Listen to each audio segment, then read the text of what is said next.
In 2020, gates connecting to other dimensions started appearing. Governments worldwide deployed their militaries to investigate these gates, but no one ever returned. Monsters began pouring out from these abandoned gates with overwhelming power that could crush any modern weapons. These monsters launched massacres against humanity everywhere. However, people granted supernatural powers and superior skills by otherworldly forces started emerging. Supporters who could grant hunters enhanced abilities appeared. Among these hunters, one with countless followers and immortal warriors wielding the power of fire and nicknamed the Demon King emerged with the traits of a true player.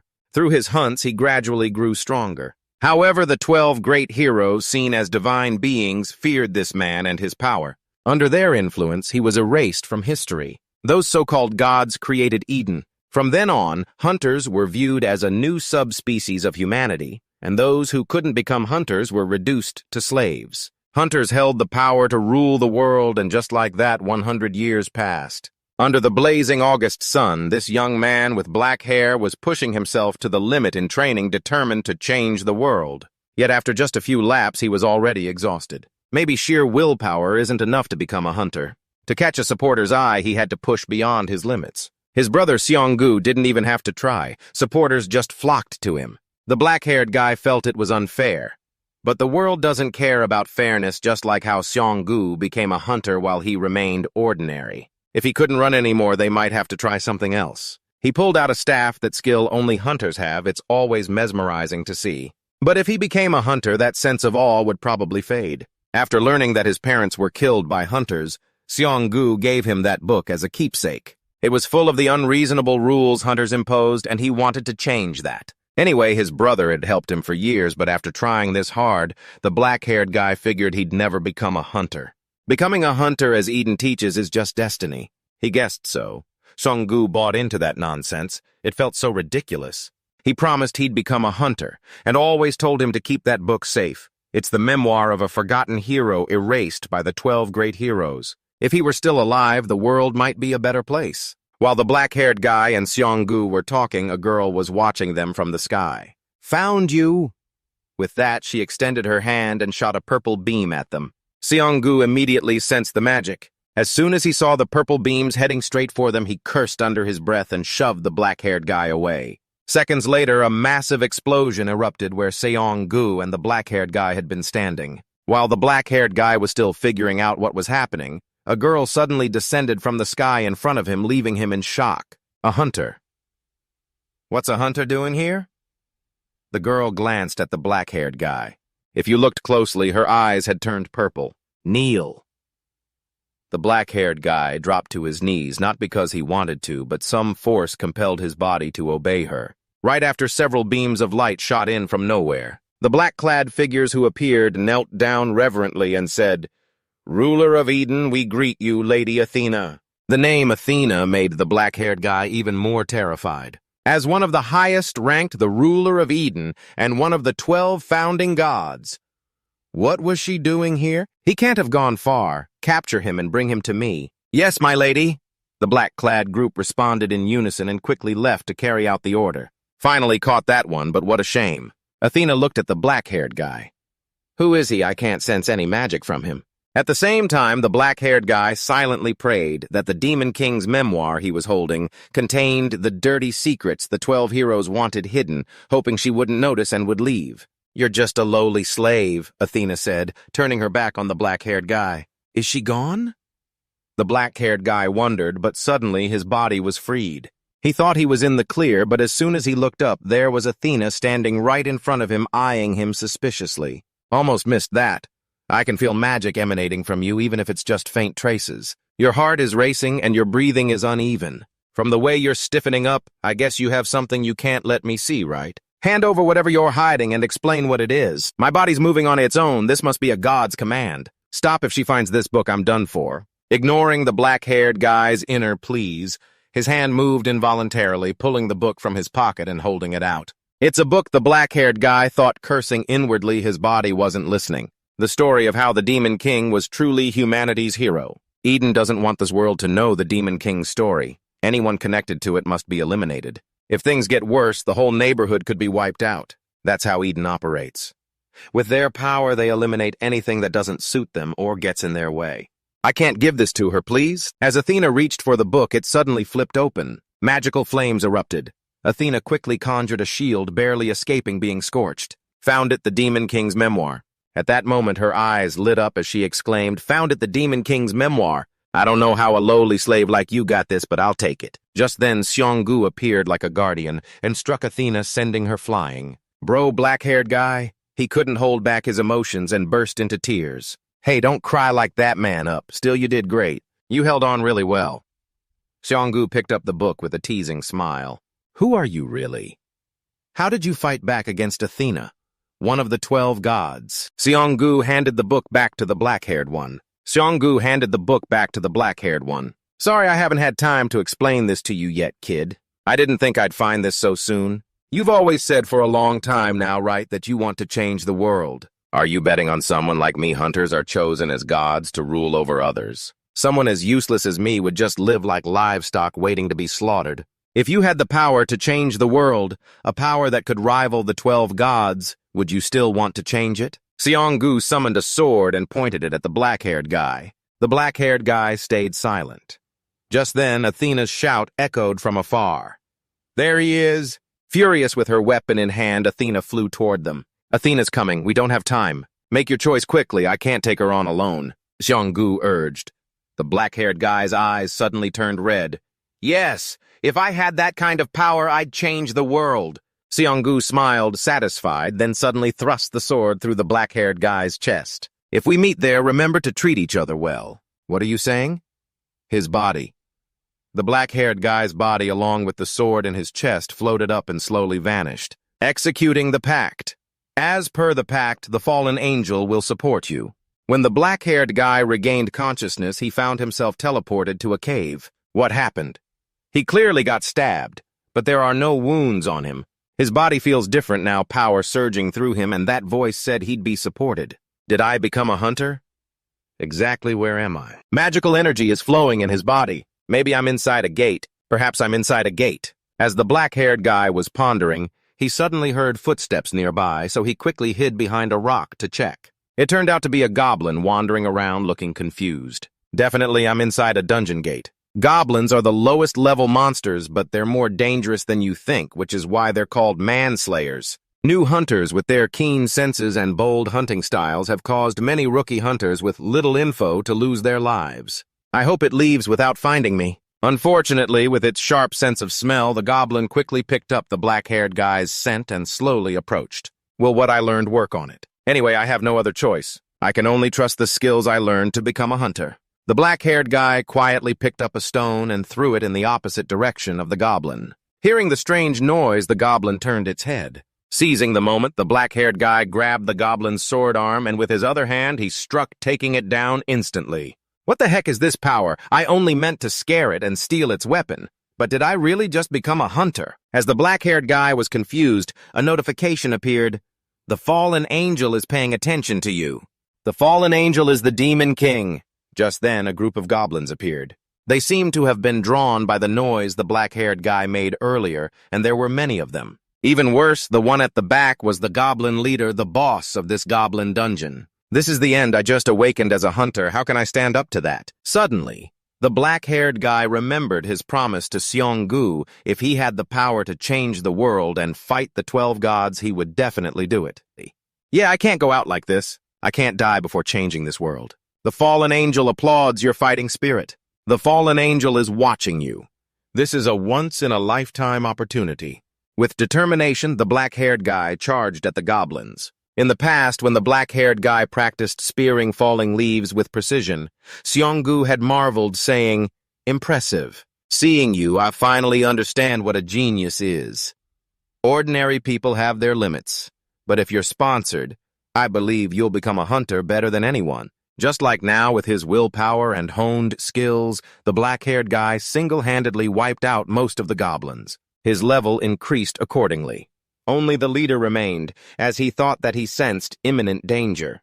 He quickly rolled backward, successfully dodging the boss's surprise attack. Damn, even if it's just a goblin, it's still a boss-level monster.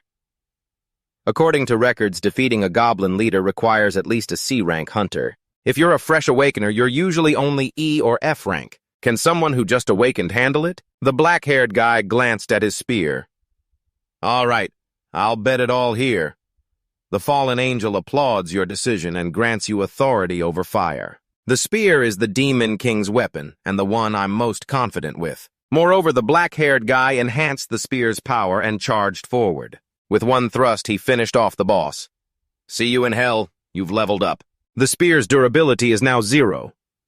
I did it, but as expected, after defeating the dungeon boss, that's all I can handle. In the fight, not only the goblins, but the black-haired guy also sustained quite a few injuries. At that point, he couldn't hold on and passed out. A while later, 2 more people entered the dungeon. There are goblin corpses. Who took out so many goblins? Even the goblin leader is dead. At that moment, one of the 2 spotted the black-haired guy lying in a pool of blood. There's a survivor. Over there, someone's still alive. When the black-haired guy woke up, he found himself in a hospital bed with an IV drip. So the hospital wasn't a dream.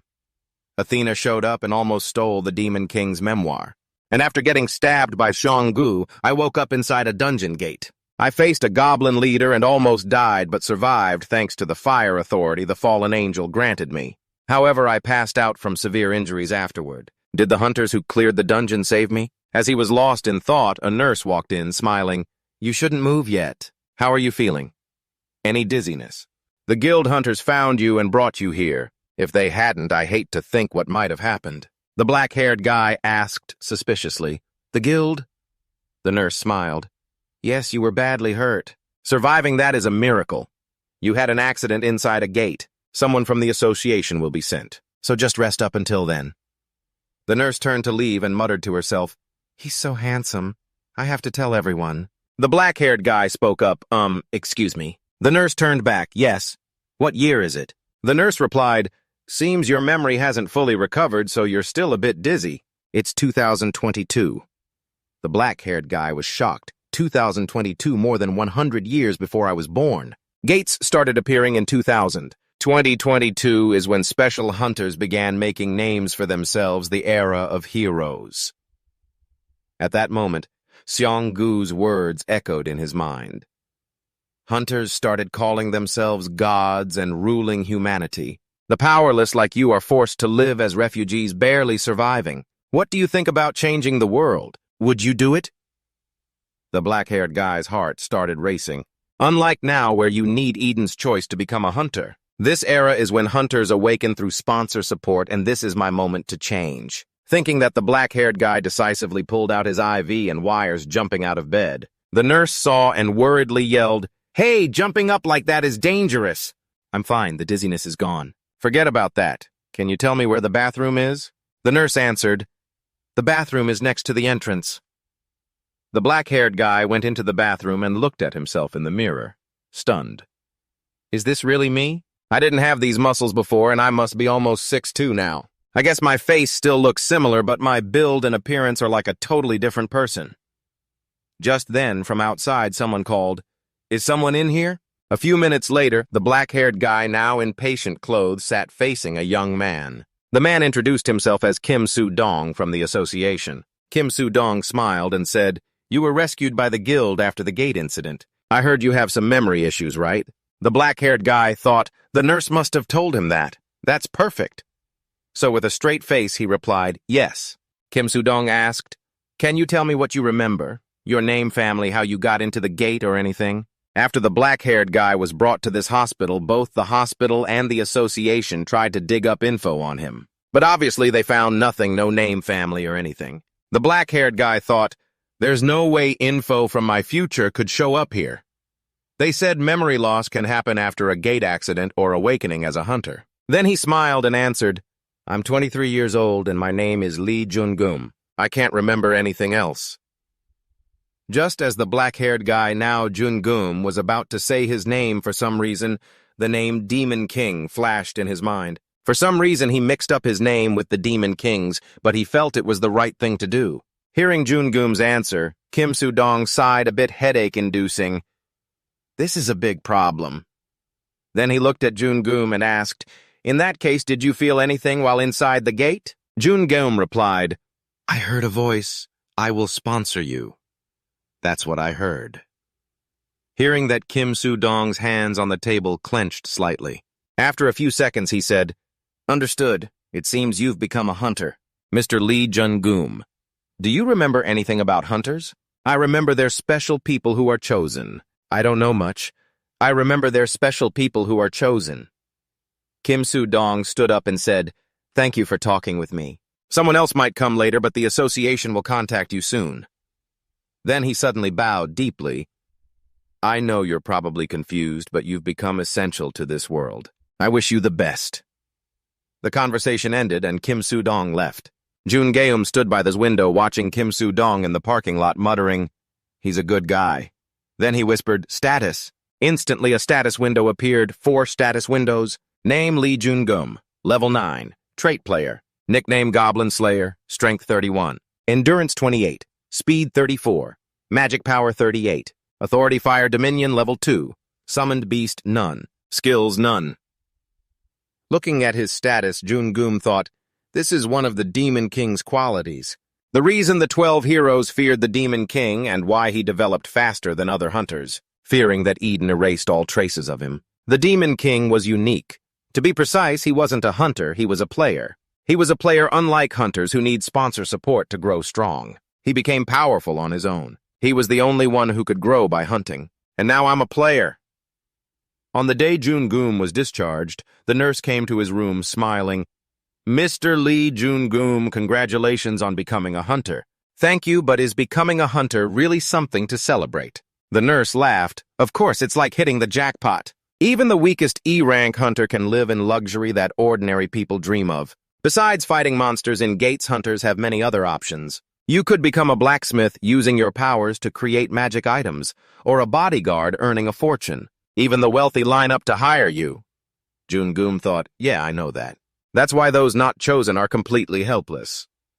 With a forced smile, he asked, "Should I be happy about that?" The nurse suddenly remembered something.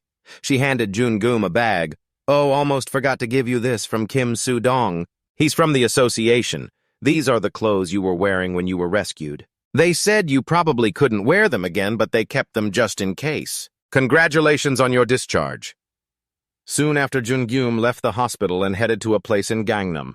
Looking around, he marveled, this is the Heroes District. Back in my time, I wasn't even allowed to set foot here. Everything here looks so bright and peaceful. Just then, Kim Soo-dong approached. "Mr. Lee Jun-geum, I've been waiting for you." Kim Soo-dong said, "Let's go to the association. I think a new hunter like you shouldn't wander around here." Seeing Jun-geum's expression change slightly, he thought he was worried and smiled. "Don't worry, we've registered you. As an association hunter, you'll get an apartment, since some people end up in your situation. I want to congratulate you first. We have your test results. You're a C-rank hunter. You should be thrilled. In our country, not everyone starts at C-rank."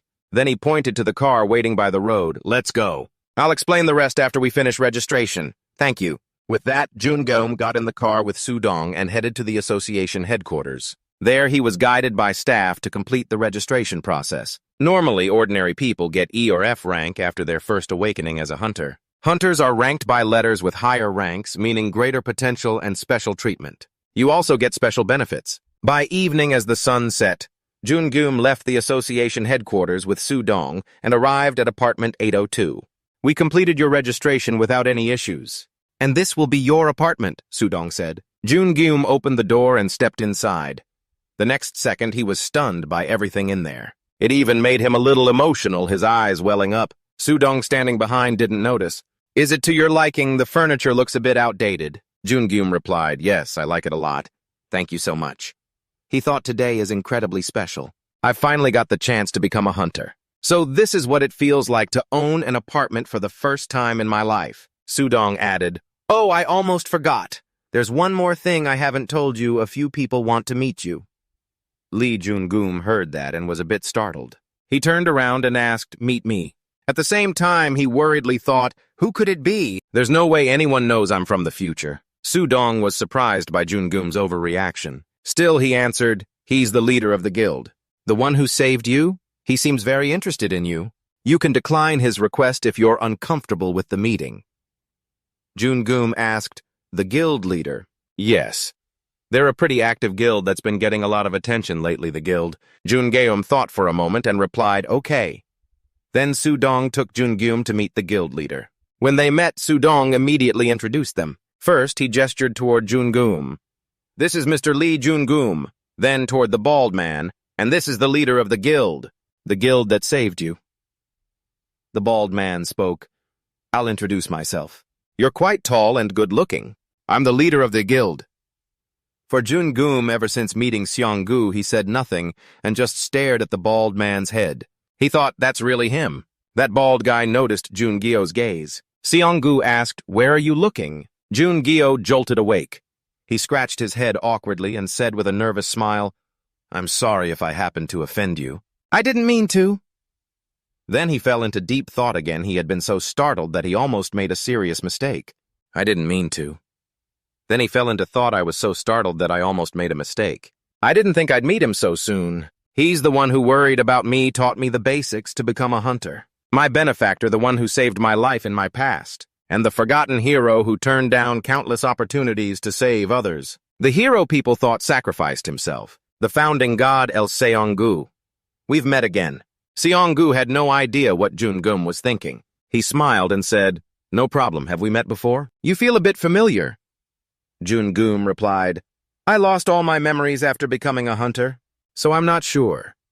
Then he bowed deeply and said, thank you for saving my life. Seonggu smiled at that, thinking, what a polite guy. That evening, Jungeum lay in bed thinking, this is real. But what happened to my body? It feels like a completely different one. But my birthmarks are in the same spot, so it has to be mine. The Demon King was an overpowered and fiery hunter. He was also a forgotten hero. Why do I have his abilities? I got this power because the fallen angel sponsored me in my past life. But the fallen angel only sponsors one person. So what happened to the Demon King? I don't know. I don't think I'll find the answer now. I've gone back in time and gained the overpowered strength everyone dreams of. I've been given the power, one that can change the world. The next morning, in a room at the association headquarters, Jungeum and others were waiting. Then a man with 3 scars on his cheek entered and introduced himself. Welcome. I'm Bi Sang-soo, one of your guardians. Some people reacted to the name, what? Bi Sang-soo the hunter.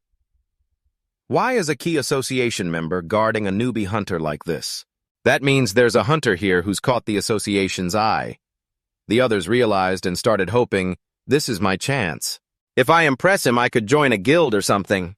I'm the only one fit for that role. No, it's mine. Amid the noise, Jungeum, who was dozing at the table, looked up. On the podium, Sang-soo said, today we'll have a hunter seminar. Then you'll choose weapons and move to the area for a combat test. But you don't need to worry. Do you know how hunters awaken? A young man in a green shirt quickly raised his hand. Isn't it that we need to be chosen by a sponsor? Sang-soo said yes. Plus, a hunter's power is evaluated right upon awakening. However, a hunter can develop themselves. A brown-haired girl stood up. We can close gates or get sponsor attention through outstanding achievements. Through sponsorships. We can receive items or skills with greater power through additional sponsorships. Sang-soo clapped and smirked. Great! It seems you're all prepared. Now I'll ask you a tougher question. What is the goal of sponsors? The room fell completely silent. Sang-soo thought just as I expected. Who could answer that? All hunters are curious. But who knows why sponsors are who they are, or why they choose humans as hunters? Suddenly Sang-soo noticed Jungeum. What's with that guy? Everyone's trying to get his attention. Curious, Sang-soo pointed at Jungeum. You the one resting your chin there. Can you answer my question? Jungeum was a bit surprised. Then he stayed silent, head down, thinking. Sang-soo smiled and said, don't worry. It's a question without an answer. I just want to hear your thoughts. Jungeum said, isn't it just for entertainment? Everyone in the room gasped in shock. Everyone in the room gasped in shock. What did he just say? Sang-soo asked, what did you mean for entertainment? Jungeum replied, you pick a character and have them hunt. And you get entertained as they level up and get stronger. It's like a game. Sang-soo was stunned, thinking, what an incredible thought. Jungeum thought to himself, the Demon King theorized that sponsors see this world as a game. And because of that theory, he died even with ultimate power. This could be the biggest secret of the sponsors. A while later at the testing area, Sang-soo looked at the brown-haired girl and smiled. You're choosing a sword. What a great choice. Ready? The brown-haired girl focused, gripping her sword with both hands. Yes, I'm ready. You'll fight a ghoul. It's okay if you can't beat it. I'll set conditions for you to pass this test. Do you agree? The brown-haired girl smiled. I agree. Don't worry too much. It's been brainwashed not to kill humans or cause fatal wounds. And with that, the test officially began. Sang-soo pressed the control button to release the ghoul. A second later, the ghoul burst out roaring and charged at the brown-haired girl. The brown-haired girl charged forward, swinging her sword. But the ghoul dodged and clawed her arm. The ghoul followed up, ready to claw her again. Sang-soo watched and muttered, "Too dangerous." But then he was shocked to see the brown-haired girl spin around and slash the ghoul across the back, splitting it in two. Then the brown-haired girl collapsed. Panting as if all her strength was drained. Sang-soo approached to praise. Impressive. You turned the tables and took down the ghoul. You passed the test excellently. The brown-haired girl left the testing area. Sang-soo called out loudly. Last one come in! A few seconds later, Jun-geum entered, one hand holding a shield, the other a spear. A spear and shield? An odd combination? Sang-soo thought internally. For Jun-geum, he thought, I can only join the graduation course after passing this test. And if I perform well here, I'll get some extra benefits. At that moment, Sang-soo said, the test will start now. But first, since all the goblins are dead, you'll have to do the test with a different monster. Since the monster changed the rules, will too. You don't have to beat it. The passing conditions will be up to me. It's like the others. It's been brainwashed, so it won't cause fatal wounds. Plus, I'm a B-rank hunter and here, so no problems. Are you ready? A different monster. It must be something similar to a goblin. Probably some kind of monster. Thinking that Jun-geum said, I'm ready. Sang-soo smiled, pressing the control button. Good, your test starts now. I was impressed by your answer earlier. Hope you don't disappoint me. The monster the final contestant Jun-geum faced was an ogre. An ogre with strength twice that of an average man and incredibly tough. It's known that a C-rank hunter can fight and handle it in a gate. The other contestants in the waiting room, upon learning Jun-geum's test opponent was an ogre, were terrified. What? An ogre? Since when do they put ogres in tests like this? Outside, Sang-soo, seeing Jun-geum's body enveloped in a dazzling blue light, grew even more interested. Thanks to hunters who ranked B on their first awakening, they're enveloped in a blinding blue light like a shooting star. And now the strongest hunter in the world. Jun-geum has become a C-rank hunter on his own. He could block the goblins in a D-rank gate. How could a newbie hunter do something so amazing? So I can't miss out on something this interesting. At the association, show me what you've got. The fallen angel is watching you closely. At the same time as of the notification, the ogre grew impatient and charged. Jun-geum gripped his spear tightly and thrust it straight into the ogre's shoulder. What a monster. It charged straight without thinking. This is easier than I thought. But of course, reality wasn't that simple. The ogre roared in pain, then grabbed the spear, piercing it with one hand. It stuck. What kind of strength is this? As Jun-geum tried to pull the spear out but failed, the ogre punched wildly with its other hand. Luckily, Jun-geum raised his shield in time, blocking the ogre's deadly blow. The other contestants in the waiting room witnessed this and worried, isn't that too dangerous? It's an ogre from the start, so this isn't surprising. The guardian should stop the fight. Meanwhile, Sang-soo just stood observing and evaluating. That's a perfect attack. If it were human, that stab would be fatal. But the opponent is a monster. It's like a relatively weak enemy. Seeing Jun-geum's shield starting to crack, fearing he might be in danger, Sang-soo began to activate his power, ready to help. Unexpectedly, he saw Jun-geum let go of the spear, spin around, and kick the ogre in the face. Finally, he jumped, using the enhanced shield to stab straight through, finishing off the ogre. The shield's durability is now 0. You've leveled up. Your fire dominion power has reached level 2. Who is that guy? Is he really a new hunter? He stabbed the monster and turned the tide. That's insane. He beat the ogre the guardian set. Not just the contestants, but even Sang-soo. The B-rank hunter was stunned by Jun-geum's performance. What skill is that? How can a new hunter have something like that? And without an activation code? Is this an advanced skill? I can't afford to lose him. I'll get him to the association no matter what. It's just unbelievable. Hunter Lee Jun-geum, you've passed my test. Thank you. Jun-geum replied, thinking to himself, the gear seems to only last for a short time. Fire domination is an amazing skill. It's the source of power that the Demon King uses. It's also a trait that comes with becoming a hunter. This isn't just a skill, it's a source of power. Unlike other skills that can't be upgraded, power gets upgraded through the sponsor. Players can level up and their power is incredibly high. But the gear won't last long due to its absolute force. I need gear forged from metal to use this skill. After the test, Jungyong went home and threw a small housewarming party. The guests were just Seonggu and Sudong. They had a little chat over the meal about the Guardian, the test tomorrow, and guidance for his path. Clearly, Seonggu had been appointed as Jungyong's Guardian. The final test from the Guardian is tomorrow, right? I know you'll go into the gate, but I need to make sure you don't have any issues. Sudong said, "Tell us about your upcoming plans.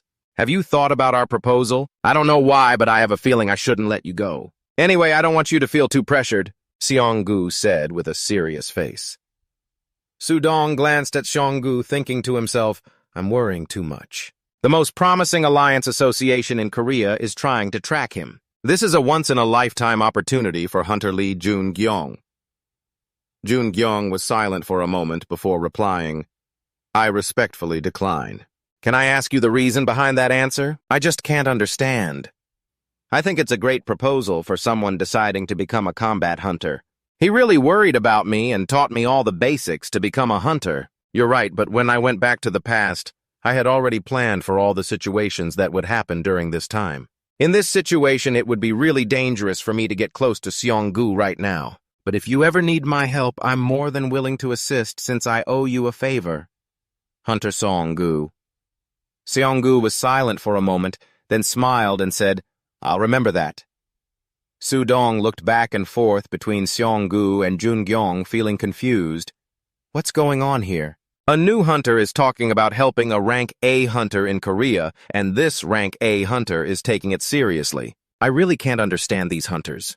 The next morning today is the Guardian's graduation test. The progress of the Guardian's graduation test. Before we begin, I need to tell you a few things about the progress of the Guardian's graduation test. The graduation test will be held in this gate. However, you don't need to worry too much because I'll be going with all of you. Saying that Sang-soo burst out his power, showing his credibility, which amazed the candidates. As a rank B hunter, his strength is way above the hunters here, Jungyong thought to himself. After the candidates received the power supply, it was time for them to enter the dungeon. This place feels pretty damp. As Jungyong thought that Sang-soo spoke up, "You all feel the dampness, right? Then let's start heading out. That's because the magical power inside the gate is very high. If you're all here, then let's start heading out. Follow my instructions. We'll get to the monster." Then Sang-soo led the way deeper into the dungeon. They quickly encountered a group of goblins. "They're here. Hunters number 1 and 3, prepare your weapons." Yes, hunters number 1 and 3 responded and charged at the monsters. As a result, neither of them could take down even one goblin. Next, numbers 8 and 16. Numbers 8 and 16 did better. Each of them took out one goblin, Hunter Lee Jungyong. As soon as his name was called, Jungyong dashed forward like the wind. With just a few basic moves, he wiped out the goblins, making the others doubt. Is he really a newly awakened hunter? Did he even attend the training? Darn, are the other hunters like that too? I'm really impressed with how proficient he is with weapons. He's as skilled as a rank B hunter like me. I can't let someone like him slip away. I need to recruit him at all costs, Sang-soo thought to himself. With that done, the group continued moving. We'll meet the boss soon. The boss is completely different from the goblins we've been fighting. So you all have to be careful, stay alert. Get ready mentally, check all your weapons and defensive gear. The others heard Sang-soo say that and immediately followed. Only Jungyong didn't do anything, standing quietly in place. The Demon King has the power of a player. Before he released a massive power source, he was defeated by the 12 heroes. That might not have happened if the Demon King had developed his power faster than them. Therefore, I'll use everything I know to become stronger. Stronger than the 12 heroes and anyone else. After a while, the group continued on their way. But after going a short distance, they were all startled by a powerful magical force. Everyone retreat, run to the gate right now, Sang-soo quickly ordered. At the same time, from afar, a fireball was racing toward them. Sang-soo knew he needed to dodge, but if he did, the new hunters would definitely die. Damn it! Muttering to himself, Sang-soo used his Venom Fang skill to counter the fireball. That's just a part of the destructive power. The snake's fangs can't eliminate it completely. What happened to the new hunters? Worried, Sang-soo quickly turned back to check. When he saw them safe standing right behind Jungyong, Sang-soo exclaimed in surprise, Unbelievable, Hunter Jun-gyong. Jun-gyong humbly said, "No, Hunter Sang-soo held it off well so we could stay safe." Suddenly, a system window appeared in front of him. "The fallen angel has a request. Escape from the Great Goblin Witch." At the same time, the others also saw the appearance of the monster that had attacked them. The new hunters screamed in fear, "That's the Great Goblin Witch! This monster can easily defeat a rank B hunter. This is really a gate for low-rank hunters. Is the ranking system glitched or something? Run right now. The only one who can handle it is Hunter Sang-soo." Sang-soo was much calmer. He said, "It's not an easy opponent. You can leave the gate and help me contact the Hunter Association." Jun-gyong stepped up to Sang-soo and said, "Hunter Sang-soo, I also want to fight it." The new hunters heard that and were all shocked. Sang-soo looked at Jun-gyong seriously. He reminded him, "Don't be overconfident. I know you can take down several goblins and that brain monster, but the Great Goblin Witch relies on magical power, not physical strength. They have magical skills that can face rank B hunters." Jun-gyong said, "Great Goblin Witch. Rank B opponents are encouraged to upgrade their main skills like fire arrows, fireballs, fire walls, and fire shields. I know it's a strong monster, and I know how to fight it. Aren't all the monsters for new Hunter Guardians something we can face? Give me a chance." Sang-soo thought about that blind confidence. Then he said, "All right." Immediately, a mission notification appeared in front of Jun-gyong. So Jun-gyong went alone toward the Great Goblin Witch. The Great Goblin Witch immediately shot several fireballs at him. Jun-gyong raised his shield and blocked all the fireballs. The new hunters exclaimed, "That's unbelievable. The fireball was completely blocked." Sang-soo was shocked. He thought to himself, "It's not blocked, it's absorbing. How is that possible?" The battle continued. After Jun-gyong blocked the fireballs with his shield, flames clung to the shield's surface. A smirk appeared in the corner of his mouth as he charged toward the Great Goblin Witch. The Great Goblin Witch saw that and cast another spell. It created successive explosions on the ground, separating it and Jun-gyong. A few seconds later, a sea of fire formed like a wall separating it and Jun-gyong. The new hunters exclaimed, "We were wrong. We can't even get close to it. We'll be attacked by long-range magic and can't fight back." At that moment, Jun-gyong made a new move. He pointed his spear at the sea of fire and softly shouted, "Part." Then, in the unbelievable eyes of everyone, the sea of fire actually parted. It created a path, controlling firepower. "That's amazing!" Jun-gyong didn't hesitate and charged toward the Great Goblin Witch. The spear in his hand was quickly enveloped in flames. The Great Goblin Witch roared and created a defensive magic circle in front of it. But that wasn't enough. Jun-gyong yelled. He thrust repeatedly forward. The magical defense shattered in an instant. Then the Great Goblin Witch was shattered into pieces. After Jun-gyong's attack, he did it. A rookie really pulled off something extraordinary. Super rookie. He's a super rookie. That's the birth of a super rookie amid the exclamations of the new hunters. Jun-gyong stood there in a daze because he was busy checking the new system window. Mission successful. The fallen angel is amazed by your feat. Because the mission was successful, the fallen angel wants to sponsor you. You're given a chance to summon. Jun-gyong thought joyfully, "Finally I got it. This is why the Demon King was so powerful." That evening at the Hunter Association headquarters, Sang-soo went to the association president's office and reported everything that happened. After hearing it all, the association president laughed and said, "So that's why you wanted to meet me? Your guardian is because of that rank C hunter, right?" "Yes, as you said." The association president asked, "Is he at the lowest gate?" Sang-soo replied, "No, he's already beyond that. If that's your judgment, then it's not just a wrong guess. How far do you think his potential can reach?" Sang-soo thought for a moment before answering, "To the level that can help you achieve your goals, Mr. President." The association president turned to look at the scenery outside the glass and said, "I see. I want to meet him as soon as possible."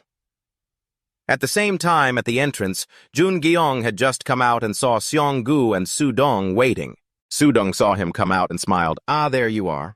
I've been waiting with the Alliance Association leader. I was really worried after hearing that the gate's rank upgraded from E to C, but it seems like it wasn't too complicated." Seong-gu smiled and asked, "Have you received the association's registration form?" Jun-gyong nodded and recalled that moment. Sang-soo had asked, "Hunter Lee Jun-gyong, do you intend to join the association? He really worried about me and taught me all the basics to become a hunter. Did he get invited by the association?" The new hunters exclaimed, "Did he get invited by the association?" He thought to himself that he was turning down the offer, but he quickly recovered and said, "I understand." Jun-gyo didn't say anything more. In his mind, he thought, if I joined the association, I'd probably level up faster. In his mind, he thought, if I join the association, I'd definitely develop faster. However, if I do, I won't be able to hide anything from them. And he's in the association. I don't want any involvement with him. He's one of the people I have to avoid at all costs. At the same time, an image of a man appeared in his mind. And that man is the Hunter Association president. Back to the present. Seong-gu asked, "Do you like any particular food?" Hearing that Jun-gyong pondered. This was even harder than choosing to join the association. "What do I like?" After thinking, he answered, "Instant noodles." Seong-gu smiled and asked, "Do you like meat?" Jun-gyong didn't say, but his face showed the answer. Seong-gu put his arm around his shoulder, pulled him along, and laughed. "All right, let's go eat some meat." By the time it got dark, Jun-gyong had returned to his new apartment. At that moment, he was taking a bath, and in his head, images of today's battle replayed. After a while, Jun-gyong softly said, "I've become stronger. I know that for sure." Then Jun-gyong softly called status. A system window appeared. Status name Lee Jun-gyong. Level 11. Trait player. Class Goblin Slayer. Power Fire Domination Level 2. Regeneration none. Skills none. Through the sponsorship of the Fallen Angel, you have one summon. Any normal hunter can resurrect, including the 12 heroes. Only a few hunters have this ability. It's definitely because of this ability that he achieved such great feats. No wonder he could handle countless monsters like skeletal dragons, rock bands, or Saberoths. If I had the same power as the Demon King, would my summon be like that? Then he commanded, "Summon." The system notified, "You have one chance to summon granted by the Fallen Angel. Do you want to continue?" Jun-gyong didn't hesitate and repeated, "Summon." The next morning, Sudong had come to Jun-gyong's apartment. As soon as he entered, he pointed at his phone screen and laughed. "Hunter Lee Jun-gyong, look at this. It's about you, right, Hunter Lee Jun-gyong?" Jun-gyong curiously looked at the phone screen and found it was an article about him, the birth of a super rookie, awakening as a rank C hunter, taking down a boss that only rank B hunters could handle. Sudong laughed and asked, "I heard you defeated a great goblin witch, right? How did you do that? Why didn't you tell me yesterday?" Jun-gyong thought, "I'm on the front page," but none of my information leaked. However, high-ranking staff in the association must have heard about it.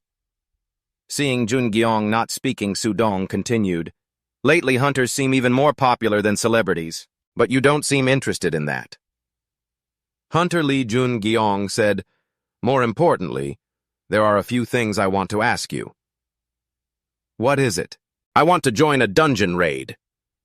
Time passed, and now Jun-gyong was in a dungeon, fighting monsters. Each monster was taken down by him. Until the boss appeared, Jun-gyong handled it with just one move. The system notified, "The Fallen Angel is very pleased with your actions. You've leveled up. You've cleared the dungeon." Jun-gyong looked at the skull bracelet he had summoned yesterday. Sighing, he thought, still no reaction. Even after defeating the boss and clearing the dungeon, how do I use this? The skull containing the soul has no soul inside, so it can't activate. Jun-gyong thought, the summoning ability must have great power or a special skill, but it doesn't contain any soul. I thought it was a monster soul. Was I wrong? With that thought, Jun-gyong left the dungeon. Sudong was waiting outside. As Jun-gyong came out, he approached. "Congratulations. Congratulations on completing your 4th dungeon raid. If you want to auction any items, please hand them to us." Jun-gyong reached out. A pile of items immediately appeared, pouring onto the ground. Sudong saw that and laughed. "Looks like you got a whole stash of items. That's really fast. After the items are auctioned, the payment will be sent to your account." Jun-gyong asked, "When does my next dungeon start? And yet none are available to book." Then he asked, "I don't understand. Is something wrong? There's a guild trying to build their reputation lately. Just their organization has taken over more than 20 low-rank gates." Jun-gyong asked, "Even if they're low-rank gates, but allowing a guild to book more than 20 in a row?" "You're right. Normally associations wouldn't allow that kind of booking. But because the dungeons have been cleared, there's no choice but to accept it." Hearing that, Jun-gyong suddenly remembered something. He quickly grabbed Sudong's arms. Panicked, he asked, Don't tell me the leader of that guild is Choi Yon-song, the CEO, Sudong said in surprise. Oh yeah. You know about that? You're right, that's the North Guild. It's run by Mr. Choi Yun-seong, who became a hunter before you, also known as a super rookie. Getting the exact answer, Jun Gyeong widened his eyes. He thought, he'll soon gain fame as a hero and start spreading his name as a subordinate of the 12 heroes. But above all, he'll massacre people brutally and become a tyrant, the War King Gunther. In the end, we'll have to meet. That year on a pouring rainy day, a figure stood from above looking down at the village scene. A group of people held signs, wore banners, and walked in the rain. They demanded to stop the construction to protect everyone's right to live. The subordinate behind him reported, "Sir, the riots are getting out of control. What should we do now?" He frowned in anger. "They're all lowlifes. If we destroy their homes, they'll back off and rebuild somewhere else. Why should we care about the existence of those pests?" Holding his weapon, he looked down on those lowly slaves. Letting them live is already a mercy. Finishing that, he leaned forward, aiming his weapon downward. His sword radiated an extremely powerful energy. The rain grew heavier. Houses, trees, fields seemed to blur. The relentless rain rose, flooding everything. Only a few tall buildings weren't submerged. Back to reality with his hands in his pockets, he walked alone on the street. His eyes gazed far away. As he walked, he thought, after that incident, more than half the villagers where I lived died tragically. It was a horrific event. Suddenly, Jun Gyeong heard a loud noise. A voice shouted, "Stop!" He quickly turned his head. He held his phone sideways, showing the back cover. A man shaking all over was kneeling in front of two young guys. He cried, "How could you do that?" "Just because you're hunters." The guy in the t-shirt didn't say a word and kicked over the cart. The man panicked and begged, "Please stop." Helpless, he bowed his head and sobbed. Lee Jun-gyeong happened to appear right behind him. Lee Jun-gyeong spoke, You guys, what the hell are you doing?" The two were startled and looked over. The guy in the t-shirt frowned. "Who are you?" Faced with their aggression, he firmly replied, "I heard the noise and came over." "Did you bully this person?" The t-shirt guy glared, "Are you crazy? How dare you talk to me like that?" He stared back. "Weren't you the ones who started this?" They sensed the energy he emitted. Frightened hunter Lee Jun-gyeong turned to the man and asked, "What happened?" The t-shirt guy answered, "Oh, you want to know? This old man damaged my precious body with that junk cart." He smirked, "So I just asked for compensation." The man shakily stood up and protested, "You're talking nonsense. You guys knocked over my cart. Then you started picking a fight with me." He gritted his teeth. "Why did you knock over his cart?" The t-shirt guy activated his power. He casually said, "You're a hunter too. So you should know that anyone who attacks or opposes me is an enemy. So what if I knocked over his cart? You should look at yourself." With eyes full of malice, he grinned wickedly.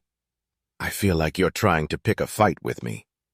Lee Jun-gyeong calmly warned, "If you've gone this far, then shut up and get lost." Restraining himself, he added, "I'll let you go because you haven't harmed the old man yet." The t-shirt guy angrily lunged forward. He shouted, "You bastard, how dare you order me around?" He swung his fist at him. He slightly dodged, quickly touching his arm and shoulder.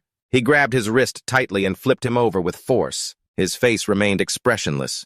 The t-shirt guy lay sprawled on the ground. Suddenly, his eyes widened in surprise. The other guy was holding a short sword. He directly attacked Lee Jun-gyeong. The man said, "I didn't expect to see a weapon in a place like this." "You seem confident about what's coming, huh?" That guy angrily probed, "You haven't joined any association, right?" As he charged, he affirmed, "We're on a different level from trash like you." He was ready to use his arm's power to fight. He punched the guy's stomach hard, sending him flying up and then crashing down like his buddy. Standing over the two defeated guys, he said, "If you hadn't said it, I would have thought that association was your mom or something." A while later, the streetlights came on. An association member came to take them away. The t-shirt guy fumed, "Do you even know who we are, you jerk?" He attacked us first. Seeing them get in the car, Su Yeon said, "Hunter Lee Jun-gyeong, thank you for handling this properly." He replied, "That's a serious offense against hunters with no intent to harm civilians." Su Yeon happily added, "So we've seen it. This is something the association should care about. Thank you for your help." While he turned to talk, his face showed thoughtfulness. He looked at the man explaining the incident to someone. Su Yeon gradually understood the issue. He asked, "Are you worried that the guild of those guys will seek revenge on that man? The association will protect him and ensure he doesn't suffer any harm." Lee Jun-gyong uneasily replied. Earlier, one hunter said he was in a guild. Where is that guild? He answered, What a coincidence. That's the North Army leader you asked about. He clenched his fist, thinking, it's impossible to take all the low-rank dungeons without the association's help. He knew that the North Army leader now is Choi Yeon-seong, the dangerous tyrant, along with the rotten members of the Hunter Association. He had thought they might let it go. But there's no way they'd do that. Getting out of the mess, he replied, I understand. The North Army. Night fell. The lights from the houses flickered. 2 days later, as expected, I was summoned by the association for attacking someone. A few days later, the man Lee Jun-gyong had saved changed his statement. He bowed his head in shame. The hunter who kicked the cart went from attackers to victims, and the one who saved him, Lee Jun-gyong, became the attacker. That day he stood up for that poor old man. Along with Su Yeon, he kept thinking, I get why this happened, but it still feels really uncomfortable. Su Yeon smiled to reassure, don't worry too much. It won't be that bad. The association isn't that corrupt yet. Lee Jun-gyong glanced. He thought, he might not know, but as someone from the future, I know this association has been corrupt since it was created. The two stood in front of a tall building. Su Yeon said, let's go in. Cameras were installed at the top corner of the wall. In that room, he was questioned by the man sitting across, Hunter Lee Jun-gyong. Don't you remember anything after being rescued from the gate? He answered, yes. Kai continued, in the incident a few days ago, were you the first to report and arrest the North Army members? He straightforwardly said, yes, that's right. Kai glared. So did you threaten Mr. Mun-soo to give a false statement that the North Army members attacked you first? He objected, that's not true. Kai asked, are you saying this didn't happen? Lee Jun-gyong quickly replied, yes, that's correct. Kai said, I'll conduct a cross-examination right after. Mun-soo shuffled into the room. Mun-soo stood behind him. That person asked, in the incident that occurred a few days ago, is it true that Lee Jun-gyong in front of you threatened you to say that the North Guild members attacked you? He bowed his head. His eyes glanced down, not daring to speak. Seeing that attitude, he thought, he's been threatened, those bastards. Just as I thought, he reassured, feel free to speak. Mun-soo trembled. Yes, that young guy threatened me. As if achieving his goal, Kai waved him off. He didn't forget to say, thank you for coming. The old man turned and walked heavily. Tears streamed down Mun-soo's face non-stop. Helpless, the door closed. Kai smirked. Do you have anything else to say? Suddenly, he threw his phone in front of him. His eyes looked down in shock. The phone had recorded the image and sound of the two hunters. What are you guys doing? Like a comeback, he confidently said, this is what I wanted to say. The main door slowly turned. Lee Jun-gyong clenched his fists and stepped out of the building. He thought the association must know about the changed statement. But only the old man is accused of perjury. I don't know what else to do in this situation. The more he thought, the more bitter he felt about his lack of power. Suddenly, Seong-gu appeared and said, I've heard about it.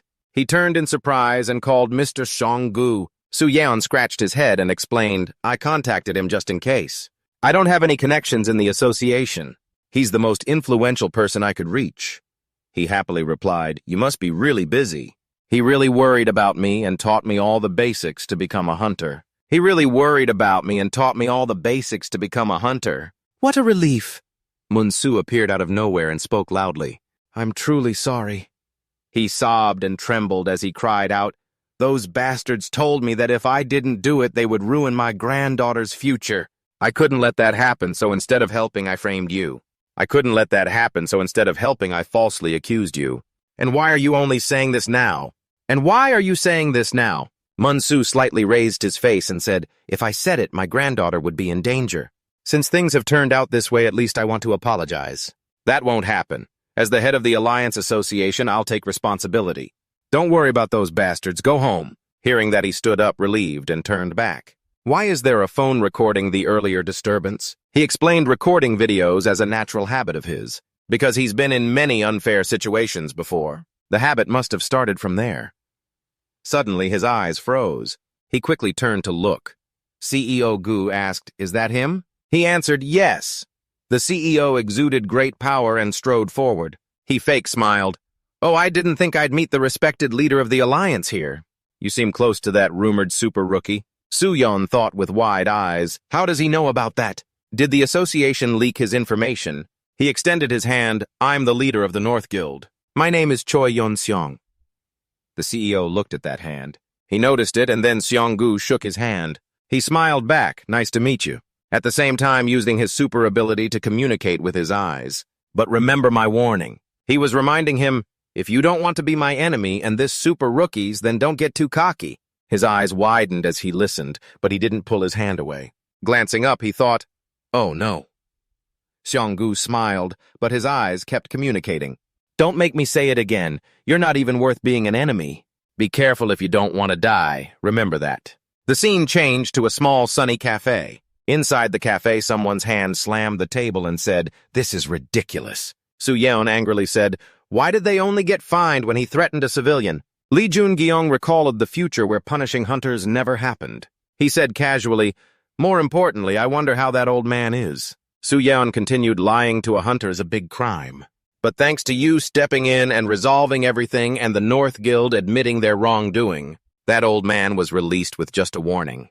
Holding his water glass, he pondered, it seems like Seong-gu did something. He replied, I see.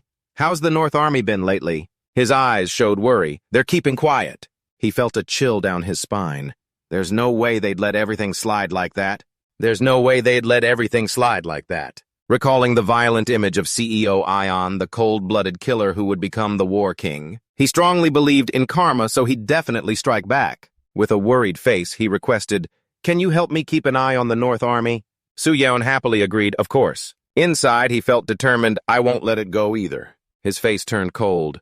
Karma is something I've always believed in.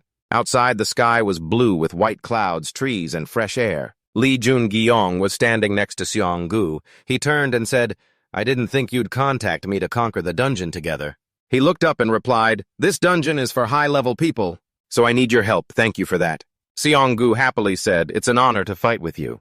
Two people approached them. One said, is he the famous super rookie? The short-haired one said, it's an honor to fight with you, super rookie. The other excitedly said, I never thought I'd fight together after saving you before. Seong-gu introduced from left to right Choi Cheon-jun and Lee Hen-seong. They were the ones who saved you before, and they're also members of my association. He nodded, nice to meet you all. I'm Lee Jun-gyong. Standing among the people in front of him, he felt he didn't remember anyone here. It's not surprising because the Demon King Hyun-do and the Alliance were wiped out in his previous life. Probably. Once everyone gathered, CEO Gu loudly announced, all right, this is a rank C gate. We'll start conquering the dungeon. The dungeon door opened. Everyone focused. At another location, a fierce tiger face painting. It was hung on the wall of a large room with 3 people inside. The red-haired one turned and grumbled, are we just letting this slide? This is where we start expanding, right? He's Bang Gun's Choi Zonsu, the Vice Guildmaster. The masked one responded, isn't stabilizing the territory more important before expanding? He continued, wasn't this incident making our guild members look out of control? He's Banggun Trung In Trang, the Vice Guildmaster. John Su glared, nonsense. They weren't wrong. Civilians are just parasites living off hunters. How can we bow and apologize to insects like them? The eyes behind the iron mask glowed. In Trang, what did you just say? John Su's hand gripped the chair. With furious eyes, he asked, do you want to fight me? The two sat facing each other like sworn enemies. Witnessing this, Ion, the CEO, shouted, stop! He gestured to John Su and said, that's right. As if understanding, In Chang sat still without resisting. John Su glanced and smirked. Yeah, explain, Mr. CEO. Because they messed with our guild, we have to apply the corresponding punishments for what they did. I'm also interested in that kid. In Trang stood up and said, Guildmaster, he also said something similar to me. He seems interested in that arrogant guy. Turning away, In Trang wondered, that can't be. Mentioning that, he smirked. That person said he'd soon create an opportunity for us and asked us to wait for the signal. Because failure isn't allowed in the North Guild. Outside, the trees are lush and green. A gloved hand is touching a red stain on the ground. The girl from the Alliance reports, the trap has been disarmed. You can proceed without any issues. The bulletin displays a message, you've seen what you shouldn't have. Smiling, Seong-gu turns back and urges everyone, let's keep going. The group is all armed and heading into the dense forest. Everyone in the group is carrying weapons. Suddenly, an arrow flies in from nowhere. Quick as a flash, Han Song uses his superpowers to turn the Earth into a solid barrier. Another team member uses their superpowers to launch a massive fireball. The flames blaze fiercely. Junjeong focuses and thinks to himself, "That's amazing. I still have a lot to learn from them. I can't believe I'm witnessing hunters in action." Seonggu raises his sword and leaps high, slashing down hard on the monsters. They're all getting burned by the massive flames. The monsters scream wildly. Seonggu looks just like a real superhero. He stands back and says admiringly, "That's impressive." He glances over with a smile, "Thanks." But his eyes show he's not convinced. "I'm the one who asked for help, so I should be the one thanking you." Seonggu probes, "I hope you're being honest with me. You must want to know just how strong the Alliance and I really are, right?" He admits the Alliance is pretty decent. But you're the one who's truly impressive. Even without showing your full power, you're already at this level. Cheon Yong-in nearby chimes in, "Well, we'd love to see what a super rookie like you can do." Seonggu adds eagerly, "Same here." His whole body radiates energy. Holding his weapon, he says confidently, "Let's do this." In his mind, he thinks, "I don't need to hide my strength in front of Seonggu." All at once, the monsters charge in to attack. The sharp spear holds massive power with fire dominance. He charges straight in to fight the savage monsters. The people around murmur in awe. He can use skills without needing an activation code. He's already learned advanced skills. What a super rookie. Jungeong makes a few basic strikes, slicing the monsters in half. CEO Gu witnesses it and thinks silently, "Fire Lance and Fire Shield." That's not a skill, that's authority. The system displays the series of messages. "You've wiped out all the dungeon goblin mages. The fallen angel has sponsored you. Your stats will increase a bit." In the square, everyone is standing around discussing. Cho Enzo cautiously says, "I guess you didn't get called a super rookie for nothing." The CEO agrees, even the guild leader isn't at that level. Someone loudly questions CEO Gu, "Boss, what are you up to? Why didn't you recruit a talent like that?" He smiles knowingly. He turns to CEO Gu and offers, "My offer still stands. As you've seen, our guild is strong and it's going to get even stronger." He continues, "From what I've observed, your journey ahead is going to be full of challenges." Jungeong thinks to himself he's spot on. Has he figured out my target direction? It's weird, I don't have any X-ray vision. Seonggu keeps persuading those scumbags from the Northern Guild won't stay put.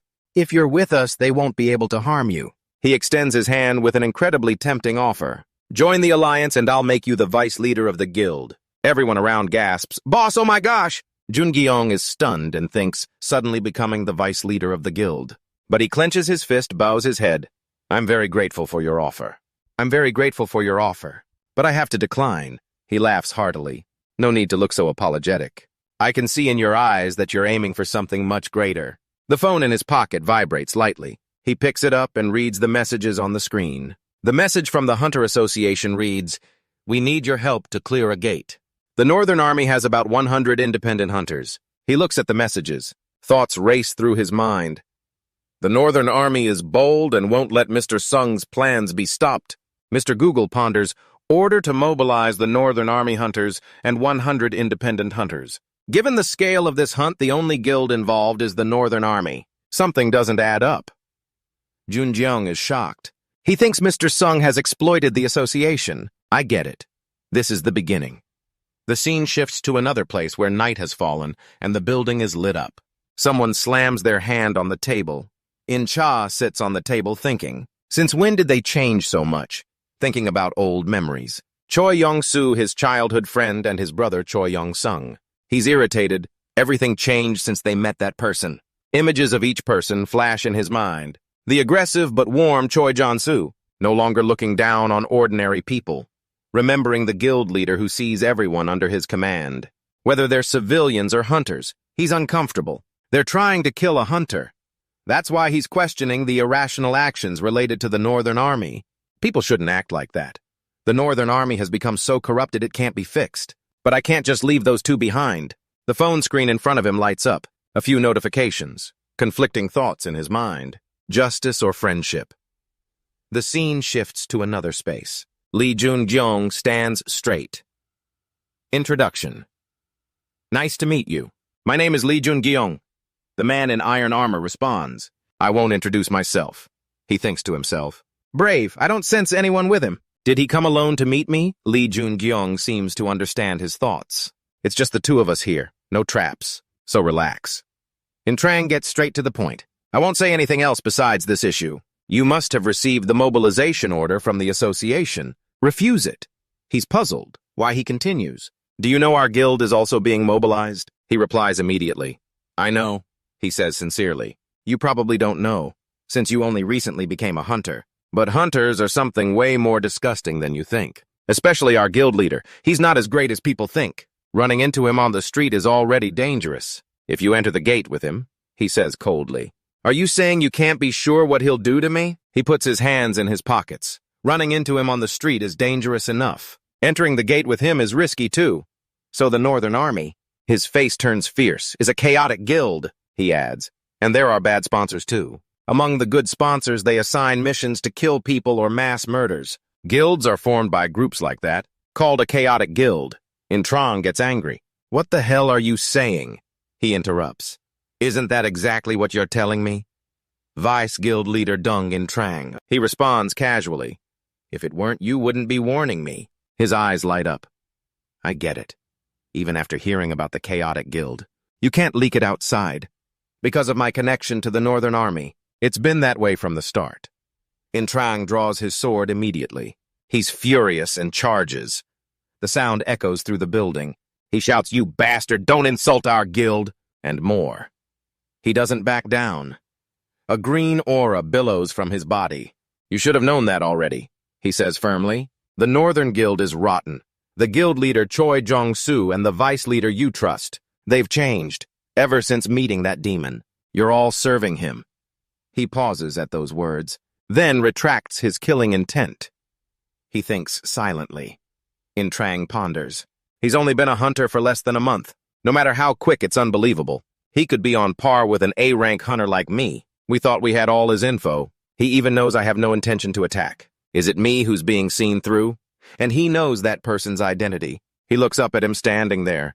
Thoughts race through his mind. Lee Jun-gyong, what the hell are you? Trang is also known as the Dragon Slayer, but he's often called the Immortal Red Fried. Moreover, he killed the son of the Demon King, a notorious brutal demon. After slaying the Bone Dragon, he gained unmatched power from his sponsor. He was granted immortality in battles with the Demon King in the future. As per the order from his close friend Choi Yong-cheong, he was killed by the hero Choi Jong-soo. Lee Jun-gyong thinks silently. I need to recruit him. He remains silent. He's skilled and strong, but I want him for his morals. In that Northern Army of scumbags, he's the one maintaining balance alone. The scene shifts to a land full of corpses. The system announces, you've cleared the land of the dead, Lee Jun-gyung. After completing the task, his weapon starts to fade. The system also shows your weapon's durability is 0. The weapon has been destroyed. He watches his weapon fade in his hand and thinks. Dominating fire. Once it erupts, the weapon can't handle it. He clenches his fist.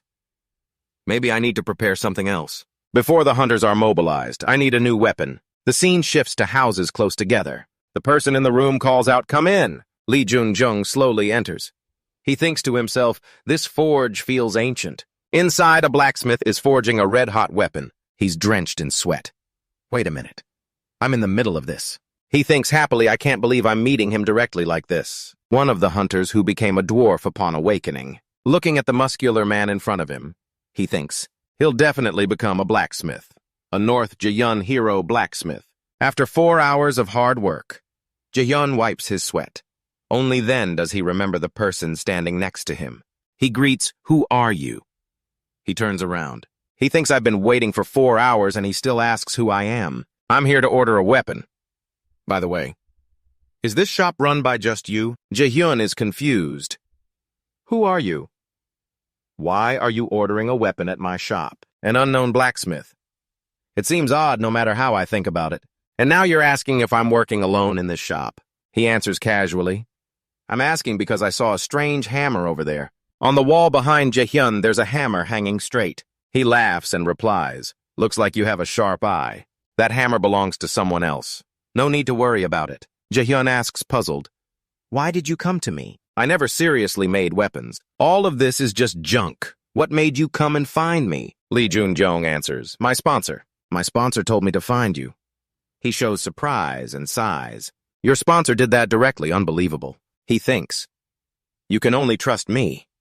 Because he himself feels the intervention from his sponsor. North Dae-Huynh is favored to the point his sponsor can intervene directly. The Demon King's autobiography said that. He continues his thoughts. Park Jae-hyun is one of the weapon makers for the Demon King, influenced by the 12 heroes they split. Park Jae-hyun only supplied weapons to the 12 heroes. The Demon King recorded, "Park Jae-hyun, if only you had come with me. We could have changed history." Jae-hyun leans on his hands. Given how quirky sponsors are. "There's no reason for me not to believe you," he says straightforwardly. "But I'm not taking this order." He worries and thinks. Is he annoyed? "Give me a reason." He scratches his head. "Well, it's nothing much. I just don't like lying. That's why my shop has no customers." He smiles lightly, understanding. "I see."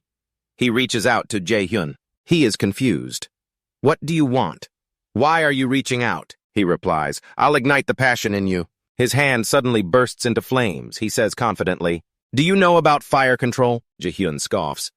"Are you saying you can control fire with that little spark on your hand? That's ridiculous. If that's all you've got, even a blacksmith like me can do it." He suddenly widens his eyes. What the flame on his hand turns blue. He asks again.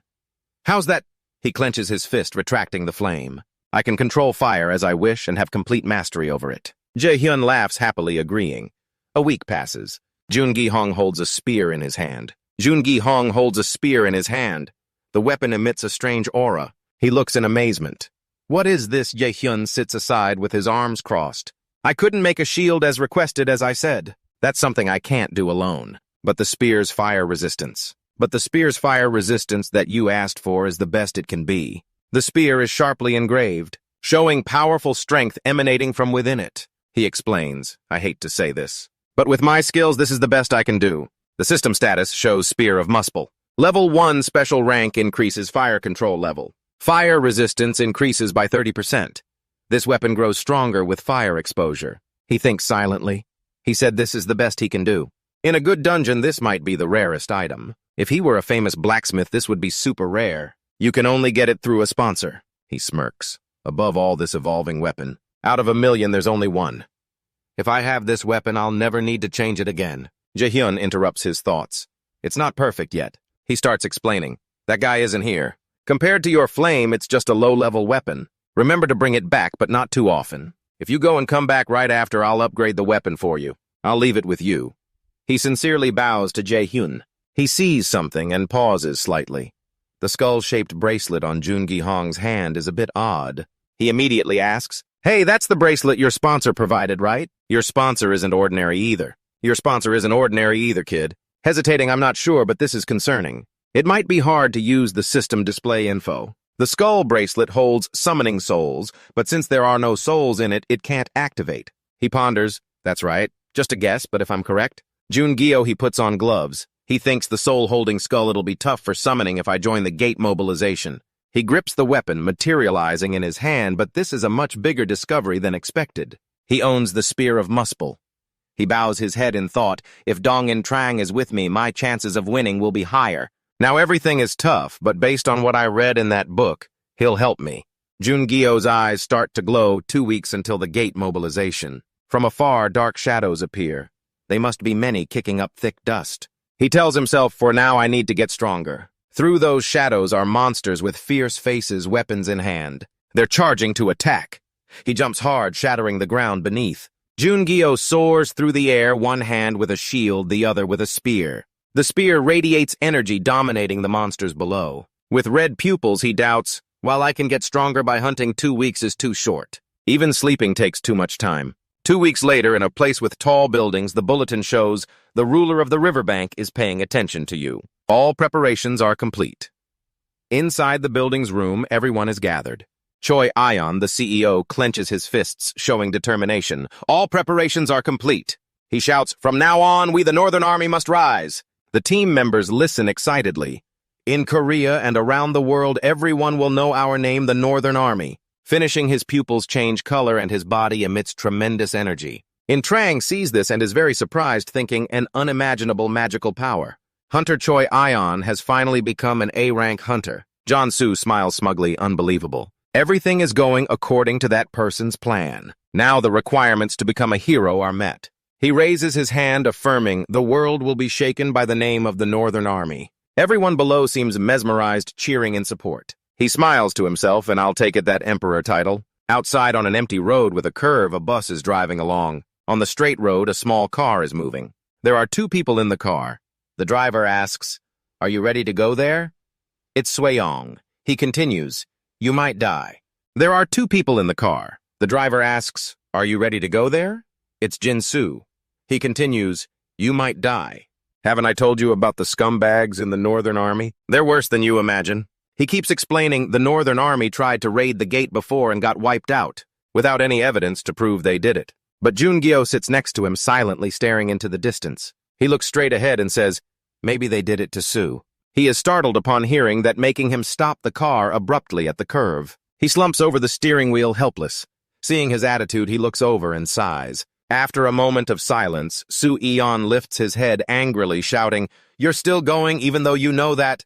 You're extremely important to the association. You won't be punished if you don't go. Nothing is more valuable than your life." His hand grips the steering wheel tightly as he says, "Please." Then Soo-yeon lowers his head softly. "Don't go." He doesn't speak, just smirks. He asks seriously, "Kim Soo-yeon, you said nothing else is worth more than life, right?" He replies blankly, "Yes." He hears the answer and continues, "I know that too. I'm not joining today's mobilization hoping for the best outcomes." Then he smiles confidently. "Those scumbags will find out soon enough. Life has so many valuable things." In a city spot near the riverbank, a hole emits energy. It's the new gate about to open. Everyone gathers nearby to observe. Cheon-yong and Han Sung are here too. They seem excited. The reporter is ready with his camera. Jun-gyo smiles and says to Seong-gu, "I heard you declined this gate raid. Why are you here?" Seong-gu responds, "I declared the Northern Army as our enemy and said the super rookie is my friend. So why wouldn't I be here?" Suddenly he turns his head and meets Ion Cheon's eyes. He glances over with a sneaky smile. Seeing that Seong-gu's smile fades, he stands facing him seriously, asking, "You're planning to go even without me asking, right?" He smiles back, "Yes, you're not stopping me. Don't you know if I'm wrong or not?" He worries. "You might know this, but those scumbags are stronger than you think." His official rank in the association is B rank. The two look in one direction. Then Jun-gyo speaks. He seems to have reached A rank hunter. Seong-gu responds, "You feel that too." Seong-gu looks at him and smiles. I'm more surprised by how strong you are compared to him. No problems will happen. I'm sure you have a plan in mind." He sits down, arms crossed, and continues, "I've been following your journey to get stronger. I'll wait here until you come out." Jun-gyo stands next to him, wondering, why do you have to do that? The power inside his body suddenly bursts out. He says seriously, "Just in case you don't come out, I won't let the Northern Army leave with it." Hearing that, he is surprised and thinks he's saying he'll destroy the entire Northern Army. What a madman. They stand there waiting. Suddenly, an announcement sounds. The raid will start soon. Everyone please finish all preparations and gather here. Choi Ion CEO will become the hero, and the ruler of the riverbank will kill many hunters. 3 people, Choi Ion CEO John Soo-in Chong, appear full of confidence. Next, the hunters enter the space one by one. But history will change here. He enters with full determination. Jun-gyo reaches out to feel the magical power. We enter the gate of the ruler of the riverbank. He believes that here he'll win everything and claim the glory. Everyone has entered the gate's space. The gate slowly closes, releasing purple energy. As the energy flows out more, the gate seals completely. Choi Ion CEO looks with anticipation, saying, "It's starting." Value. The bulletin shows the magical power value will change based on the gate's characteristics. Reading that makes everyone worried. Someone asks, "What does that mean?" Damn it, I've never heard of this. Cheon-yong looks at the walkie-talkie in his hand, also surprised. No, unbelievable. The rank went up from B to B+. Jun-gyo remains calm, observing. The bulletin continues. The gate's characteristics will activate. The exit will be blocked. Seeing the gate shrinking, everyone is stunned. People panic. What the hell is going on? Others worry. The gate gradually disappears and emits great power. People panic. What the hell is going on? Others worry, are we trapped here? The bulletin shows countless incarnations have gathered here. Sponsors are also gathering. The proportion of magical power will increase further. At the same time, their nerves and cells in their bodies begin to change. Henry reaches out, wondering, what's happening? Cheon-yong also feels unusual. My body feels too hot. The bulletin continues with new messages. The incarnation has entered a special gate. The sponsor's attention is still increasing. The ratio of magical power will rise. The person holding the meter sees the numbers spinning wildly. The hunter widens his eyes in shock. At the top corner of the gate, the meter shows A. Cheon-yong is startled, dropping the device, exclaiming, "A rank." Han Cheong punches Cheon-yong's chest, shouting, "What?" Cheon-yong pushes Han Cheong away, yelling, "Let me get out of here." An A-rank gate can't be cleared without hero hunters. Some hunters fall into despair. One clutches his head in panic. Another collapses in anxiety. Jun-gyo remains unfazed. Reaction as I expected. This place is like a tomb for them. He turns and sees Choi Ion CEO John Soo-in Chang standing still in a corner, so he guesses those guys aren't moving. They must have known about this beforehand. Choi Ion CEO and John Soo stand calmly, so this situation was probably arranged. The bulletin announces the wave will start in a few minutes. Suddenly, Choi Ion CEO shouts, "Everyone stay calm." He raises his hand to reassure, "I know you're all panicking. I'm confused too. I don't understand why this is happening. Every gate has its risks, so anything can happen." He continues, "But what's most important now? Is it despair?" Then he changes his expression, showing determined resolve. He shouts, "It's to survive. Don't any of you want to live?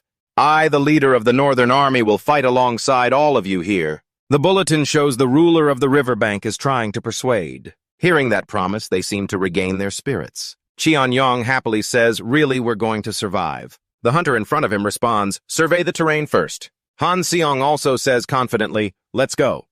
The bulletin announces, the status window of the ruler of the riverbank. Ability to incite and command triples. When near the river, there's a chance to force others to command. Right after the bulletin in red reports through the influence of the fallen angel. You have resisted the organization and coercion order. Jun-gi Mr. observes from afar, thinking, some kind of incitement. All those hunters over there are affected. All those hunters over there are affected. Jansu smiles and asks, "Brother, should we start right away?" Ion CEO answers, "No." He says, according to that person, the wave of this gate will take a long time, so the Northern Army should conserve energy as much as possible. Jansu frowns in confusion. What? From above, seeing everyone dispersing, he continues, "We'll follow the plan we discussed before. The Northern Army will conserve energy and survive." Jansu asks again, "Is that possible?" They're hunters, not idiots. They've been incited by authority, but they'll catch on if they see the Northern Army in the back. Ion CEO explains, "I said as many as possible to get those bugs to fight and avoid suspicion from the hunters." Jansu suddenly changes expression. He thinks, is he sacrificing team members just for the plan? From above looking down, he sees Jun-gi Mr.'s figure below. He looks at him steadily. He thinks, his eyes seem to know all my plans. Better to eliminate him as soon as possible. He suddenly calls out, "Dong-in Chang!" He quickly responds, "Yes, sir." The person in front of him wears an iron mask hiding his face. The one he always thinks of as his loyal dog in Chang. It's better to get rid of him as soon as possible. He suddenly shouted, "Dong-in Chang!" The man quickly responded, "Yes, sir." The person standing in front of him wore an iron mask hiding his face.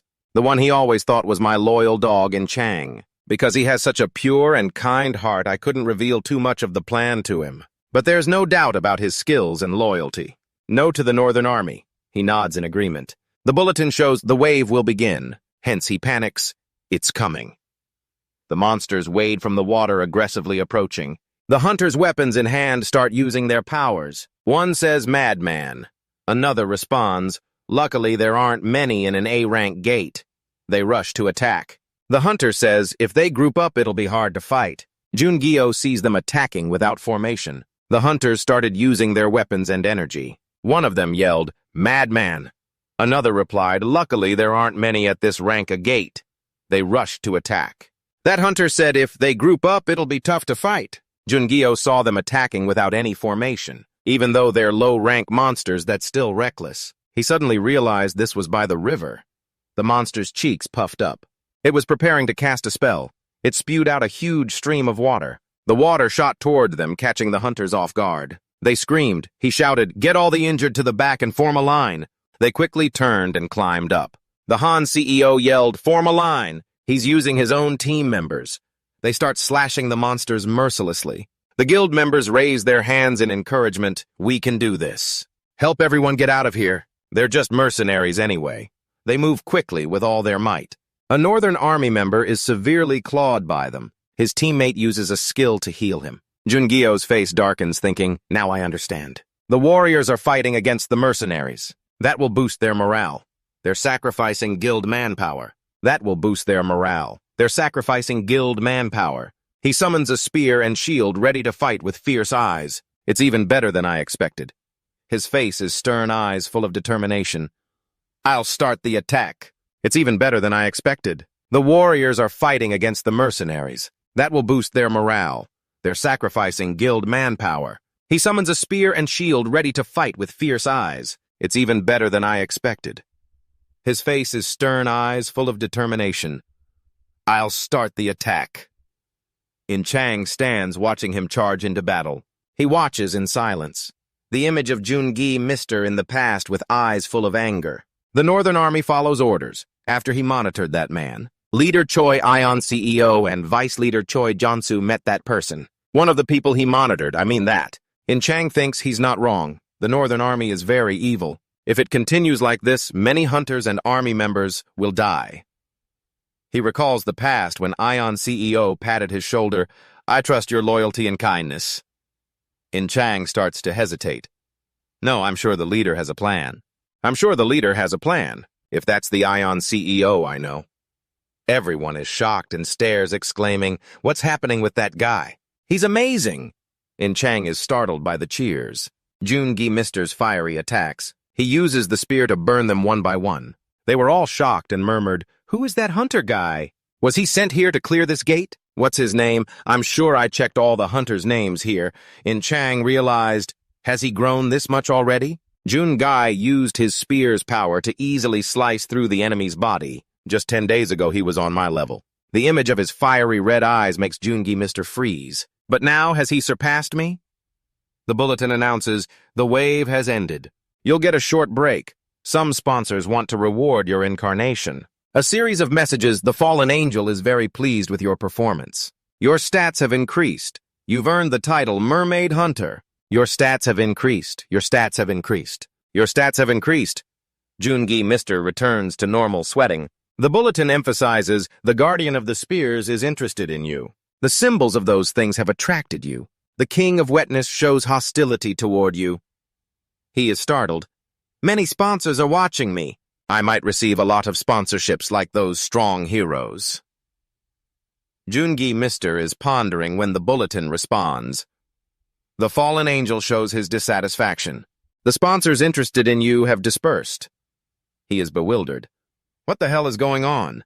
His teammates rush over joyfully, thanking him profusely. Cheon Yong and Hen Song curiously ask, who are you really? Where are you from? Are you from the association? Jun-gi Mr. replies seriously, it's not over yet. There are still many waves to come.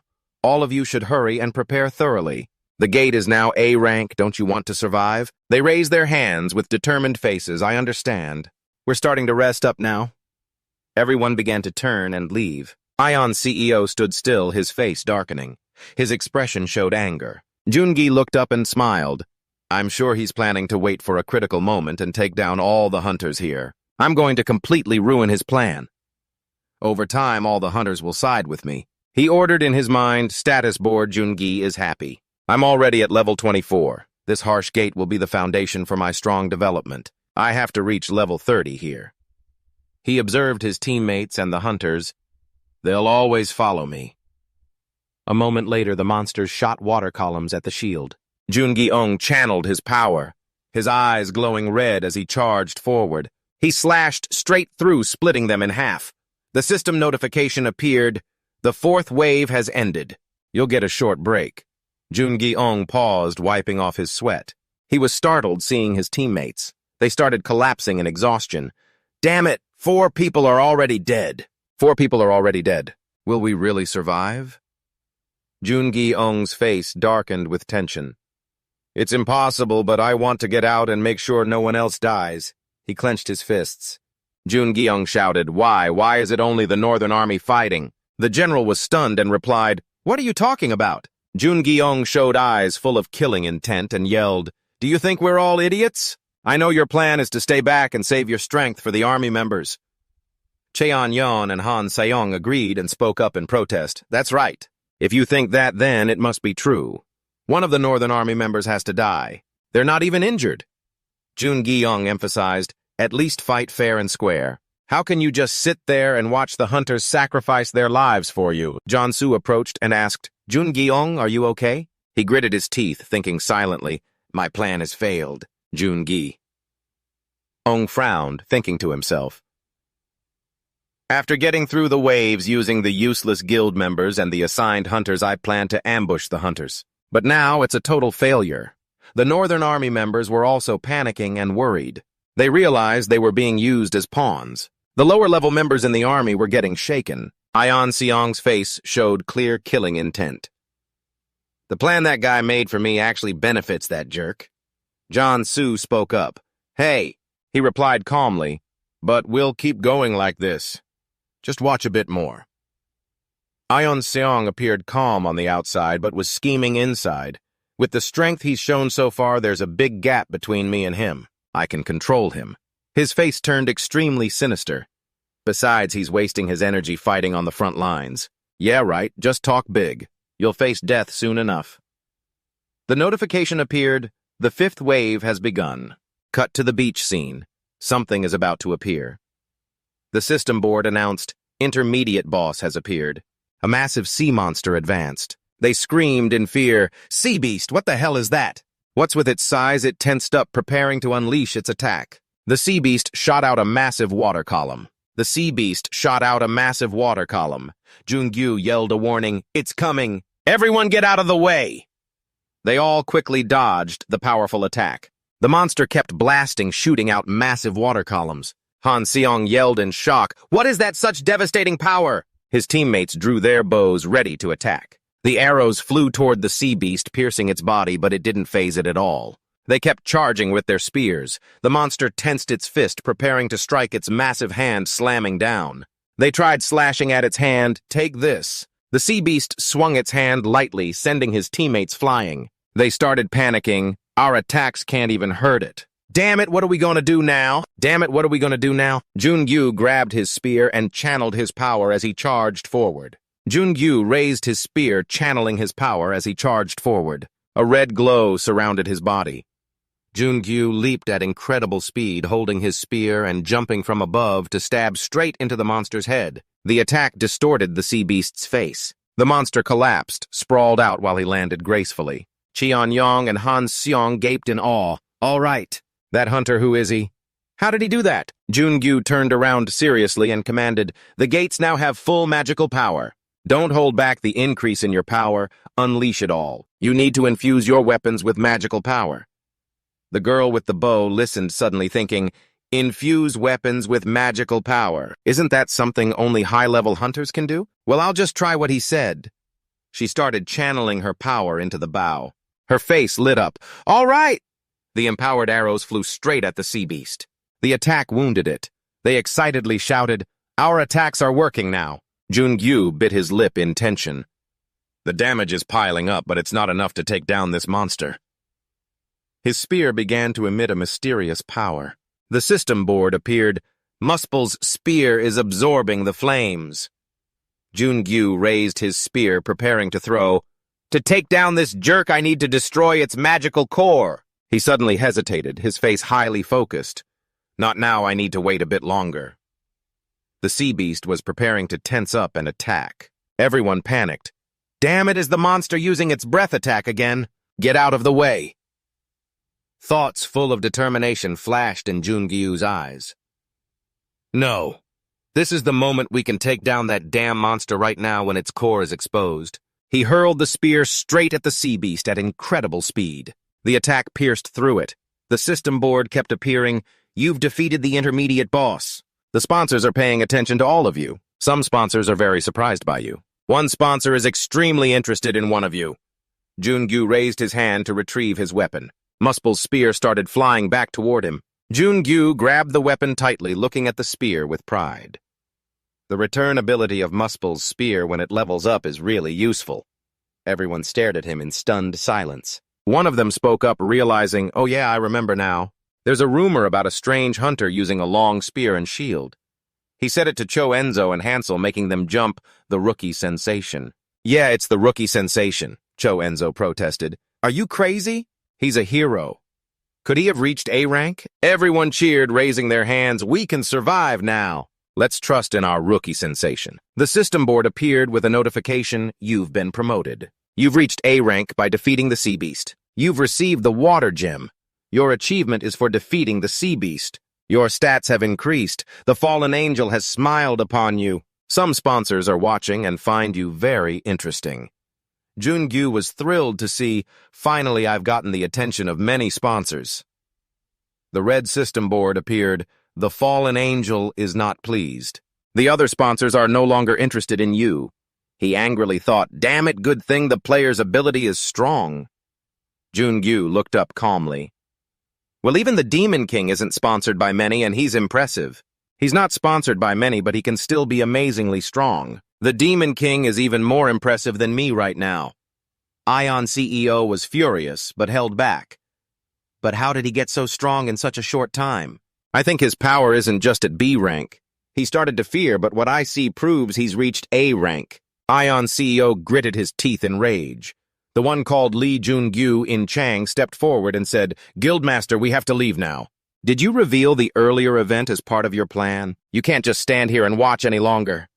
Ion CEO glanced with a serious face. In Chang continued to emphasize, if your plan doesn't work out, you need to make another one and focus on executing it.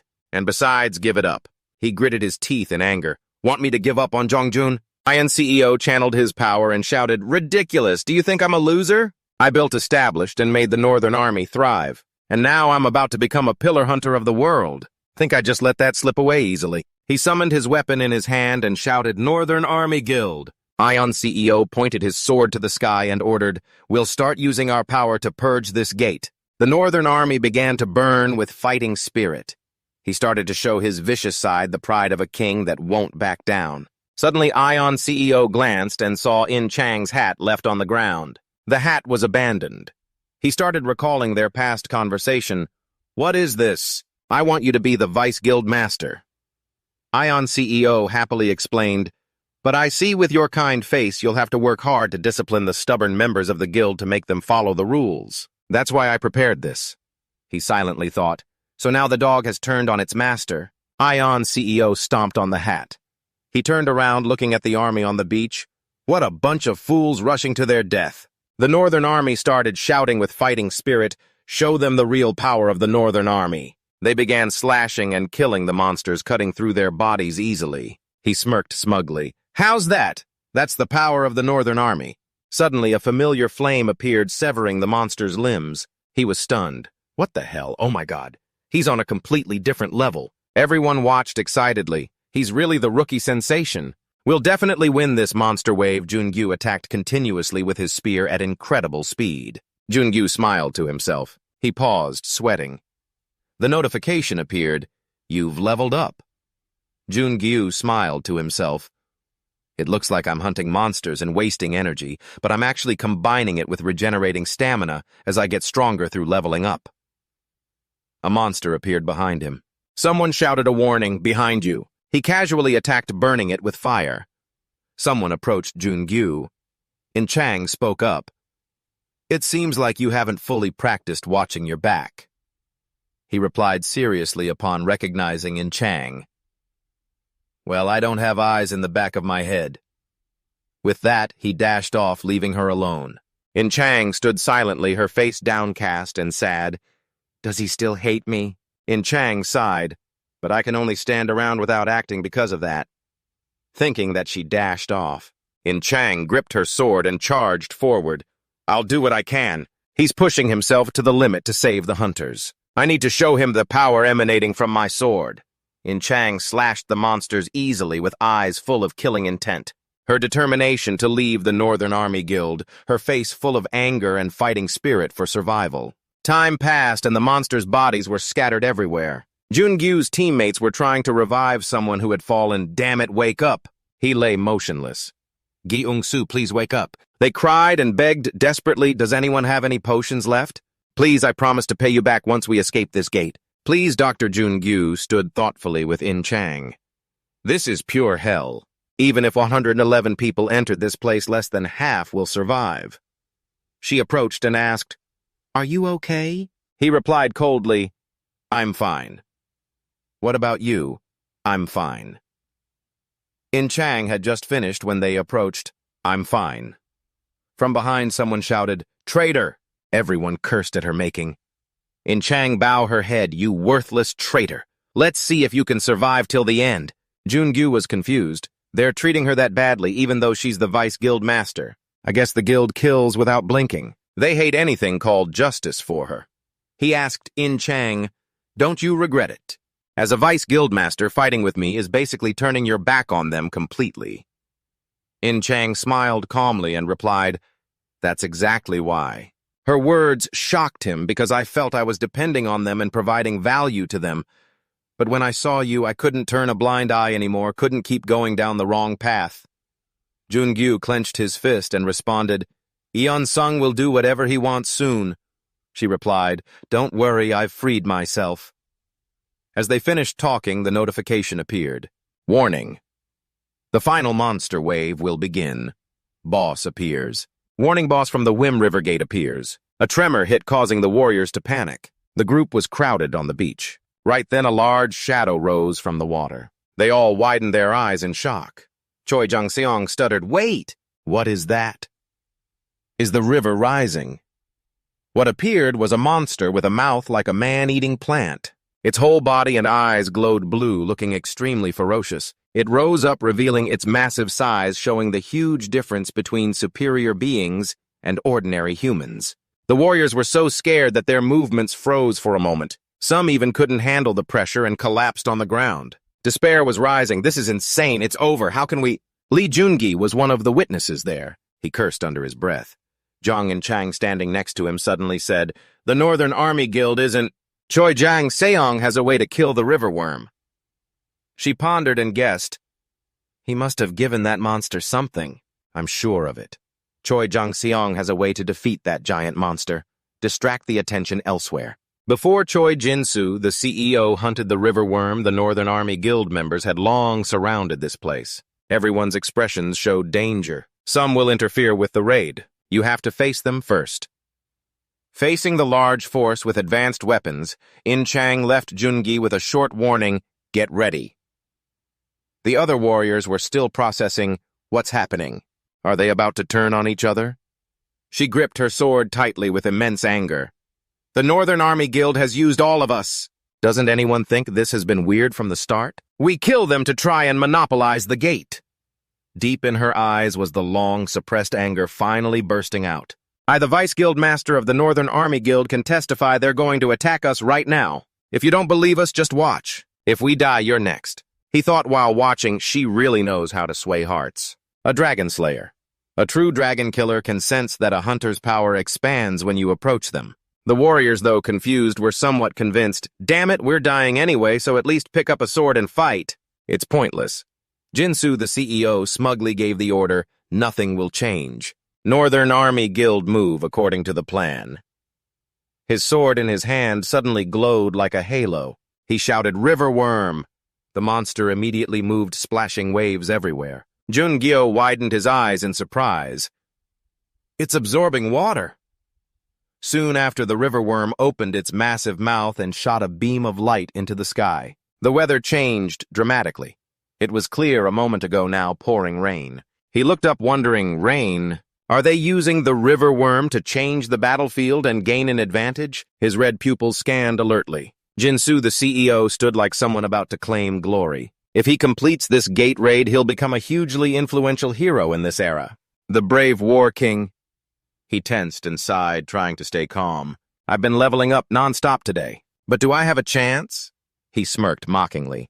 "Those flames look pretty weird. It's like they'll burn through this rain." He focused on gathering his fire energy without a care. Basically, he had no other choices now. "I just have to fight."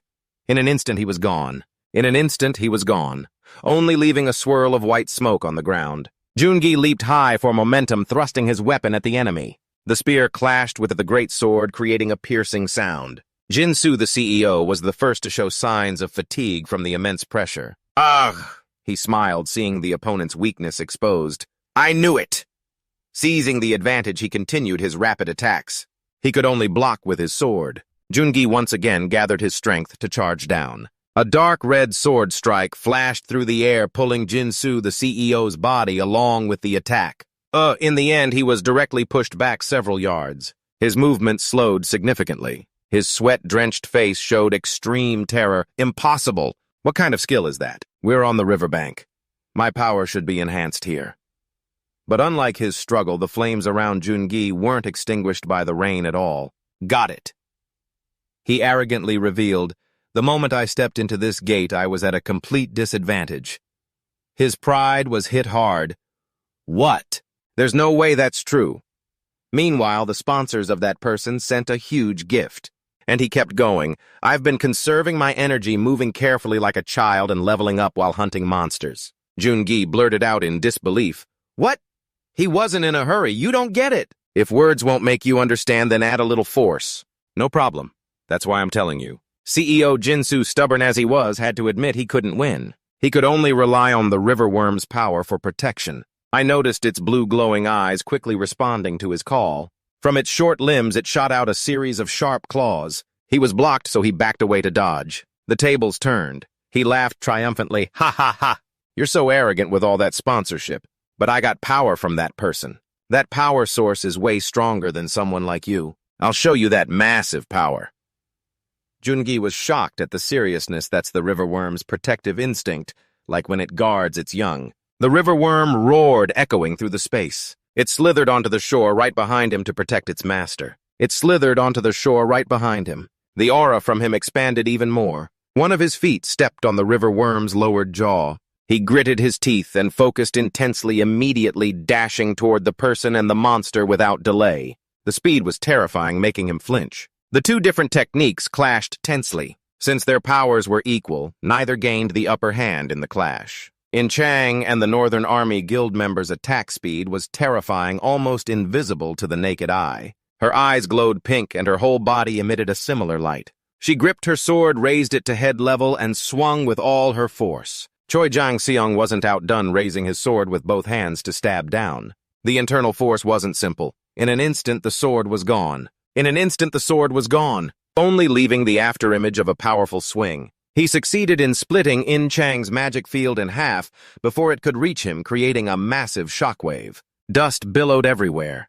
Her back stood watching the chaotic scene ahead, waiting for the result. Unexpectedly, the opponent wasn't taken down by her attack. Instead, he burst out of the smoke with high spirits. Jinsu arrogantly yelled, "If you kneel and beg for forgiveness now, at least I'll give you a way out." She thought, can that guy win? Our Northern Army Guild is the true victor of this gate. In Chang immediately retorted, "What's wrong with you?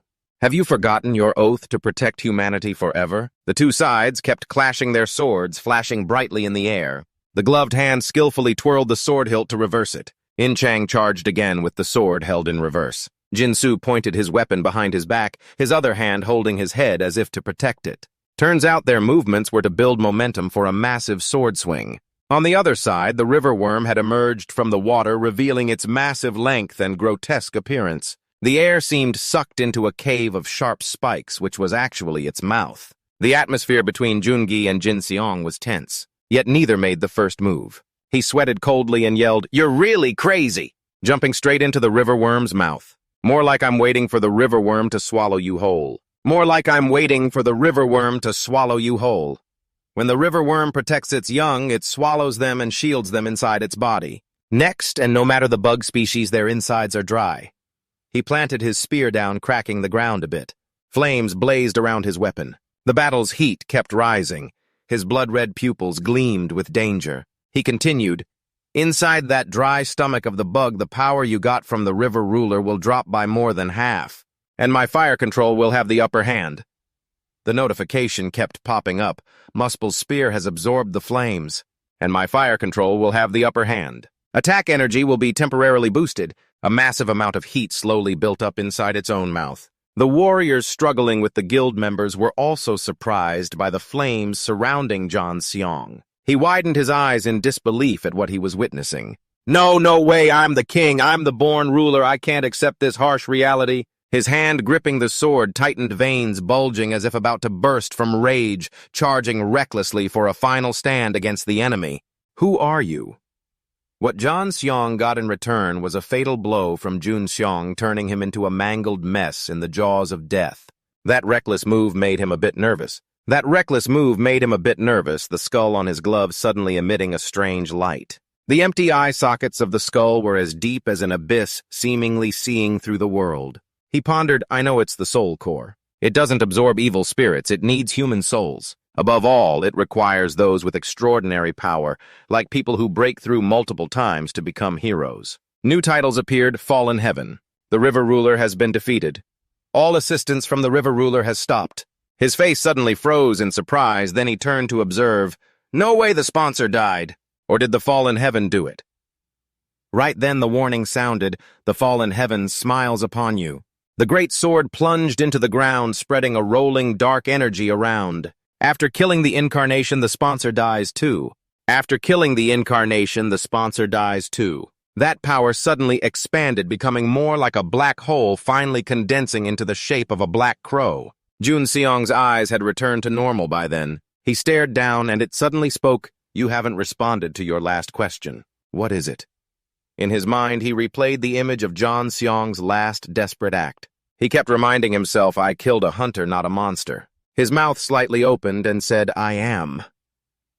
His mind was extremely chaotic, but according to the rules, he always remembered. One thing, I'm the descendant of the tyrant and also the one following peace. I can't become a demon king. But that's not enough because the world is at risk of change. I'll bear it all, whether shame or sin, I'll surpass the demon king. Based on that, he didn't hesitate to give the final answer, demon god. As a result, the Fallen Heaven supports your decision. The crow spread its wings in the air and replied, Interesting, I'll see you soon. With that, its body vanished as if it never existed. Jun Seong muttered to himself, Make sure to report everything you saw and heard to your master. The battle has ended. The gate's boss, the river worm monster, has been destroyed. The river worm's whole body was burned, making it roar in agony. It collapsed, sprawled out, merging into the water. Then a series of notifications displayed, You've received the largest contribution. You've received the essence of water. You've received the achievement of River Worm Slayer. You've received the achievement of River Conqueror. You've leveled up. You've leveled up. The warriors stared in breathless silence. The Northern God Guild members were also acting confused, not knowing how to react. Black smoke rose thickly from the roasted monster's corpse, and then the hero who defeated it slowly appeared amid the heavy rain. The warriors couldn't hide their joy. Oh, the rookie sensation killed the river worm. He did it, Jun Seong smiled in victory at his teammates' welcome. However, it wasn't over yet. In Chang suddenly called his name, Lee Jun Seong. As he looked up, he saw a figure with a sword charging straight at him. You bastard! The slash carried so much hatred aimed straight at Jun Seong. Luckily, he raised his shield just in time to block it. In his eyes, there was bloodshot rage, his roar terrifying. What did you do to my brother? Everything's ruined because of you.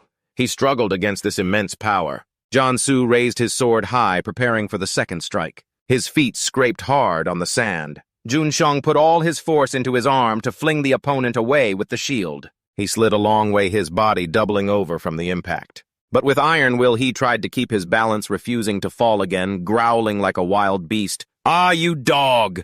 A metal weapon forged in intense heat swung quickly in the air. Jun Seong didn't give the opponent a chance to shout more, thrusting his spear straight at his face. Jansu was sweating profusely, realizing he was cornered. He said darkly, The reason all of you were given power as hunters is to protect those in danger. Great power comes with great responsibility. People like you who cause suffering and threaten the weak don't deserve to be called hunters. He basically refused to accept it, only bowing his head as a way to avoid reality. Feeling Jansu had no more fight left, he withdrew his weapon. I've shed enough blood today. Not forgetting to throw a furious glance back, I don't want to see more, then walked away after saying, Repent and live right. But he didn't expect that the moment he turned his back on the enemy was exactly when he opened a path for revenge. His hand summoned the sword. In the moment he lowered his guard the most, John Su seized the opportunity to strike from behind. Die. When he realized it was already too late, a spray of fresh blood splattered. But it wasn't Jun Xiong's blood because In Chang had timely blocked him with a counterslash, saving him just in time. Seeing his whole body trembling, eyes wide in disbelief. How could I? In the end, his body collapsed on the ground from massive blood loss. The notification immediately displayed, "The soul core has absorbed another hero's soul." The skull on the glove emitted a strange light again. He asked his savior Han, "Are you okay?" In Chang replied briefly, "Yes." Her face darkened with hints of regret and guilt. "I should have stopped them earlier. If I had, this tragedy wouldn't have happened." He gently reassured her. "You don't need to feel guilty about anything. You're different from them." She suddenly pointed her sword down. "I think this is for me." He was a bit confused. "What?" Without a word, the sword was plunged deep into the ground. Finally, she decided with a serious face, "I won't swing a sword ever again. I'll live to atone for the Northern Army Guild's sins." With that, she stepped away from her weapon. His thoughts were completely chaotic. Has she given up?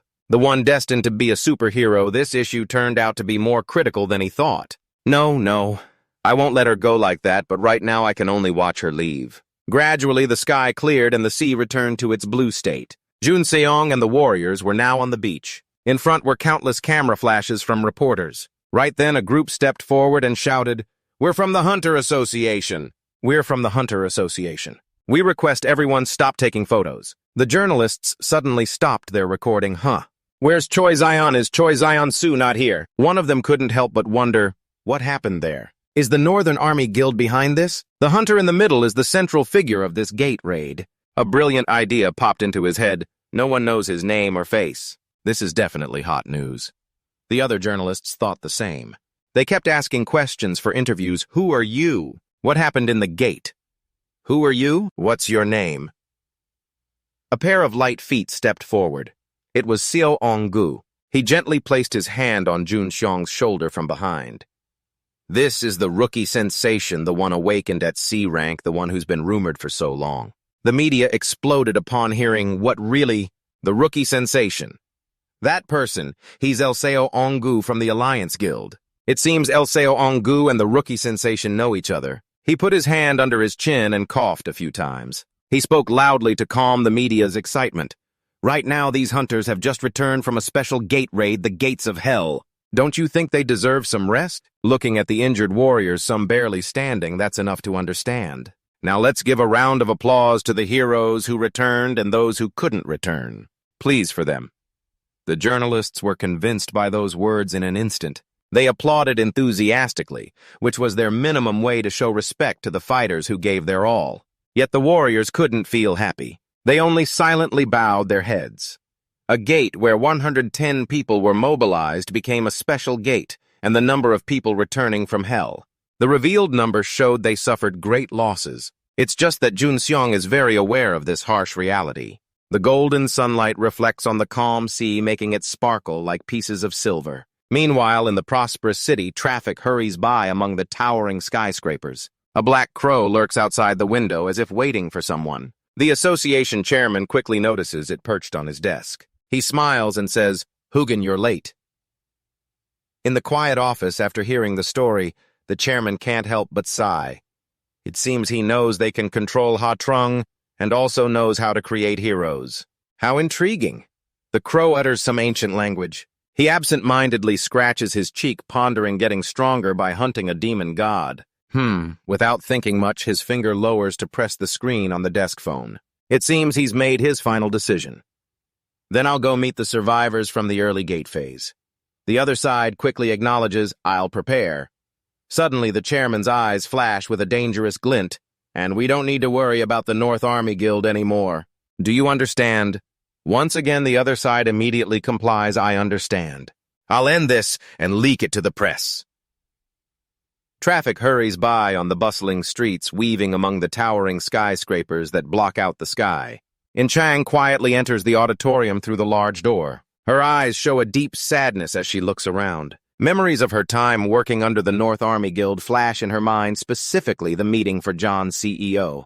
The leadership is now just an empty space with no one there. She lowers her head, lost in thought. She frowns, her voice filled with lingering regret.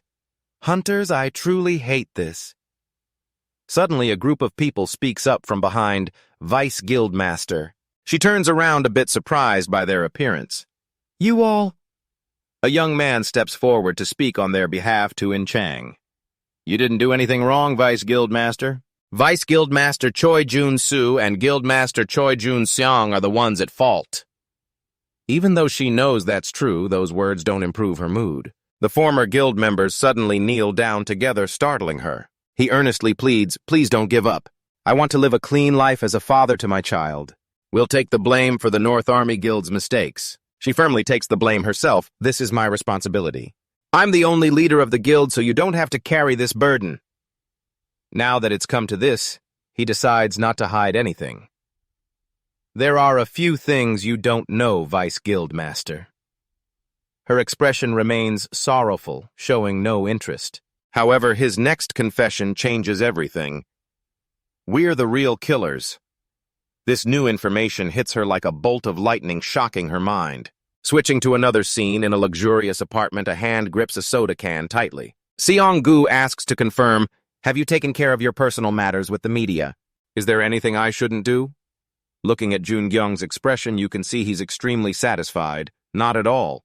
Instead, thanks to you, I've become really famous. An interesting story unfolds. Lee Jun-gyung has instantly become a superstar because he cleared a B-rank gate. That's a reward because he cleared a gate. B rank evolved into A rank. He dominated the front pages of newspapers and TV channels. The news spreads widely with no sign of stopping. That's a reward. A C rank hunter became A rank in an instant. A hero overcoming adversity. Will this underdog only exceed expectations and clear an A rank gate? Now everyone calls him the underdog. Seong-gu places 2 fingers under his chin, looking thoughtful. The term underdog refers to the weak, so I don't think it suits you much. You're being polite to a powerless hunter like me. It's not completely unfit. He expresses, anyway, I figured it was pointless if you felt it was intrusive. Thanks for taking it that way. In Jun-gyung's mind, he thinks, I think I need to tell him about my next plan. Finally, he decides to bring it up. By the way, how did you know? He asks, confused, what do you mean? He seriously continues about me using hero initiation for my own benefit, because the meaning of hero initiation isn't known in this era. He murmurs, hero initiation. CEO Gu clarifies, do you mean you can create heroes? In this era, people believe heroes are born from the sponsor's desires, fate, and time. He hesitates in surprise. You know about it. His pupils dilate greatly upon realizing. A member of Asgard. His eyes suddenly glow with a golden light, looking extremely mysterious.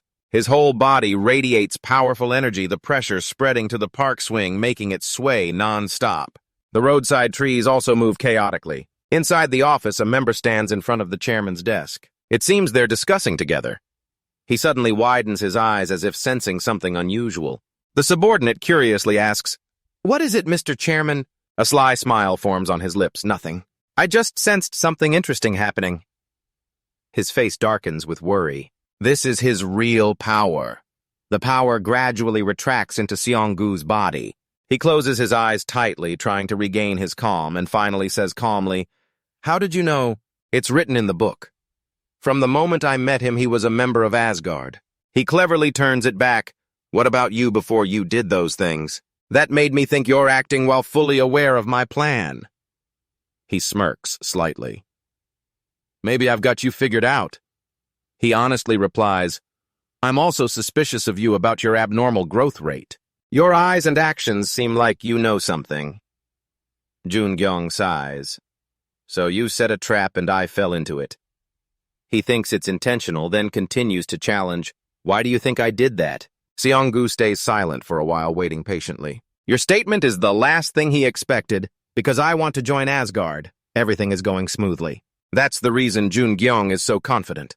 Asgard, a secret organization of extremely powerful hunters. The real battle is just beginning. The sky starts to turn evening at a deserted construction site with stairs leading up. In Chang slowly approaches while asking, why did you ask to meet me? He quickly gets to the point, it won't take much time. In my opinion, you basically don't want to waste the other person's time. I think my value ended at the Lie Gate. I have no value left related to the North Army Guild, and I'm useless now. She lowers her head slightly, hiding her expression. Besides, someone like me can't accomplish anything worthwhile. He quickly retorts, "No, you're very valuable." His hand clenches into a fist, trembling non-stop. He speaks as if he knows everything. "So you Lee Jungyong?" Tears well up in her eyes.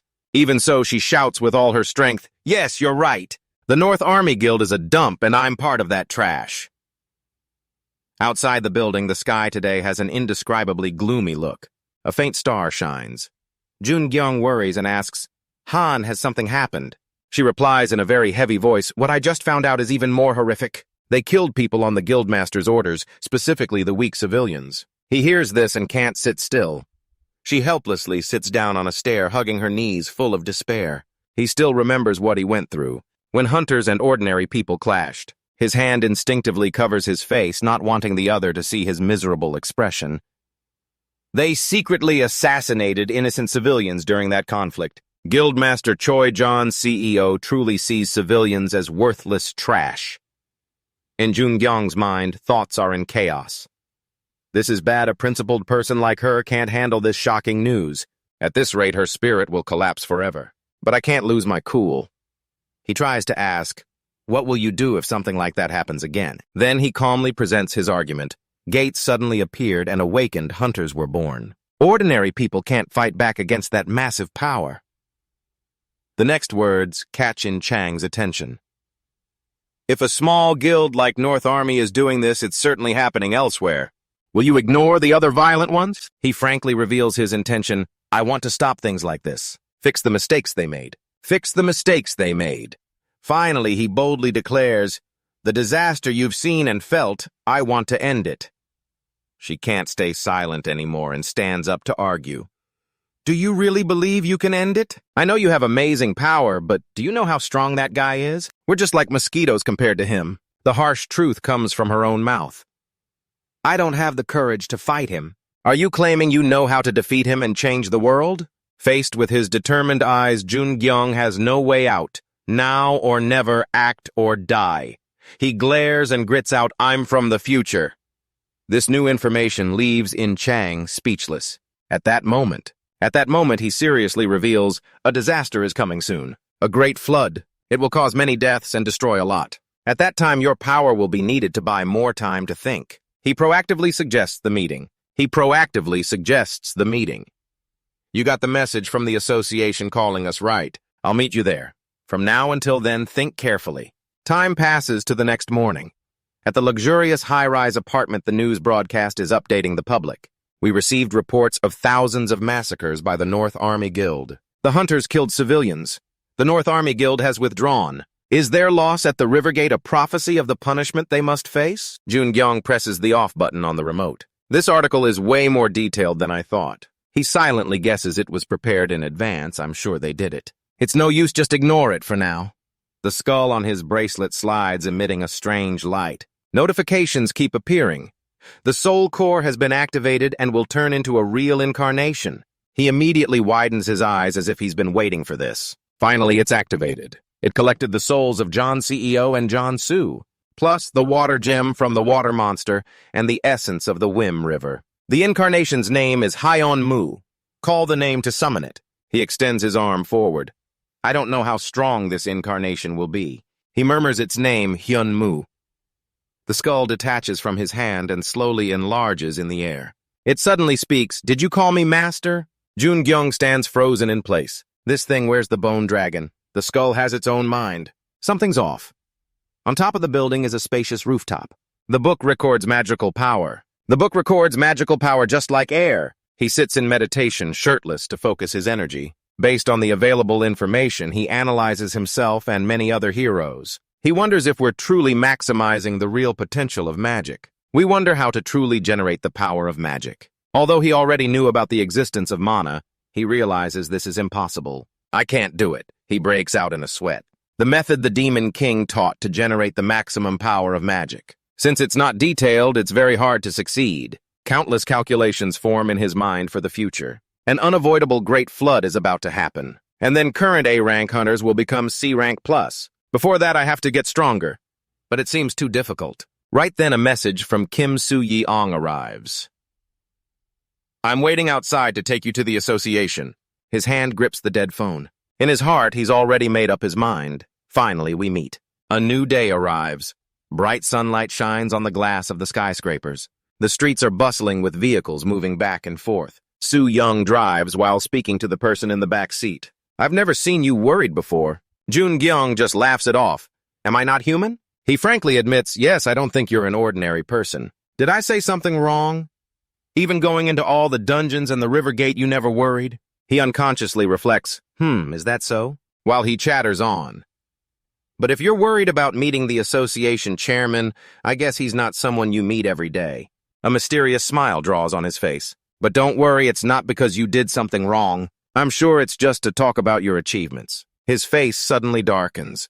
More than 50 hunters died in the river gate. And among them is the North Army Guildmaster, a guild with a very high status. Jun-gyung affirms firmly, I'm sure this isn't just a normal meeting to reward the survivors and report back on the situation. In reality, it's an unusual interrogation. Hearing that Soo-yi-hang suddenly looked apologetic, I understand now, I'm sorry for being so narrow-minded. Remembering the conversation with Seong-gu not long ago. You want to join Asgard? That's not something I can decide. I don't know if you've heard, but the diary says Hindu is really disappointed with Asgard's current state. Their original goal was to protect humanity. But Asgard has collapsed. You quietly pieced together the clues. When Seong-gu met the Demon King, he was already against Asgard. But he hadn't found a way yet. The Demon King had joined Asgard for a short time, but he left with Himdul. Suddenly, your eyes widened with determination. I'll join Asgard before the Demon King and grow quickly by using all their resources, until it's no longer useful. Outside the towering building, a voice called out, You're in now!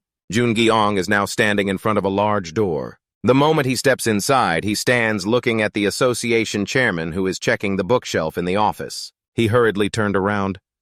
I'm sorry. Even though I was the one who invited you here, I didn't prepare things properly. Suddenly got too busy today. He extended a hand forward. Nice to meet you. Suddenly today's so busy. He extends a hand. Nice to meet you. Even though there are still shortcomings, I'm currently the chairman of the Korean Hunters Association. His real name was finally revealed. I'm Jang Hyojin. You kept thinking this is the person the North Military Guild follows almost like worship, and the one the Demon King mentioned hundreds of times in the diary. Based on the information you have, you concluded, he's an incredibly powerful figure, so powerful that I have no choice but to acknowledge him. He's strong, I can't win if I fight him. They shook hands to show goodwill. You introduced yourself, I'm Lee Jun-gyung. A slight smile crept up on Hyojin's lips. So let's skip the small talk and get straight to the point, shall we? Who are you really? Hyojin's entire body was enveloped in overwhelming energy. It seems like you already know everything. Do we really need to keep dancing around it? I'm the one who's been backing the North Military Guild. Jun-gyung's expression didn't change much. In his mind, he recalled what was written in the diary. Don't believe anything about Odin. Everything about him is a lie. You calmly responded, I know that. The dark energy around him started to fade by half. The chairman held up the board in his hand, a bit disappointed. You don't seem like what I imagined. Did I say something wrong? Then, as he stared at the notes, he added, what a special guy. He went over your impressive past achievements. According to the records, when you awakened as a hunter, you killed hundreds of monsters and even bosses inside the gate. You were rescued by the Alliance Guild and ranked as C-class. But in just the next 2 months, during that fierce battle on the beach not long ago, you became an A-class hunter and defeated the Kraken on your own. Finally, the chairman summed it up an incredible growth rate. I like that, but I want to ask one thing. The board suddenly burst into blue flames. Along with that, his attitude flipped. Why did you kill him? John, the CEO, was someone I was training. Under the invisible pressure from him, you didn't show any sign of wavering. So you were watching everything through that crow? What's wrong with that? I just killed a hunter who was trying to take me out. What's wrong with that? His voice was still hoarse and heavy. Of course there's something wrong. You destroyed a piece I was nurturing without permission. You shot back without a backing down. Wasn't he just a pawn? I want to join Asgard. As you said, Chairman, I'll focus on the main issue. I want to join Asgard. This statement from you made Hyojin pause for a moment. Then stroking his chin with interest, oh ho, you really know how to surprise people. You want to join, but do you even know what Asgard is like? Jun Gyeong answered straightforwardly. It's a faction created by the first hunters. Its purpose is to help save humanity. Isn't Asgard something like that? You added seriously, and you're Odin, the king of Asgard. Let me say it again, I want to join Asgard. Another strange point made the chairman jump a bit. The diary mentioned that Odin isn't a good person. His kindness is completely fake. In reality, he's more cunning and evil than anyone. But he has one weakness. Hyojin suddenly became clearly excited. How wonderful! You know all this from Hyojin's existence to the Kraken being controlled. And you're even telling me how you got stronger by hunting monsters like you're challenging me. There's even more description.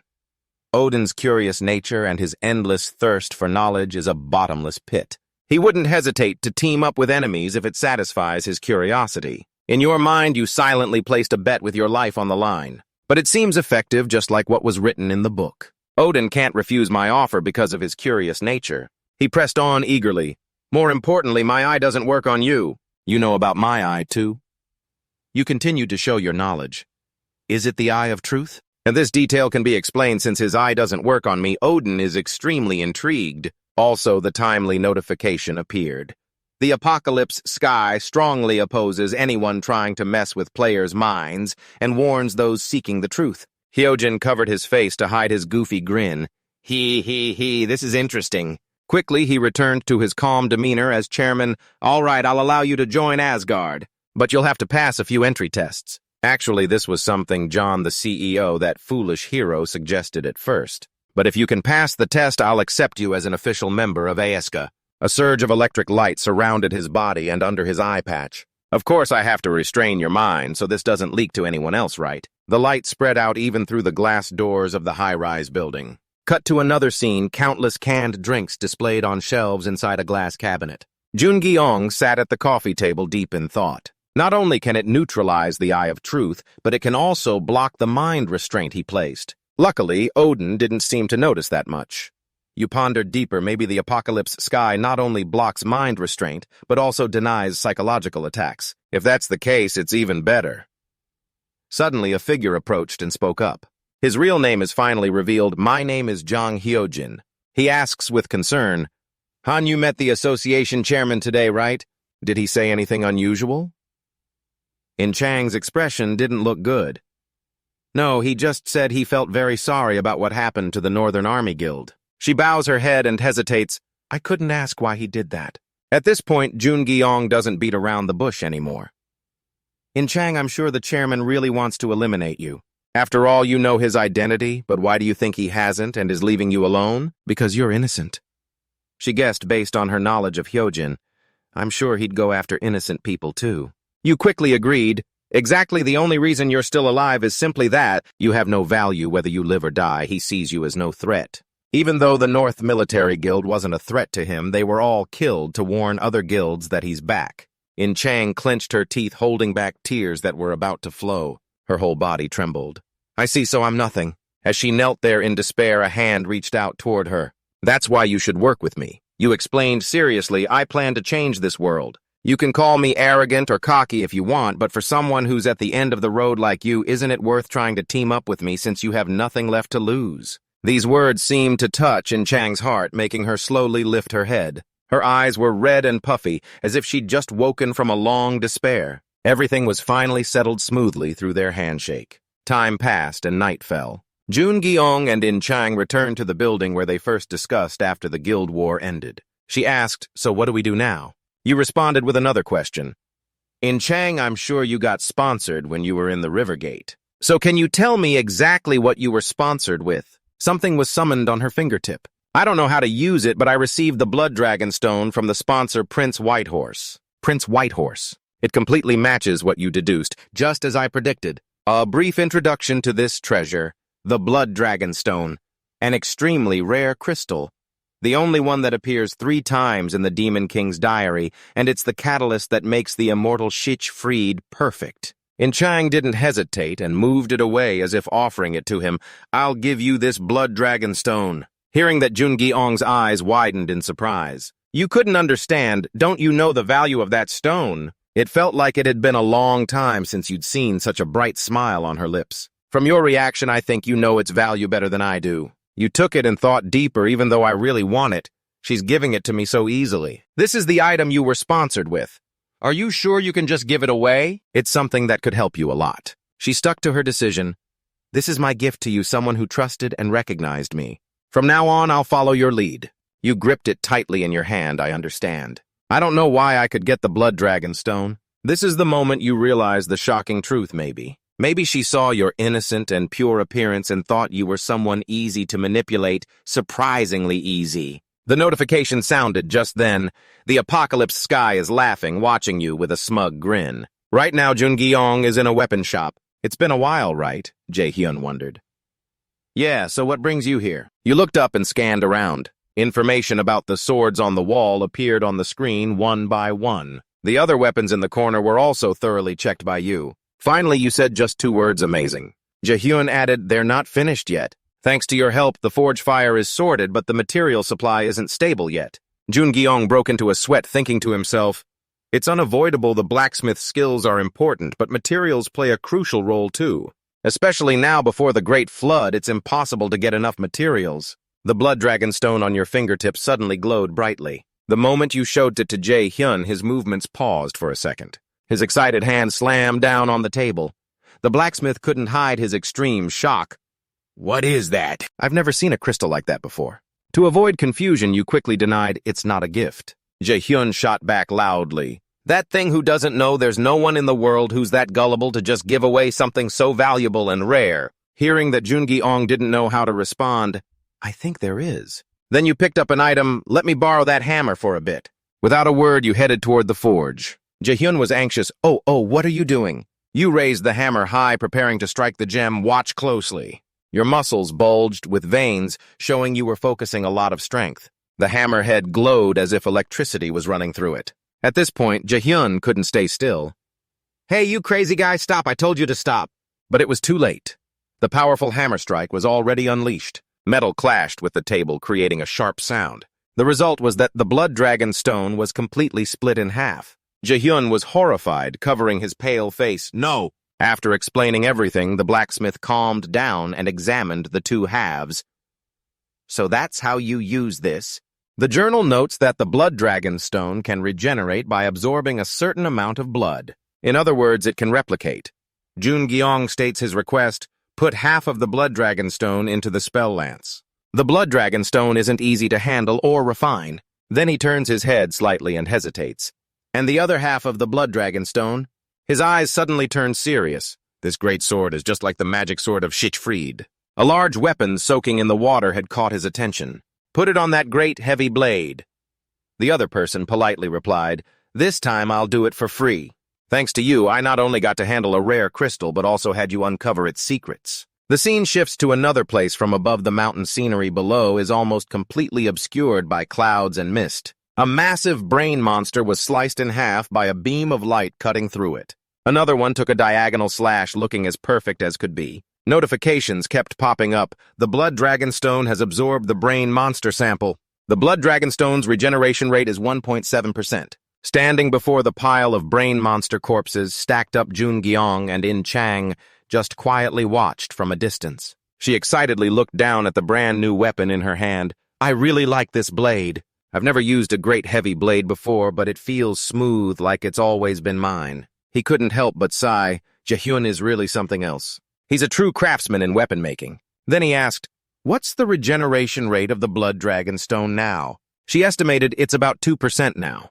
He casually added, the stronger you hunt monsters, the higher the regeneration rate will be. Her expression was full of anticipation. Thinking about it the way we're using it, we've turned 1 into 2, and those 2 will turn into 4. I was really smart to give that stone to you. In response, she got an extremely confident smile from him. Suddenly, a loud noise rang out along with the appearance of a massive brain monster. It let out a wild roar as if to assert its strength, then immediately launched a powerful attack. Jungi-yong quickly leaped away from the explosion that was inches away. Overall, he landed safely on the ground, kneeling down after that risky move. This gate's boss is the warrior brain monster, a formidable force. But where's In Chang? After thinking, he shouted loudly, In Chang. On her side, it seemed a bit more struggling. She had to use her full body weight to block the brain monster's attack with the great blade. Her teeth gritted in endurance because letting go even a little would crush her. Luckily, she successfully escaped the pincer swinging a strong sword strike that flung it back. Now it was the brain monster's turn to be in a tough spot, its movements significantly slowed. The main reason was that 6 Feet's great blade had blocked countless attacks from the monsters. His lips curved into a proud smile, just as expected. Even the monster is surprised when there's a human who can withstand its power. In-Chang continued rushing toward its feet. Finally, she delivered an upward slash while it couldn't react in time. She didn't stop there, jumping high to build momentum for a finishing blow. Her eyes widened, showing intense focus. The same move, but in the opposite direction. The warrior's fate seemed sealed. The sunset was fading. In-Chang sat slumped on the ground, a bit tired. Jun Gyeong spoke softly. In-Chang, you have no idea how relieved I am to have you by my side. Those words motivated her a lot. Her cheeks flushed with joy. He suddenly mentioned something only they knew. Now, in the next 2 days, we have to go there. She agreed. So it's almost time, huh? He didn't forget to instruct carefully. For the next 2 days, keep hunting non-stop and coordinate well. It'll maximize our chances of survival, even if just a bit more. She kept nodding, showing she understood. Somewhere on her face there was an indescribable excitement. Jun Gyeong's gaze turned toward a distant place deep in thought. Finally, the day for Odin's test has come. The sky was turning to evening. The entire floor of the apartment building was lit up. Jun Gyeong sat exhausted on the sofa. In just a short time, countless chaotic thoughts formed in his mind. We've tried our best, right? If Siegfried gets the title, that would be great. But anyway, she'll get even more later. So asking for it now might be a bit greedy. Suddenly, the doorbell rang, pulling him back to reality. Who is it? At that moment, he and Seong-gu were sitting facing each other in front of the glass door, able to see the street outside. He didn't want to waste time beating around the bush. I'll get straight to the point. Don't go tomorrow. If you go, you'll die. This time is completely different from the Songlai Gate. His face showed clear discomfort. Seong-gu, you're serious? He calmly connected the clues. I've thought about it over and over. How did you know about Asgard? Why do you want to join Asgard? And what's your real purpose? A pure smile formed on his lips, but I decided not to worry about that anymore. I trust you. Jun Gyeong couldn't help but wonder, why? Why do you trust me so much? He closed his eyes, showing no regret. I don't know. My gut just tells me to. Then he stood up from the chair. After reminding him thoroughly, anyway, don't go tomorrow. Odin has his eye on you. Even if you don't take that test, you can still join Asgard as you wish. You haven't gotten the title yet, right? He kept emphasizing, you should be careful. If you head out tomorrow, you won't survive to come back. But it seemed these words didn't change his mind. Thanks for caring. But don't worry. Of course, a long-held determination can't be extinguished that easily. He confidently asserted, no matter what happens, I'll survive and come back. There's still a lot I need to do. Time passed in a flash. Inside a vast hall designed with rows of iron bars attached to the walls, 2 figures quietly walked in, side by side. It was Jun Gyeong and In-Chang, both in black outfits from head to toe. Soo-jeon warmly welcomed the guests. This way, Hunter Lee Jun-gyu-dong In-Chang. He didn't hesitate to praise him. Congratulations on your promotion, Kim Soo-jun. He politely placed his hand on his chest and said, seeing you're doing so well. As your manager, I'm benefiting from it too. More importantly, I get the chance to join the overseas expedition. It's truly amazing to be a hunter representing the country. What an honor. He even bowed respectfully at a 90-degree angle in front of Jun Gyu. If you wait a moment, the gate will open. I hope you can return safely. With that, he turned and left, leaving the two alone. Behind In-Chang suddenly remarked, he's a good guy. He agreed, yeah, he hasn't changed at all. A spatial gate suddenly appeared in the air. A man in a suit announced, the gate to London has opened. You two can proceed. I hope both of you return safely. The magic array emitted endless sparkling light. 2 British men were already waiting for them. It's an honor to meet the famous underdog in person. Welcome to London. A quick note, underdog refers to those who were at a disadvantage but ended up winning spectacularly. Jun-gyu politely responded, nice to meet you. We were sent by the Korean Association Lee Jun-gyu and Jung In-Chang. She was a bit surprised at his fluent English. So you can speak English that well. Impressive. Unpleasant memories flashed through his mind. I only learned it because of the Eden land. If you don't know English, you're not considered human. He humbly replied, It's not that much. I just had the chance to learn it. The other person politely introduced, We'll lead you inside. Traveling through a gate must be tiring. Tonight there's a welcome party for all the hunters gathered here for the expedition. We hope you two will attend. The moon hung high, visible behind the drifting clouds. The night sky wasn't too dark with a gentle light from the lamps. In the vast building below, a few guests were standing around chatting and enjoying drinks. In Chang suddenly asked, I'm a bit disappointed I can't speak English. What did those people who just passed by say? Jungyu honestly shared, Some said they're happy to meet us, but others made some racist gestures. A loud sound drew the crowd's attention. The group over there was also startled. Demetrius's sudden appearance made everyone wisely step aside to make way. He suddenly paid special attention in a certain direction. What are these two? I had a few idiots from Korea, but why these two birds? A massive body. Jungyu and In Chang realized his words were aimed at them. A massive body taller than him by a head standing imposingly. Seems like this guy can't take one punch from me. Did the Korean Association send two jerks like this? Where did they leave those idiots and bring these two birds here? She glanced over warily. What is that giant saying? It seems like nothing good. He broke into a cold sweat. Damn, this is way different from what I imagined. Asgard. The secret organization backed by Korea dominates the globe with a significant number, along with other secret organizations run by hunters worldwide. They constantly fight over power voice and ownership of the gates. That's the Great War. The journal notes that the goal of protecting humanity by hunting monsters has vanished without a trace. They've completely lost themselves in the battle to see who's stronger. Demetrius glared and threatened, I'm asking and you're not answering. He looked up while pondering, but why is this guy here? This great war is where Choi Zion-seong. This guy has nothing to do with it. His confusion was completely justified. In origin, this great war is where Choi Zion-seong first clashed with them after getting the title, when he won at the Songvai Gate. Then he pierced through him. He'll participate under the name Gunzer, but because of my intervention, history changed, and Gunzer died. Finally, the meeting with Hyojin. Odin's plan was disrupted. So he must have sent me here to replace Choi Jun-soo. His face darkened instantly. Gunzer can't compare to this guy. So why is this the result of changing the past? Suddenly a voice came from behind. Dimitri, why don't you leave them alone? He actually stepped back to let the newcomer step forward. George extended a hand. Nice to meet you. It's an honor to meet the famous underdog. He couldn't help but doubt underdog. Is this bird the underdog? This rookie with illusions. George sternly reminded him, Dimitri, that's going too far. He offered friendly, on his behalf I apologize to you two.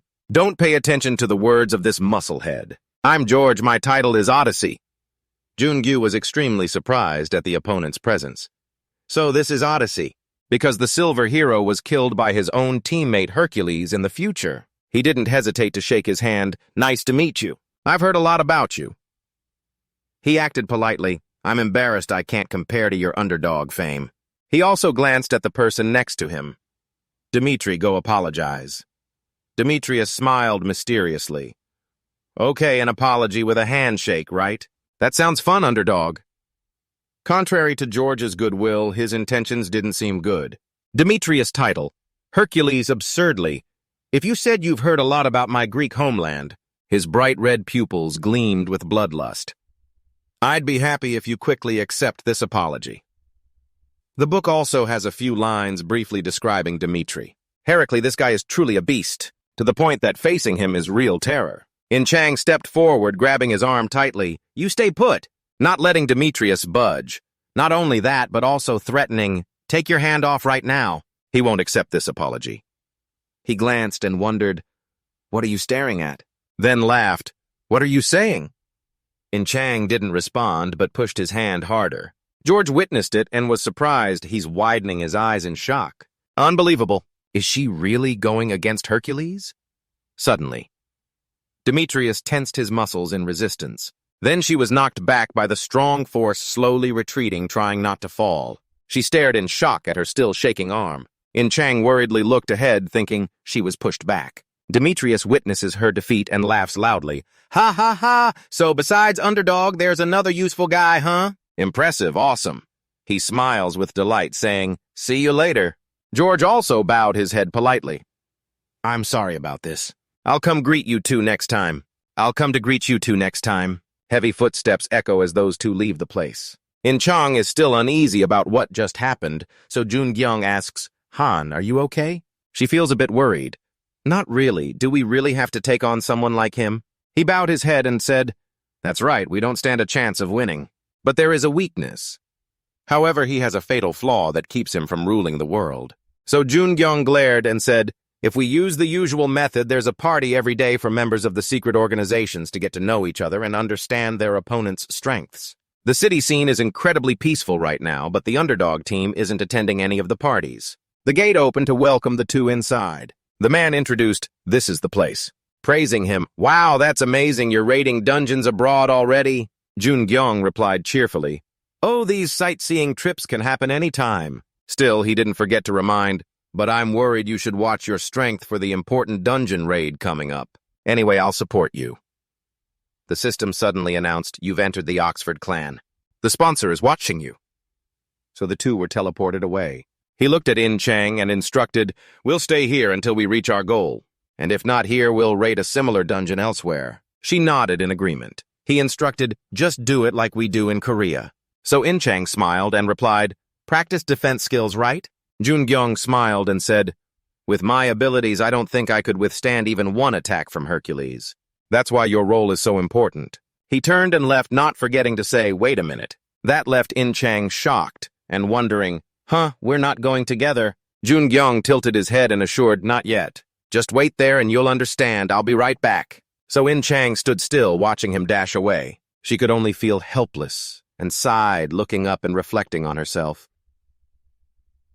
"It's not like before. I always felt uneasy because of the guilt I caused. Now I feel much more at ease." The system announced, "The White Horse Prince is smiling at you." In Chang was happy with her thoughts. Even her previous sponsor, who only sent messages like frowning or being angry, now sent messages showing satisfaction. I'm really grateful to him. So time passed. Jun-gyung held the spear and landed forcefully, not giving her time to react. He shouted, "In Chang, get ready!" Before she could process it, something jumped down from above, revealing 4 monsters ready to attack. In Chang looked on in panic. How did a bunch of oxer monsters and the dungeon boss suddenly appear? Is that boss a 2-headed oxer? Seeing her running away like him, Jun-gyung said, "In Chang, don't try to dodge them." That made her wonder, why not dodge? They're all aggressively targeting me. That's also why you told me to use the formidable enemy title for the oxer monsters for the first time, right? He immediately encouraged her, "You can do it, you definitely can." In Chang gradually understood his idea and replied, "And that's why you told me to stock up on potions in my inventory, right?" "That's right," Jun-gyung answered firmly. She glanced back with a bit of worry. After hesitating, In Chang gritted her teeth. "All right, I'll do it." She shouted boldly and charged at the oxer with her sword. Seeing In Chang, they roared to intimidate. From behind, he whispered, "Hyunmu!" The spear glowed with green energy, and Hyunmu appeared. "Did you call me, master?" It summoned 5 potion bottles around itself. Jun-gyung instructed to help In Chang whenever she's in danger by using the potions. It obeyed, "Yes, master." After the task he planned, with it, she won't get into trouble. And now it's time for me to find the most important piece to defeat Hercules. The scene of smoke and fire destroyed the surroundings, the ground below shattered, and the space plunged into chaos. 2 oxer were burned by the flames, screaming in pain. A massive oxer slowly approached. He witnessed this and concluded, "It can extinguish the fire just by walking through it and controlling the flames. Finally, I found the mysterious piece in the B-level oxer tribe, this giant red-eyed creature." He watched its shadow with growing worry. A monstrous oxer that even the great heroes fear. It doesn't use magic, but in the future people call it that because of its terrifying power. Its massive body stood tall amid the ruins. Its identity is the red-eyed oxer mage. Mr. Gu flung the door open in anger, shouting, "What are you trying to do?" Someone stepped forward to stop him. "Sir, what's going on?" "You can't do that here." Hyojin calmly lowered his voice. "All right, you can step back." So only the 2 of them were left facing each other in the room. He couldn't hold back anymore and glared, demanding, "What do you think you're doing?" CEO Gu softened his tone, surprised. You know everything already. I don't understand what you're saying. Hyojin's response made him wonder, what are you thinking? He just sighed. A space enveloped the two of them. Getting to the point, Hyojin looked steadily at Seonggu. All right, now we can talk clearly. This isn't the ASG meeting room, so you're not going to follow protocol. He looked straight at the issue and asked, did you just set new rules? How will our top priority of striving for humanity turn out? And why did you set such trivial sub-rules? Hyojin couldn't hold back and angrily shouted, how dare you talk back to me? He tried to ease the situation, explaining, I thought about lecturing you if it could change your mind, but it seems you won't listen to me anymore. Suddenly, a heavy energy appeared around the body, enveloping dark power. He threatened, you insolent fool. Zegu simply said, it's Hercules. Hearing that name, he was startled. What? What do you mean?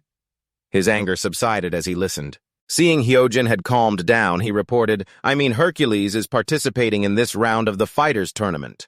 The terrifying power was released. He thought and wondered, we had an agreement that we'd win this tournament, so why is Hercules there? Is Olympus not keeping their word?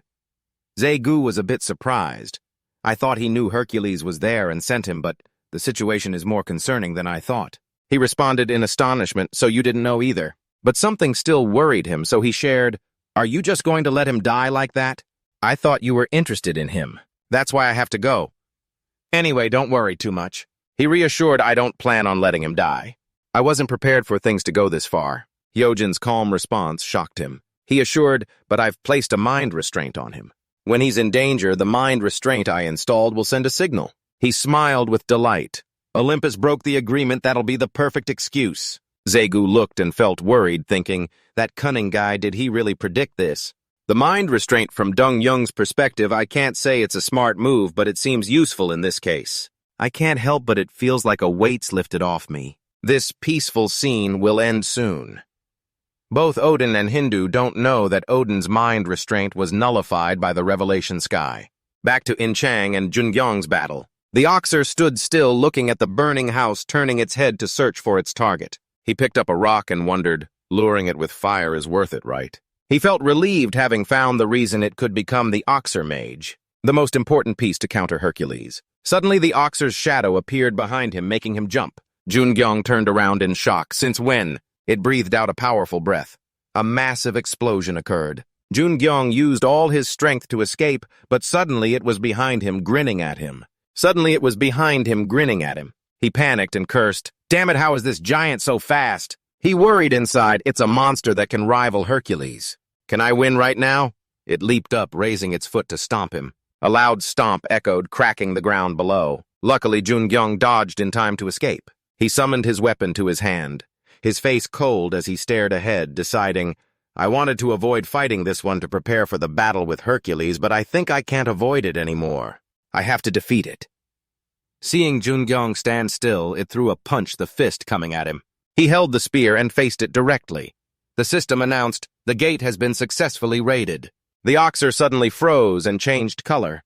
He stood still, surprised by the scene, and sighed in relief. Phew, that was close. He felt more at ease. If I got injured to the point where potions couldn't heal it, that would be unimaginable, especially before the tournament. Thank goodness it seems In Chang took down the boss just in time. She really came through. A peaceful sunset, birds flying in the red sky. In front of them, two people were chatting. Demetrius looked surprised. After the first day, he completely disappeared. George shared his thoughts. He's probably preparing on his own. He couldn't take it anymore and yelled, damn it, I'm itching to go. Can I raid a gate or something? George calmly turned and explained, no, I don't want to deal with your headaches anymore.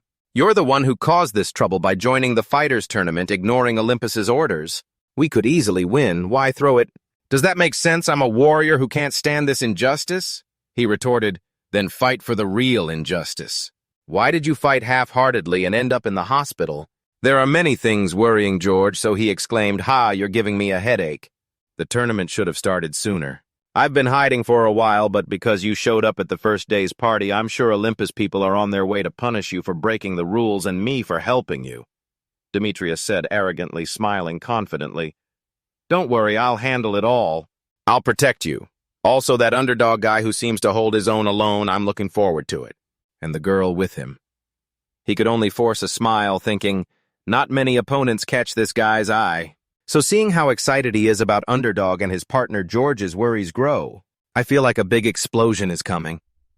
It seems like the calm before the storm. In an apartment, In Chang looked at him worriedly. You're going out hunting again. Do you need me to come along? Jun Gyong quickly stopped her. No, it's fine. You look a bit off right now. In Chang said helplessly. Who put me in this state? He just smiled and replied, but because of it, you've gained valuable experience helping your physical development and endurance. Shall we go again? She jumped. Are you kidding? He chuckled. I'm just joking. Rest up, I'll go alone today.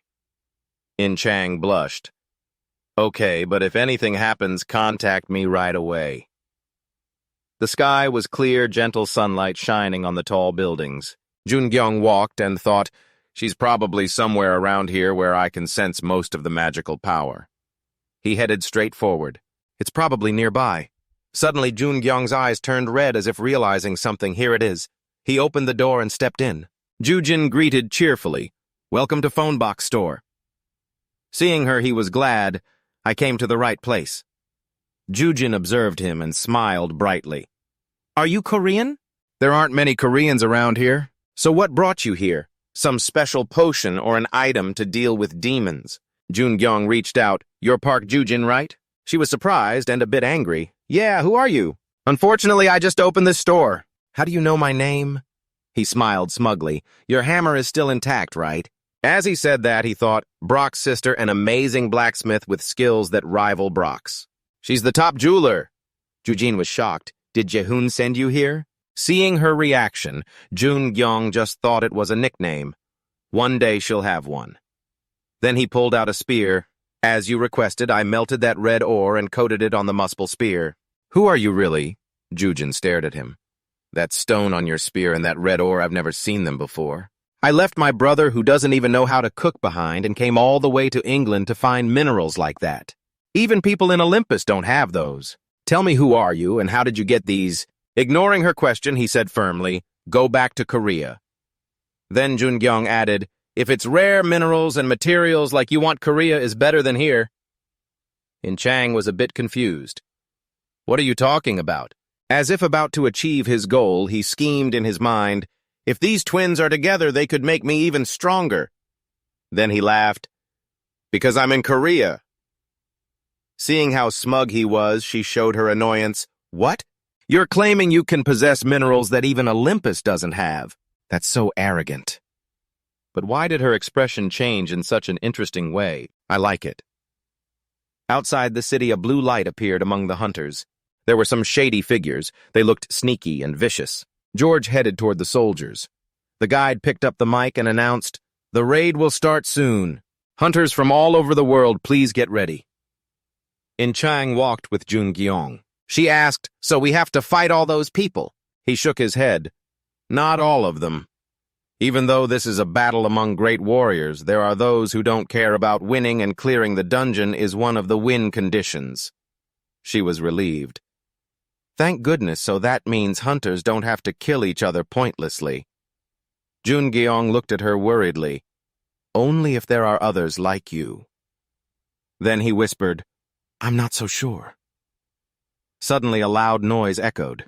Demetrios approached, sneering, just a small fry. Everyone was scared, seeing him. Demetrios angrily shouted, what are you all staring at? Demetrios angrily shouted, what are you all staring at? He was about to strike, but George stopped him. Demetrios, we haven't even entered the gate yet. He turned back with a frown, but those weaklings are staring right at me. Anyway. Then he pointed straight at Jun Gyong. There's that underdog guy. He glanced away. Seeing Jun Gyong's face just excited him more. I like the way he's looking. It's getting me all pumped up. Demetrios exclaimed, awesome, good luck. Hearing his well wishes, he showed his disdain. At that moment, the guide called out, please enter the gate. They immediately lined up and went in. He looked at her worriedly. In Chang saw Jun Gyong calling and quickly responded yes. His face turned serious as he reminded her, when we go in, run as fast as you can first. Does he want me to run away? The notification appeared. You have entered the Catalan Mountain Gate. Far off on Catalan Mountain, something lit up, then boom, an explosion erupted, followed by screams, "Ah!" In Chang used her sword to protect herself. She anxiously glanced around. What's happening? He warned me to run first. She quickly dashed forward. Suddenly, In Chang stopped spotting a man lying motionless on the ground. He whispered, "Help me."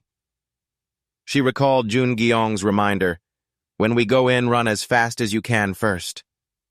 Even though she heard his warning, she ignored it and kept moving. In Chang gave the man a potion. Hear what happened. As soon as he drank it, he suddenly passed out. She was shocked and speechless. What the heck is going on? Suddenly, In Chang glanced back and blocked Demetrios' attack. Their powers clashed. Demetrios emerged from the smoke. "Oh ho, so you blocked it." In Chang looked at him worriedly. She gripped her sword tightly, then thought to herself, "Demetrios, his attack is even stronger than an Oxer monster." He smirked smugly. "You're the one who was with that underdog." He, I'm glad I decided to join in." A massive battle erupted in the forest. Fierce attacks ripped through the air, sending dirt and rocks flying everywhere. Power surged around Demetrios. He clenched his fist, ready to deliver a devastating blow. In Chang dodged in time, leaning back from the incoming force. She gripped her sword tightly and dodged to the side. A red magical blast exploded, blowing up the ground where she had been standing. In Chang turned back, utterly shocked. What the heck is this insane power? Demetrios had no intention of stopping. Another blow came right at her. He sneered, "What's the matter? Too scared to speak." She quickly raised her purple sword to block in front of her face. Demetrios' magic and brute force collided with the sword, creating a huge explosion. Witnessing the chaos, he coldly laughed. "Take a good look." As the dust settled, In Chang stood firm, gripping her sword. She spat out a mouthful of black blood, thinking, "That's some destructive power. I can feel my spine shaking, but thanks to all that tough training, I blocked his attack." She braced herself on the ground and swung her sword high. The force cracked the ground beneath her feet. She thought, "Now it's my turn." Demetrios kept gathering mana for his next attack. He smirked. "I heard you're a hunter who hasn't earned a title yet. It's hard to believe. You're lucky to have blocked this attack." Red magic gathered in a spiral. The shape of a massive tiger began to form. Savage beast technique. A fireball appeared overhead and shot toward In Chang, but it exploded mid-air. The event stunned her. Realizing something, she quickly turned to look behind. Jun Gyeong was already there. He said coldly, "For now, just run." The two quickly ran in the opposite direction. A massive fire erupted behind them. From the smoke, Demetrios emerged. He clicked his tongue. The trees blocked the blinding sunlight. In Chang recounted everything to Jun Gyeong. "There was an explosion as soon as we entered the gate. Lots of hunters got trapped and died." She was confused. "What the heck is going on?" He explained, "It's an ambush." In Chang asked in surprise, "So Demetrios really—" Jun Gyeong cut her off. "No, it's the opposite. As soon as we entered the gate, they tried to ambush Demetrios, and that's why he lost it and went on a rampage." She realized, "Oh, so that's why you told me to run. Why?" In Chang worriedly analyzed, "His attacks are probably too much for me to face head-on. So what should we do now?" Jun Gyeong summoned his sword and shield as he said, "From now on." He seriously instructed his teammate, "Survive in this A-rank gate." Roars echoed continuously as a pack of wild beasts waited to hunt. "The Catalan lions are rank monsters," he said gravely. "After all, Demetrios isn't our only enemy." Hyeon Mu appeared in the air. It flew around as if scouting. While In Chang was busy stacking stones, it returned to report, "I don't see any hunters around here." Jun Gyeong instructed, "Keep scouting the nearby areas. If there's any danger, come back immediately." It replied, "Understood." He turned and called, "Let's go, Miss In Chang." She answered, "Just a second." She stood still, looking at the rough stone graves. Jun Gyeong thought to himself, "Hyeon Mu is watching the surroundings, so I didn't stop her. But she's definitely the strangest person in this world, burying the bodies of enemies." After finishing, she turned and asked, "You said we have 2 days to win this big battle, right? So do you plan to face the boss or focus on this big battle?" He analyzed, "That boss must be incredibly strong. Just the two of us would make it really tough to handle." She agreed. "Yeah, but isn't Demetrios even stronger?" In Chang wondered, "So what should we do? You have a plan, right?" He confirmed, "Yeah, we'll He continued with a winning smile. Take down both of them. Hundreds of question marks surrounded her. She was shocked and speechless. Hyunmu suddenly landed, drawing their attention. It reported, there are 3 hunters with skull tattoos nearby. Hearing that, he pondered, so they're the ones who stirred up all this trouble. In Chang was confused. What do you mean? He explained, they're the ones who ambushed Demetrios as soon as we entered the gate. Get ready. She wasn't sure, are we going to fight those hunters? Wouldn't it be better to avoid them? Jun Gyeong replied. Usually yes, but these guys are different. I have something. A thick gray smoke rose into the sky. A fire blazed in the vast forest. 3 men were tied up against a tree. The ground showed 2 distinct shadows, Demetrios and George, standing against the sunlight. He was puzzled. I followed the underdog's fire trail, but who are these jerks? He observed the group and said, they're from Boyan. The unfamiliar name made him suspicious. Boyan. The bald guy with the skull tattoo on his head was scared listening to George's explanation. A dark organization roaming North Africa. They're known for being extremely savage, dealing drugs and kidnapping kids. And those guys, he glanced at Demetrios, are the ones who ambushed you as soon as you entered the gate. His face darkened as he stared at the 3 tied-up men. That look terrified them, and they screamed, please don't kill us, we messed up. The hunter sighed in relief when he saw him smile kindly. I don't hate people who do anything to win. In fact, I kind of like folks like that. His smile suddenly changed. His eyes glowed with killing intent. As long as they follow the rules, that's enough. The Demon King's memoir states ambushing someone right after entering the gate is strictly forbidden in the big battle. Demetrios raised his mana-charged fist. He sneered, remember to follow the rules in your next life.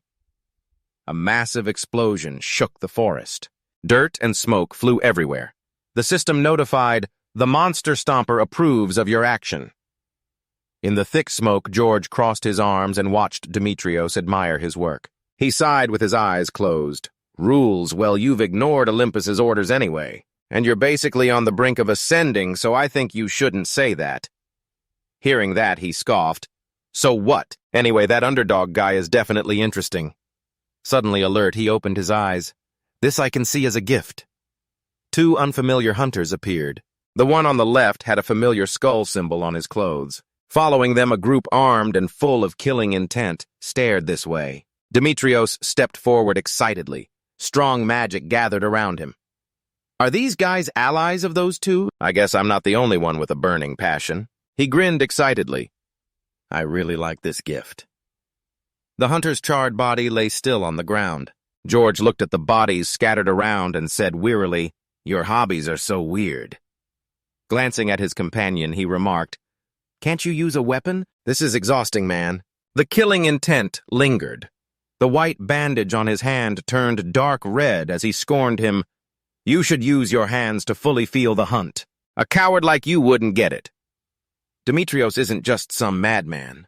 He's a warrior with an intense desire to fight and win. Once he's in battle, he turns into a killing addict, ignoring the blood on his face and body.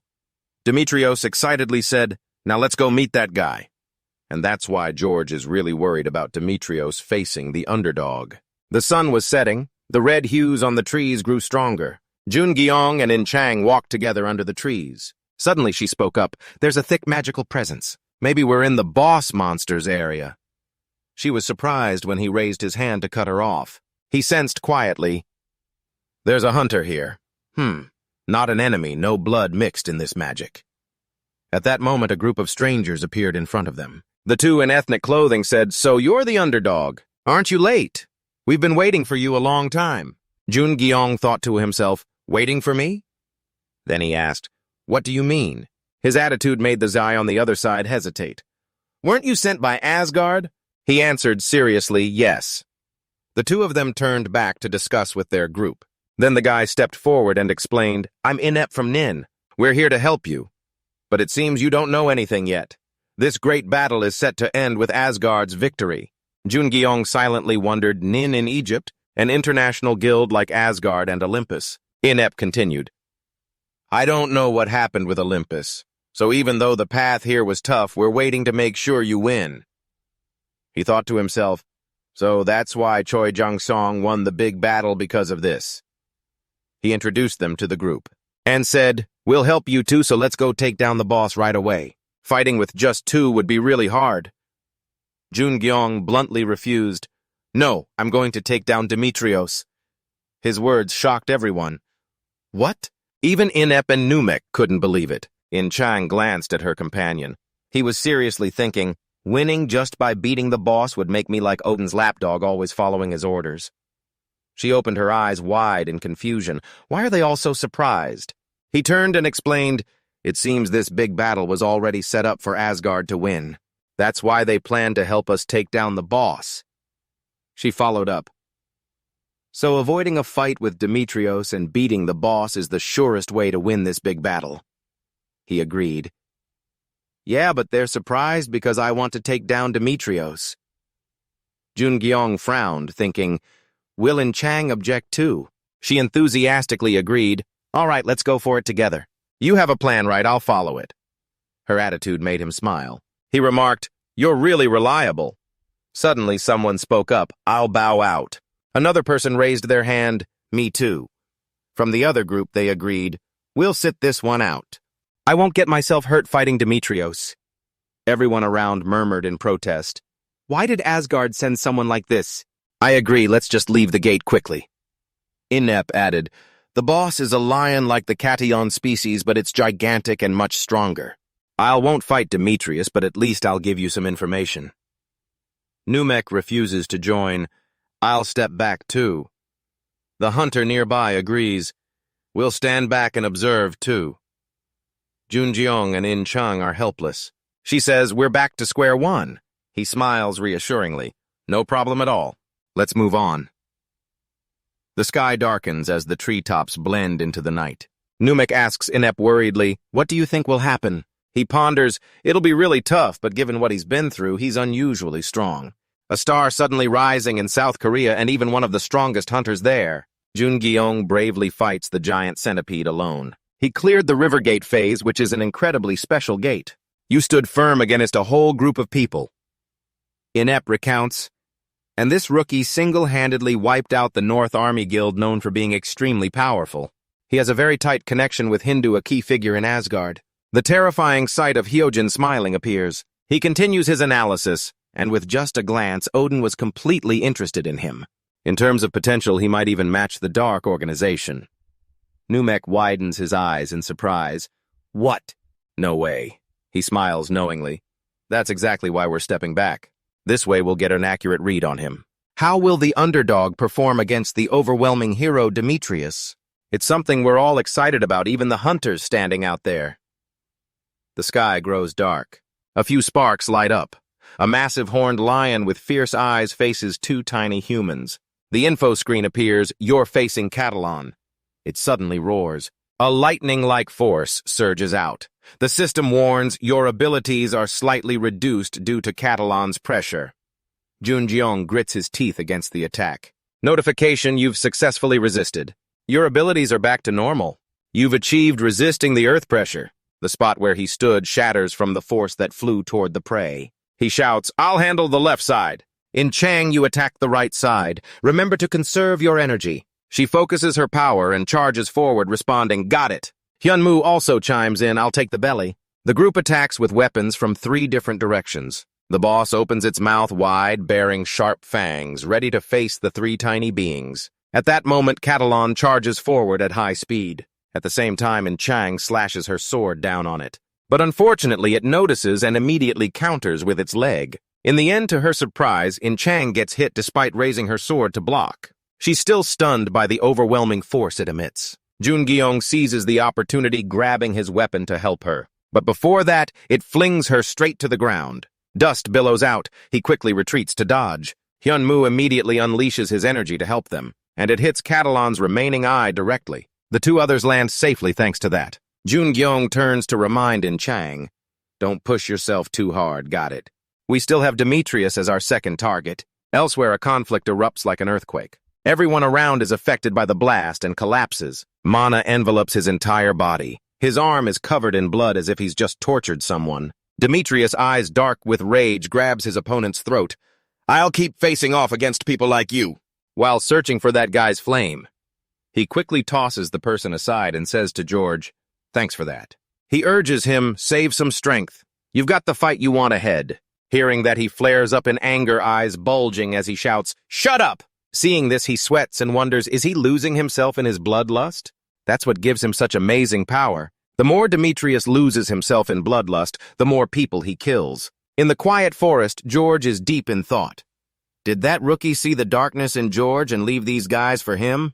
No, that can't be. This is top secret info. Even in Olympus, a secret Odin from Asgard doesn't know. Then he sternly calls out, "Demetrius." He slowly picks up and glances over. His eyes are bloodshot in a rage state, and he slowly picks up, glancing over. Finally, his eyes steady, and he asks, "What is it?" He questions, "Are you sure you're clear-headed?" He firmly affirms, "I told you not to worry. I've got my bloodlust under control." Suddenly, energy surges from the other side. Demetrius sees it and smirks. Now it's time for the main course. George is lost in his thoughts. He's one of Olympus's key heroes. And he's one of the only S-rank hunters in the world. Then he smiles with full trust. "I believe in you, Demetrius. Let's go." Over here, Catalan slowly approaches. Chang witnesses this and says in surprise, "It's stopped moving." "So have we succeeded, Junjeong?" He replies, "Maybe." Suddenly, an explosion occurs. Its energy shoots straight into the sky. Catalan charges forward with endless power, slowly approaching the two. Suddenly, a pack of Catalans rushes in at terrifying speed from above. Numek watches and can't help but marvel. Unbelievable. They defeated the boss with just 2 people. Inep adds, and it seems they're reacting to Catalan's demonic energy. The Catalan lions start gathering around the leader. He crouches down gradually, analyzing, but normally you need to attack the leader as much as possible when it's stunned during the phase transition. Why is that rookie stopping the attack? Back to the fight, Chang shares her plan. "I can feel the demonic power in my bones." "Is this okay? We're doing great, right, Junjeong?" He admits, "Yeah." He recalls, and just in time, the main character appears. Demetrius charges down. He lands, creating a deep crater. He stands up, smirking confidently. "Looks like it's been fun. This is your cue to keep fighting." George follows, saying, "I told you to wait for me." Suddenly, he jumps up, and they all run from Catalan's chase. Seeing the scene, the group is shocked. What? They can hardly believe their guess. It roars. Its whole body explodes with red lightning, then shoots forward. The impact cracks the ground around, sending rocks flying. The shockwave is so intense it pushes everyone back. Catalan stands still as if thinking, then opens its mouth wide and roars, summoning the pack. They all charge to attack together. Everyone quickly draws their weapons, and they can't help but say those two are terrifying. The boss is completely lost in its own magical power. Catalan opens its mouth fiercely and lunges with a swipe. Demetrius clenches his fist, ready to fight back. He exclaims excitedly, "Ha ha ha, perfect!" He assesses. Junjeong and his team stand on a high rock outcrop watching below. He assesses, "Thanks to Demetrius, we got out of there." But not for long. A mysterious pink vial suddenly appears in his hand. Chang notices, "What are you doing?" He focuses on what he's holding and replies briefly, "It's a secret weapon." After pouring the liquid on the spear, it immediately glows red. The gem on the spear's hilt. Along with the notification, Muspel's spear is temporarily enhanced. The gem on the spear's hilt absorbs power from the pink liquid. The system continues. Blood Dragon Stone is covering the Chain Magic Stone. The notification surprises Junjeong. Blood of the monster covering the Chain Magic Stone. What the heck is going on? At that moment, Lee Junjeong didn't realize the consequences of the Blood Dragon Stone covering the Chain Magic Stone. He stands up, holding the spear now covered in a layer of pinkish-purple power. The sight worries Chang. This looks really dangerous. The power wraps around more and more. He raises his weapon in a throwing stance and replies, "But this is our only chance." Catalan gathers power into an energy ball. In the forest ahead, it then releases it, creating a blinding purple light. At the same time, Demetrius unleashes Drop the Thebes Apri, creating a massive fire pillar charging forward. The two red-purple forces collide, causing a huge explosion. Demetrius's fire wave pierces through Catalan's attack and strikes it directly. Junjeong's eyes flash as he thinks, "Here, maintain the attack stance." He boasts arrogantly, "How's that? That's my signature move." The praise roar. Hearing the sound, he cautiously glances back. What is that? In front of him, a spear flies in at terrifying speed. What is that? George suddenly appears, blocking in front of him. He swings his arm to deflect it, sending the spear flying far away. Watching the spear's trajectory, he says, That's why I told you to bring your weapon. Demetrius is baffled, scratching his face. All right. This makes George chuckle, this kid. He looks at his teammate and advises, the underdog's spear seems different from usual. I have a bad feeling. It might even match the prey's roar effect. But he doesn't pay attention. Attacks like that won't work. He's getting annoying like a fly. Power surges around Demetrius. He excitedly says, time to swat that fly. I'll go hunt the real prey. With that, he dashes off, leaving George alone. He frowns. Yeah, power surges around him as he turns to look. I guess I'm the impulsive one. In-Chang stands silently, sword in hand. She coldly asks, what do you mean? Without waiting for a response, she leaps up. Her eyes flash with killing intent as she grips her weapon and charges at the target. Right before the sword strikes, he jumps to dodge. George swings his sword at her. She immediately leans to avoid. Without stopping, he slashes hard. Sharp green magic flies out. In-Chang grimaces, steadily blocking his continuous strikes. Her eyes gleam with danger. She raises her hand high. Spiritual energy concentrates around, forming a swirling power vortex around the sword. George's shocked eyes widening. She's gathering energy from that distance. You're still green. He raises his sword contemptuously. End this now. Hyunmoo suddenly appears. From its mouth, a violent magic blast hits George's back, making him stagger. Ah! At that moment, In-Chang swings her attack roaring. A purple magic surge explodes violently, engulfing everything in a dust storm. A power explosion occurs. George searches, did she run? He's confused. She should have used his opening for a finishing blow. Why run? And that thing shot from the skull.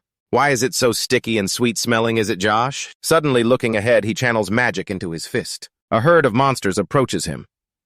Pheromone monsters, Josh guesses they used some kind of hunting poison. You won't escape me. Elsewhere, a battle is unfolding. Continuous strikes rain down. Junjeong is stunned. How is Demetrius casually attacking that monster? He can't believe he's using a catalan that consumes illusory demonic energy for real. Is he strong enough to turn the impossible into possible? Suddenly, In-Chang appears behind him. Junjeong turns. Looks like you locked down Odysseus. She praises Ye Hyunmoo's skull helped me a lot. He plans, we need to finish everything before Odysseus returns. In-Chang responds, I understand. Demetrius's joyful laughter echoes, ha ha ha. He's like a maniac, awesome, incredible. His eyes are gradually overtaken by magic. Junjeong thinks it's starting. It seems he's starting to control it. But I need to make sure he loses control soon. He thinks to himself. Junjeong repeats the task, stick to the plan. You handle Caitlin, I'll take Demetrius. Junjeong focuses his power. No need to take him down. I just need to slow him down with one initial strike. Demetrius is still in close combat with the monster. He flings it away. He glances, is that all you've got? Boom, the ground cracks from his magic. He charges forward quickly, but a small spark suddenly flashes. Demetrius is drawn to that flame. The flame spreads rapidly on an unimaginable scale. He's furious, you damn rookie. Jungi-Oh summons his weapon ready to fight. He challenges, why won't you play with me? Demetrius rubs his neck. I'm starting to get excited. All right then. He unleashes his power. Let's play. Jungi-Oh takes his stance. That's right. It's starting according to the plan. He mocks, what an idiot. Do you think you can stop me with that worthless mana you've collected in that shield? I'll show you just how stupid that is. He channels power into the shield. Inept stands aside, straightforward. Doesn't he know anything about Demetrius's terrifying power? Even though he's gathered an incredible amount of energy in his fight, it's still tough to lock down that rhino skill. That's the skill that made his name. Demetrius dashes in, smashing through everything in his way. He punches straight into the shield, but he immediately senses something's off. His whole body freezes suddenly. He's not here. Demetrius quickly looks up. Jungi-Oh is already holding a spear above him. He attacks with all his strength.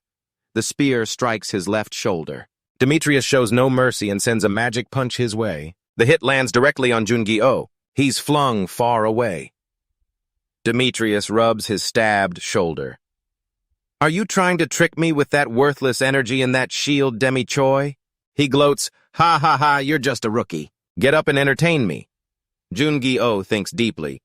I've taken too much damage already.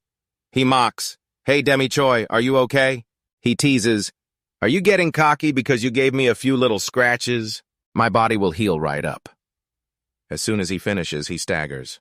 Ah, the stab wound on him distorts. It's poison. There's a saying, the red ore gave birth to a goblin wizard.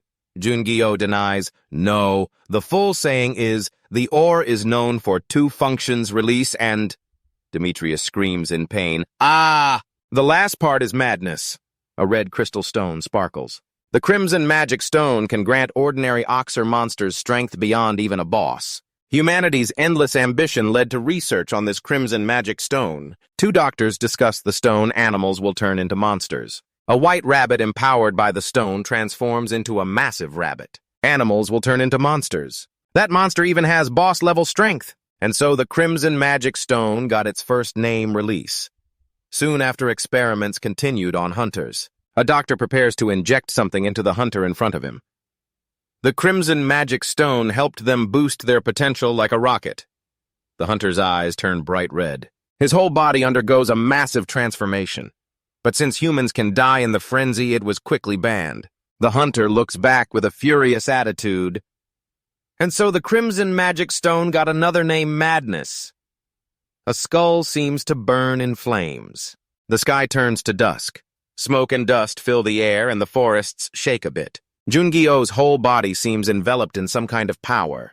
He thinks to himself, what incredible magic. It feels like the entire Mount Catalina is shaking. Suddenly a voice echoes, "Underdog, what the hell did you do?" Hearing his name called, he slowly turns his head. George is holding a very long sword, looking at him. Jun-gi-oh sees him and warns, "If you come here, you'll die."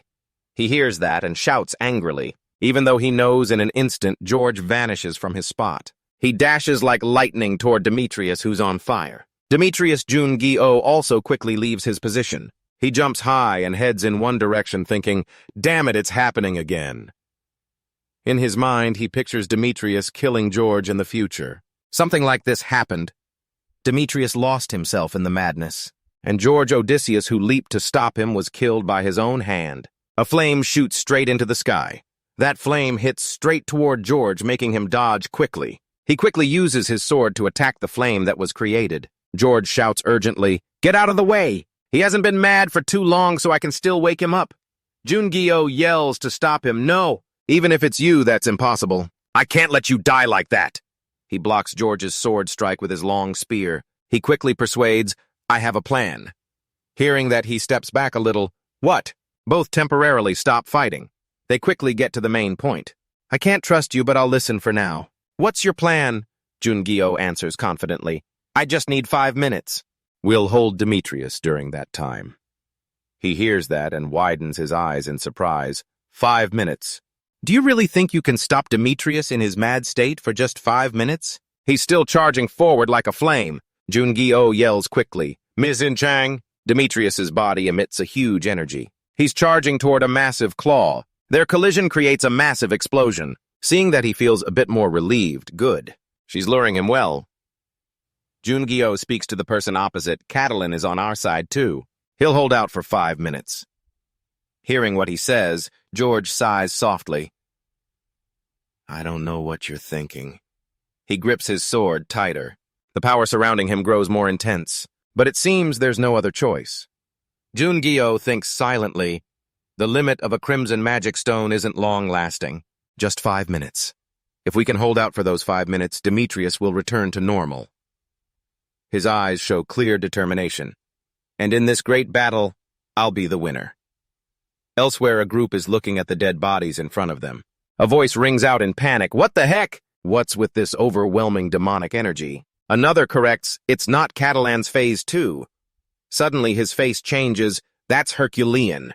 That's Herculean." He throws a powerful punch down to the ground. George quickly charges in with his sword. Their power shakes the earth, sending rocks flying everywhere. A huge flame joins the battle. He quickly turns to dodge. Demetrius raises his fist to block it. In-chang strikes from the other side. Demetrius blocks it with his other hand. He's holding off all the energy coming at him alone. The battle is extremely intense. Observers say, "Is Odysseus fighting Hercules v..." This is insane. He's completely turned into a monster. Whether we're watching or not, I don't care. I don't want to die. I don't want to die like this either. Numik says to the person in front, "Damn it. Why has the great battle become so chaotic? What do we do now?" Inept replies softly, "Crimson magic stone."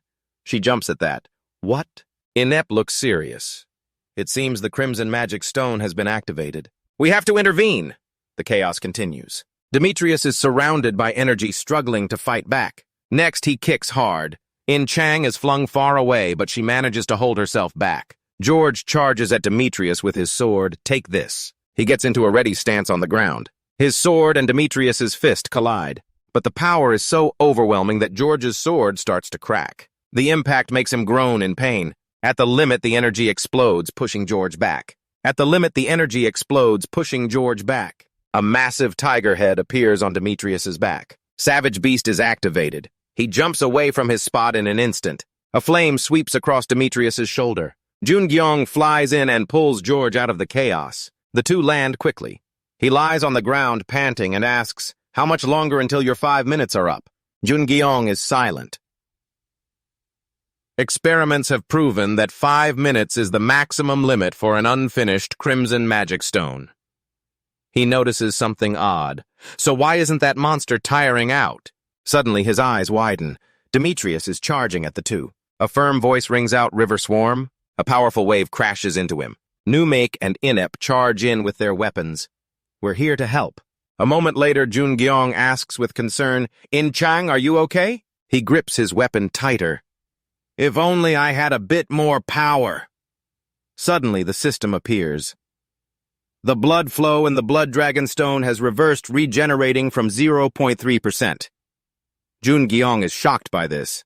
He covers his mouth with his hand and coughs up blood. The Demon King's memoir describes him as an unbeatable monster. In Chang sees him staggering and panics, "Li Jungyong." In Chang sees him staggering and panics, "Li Jungyong, are you okay?" The system displays the blood flow in the Blood Dragon Stone has reversed, regenerating -1%. He grips his weapon tighter, a frightening glint in his eyes. Li Jungyong shouts and unleashes his power. In Chang is confused. "Mr. Li Jungyong." A bright sphere appears with smoke and dust everywhere. Inept realizes something. Could it be? Numek continues. He's in a similar state. Demetrius, the system appears. The blood flow in the Blood Dragon Stone has reversed, regenerating -2%. Li Jungyong stands silently. He starts thinking, 5 minutes have passed, so why hasn't he snapped out of the madness? Demetrius is still charging. He suddenly notices, is that a mana flow? Li Jungyong squats down in a ready stance. Does it look like that? He channels power downward, focusing it in his legs. Go, it propels him forward like a shot. Seeing that, In Chang panics. "Mr. Li Jungyong." He charges with his weapon toward the massive lion's mouth, energy raging around. Li Jungyong raises his weapon high. The weapon emits intense energy, then he strikes down hard, creating a massive shockwave. The system shows a series of messages. "Congratulations on defeating Catalan. You've collected the pure water stream of the forest. You've achieved the enemy of the beast slayer of the forest lord. Your abilities have slightly increased. You've leveled up. Your abilities have slightly increased. You've leveled up." The system warns the assistant's words aren't reaching you.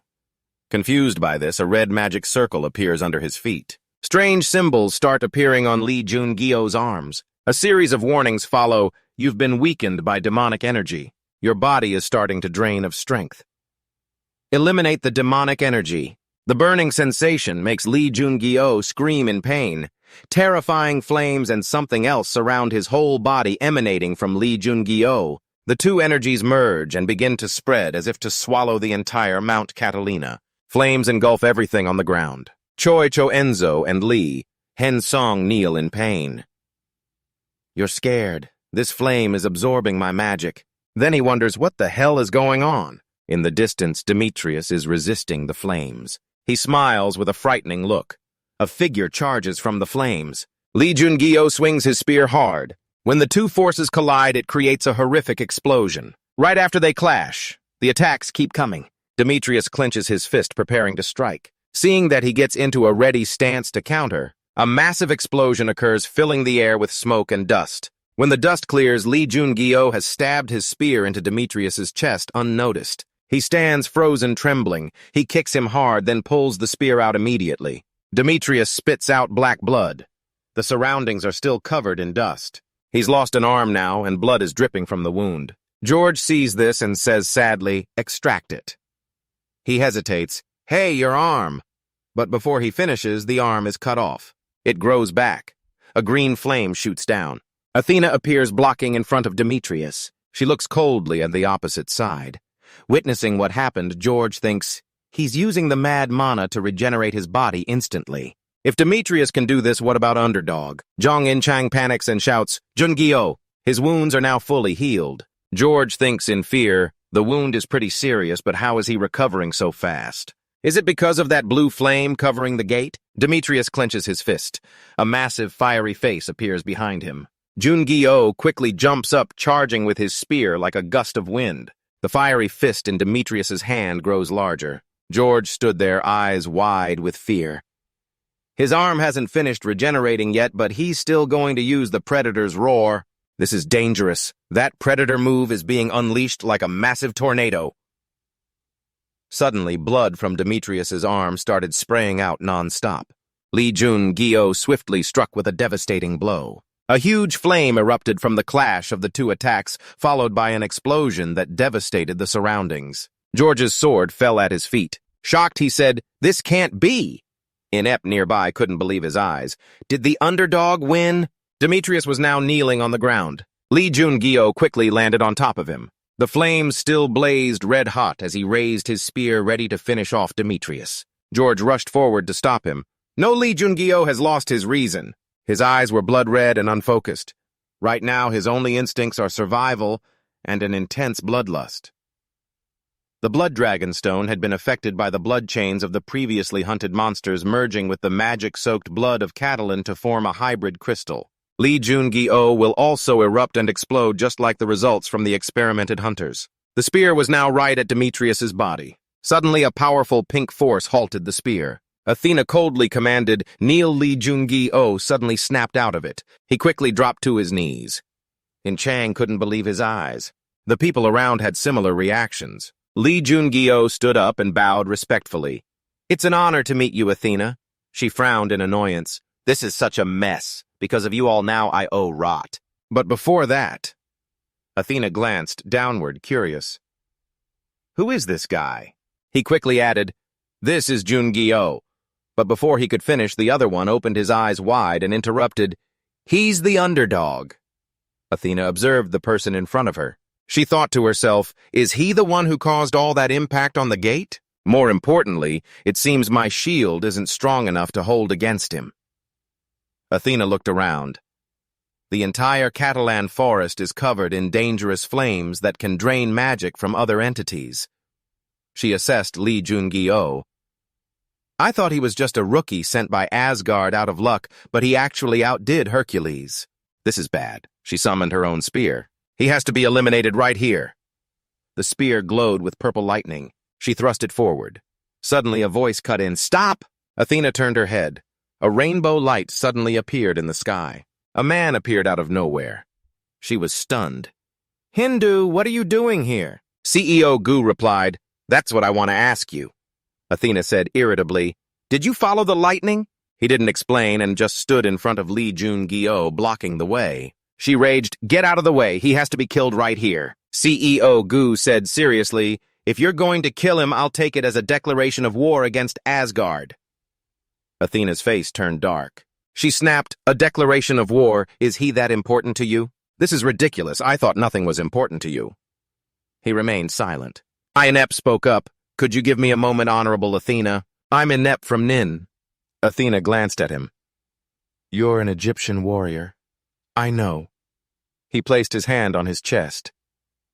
"It's an honor that you've recognized me, Athena." Inept explained, "We have a mission from Nin to protect the Underdog." She was surprised. He revealed a mysterious eye. "You must know this is the Eye of Osiris." Inept held it up. "Since I'm representing Nin right now, I request that you accept Nin's plea."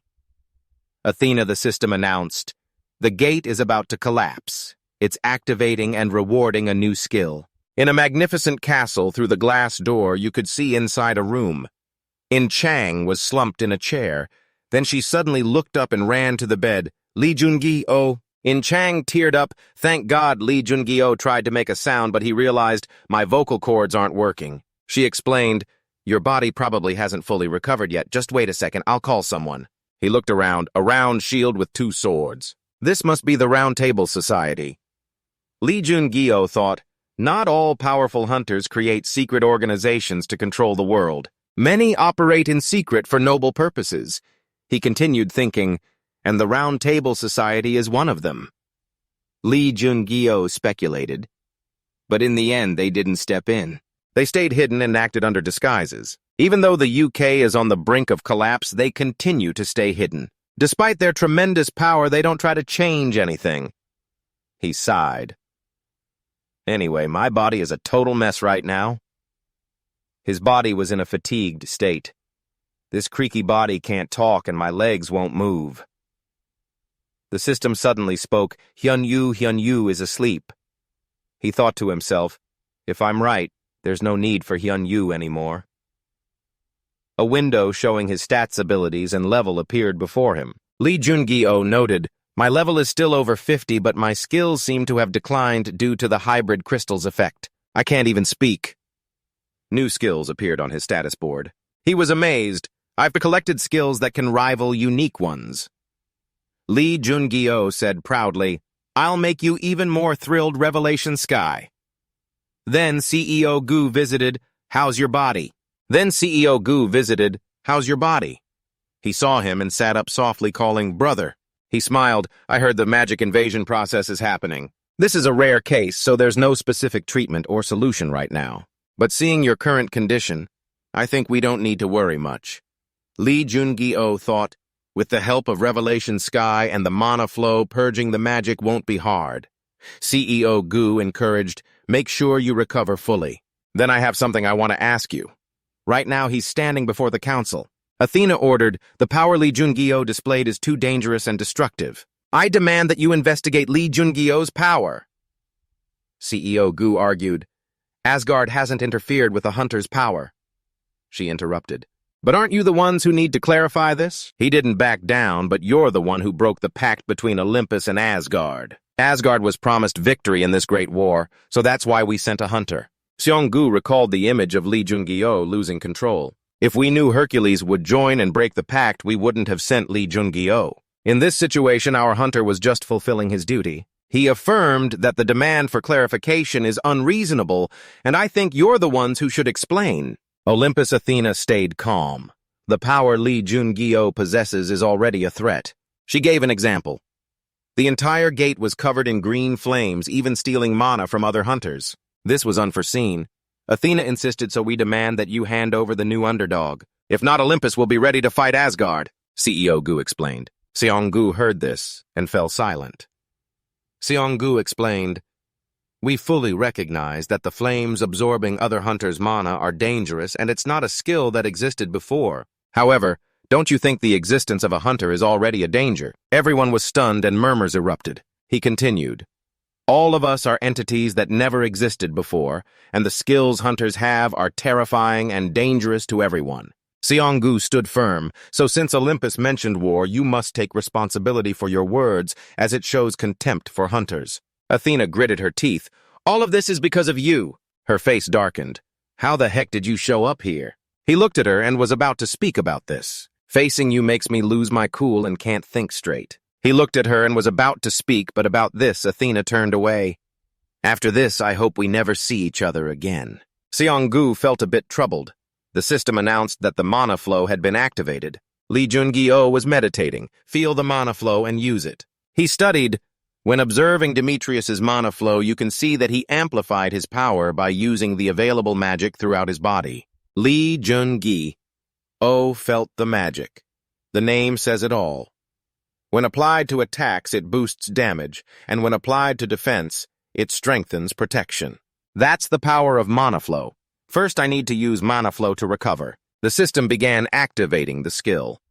Lights gradually spread over Lee Jun-gyo's body, and he suddenly felt uncomfortable. Lee Jun-gyo suddenly spat out blood. He was confused. Are these the impurities that invaded my body from the blood dragon stone? Thank God with mana flow I just need to heal the contaminated spots. Lee Jun-gyo slowly felt his body. He was surprised. Has the mana flow been blocked? There he saw magic surrounding a black sphere. Lee Jun-gi-oh was disappointed. A black bead in my throat is blocking the mana flow. This won't work. I have to try redirecting the mana flow another way. At the training ground, two forces clashed. The purple force was at a disadvantage. George kept slashing with his sword. In Trang raised her blade to block. George charged. You're too slow. She was stunned. Slow.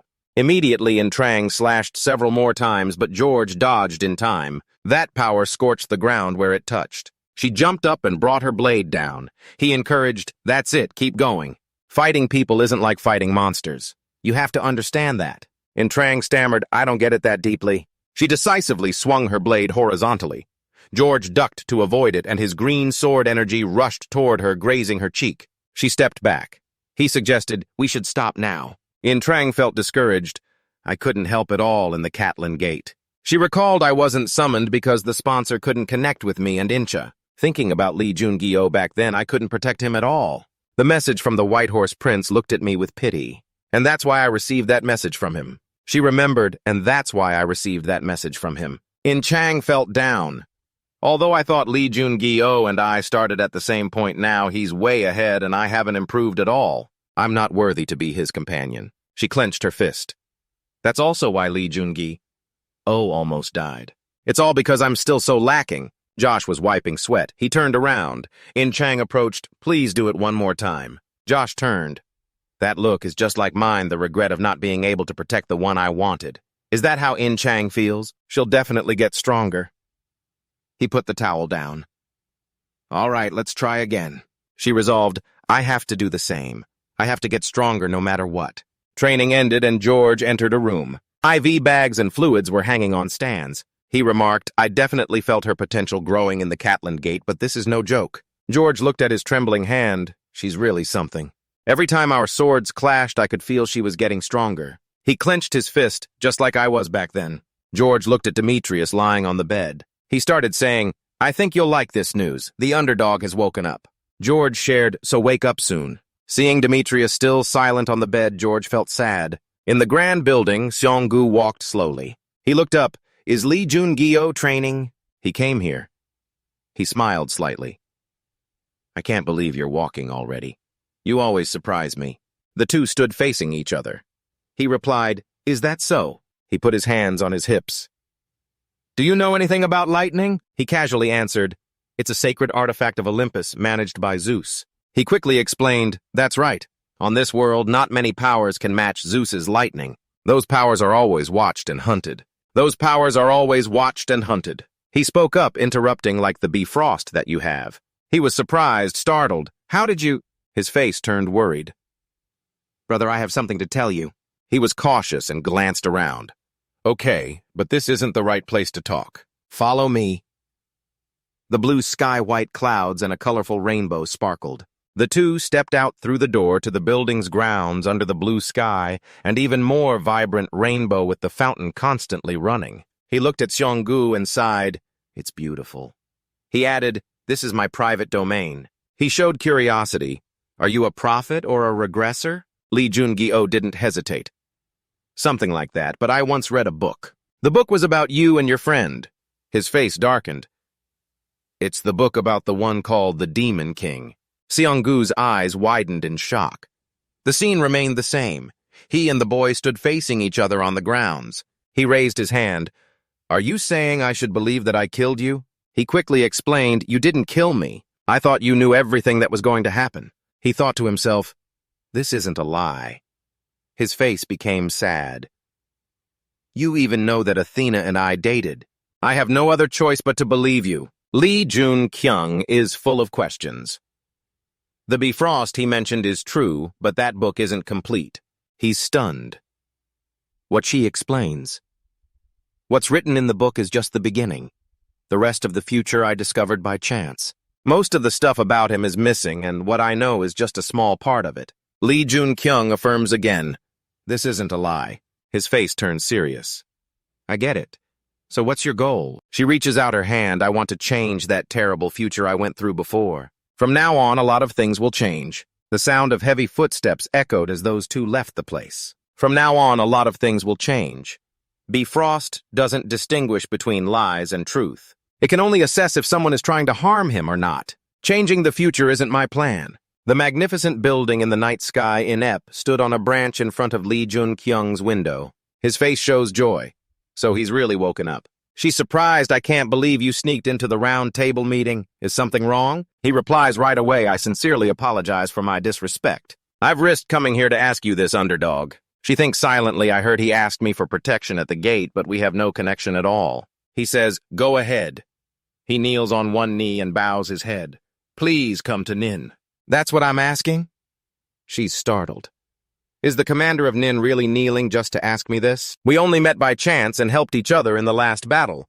So why is this happening? She looks at Inept standing outside the window. Why, though? A voice echoes from somewhere, intruder detected. He grits his teeth in worry, damn it.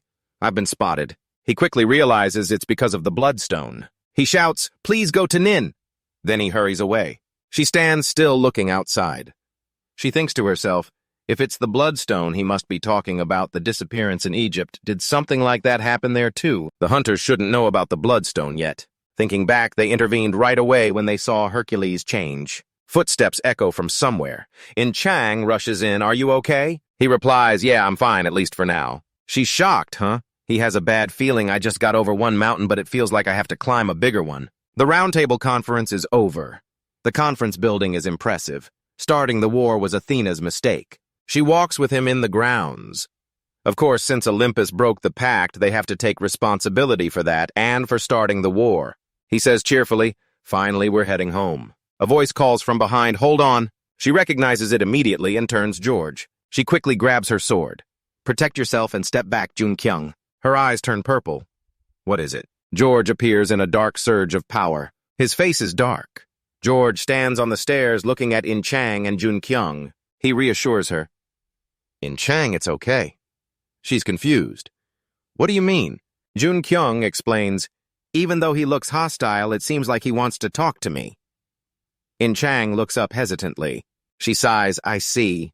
He and George face each other. George speaks first, you've recovered, but he's not. It looks like Demetrius has completely lost this time. He honestly asks him, I've learned a lot from it, but next time I won't be defeated. Jun-kyung repeats, next time. All right, but I'm not the type to let old grudges go either. He mutters, that jerk Josh asked me. I can't communicate with her, so please pass on the message. Jun-kyung asks, do you mean In Chang? In Chang. He turns, you've got a potential. You'll definitely get stronger. George adds, it seems like she wants recognition. Reputation and credibility are important, but remember that knowing your sponsor is just as crucial. Think carefully about your sponsor's identity. In Chang is puzzled. What is he talking about? Jun-kyung replies, he wants to be the White Knight. She's speechless. George leaves, not forgetting to wave goodbye. That's it. He watches George's back. George turns what? Jun-kyung smiles. In the future, Hercules will become a stronger beast than before. He's definitely going to wake up. George is shocked. He continues, I told you I'm not the type to let old stuff slide, so next time. Jun-kyung suggests, it'd be great if we were on the same team. George clenches his fist and then relaxes it. George clenches his fist and then relaxes it. His face darkens. If that's true, it'd be amazing, but right now he's in critical condition and will be taken back to Olympus. It creates small ripples.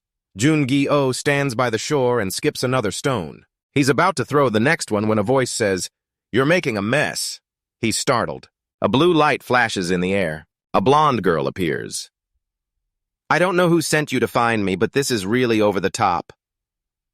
Jun-gi-oh says casually, you're Merlin, right? She's a bit surprised. Oh, you know who I am. You must not be an ordinary person. He confirms, the true leader of the round table. Merlin asks curiously, and who are you? Jun-gi-oh says calmly, there's no way you don't know me. She grits her teeth. The one who defeated Hercules. Underdog and arrogant hunter. Her eyes turn blue. It seems you know a lot about me. What's your purpose in provoking me? Green magic envelops her body. Suddenly, Merlin transforms into a young man. He says angrily, you should know that no one in the round table dares to go against me. Tell me your true identity. Jun-gi-oh says gravely, I am... He suddenly turns cold. The one who knows where Excalibur is. The other is speechless. At the airport, Jun-gi-oh is walking toward In-chang. She's curious. "Where have you been?" He says vaguely, "I had to meet someone here." In-chang seems to have figured something out. She looks at his necklace. In-chang stands up, "And that necklace too." "Don't tell me you went to meet another girl." Jun-gi-oh stammers. "Well," she accuses, "I knew you'd do something like this. It looks like you're hiding a few women around you, huh?" In-chang looks upset. "I can't believe it. You're a real player." He tries to defend himself. "I did meet a girl." That's disappointing. Seonggu interrupts them. "Are you all set?" Jun-gi-oh beams. "Are you all good too?" He says casually, "Yeah, seeing me must make you happy, right? Let's head home." As they're walking, a voice calls from behind. "Excuse me." He turns around. A strange man delivers the message. "Merlin told me to tell you to wait." He seems amused. "You'll have to pay back what's due for that necklace." At the airport, Seonggu glances at him and asks, "How do you know Merlin?" Jun-gi-oh replies, "We negotiated." He looks at his neck and wonders, "Is that Merlin's necklace?" He answers, "Yeah, I almost lost my life for this." George is angry. His green eyes flash. He shouts, "Tell me now!" Surrounded by power. He jumps down from above. Back at the airport, Jun-gi-oh rubs his head sheepishly. "Dealing with them right now is still a bit too much for me, but I really needed this necklace, so I took the risk." He chuckles and sighs. The plane is flying through the sky. The plane passes over the city. In the cabin, In-chang and he sit close together. She's still puzzled and turns to ask, "Jun-gi? Oh, there are some things I still don't get." He glances at her. "What things?" She replies, "It's about George. Even though we're enemies, he helped me train and gave me advice. If Hercules turned out like that because of what you did, he's lying motionless on the bed, so I think I should have faced his hatred too." She looks up, thinks, and asks herself, "But the way he helped me and interacted with you. It seems I really don't know anything about top hunters, do I?" He smirks. "Probably just intuition."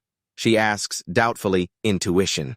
Jun-gi-oh calmly replies, "It seems he realized I wasn't trying to provoke Hercules." A voice announces over the plane, "The plane is about to land. Please fasten your seatbelts." Flashes from cameras go off rapidly. Reporters line up shouting with photographers, "Oh, underdog, underdog, underdog." He silently reads the sign, "Welcome back, underdog, for defeating Hercules." He quickly explains, "They only know he challenged you to a duel, and you beat him." Seonggu teases him, "Why not wave to them?" Jun-gi-oh gently questions, "Why didn't you tell me beforehand?" He smirks in response. "It's a surprise for you. Isn't this what you wanted to become famous?" Jun-gi-oh smiles happily. He slowly walks in, waving with a smile. The photographers excitedly snap away, shouting. The camera flashes are blinding. In a chat, he defeated Hercules. "Didn't you say he was a monster?" Just mentioning his name makes all of Europe terrified. "Wait, hasn't he only been a hunter for less than a year?" They say it's not even 6 months. "DM, you mean he beat Hercules?" No way. Amid the rising wave of the hero era, the most sought-after hunter is definitely underdog. That evening in the abandoned industrial area, he stands with In-chang. She turns to him and asks, "What are you planning to do now?" Jun-gi-oh replies, "I have a lot of things to do." He starts listing, "I need to fix weapons items that aren't fully charged, and the crystal mixed from bloodstone and the side effects of the tower stone." Hyun-mu is still asleep too. A pool of blood is in front of him. The image of In-chang kneeling and begging. "Most importantly, I still have business in Nin." He says softly, "But the first thing I need to do is move houses. I've always wanted my own place since I was a kid," he says happily. She thinks helplessly, "Moving houses is the most urgent thing." She quickly tells him, "That's fine. It seems like you don't need my help for now. I have something to say." He asks curiously, "What is it?" In-chang replies, "From now on, I'll act on my own." He's a bit surprised. She expresses, "Storming in with you, Lee Jun-gi." Oh, was fun, and a valuable experience. But after hearing what George said, I realized there's something I need to do on my own. In the night with the scenery quieting down, Jun-gi-oh ponders for a while. In-chang slowly leaves. He smiles to himself. It seems she's figured it out. In Chang will get stronger soon. His phone rings. He answers, hello? The voice on the other end, Jun-gi-oh, it's me, Kim Suzy. The association chairman is calling for you. He stays silent and listens. I'll pick you up tomorrow morning. His face darkens. He suddenly remembers, I forgot the most important thing. He recalls Odin. The top of the tower is a clock. George hurries, saying as he runs, this can't be, it can't be. He speeds up. Lights of power cover the entire field. That punch created that power. Demetrius trains hard. He throws punch after punch. He's panting, sweat pouring down. In disbelief. He calls Demetrius. He turns and says, George. He reaches out and asks, what's going on? When did you wake up? He answers in surprise. Why are you acting like this? Is this your first time seeing a hunter get beaten? He says firmly, you've never lost before. That's probably right. He laughs. George thinks something's changed. Whenever he's worried, he always overreacts. He looks at Demetrius. Right now, he seems unusually calm. He looks like he has no worries. He finds it strange and asks, what's up? He replies, it seems from the start he didn't intend to be my enemy. He's startled. His eyes, Demetrius's eyes, turn a fierce red. Now I've completely controlled my rage. I can even use its power. He looks at his hand. He says triumphantly, it seems he gave me a gift. Jun-gi-oh affirms, in the future, Hercules will become a stronger beast than before. He's definitely going to wake up. He says happily, it'd be great if we were on the same team. George smiles with interest. The sunset covers the ruined land. On the battlefield, a figure collapses. A sharp blade stabs into the ground. In the air, two lights suddenly clash. In Chang is pushed back a few steps. Her feet quickly break and she lands steadily. She raises her sword. Purple energy surrounds it. In front of her is Gong-du with a ferocious look. She guesses it's been about 3 days. In Chang is breathing heavily, sweat dripping. She thinks, where on earth did this giant monster-like guy come from? I feel like I'm facing Hercules. Its teeth are sharp, breathing heavily. Power surges. The system notifies, the White Horse Prince has helped restore your strength. She thinks quietly. I can hardly keep the support from my sponsors. This guy must be getting tired too. It doesn't back down, flexing its arms and smashing into the collision, shaking the ground. In Chang quickly leaps forward to dodge, then swings her sword high and strikes down. Gong-du gets a deep cut on his shoulder, making his body stagger. She raises the sword again, determined, I'm not sure what saving the sleeping princess in the forest means. Then she gathers strength from midair and jumps down. However, anything that threatens the princess in Chang shouts, I'll kill it all. The downward slash creates a column of purple energy light. She dives onto the red monster, stabbing the sword straight into it. Wounded blood spurts from its mouth in pain. It immediately fights back. Swinging an energy-wrapped fist into her left side. The shock wave spreads out, sending in Chang's body, flying far away, dragging a long trail on the ground. Exhausted, it lies sprawled on the ground with the sword stuck in its chest. Her body is covered in scratches. She struggles to get up through the smoke, her eyes fixed ahead to check the situation. All she sees is the red monster lying unconscious in the chaos. Her hand trembles as she props up her body, finally relaxing and leaning back on the ground for a moment of rest. In Chang whispers to herself, I'm out of potions. Even if I had some, I wouldn't have the strength to grab them.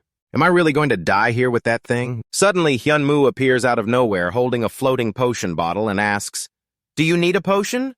She exclaims in surprise. Black Soldier. The system notification appears.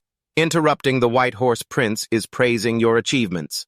The White Horse Prince is giving you a nickname. The White Horse Prince will reveal the real name. Congratulations, you've earned the nickname Red Feet.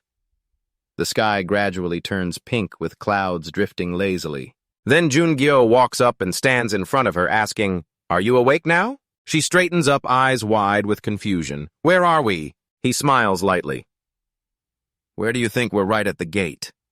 She continues, still confused. What just happened? My body is feeling strangely better. Did you give me some kind of miracle medicine? He confirms, no. However, congratulations. He extends his arm and a surge of energy flows into In Chang's bracelet. Still confused, congratulations. In Chang looks around, searching. Oh, I forgot, I don't see my sword anywhere. Jun-gi-oh says, I had a feeling you might get taken out. His eyes turn to it and confirm, but now I don't think it's a monster anymore. The red monster remains in its defeated pose. She approaches it, picks up the sword, and expresses thanks. I've earned a nickname, and it's partly thanks to you. She grips the sword hilt firmly and pulls it out. The system shows a new notification. You've saved the Fairy Princess Prince Red Feet. Sponsored Fairy Wizard for the Fairy Princess Prince Red Feet will punish the Fairy Wizard. A bright green light beam connects straight to the sky in front of them. In Chang is baffled. Fairy Princess Prince Red Feet. A sponsor. Wait, is it a girl? The red monster shrinks from its bulky form into a tiny creature. She's confused as it runs up and climbs onto her shoulder. He explains, it belongs to you now. It sits comfortably on her shoulder while she says vaguely, it belongs to me. He assures, that's right, it's just like the Black Soldier. Once again, congratulations, now you've got a nickname. You're a real hero now. The red creature hears this and gets very excited. In Chang thinks, I don't know why, but I feel attached to it. I don't know why, but I feel attached to it. It's kinda cute too. Jun-gyo reminds her, make sure to protect the princess and the White Horse Prince. Have you decided on a name yet? She stands facing him and replies, not yet. The tiny creature chirps softly, making strange sounds. She's still not sure what it means. The tiny creature keeps growling softly. She realizes what it wants. Is Gung your name? Are you trying to say princess? It responds in its own language. The system notification reflects its thoughts. The White Horse Prince is smiling contentedly. The apocalyptic sky is laughing at this weird situation. Jun-gyo chuckles thoughtfully. She's won a battle against that fairy wizard. The way in Chang and the Black Soldier have grown is similar. She continues asking, how did you get here? He replies reluctantly, why are you even asking? He explains clearing the gate usually only takes 1 or 2 days. But by the 3rd day, you still hadn't come out. She realizes that. Jun-gyo adds, more importantly, I have a few things to tell you. Watch out for that one. The two-headed monster carrying 2 blades advances fiercely. He encourages, since you're in charge of this gate, hang in there. Just 1 more to go. In Chang builds up her fighting spirit. All right. Her own energy aura surrounds her. Guess after getting the nickname, my strength has increased a lot. I can feel the energy surging through my body. The Goblin Village boss, the two-headed goblin. She smirks and decides, a strong enough opponent to test my hero powers. In Chang launches forward with force. The monster raises its great sword high from midair, intending to chop down. Right in the middle of it, Gongdu suddenly jumps down, growing back to its original size to her surprise. The two-headed boss roars, releasing a burst of energy. It charges in, slashing the two-headed monster twice and roaring powerfully. The system shows, you've defeated the final boss of the Goblin Dungeon, the two-headed one. Jun-gyo says helplessly about its help. I don't think we needed that, Prince. She just laughs a bit. Ha ha. The system announces, the gate has been cleared. The White Horse Prince is watching all your actions and smiling. The fallen angel has shaken his head. She turns and asks, surprising what wind brought you here? He suggests, now I have to go to China. Come with me. At that, she jumps in surprise. Odin's test has ended successfully. He appears joyfully. I was wondering if the taboo would be activated. A green crystal stone appears, but we managed to trick it with Merlin's necklace. So Ailidungi, the scene of the magnificent castle, appears. The figures of 2 people stand on the lower rooftop looking up in welcome. We've arrived in Asgard. You'll be joining the secret organization that controls the world. The Black Soldier will continue to develop until it gets a complete body. He recalls a row of undead. Although it's not at the level of the evil king's undead army, I can create 7 more skull soldiers for the army. And another one appears in my bracelet. In his hand is a bracelet with 2 skulls showing the inactive skeleton status. He went to meet the blacksmith Brock. My spear was also repaired thanks to Park Ji-yun. A sword enveloped in fierce flames. It has a downside, it can backfire and kill its owner. And the memory of thousands of skeletons marching, now it's time to go to the most dangerous place in the world, China. China couldn't stop the gates and became the kingdom of monsters. But it's also the only place with someone who can fix the Black Soldier. The middle-aged man strokes his beard as he stands far away observing the battlefield. And this war will take place in China at the northern front line. Many orcs armed and ready advance full of bloodlust and no hesitation. On the other side, the group prepares to fight back. Sergen identifies that's a pack of snow orcs. Another person groans, "Damn, it's been 3 hours already." A small flame suddenly ignites and bursts into a wall of fire between the two sides, astonishing everyone. It's gradually burning the orcs. They're burning in agony. As if detecting the source, two people turn and confirm a few meters away 2 figures stand on the hill. Jungyeo's right hand still has remnants of the energy his eyes clearly read. Hee-jong, In-chang, and Song-gu approach the group. Sergen says gratefully, "Thanks for your help." "But are you really going through there?" He replies without hesitation. "No problem. We appreciate you helping protect this country."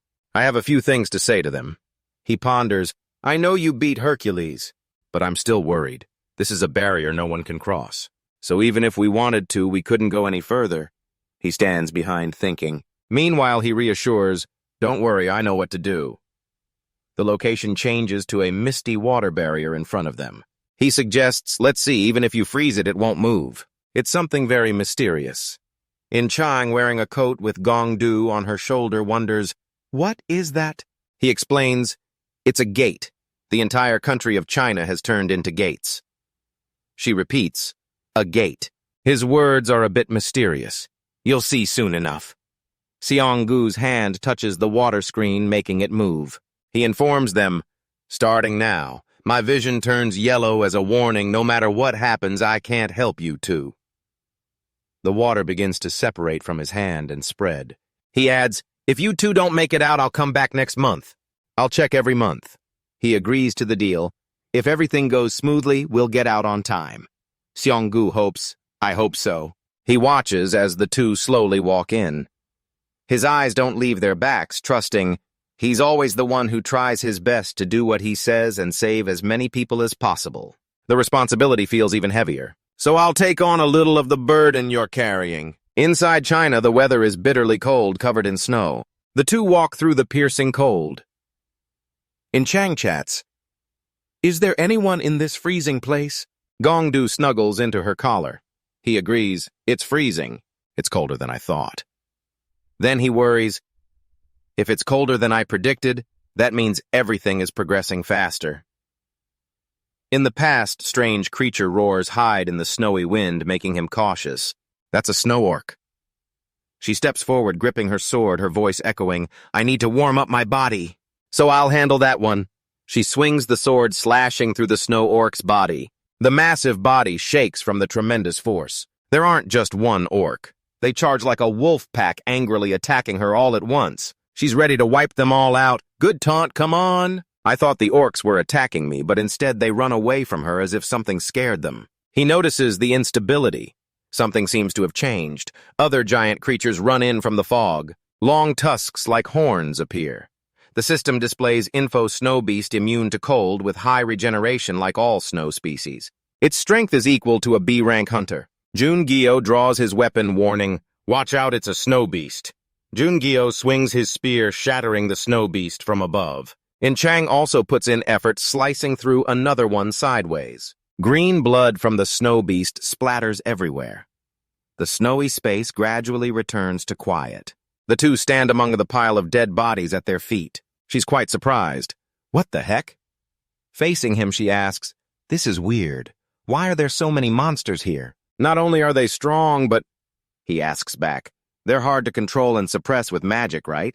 She shows concern. "That's right, their fighting style and actions are just like humans." It's definitely the gate. It's definitely the gate happening faster than I predicted. At the same time, he decides, let's move on. The snow blows thicker, blanketing the trees in white. The two walk side by side, ignoring the harsh weather, continuing forward. The biting wind hits their faces, making In-chang uncomfortable. She's getting impatient. "How much longer do we have to go?" Jungyeo responds, "If we walk, probably about a month." In-chang suddenly shouts, "What?" "A month," he reaffirms. "I said if we walk. But we don't have that much time to waste. Now let's find some transportation, our first destination." His eyes point to the towering cold mountains, indicating Mount White Deer. A sword is stuck into the ground. The two sit warming up by a small fire. While resting, Jungyeo walks around. "I'll check things out." She and Gongju nod in agreement. "We'll wait here." After a while, he finally finds 2 snow reindeers. The two ride them quickly, speeding through the storm toward Mount Green Deer. Far ahead, they're almost there. She and he stop at a desolate place with a clear path. In Chang feels like they're going the wrong way. Are you sure we're climbing to the top of Mount Green Deer? It should be colder, but I feel warm. She takes off her coat and asks, "And I haven't seen any monsters on the way up here?" He explains, "It's like it knew what was coming. The owner of the mountain is guarding it." A flurry of questions comes. The owner of the mountain. Is it human? His face stays serious. No. Or an animal? He sticks to his answer. No. I don't know what to call it. He looks calm, but we'll meet it soon. Leave the reindeers here. Now let's go. Energy in his red eyes concentrates intensely. First, we have to get past this barrier. What he sees is a high-energy barrier blocking everything on the other side. In contrast to the cold weather, the sky on the other side is clear and vast. A tiny figure in a suit stands tall on the building's roof. Jang Hyojin wonders. After the gates appeared, the world fell into chaos. Because I possess an awakened power stronger than anyone else's, I founded Asgard and live by the motto of serving humanity. An overhead view shows a bustling city full of people and vehicles. When I used my power to help people, I realized a few things. It's completely normal for those without magical power to get left behind. More accurately, the hunters who survived all the hardships are the ones I need to protect. His face darkens with regret. Li Jungi-oh has gone to China. Oh, has gone. But I'm really disappointed in China because it didn't live up to any of my expectations. Besides climate change and the monster outbreaks, there's nothing that satisfies me. He immediately admits it to himself.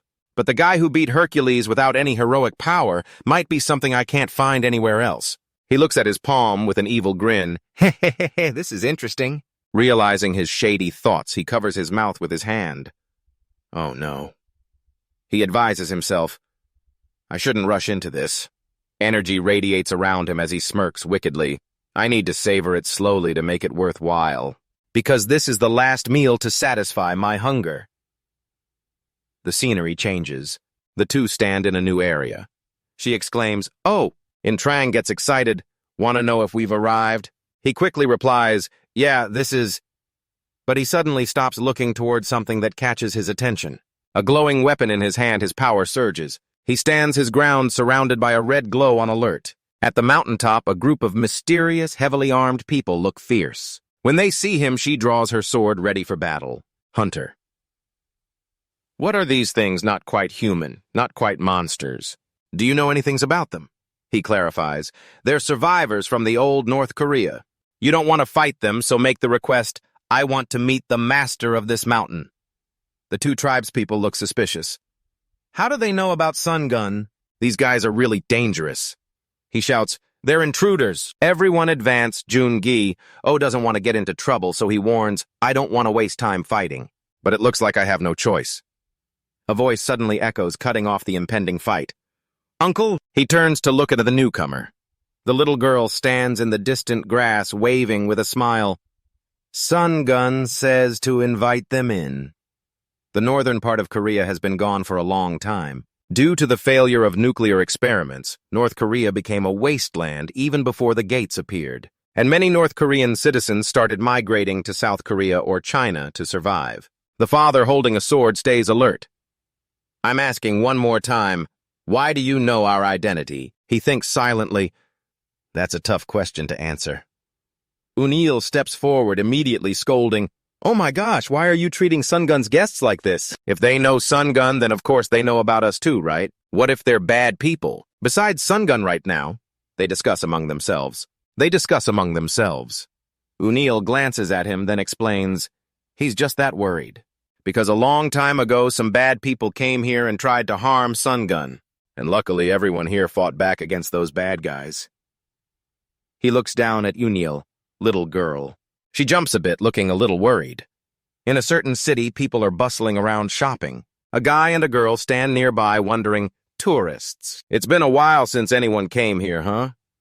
The guy adds, look at their clothes, that's weird.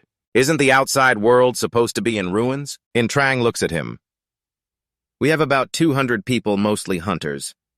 As he walks, he replies, they're all survivors who made it through some horrific events. He pauses for a moment. Kun looks at them coldly. You can't come in here. Jun-gyo looks at the person pointing a weapon at him and calmly asks, "Is this how you treat guests?" He continues, "Isn't Sun Gun, the master of this mountain, supposed to have you escort us to him?" Kun answers with a wary gaze, "Even if that's true, you still can't meet Sun Gun." Umeheo rushes over quickly. "Oh no!" Kun looks down at her coldly. "No. You're the one who knows his condition." Jun-gyo looks at him with red lights gradually appearing around him. "What's Sun Gun's condition? Has something happened to him?" "You don't have any say here." Heavy footsteps echoed, meaning those two had left the place. Kun immediately got angry, getting into a fighting stance as green lights surrounded his spear. "You bastard, are you trying to provoke me?" Uniel shouted angrily. "Stop!" He looked over at the little girl and fell silent. "I'll follow your instructions." After calming down, Uniel looked back at the two. "Let's go, let's meet Sangun." The three of them slowly walked through a torch-lit tunnel. As they walked, Jun-gyeong asked In Chang, "Do you know the legend of Dan Gun?" She wonders, "The legend of Dan Gun." He explains slowly, "There's a national legend that's been forgotten, and people call it the legend of Dan Gun. Hwanung came down from the mountain and founded Korea, our country." In Chang asks back, "Why are you bringing this up all of a sudden?" Uniel leads the way cheerfully as he continues, "This little girl might be a relative or someone connected to that legend." "Okay." She calls out happily and runs inside Sun Gun. Streams of green energy spread through the air coming from deep inside the tunnel. A white tiger lies there, and that energy comes from him. He slowly approaches, standing before the massive tiger, and says, "Are you Sun Gun?" Sun Gun looks at him, daring to defy my forces and even knowing about me. "You're quite the special guest." He slowly stands up. "Yes, I'm Sun Gun, the master of this big Jun mountain. Why have you come here?" In Chang is a bit stunned by Sun Gun's presence. This power is terrifying. Jun-gyo replies casually, which is quite a mix, making Sun Gun fall silent. He goes on, "The power protecting Daecru Mountain of yours could vanish any time. Is that right?" Sun Gun looks up at him, thinking silently in his head. He's slowly slipping toward death because of his magical power, and even Bigdu Mountain is gradually being destroyed. Sun Gun looks down at him. "Who are you?" Jun-gyo answers, "Someone who can help you. And the person I want to meet isn't you." He slowly states his real purpose. "I want to meet the true master of this mountain." Sun Gun roars in anger. "How dare you!" His face darkens a bit, losing patience. "You've succeeded in imprisoning someone, but there's no way a dying fool is the master of this mountain." As they go, Jun-gyeong asks In Chang, "Do you know the legend of Dan Gun? Tell me where you're holding that person. Then I'll save you and this Johnny, too." The outdoor scene is open and airy with a clear blue sky. Jun-gyeong and In Chang stand together on a narrow road under the tree canopy. In Chang finally voices her curiosity. "Tell me, who is Sun Gun, really? You said he's not a monster." He smiles lightly and replies, "You can think of him as similar to the deer we rode here, but he's a much more advanced creature." He recalls the time he went with her and those two deer, saying simply, "After absorbing the magical power from the ground caused by the gate, their personality and appearance changed." She adds, "But being able to talk to humans and have such enormous power is impossible." His attitude is the same way. He looks down and agrees, "You're right, but before absorbing the magical power, he was different from other animals." "Do you know about alpha species? They're creatures with larger, stronger bodies and much smarter brains than other beings. Over time, those alpha creatures can become the main characters in legendary stories. And Sun Gun from Janji is proof of that." He continues explaining, "Because he has a sponsor." In Chang is immediately stunned. "Huh!" He explains again, "He's sort of like a hunter, and he's injured because the intruder has taken over Mount Bigju." He gazes up at the sky and reveals, "He's not our only target, but also that intruder who harmed him." Eungil extends her hands in front, streams of energy radiating from them. Then she suddenly shouts, "World open!" A beam of light flashes in the clear blue sky. The light beam shoots straight to the ground, creating strong winds. In the quiet hills, Jun-gyeong and In Chang stand on the edge of a cliff, silently watching the light beam. Then they jump down. In Chang follows right after Jun-gyeong, jumping into the light. A shockwave spreads out right after. Then she pulls her hands back, world close. The light beam slowly fades away. Eungil sighs and says, "Stay safe on your way back." Right after a notification appears, you've entered the express gate, sealed territory. The two of them appear in a different, darker tunnel. In Chang is still in shock. What's an express gate? Jun Gyeong explains calmly. When you create a small flame in your hand, it's a gate that appears inside another gate. Since both Korea and China are affected by the gates, almost all gates here are considered express gates. In Chang complains, "It's way too hot in here. It was freezing cold before." He just smiles and replies, "Think of it as training. Don't you see how it'll make us stronger?" A skill information pops up. The prince on the white horse has sponsored heat resistance. He thinks to himself, he's really a hero, inheriting the sponsorship from Prince Oxford's red feet without holding back. In Chang keeps grumbling, "Wish it included cold resistance too." Meanwhile, In Chang is quickly taking out the monsters in their way. Her sword slices right through it. After defeating the monster, she sighs and looks at him. Whew, finally done. 2 notifications ring out. Fire control mastery has increased. You've leveled up. Jun Gyeong smiles to himself, just as I thought. The Tianchi gate with its strong fire is great for leveling up. In Chang looks up and hesitates to ask, "But that clan leader who is that kid? Is she the one who created these sealed territories?" He laughs and replies, "Yes, but to be precise, it's not that she created the sealed territories, but used them to trap the intruder inside. This is the center of Mount Bigju, where all the mountain's power converges. Sun Gun's power also comes from here." Jun Gyeong continues, "Eun-gil, that girl can use the power of this mountain. She's the one who gives power to Sun Gun." That statement directly stuns her. She raises another question. So then Sun Gun isn't the strongest one. The strongest is the clan leader Eun-gil, right? Does that mean he quickly interrupts, the intruder in the sealed territory is stronger? He could be more powerful than any boss we've faced.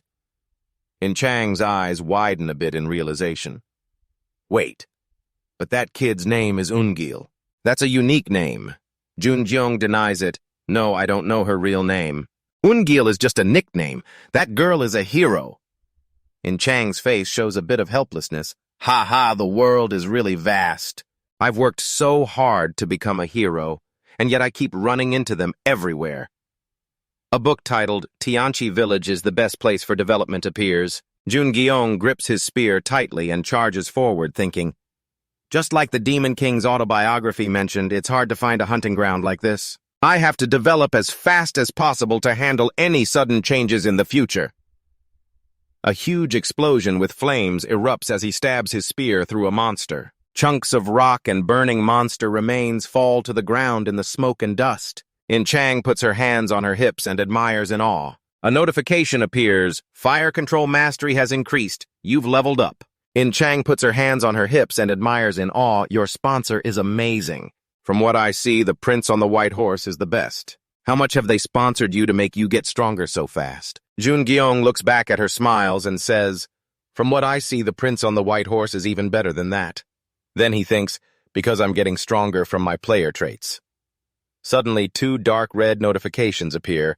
Apocalyptic Sky snorts. Apocalyptic Sky shows dignity and grants sponsorship points. A soft light radiates from his body. Notifications keep popping up. The prince on the white horse smiles lightly. Apocalyptic Sky glares at someone. The prince on the white horse stops smiling and bows his head. He puts his hand on his forehead, sighing in frustration. Great. Meanwhile, In Chang behind him looks on in admiration. Wow, that's incredible. As for Sun Gun and Eun-gil, the girl stands in front of Sun Gun worriedly asking, "Sun Gun, how are you feeling?" Sun Gun just breathes wearily and replies, "Same as usual." Sun Gun is slowly dying because he's using his power to protect Mount Bigju and Tianchi Village while also sealing the intruder. His life force is weakening by the moment. The girl continues, "I should be the one maintaining the power of Mount Bigju, and you're injured too. Sun Gun, maybe I should take back the power." Sun Gun startles and looks over. "That's not possible." He continues, "They're strong, but the intruder is much stronger." Eun-gil looks at him and asks, "Then why did you send them to Tianchi Sun Gun?" He looks down a bit thoughtful. Sun Gun continues, "I couldn't see his power. What I saw was something behind him. I saw something similar behind him and the intruder outside." The ground shakes violently. A barrier slowly appears, blocking the purple energy swirling in the tunnel where Jun Jeong and In Chang are standing. She jumps a little. Is that the intruder? A boy stands in front of them, silent. The purple energy keeps radiating. He looks at the two of them, his eyebrows slightly furrowed. In Chang is stunned and asks, "Wait, is that kid the intruder?" He frowns and denies it. "You're wrong." He stares at the boy with caution. "That's not human. Don't judge a book by its cover." In Chang quickly looks back with caution, thinking, judge a book by its cover. The thick purple energy keeps spreading gradually, forming the image of a white wolf. In Chang is a bit stunned and unsure. "That thing, do you think we can beat it?" He suddenly widens his eyes, baring his sharp teeth. The boy growls and charges in for an attack. In Chang is stunned and can't react in time, but Gongju flies in front to protect them, standing against the enemy. It roars a warning. The boy immediately extends his claws to grab it. The strength is overwhelming, like it's trying to crush Gongju's small body. In Chang sees this and worriedly shouts, "Gongju!" Her sword in her hand glows. In Chang charges at the boy with her weapon. It doesn't flinch and counterattacks. Luckily, she blocks in time. She thinks to herself, what insane strength. Seeing the situation is bad, Jun Jeong steps in to help. He strikes straight at the boy with his spear. His eyes glow red, his body radiating full energy. He strikes straight at the boy with his spear. However, the boy flies up and dodges in time. From above, the boy creates claws to swipe at his opponent. Sensing the danger, Jun Jeong gets into position, raising his weapon to wait for the right moment. He shouts, building momentum to engage. The two forces collide, creating bursts of fireballs. The fierce battle lights up the entire area. The system shows a notification. Apocalyptic sky watches everyone intently with sunken eyes. In Janji village, Umiel worriedly orders her subordinates, quickly evacuate the children and the weak to a safe place. The subordinate acknowledges the order and responds, seriously understood. Once arranged, she goes to find Kun, who's training. Seeing her approach, he stops and asks, "Clan leader, will everything be okay?" She stays silent, not knowing how to answer. A moment later, Umiel speaks, "Don't worry if anything happens, Sun Gun and I will handle it. You go help with the evacuation." Hearing that, he bows and replies, "Understood." Looking out in the distance, she thinks to herself, if they fail, neither Sun Gun nor I can stop him. She blurts out her thoughts. The fate of Janji village lies in their hands. Thinking about it, she blurts out her thoughts. "So please come back safely." At a pond in the forest where the battle is happening, Gongju lies unconscious on the ground. In Chang is in tattered clothes, half sitting and half kneeling, worriedly watching. As for Jun Gyeong, he's being grabbed and restrained by the boy's claws. In Chang can't help but worry and calls his name Lee Jun Gyeong. The boy hears that and tightens his grip even more. Not giving his opponent time to celebrate, Jun Jeong grabs the sharp claws and fights back with all his strength. Yeah, gritting his teeth. Jun Jeong's eyes struggle as if seeing something. The system sends a message to the status window. Name Lee Jun Gyeong, level 54 trait player. Nickname Goblin Slayer. Strength 158, agility 171, stamina 167, mana 189 abilities. Fire control level 9, Mystic Beast. Xuanwu's soul-absorbing core is inactive. Reading the notification, he thinks his mana development is being held back. But thanks to the mana flow, it's growing relatively fast. But not long after, he continues reasoning. Even now, the mana flow is still at level 1. And fire control too, it won't grow anymore in Tianqi. He wonders how to solve this issue. While thinking, the system notifies that mana flow has leveled up. At that moment, Lee Jun Jeong seems to snap back, regaining his strength. A surge of power radiates from his body. The boy sees this change and is surprised. He gapes as Jun Jeong escapes his claws, and even grows larger, breaking free from the control. Lee Jun Gyeong hugs his chest and breathes a sigh of relief, barely escaping. He assesses that the mana flow activates in life-threatening combat situations. As he extends his hand to cast a spell, he wonders a bit. The monsters I've encountered lately haven't been much of a threat. Up to me, Lee Jun Gyeong picks up his weapon and continues guessing, even if it's a bit late. For this guy, I think it's possible. Even if it's a bit late, he thinks mana is enveloping every cell in his body. It feels like being reborn. The power in his spear seems to have increased too. Lee Jun Gyeong is now ready to return to the fight. The boy sees this and crawls on the ground, changing to an attack stance. Yeah, Lee Jun Gyeong throws his spear at the opponent, adding, "This one's gonna sting." He throws while shouting, "Heavenly Flame!" The system shows another notification. Incredible achievement, you've acquired the Heavenly Flame skill without any assistance. You'll receive a large amount of points based on your achievement. Observing her teammate getting stronger. In Chang wonders, what is it Mana condensing the space around? Lee Jun-gyong is being distorted. Meanwhile, Lee Jun-gyong charges in for an attack. The boy on the other side also counterattacks. The energy from both sides radiates like water and fire. When they collide, it's like a bomb exploding. The force is so great it shakes the whole area. The boy is blasted away by the explosion. The system keeps notifying fire control has reached level 10. You've achieved the title of Fire Ruler. Fire control has changed to Flame Sovereign. The collision creates a massive flame like an erupting volcano. In the flames engulfing Van Apgon, and Chang sees it and is amazed. Van Apgon is unharmed, almost merging with the flames. Lee Jun-gyong approaches to check the situation. Van Apgon in the flames growls as if threatening.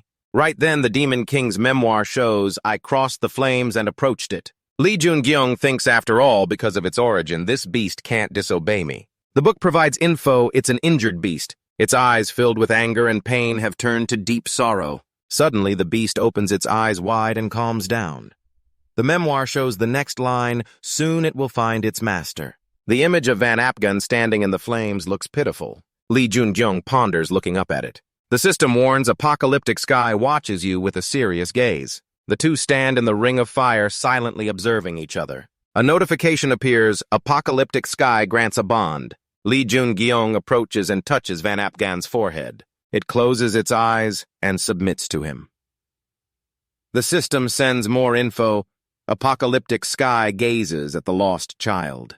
Seeing the beast obediently let him touch it, he analyzes. Though it's tame now, before it was one of the demons that rampaged the world with the Demon King. It's an ally and follower of the Demon King, the one treated like his own child by the Demon King. The memoir displays information, the White Snow King, ruler of the fanged beast god. The names people call it. Reading up to here, he couldn't help but say a name, Fenrir. The system suggests the bond has evolved into divine submission. Divine submission is now available.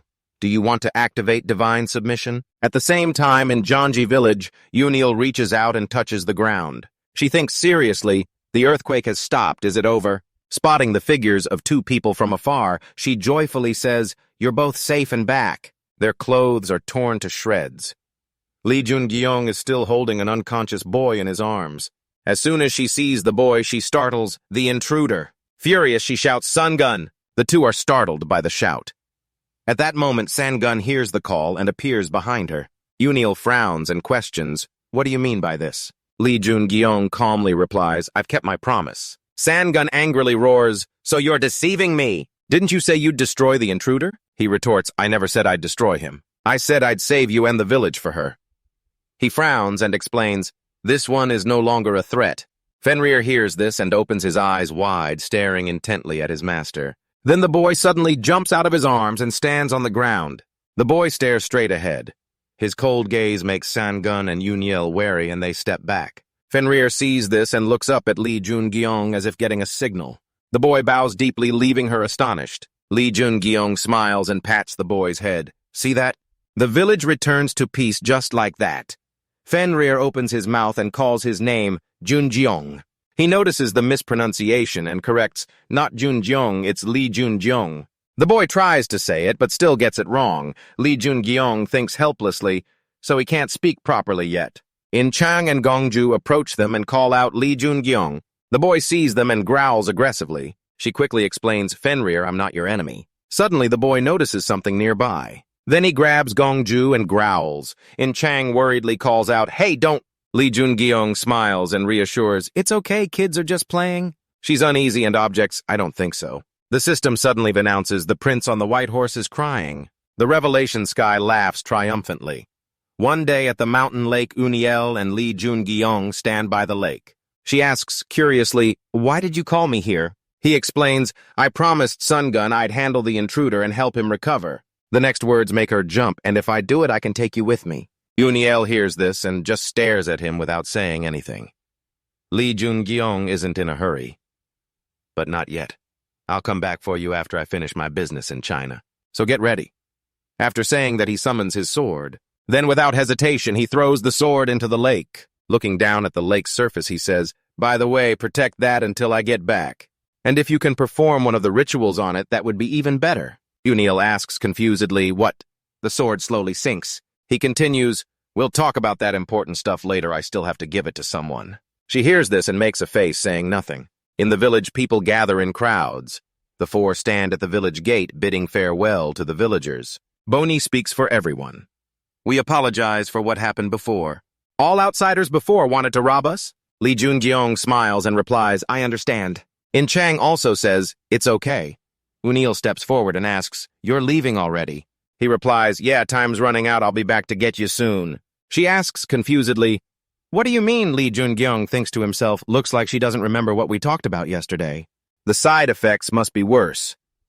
Thinking that he doesn't explain and just suggests, "Ask Sun Gun about it." In Chang steps up and reminds, "Let's go." Li Jungyong smiles and says goodbye. "Take care, Sun Gun." A flickering fire lights up somewhere in the tunnel. A pair of bright blue eyes suddenly appear from the darkness, uttering, "Hurry up!" The scene grows more desolate. Snow blankets the forest in white. Snow blankets the forest in white.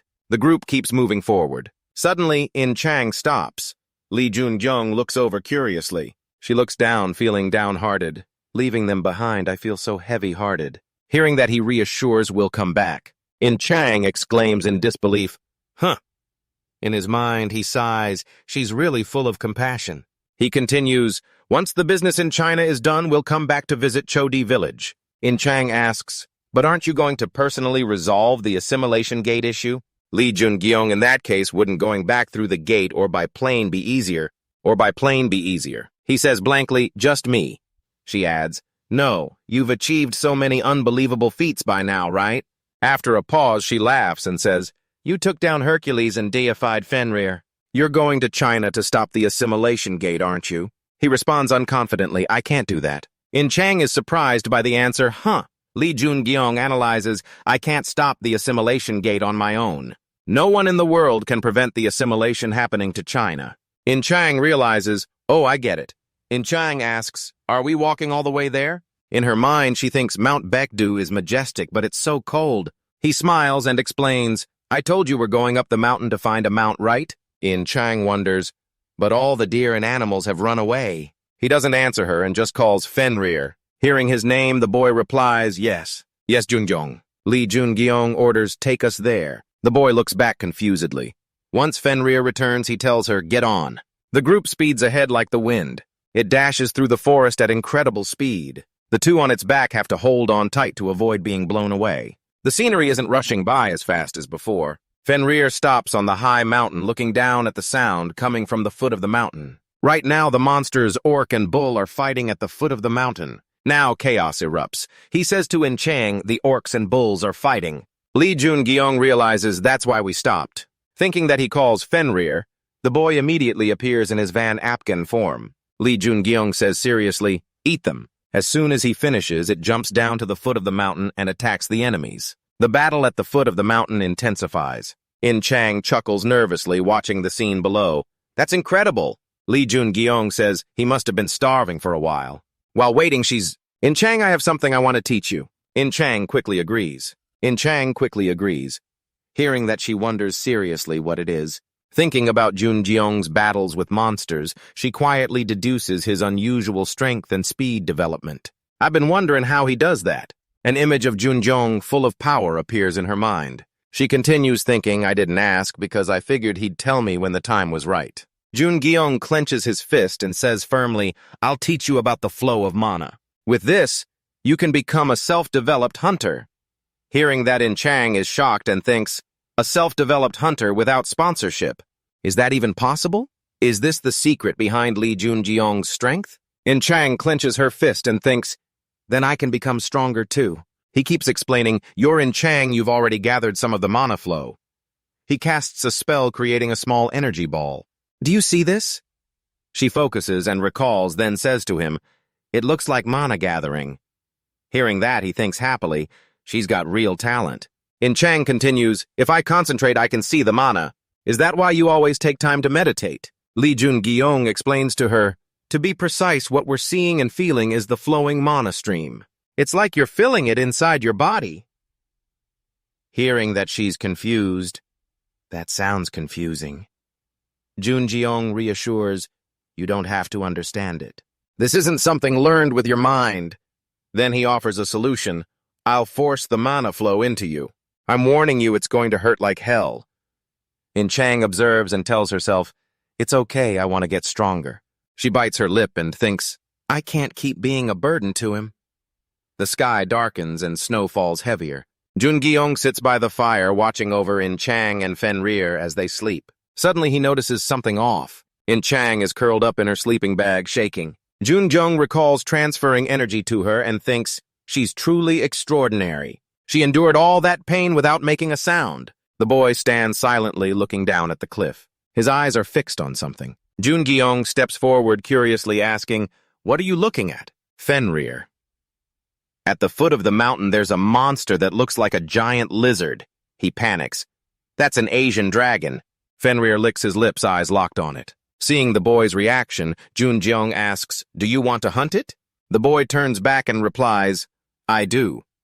The book shows Asian dragon is Fenrir's favorite meal. Knowing this, he thinks back at Mount Baekdu that wasn't his full power. Besides, Fenrir is now in a state of submission, so he's even weaker than before. Can he hunt it? Then he frowns and dismisses the thought. No, this is necessary. I need to test his current strength. Deciding that, he tells Fenrir, all right, let's hunt the Asian dragon. Fenrir leaps with force toward the target.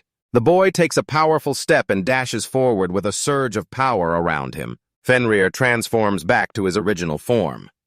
The Asian dragon also opens its mouth, gathering magic to fight back. A blue energy beam shoots straight from its mouth. Fenrir quickly tilts his head back to gather power, then unleashes a massive lightning bolt at his opponent. The unfortunate Asian dragon roars in the blinding light. From afar, you can still see the remnants of the attack. Jungeong watches Fenrir approach. The Asian dragon lies motionless. He thinks in amazement. Did he really get weaker? An Asian dragon defeated so easily. He looks seriously in one direction. So all my preparations are complete. The mountainous region is covered in white snow. Images of unfortunate people frozen in the cold. The two stand at the ferry dock looking at the ruins below. In Chang hesitates. Li Jungeong, she's tearing up. Is that the disaster you mentioned? Will the whole world end up like this?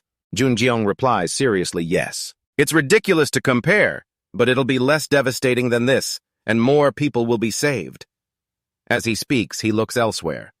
Out there are countless hunters and heroes and organizations like Asgard. To survive, they'll do anything. I'll do my best too, so don't worry. In Chang wipes away her tear and smiles. That makes me feel better. I'll do my best too. Junjeong continues. The river is frozen. We can cross it. Once we cross the river, we'll reach our destination. She asks, where is that? He answers, Guangdong province. There are a few people I need to find there. In Chang worries, with weather like this, are there any survivors? Jungeong says determinedly, yes, I'm sure of it.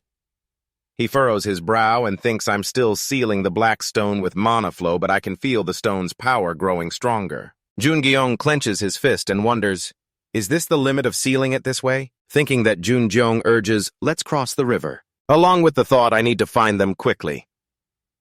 After crossing several mountains, they finally arrive. The two jump off Fenrir and he explains, from now on we can't ride Fenrir anymore. He'll draw unnecessary attention. In Chang smiles with her eyes. The weather's getting a bit warmer and there are no monsters around here. Junjeong is also more cheerful. That means we're on the right track. Fenrir points ahead. This action draws their attention. Following the boy's hand, they see a faint figure. In Chang exclaims, wow, there's someone here. Junjeong frowns and orders, draw your weapon. She asks confusedly, what? Jungeong's eyes flash with caution. From this distance, you shouldn't be able to see anyone. As he draws his weapon, the true form of the figure is revealed, a massive red giant covered in blood on the snow. The fight is over. In Chang stands with her sword, her hand covered in the red giant's fluid, and she says her doubt. It's strange. It looks human, but it acts like a starving beast. Junjeong guesses, it's probably an exile. He continues, Whether they're sick or just too weak, exiles die alone. This giant is probably the same. Compared to the others, he's way too weak. Observing the bodies of the two giants lying on the snow, In Chang remarked, "That's really a scary thought." Suddenly, a distant noise startled her. Ahead, snow was being kicked up in a thick cloud. Jun Gyeong was also watching. "There's more than just one." In Chang complained, "I don't even get a break to catch my breath." Several giants wielding axes riding on monsters appeared in front of the group. In Chang was stunned. "He's riding an ice dragon. His presence doesn't make any sense at all, does it?" The giant scowled, looking at the group. "Who are you? Why are you hunting?" Suddenly, something among the small group horrified him. "You," a terrifying thought crossed his mind. "You're the special one." Meanwhile, Jun Jeong was at a loss. Fenria was drooling. Was he seriously thinking about eating that ice dragon right now? An unexpected net suddenly swooped in. In Chang jumped. A net! She knelt down, summoning her weapon and figuring out how to cut through the net. And at that very moment, someone suddenly grabbed her shoulder. It was Yun Jeong. "I don't sense any killing intent." The giant with the net had captured the two of them. He looked at the group inside and said seriously, "You all need to come with me." The giants on ice dragons moved through the snow-covered forest. The ones in front glanced back to keep an eye on the cage behind. Sachi stepped forward and asked, "Are you folks from around here?" He gave an answer. "No, we're from somewhere else." He responded and explained, "I get it, don't worry about it. You got caught just because you're with the special one." Jun Jeong leaned back against the iron cage, thinking these guys are different from the giants in legends. Unlike how they're described as monsters, they're actually pretty smart. Then he asked, "We're heading to Utgard, right?" Sachi laughed and said, "It's interesting that you know about our city." And he confirmed, "You're right, that's where we're going, but don't worry, I have no intention of harming you." Then he introduced himself. "My name is Sachi." Magic flared up, symbolizing strength. "I'm the captain of the Great Frost Giant Army." He replied in kind, "I'm Lee Jun Gyeong." On the way, they encountered a few more Naeas creatures and wiped them out. One after another fell to a single blow, dropping under Sachi's sharp axe. Jun Gyeong just silently watched it all. Sachi glanced back, then turned away with a smirk that surprised Jun Gyeong. Sachi approached the iron cage and reassured them, "We'll have a few questions for you, and when you want, you can leave." He frowned, suspecting it seems like he's hiding something. "Still, there are survivors in the giant's city, just as I thought." Sachi put his hand to his forehead and said, "I swear on my honor, you'll be safe and free to do as you wish." Speaking for Sachi, he clenched his fist and smiled slightly. "It looks like getting to where we need to be is easier than I expected. Plus, he's here too." In Chang was paying attention to the outside and suddenly exclaimed, "Wow!" Sachi said proudly, "This is our city." In the distance was a massive fortress in the snowy forest Utgard. In just a moment, the group reached the ancient fortress. The city gates opened to welcome the returning group. Someone inside spotted him and shouted, "It's Sachi!" The person next to them was excited. "He hasn't been back in ages, has he?" The two Jun Gyeong and the others quietly observed around young folks bundled up like wizards, burly hunters, and women in long dresses. In Chang was sweating and joking. "It feels like we've time-traveled back to the Middle Ages. Don't tell me we've actually gone back in time or something like that." She suddenly glanced to the right, noticing something. A giant was wondering, "Aren't they humans? Why are they locked in a cage?" Another one asked, "Did they do something wrong?" Fenria reacted strongly to the place, startling the people in the city. "Ah, that's the special one." Did Sachi capture the special one? "It's Vanapagan." Sachi denied it. "It's not like that. We're just visiting the leader. Make way." Jun Jeong patted Fenria's head to comfort him. "It's okay, calm down, kid." He slipped off in another direction, whispering, "An enemy." At a castle surrounded by swirling dark magic, Sachi announced to the two giants guarding it, "Tell them Sachi is here." The large gates opened. He picked up the iron cage and stepped into the palace. Sitting on the throne was the giant leader Loki. He questioned, "You return with intruders." Jun Gyeong stared intently. "Is that the enemy Fenria mentioned? So he's probably the one who hurt him before." Before he approached Mount Bigzu, Sachi knelt on one knee and reported, "My leader, I've brought you Vanapagan and his companions." He glanced aside hesitantly. It seems this Vanapagan wants to stay with his master. He doubted, you say Vanapagan has been tamed by them? He doubted, you say Vanapagan has been tamed by them. Sachi explained, yes, my leader.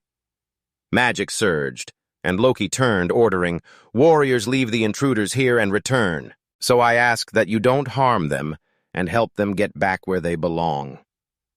That made a dangerous glint appear in the leader's eyes. Sachi bowed low. My leader, please respect the honor of a warrior. Night had fallen over Utgard. Lights were lit one by one. Someone tried pulling on the iron bar, then turned and said, it won't open, but if I wanted to, I could. That made Junjeong intervene. You'd be up against the entire giant clan, no matter what, we're in their territory right now. In Chang didn't see it that way. Aren't we in danger already? No matter how you look at it, that king doesn't seem like he'll treat us well. Especially when he looks at Fenrir, the kid warming up by the fire with Gongju.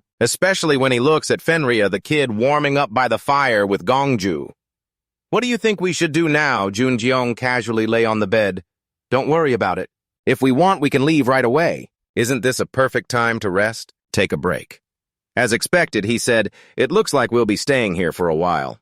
The whole city was engulfed in raging flames. Tall buildings were smashed fire everywhere. The inhuman giants rummaged through the ruins. Junjeong stood by the window reflecting on those scenes. In the Demon King's diary, the giants' war is described as the most brutal, so I just can't understand it. He wondered, I'm sure that king is incredibly strong, but each giant's fighting ability is weaker than humans. How could they have pushed humans to the brink? The closed door made a slight noise, making him turn in surprise. The one entering was Segan. I'm here to serve tea. The emerald-colored tea was poured. She asked worriedly, is this enough?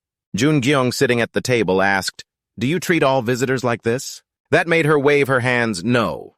He followed up, then why are you treating us this way? But she just hesitated shyly. Junjeong reassured her, it's okay, no one's watching. That surprised her. How? In the distance was an ordinary hourglass. No one had ever noticed it before. He smiled to himself. It's a magic item for monitoring the room. I couldn't have detected it alone, but thanks to the great wizard Merlin's necklace, I did. Junjeong knelt on one knee in front of her. Your name is Segan, right? You can speak freely here, but keep it secret once you leave. Then he asked, how long have you been here? Segun answered. About a year. Most people say they've been here about a year and a half. He drew his own conclusion. That means it's been about a year and a half since Utgard was discovered. And asked, I see. Why are we being treated so specially? She raised her fist. Because you're strong. The giants like the strong, and that one over there is really special. Last time Utgard was attacked. The NAS attacked, but that kid turned into a monster and killed a lot of giants. Then the king fought the monster. The king fought alongside the other giant warriors and won, but the monster got away. Junjeong crossed his arms, reasoning. For some reason, he clashed with the giants. That's why Fenrir ran to Mount Bigzu. Then he made a proposal to Segan.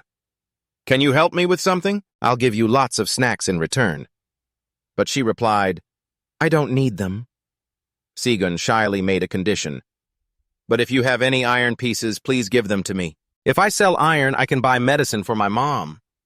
Junjeong agreed. All right. In exchange, can you find someone for me? I heard his name is Wonwo. Segan was surprised. Do you mean Wo Tour? He replied cheerfully, yeah, that's right.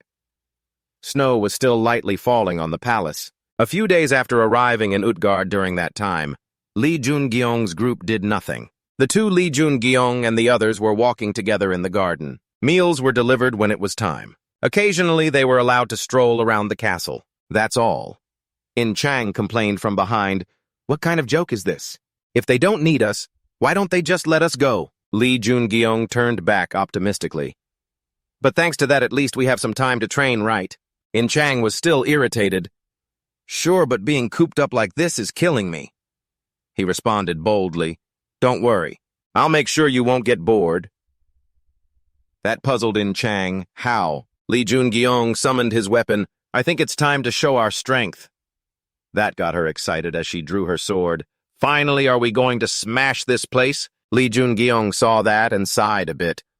Someone as justice-driven as In Chang getting thrilled at the chance to destroy everything.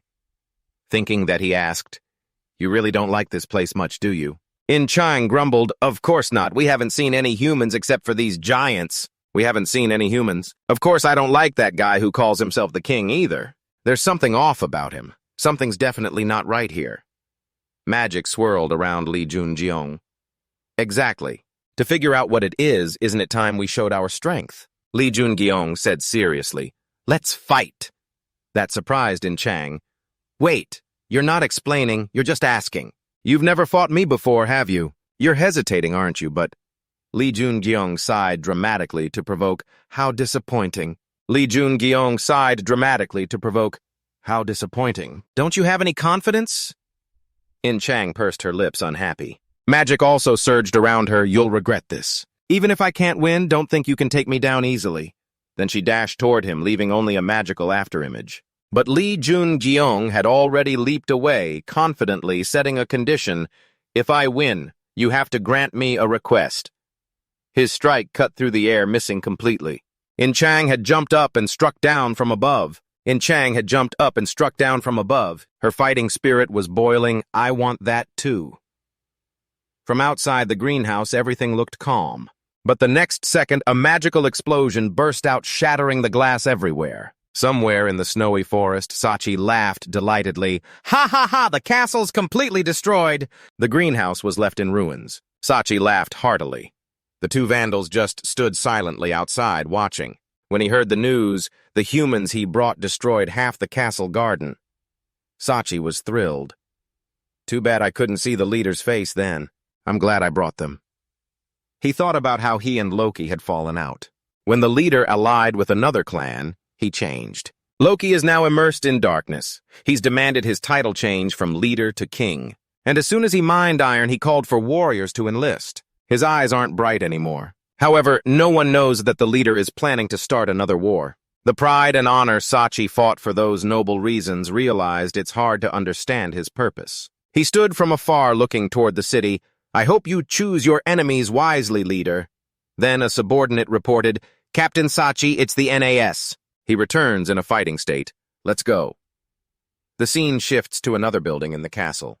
In Chang is sitting opposite some giant. He let out a heavy sigh. Then Saran spoke. "Damaging. The castle's garden is a serious offense, but we're also at fault for not asking about your customs." In Chang bowed sincerely. "I'm sorry." Then he added, "I'm not sure how much you know about our tribe, but we have a tradition of running through the forest to train." Sharon hears this and shows great sympathy. He understands and listens to In Chang's words. "Nevertheless, I'm still very regretful for damaging the castle's garden. His attitude is very sincere, and so I will compensate you. Please tell me what you want." Sharon strokes his chin thoughtfully. "Compensation. Then tell me about your race." He adds, "This isn't just a simple accident. There are too many things we don't know yet, so we need more information." In Chang agrees right away, "Of course. Going back to your earlier fight with Jungi-Oh, he's giving it his all to fight you." In Chang is pushed back by his attack and mutters to himself with difficulty, "I can't see the timing of his strikes. I need to be faster and more precise." She kneels down to swing her sword. Their magical forces clash, creating a massive explosion of smoke. Jungi-Oh thinks seriously, so it's In Chang. She's no pushover. There he spots an opening as she kneels to gather magical energy. In Chang on the opposite side spots the opportunity. There it is. She leaps up from her position and dashes forward, swinging her blade cleanly. Jungi-Oh's blazing flames hit nothing but her shadow leaping high, and he appears behind her, thrusting his spear. In Chang concedes, "I lose." Jungi-Oh retracts his magical energy and spear. "That was an excellent training session." Then he asks to confirm, "You'll keep your promise, right?" In Chang replies straightforwardly, "All right, what do you want?" Hearing that, Jungi-Oh makes his request, gather information while pretending to cooperate with the giants. And In Chang listens intently. Just a moment later, the guards arrive. "What's going on?" The castle garden is shocked by the sight before them. You two fought so intensely that he's covered in injuries." A giant quickly calls out, "Get the doctor." Now the doctor is pondering by his bed. It seems Hua Tuo isn't too pleased. His injuries aren't too serious. It was a pointless trip. Jungi-Oh thinks, While the giants might fall from wounds like this, I guess it's nothing to him. Then he says to him, please treat me. He reaches out toward his wound and uses healing magic. As the magical energy flashes, the wounds start to heal and the bloodstains disappear. Jun-gi-oh sits up and checks his body. He didn't just stop the bleeding, he made my wounds heal naturally. Then he says, thank you. Hua-tuo strokes his beard and replies, no problem. Jun-gi-oh formally greets him, it's an honor to meet you. Hua-tuo is surprised by those words. He adjusts his glasses and asks suspiciously, how do you know me? But he denies it right away, no, I don't know you. So Hua-tuo assumes otherwise. Then I guess you've heard about me from C-Gun. Jun-gi-oh continues to deny that too, no. But wouldn't it be great if we got to know each other right now? Leaving Hua-tuo baffled and judging what a foolish young man. Then he turns to leave unhappily. However, Jun-gi-oh stops him. My treatment isn't finished yet. He says boldly, are you going to leave a patient untreated like this? Hua-tuo turns back and replies, look at you.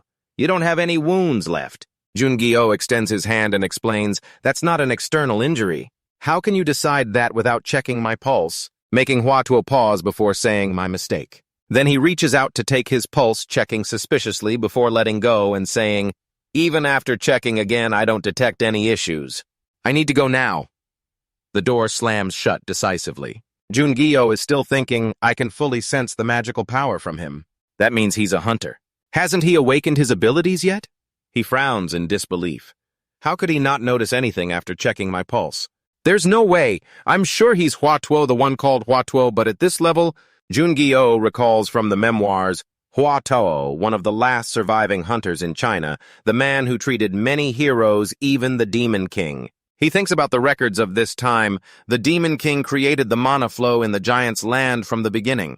The book says he faced a reverse magical force similar to the side effects of the Blood Dragon Stone. Jun-gi-oh recalls heavily, however the Demon King overcame it with Hua-tuo's help. The notebook says he had talent enough to be called a god. He guesses, did I come too early? Hasn't he developed enough due to lack of time? Traten Chang appears in the room, Mr. Lee Jun-gi-oh. He sees her and feels relieved. I thought she'd have a hard time because we destroyed the garden, but it seems nothing serious happened. Then he asks, how's everything? In Chang smiles slightly and says excitedly, after meeting me, they want me to become a warrior.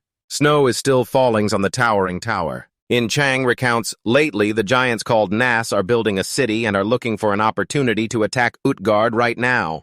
They're short on manpower to defend Utgard from them and other monsters. They need our help. Jun-gi-oh hears this and ponders, there are fewer giants here than I thought. So the giants' numbers have decreased because of the gnat, but that still won't harm humans much. In Chang continues, besides that, he asked a lot about the outside world population culture characteristics and military forces. He hears that and praises, good job. She replies casually, thanks. Have you found the person you're looking for yet? Jun-gi-oh is worried, no, that's why this is working. It seems I need to search a bit more. Then he shares, the original plan was to find the person I'm looking for and go back, but now we've been asked to become warriors. Is that why you want to stay longer? She voices her thoughts, the giants aren't holding everyone here. If they leave Utgard, they won't get far before collapsing. That must be why they can't leave, and that's why I want to find a way to help them. Those words surprise him.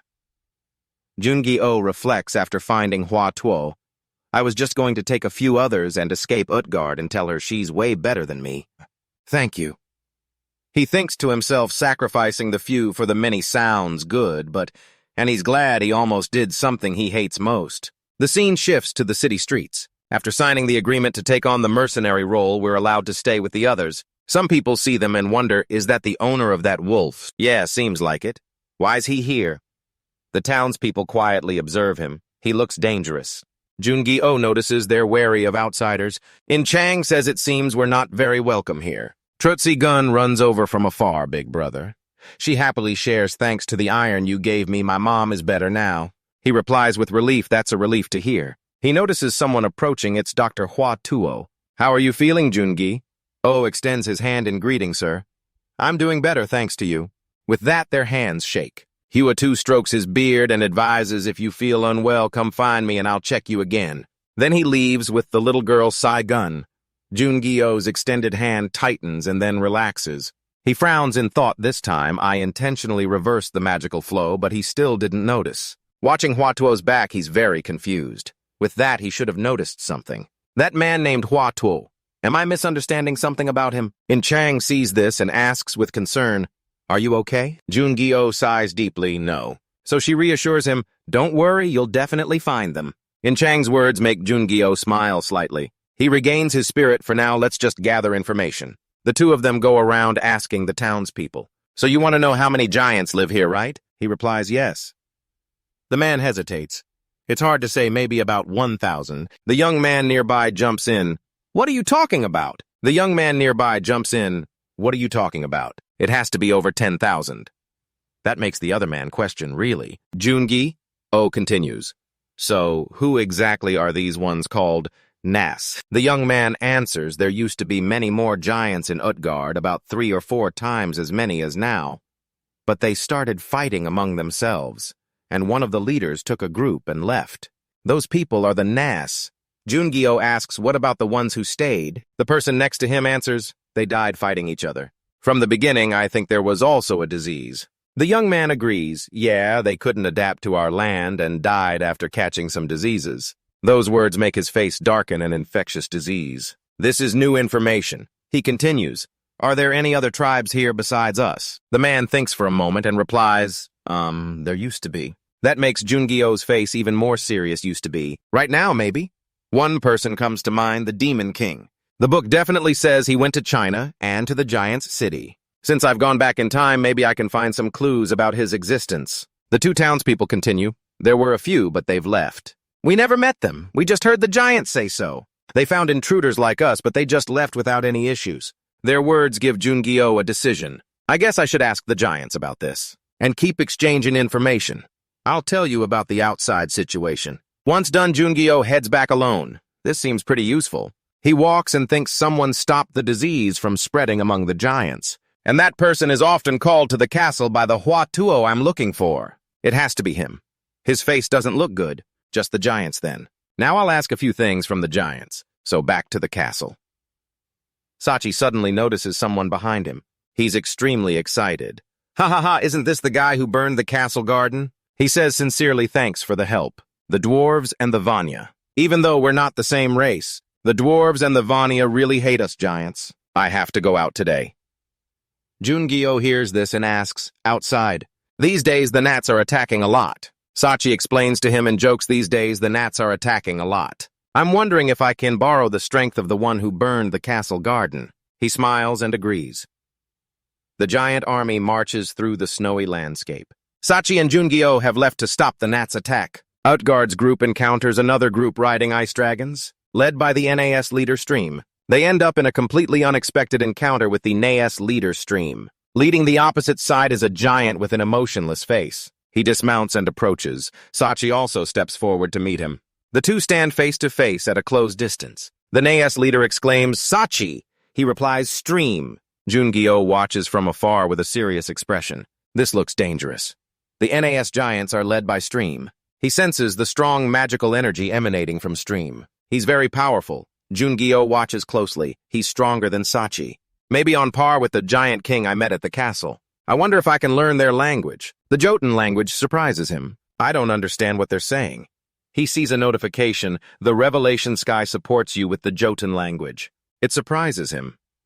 Sachi and Stream stand facing each other. Stream is annoyed. "Why did you decide that?" Sachi is straightforward.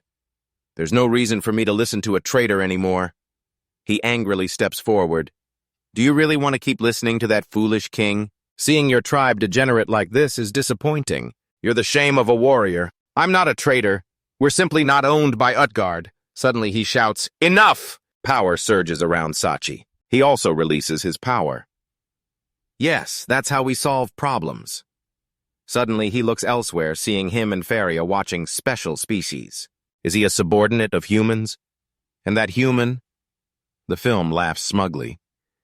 "Interesting, see you again." Sachi swings his axe aggressively. "What did you say?" He easily dodges to the side. The axe strikes the ground, causing a shockwave. Suddenly he lunges like an arrow toward him. Sachi widens his eyes, frozen before Stream's incoming punch. The aftershock from that punch of his spread across the ground, still calmly smiling. "See you again, Sachi." And he looked over there. special species and special humans. Someone rushed over. "Captain, aren't we going after him?" Sachi opened his mouth and sighed. He turned around. Stream is already following them. "If we attack now, we'll lose soldiers. It's annoying, but Command said we have to avoid attacking Stream." In the snowy wind, the group rode their ice dragons into the forest. Everyone's faces showed a hint of sadness with eyes that looked somewhat desperate. He quietly watched them. They looked like they'd been defeated. But Sachi was right. The giants are stubborn and love to fight, but there's a clear power gap here. The image of Sachi and Stream facing off appeared in his mind. Only Hyunaz and Sachi seemed to have a connection. Maybe friends or family. Jungyung slid his gaze. "Is someone there?" He looked at the person thoughtfully. The giants must have seen him, but they didn't react. "What is he doing here?" he asked curiously. "Sachi, who is that person?" He casually looked down. "Just a mercenary like you. He's helping Utgat." Sachi glanced over with concern. "Hey, are you out gathering herbs again?" Jungyung was incredulous. "Herbs." Manhwa looked up and replied, "Yeah." Sachi kindly offered, "The gnats are nearby, it's dangerous. How about coming with us?" He wasn't panicked. "Anyway, I'm heading back now." "Who is that person next to you?" He smiled brightly and introduced, "This is Jungyung Utgat's new mercenary. And this is Wata, a mercenary and doctor." Jungyung suddenly smirked. "Found it." In the distance, the ancient castle stood firm against the relentless snowstorm. In Trang happily stepped out. "You're back." He asked curiously, "You seem happy." She said, "Today I achieved something. I went hunting and got ambushed by gnats, but they ran away when they saw me." Jungyung wasn't too thrilled. "My day was the complete opposite. No fighting, but I met the enemy commander and he seemed really strong." She quickly worried, "You must be exhausted." "Oh, by the way, one of the gnats attacked me." He was shocked. "A human?" In Trang seriously explained, "Yes, he looked Chinese and easily blocked my sword. He used a spear just like you, but had a strange face." Jungyung urgently thought, could it be a Chinese hunter strong enough to block John and Chang's sword strike? "I can't believe someone like that exists." He added, "I also found the person I was looking for." She clapped excitedly. "That's great, but is something wrong? You don't look too happy." Gradually, he calmed down. "I'm worried something bad might happen again. I plan to talk to him. Do you want to come along?" In Trong didn't care. Me going wouldn't solve anything. Jungyung held out the necklace. "Then can you help me with something?" He explained clearly, "This is Merlin's necklace. It helps you understand different languages. I think you might know how to use it." The snowy roof and hanging lanterns were silent. A long line of people queued in front of Hua Tuo's house, hurriedly calling, "Dr. Wata, please help." Won-ho was sweating profusely. "Just wait a bit longer." Jungyung stood aside and noted, "Everything will be okay. In China, they say the greatest doctor is named Wata. Now I get why." Suddenly, he walked up behind him. "But why are there so many patients?" He struggled to turn his head. "Huh." Jungyung handed over a basin of blood bags. He smiled warmly. "I'm busy, so I thought this might help." Won-ho was stunned. "That many? Thanks." The long line of patients lay on beds with the medicine Lee Jungyung brought. Won-ho could treat the patients, and afterward he talked with Won-ho. The tiled roof house welcomed a bit of sunlight today, and finally he wasn't shy. "If it's not too much trouble, could you check my pulse?" Jungyung was puzzled. "Why?" Manhwa seriously said, "I've been thinking about it. There was a strange feeling when I shook your hand." Jungyung had found it. He had Manhwa hold his wrist and pondered for a moment. Manhwa advised it might hurt a little. "Let me check a few more things." Jungyung calmly said, "Okay." His eyes suddenly lit up, transferring energy from himself into the boy's hand. He suddenly remembered when Incheon transferred magic power to him. Even though he allowed it, having another's mana in his body was a burden. That was the magic injury John Incheon left. He felt amazed. "He's checking my condition just by taking my pulse. And it doesn't hurt at all. It feels just like my own mana." So then, suddenly he pulled Wanhua's hand away. He was surprised. "Why not?" Jungyung seriously said, "I get it now." Wanhua was confused. "Internal energy." At the same time, he exclaimed, "The flow of mana." Both were stunned by the new terms.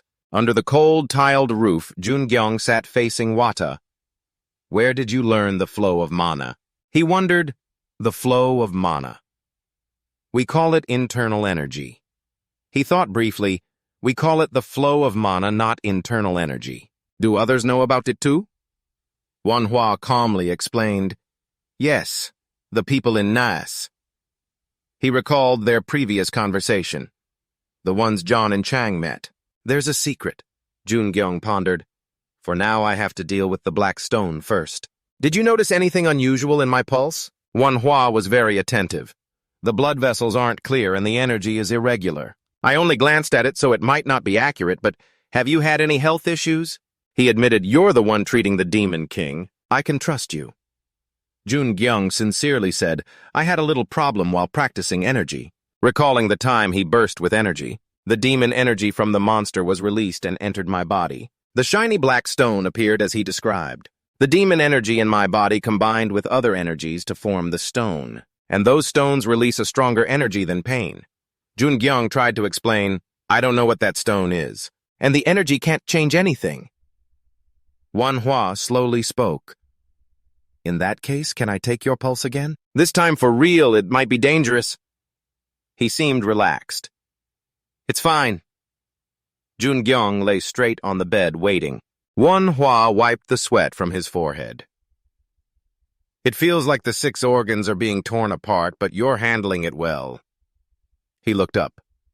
Is that so? He carefully said, Jungyong, your black stone is very special. Normally they consume lives like an infectious disease, but your black stone is completely different. They actually stimulate internal energy.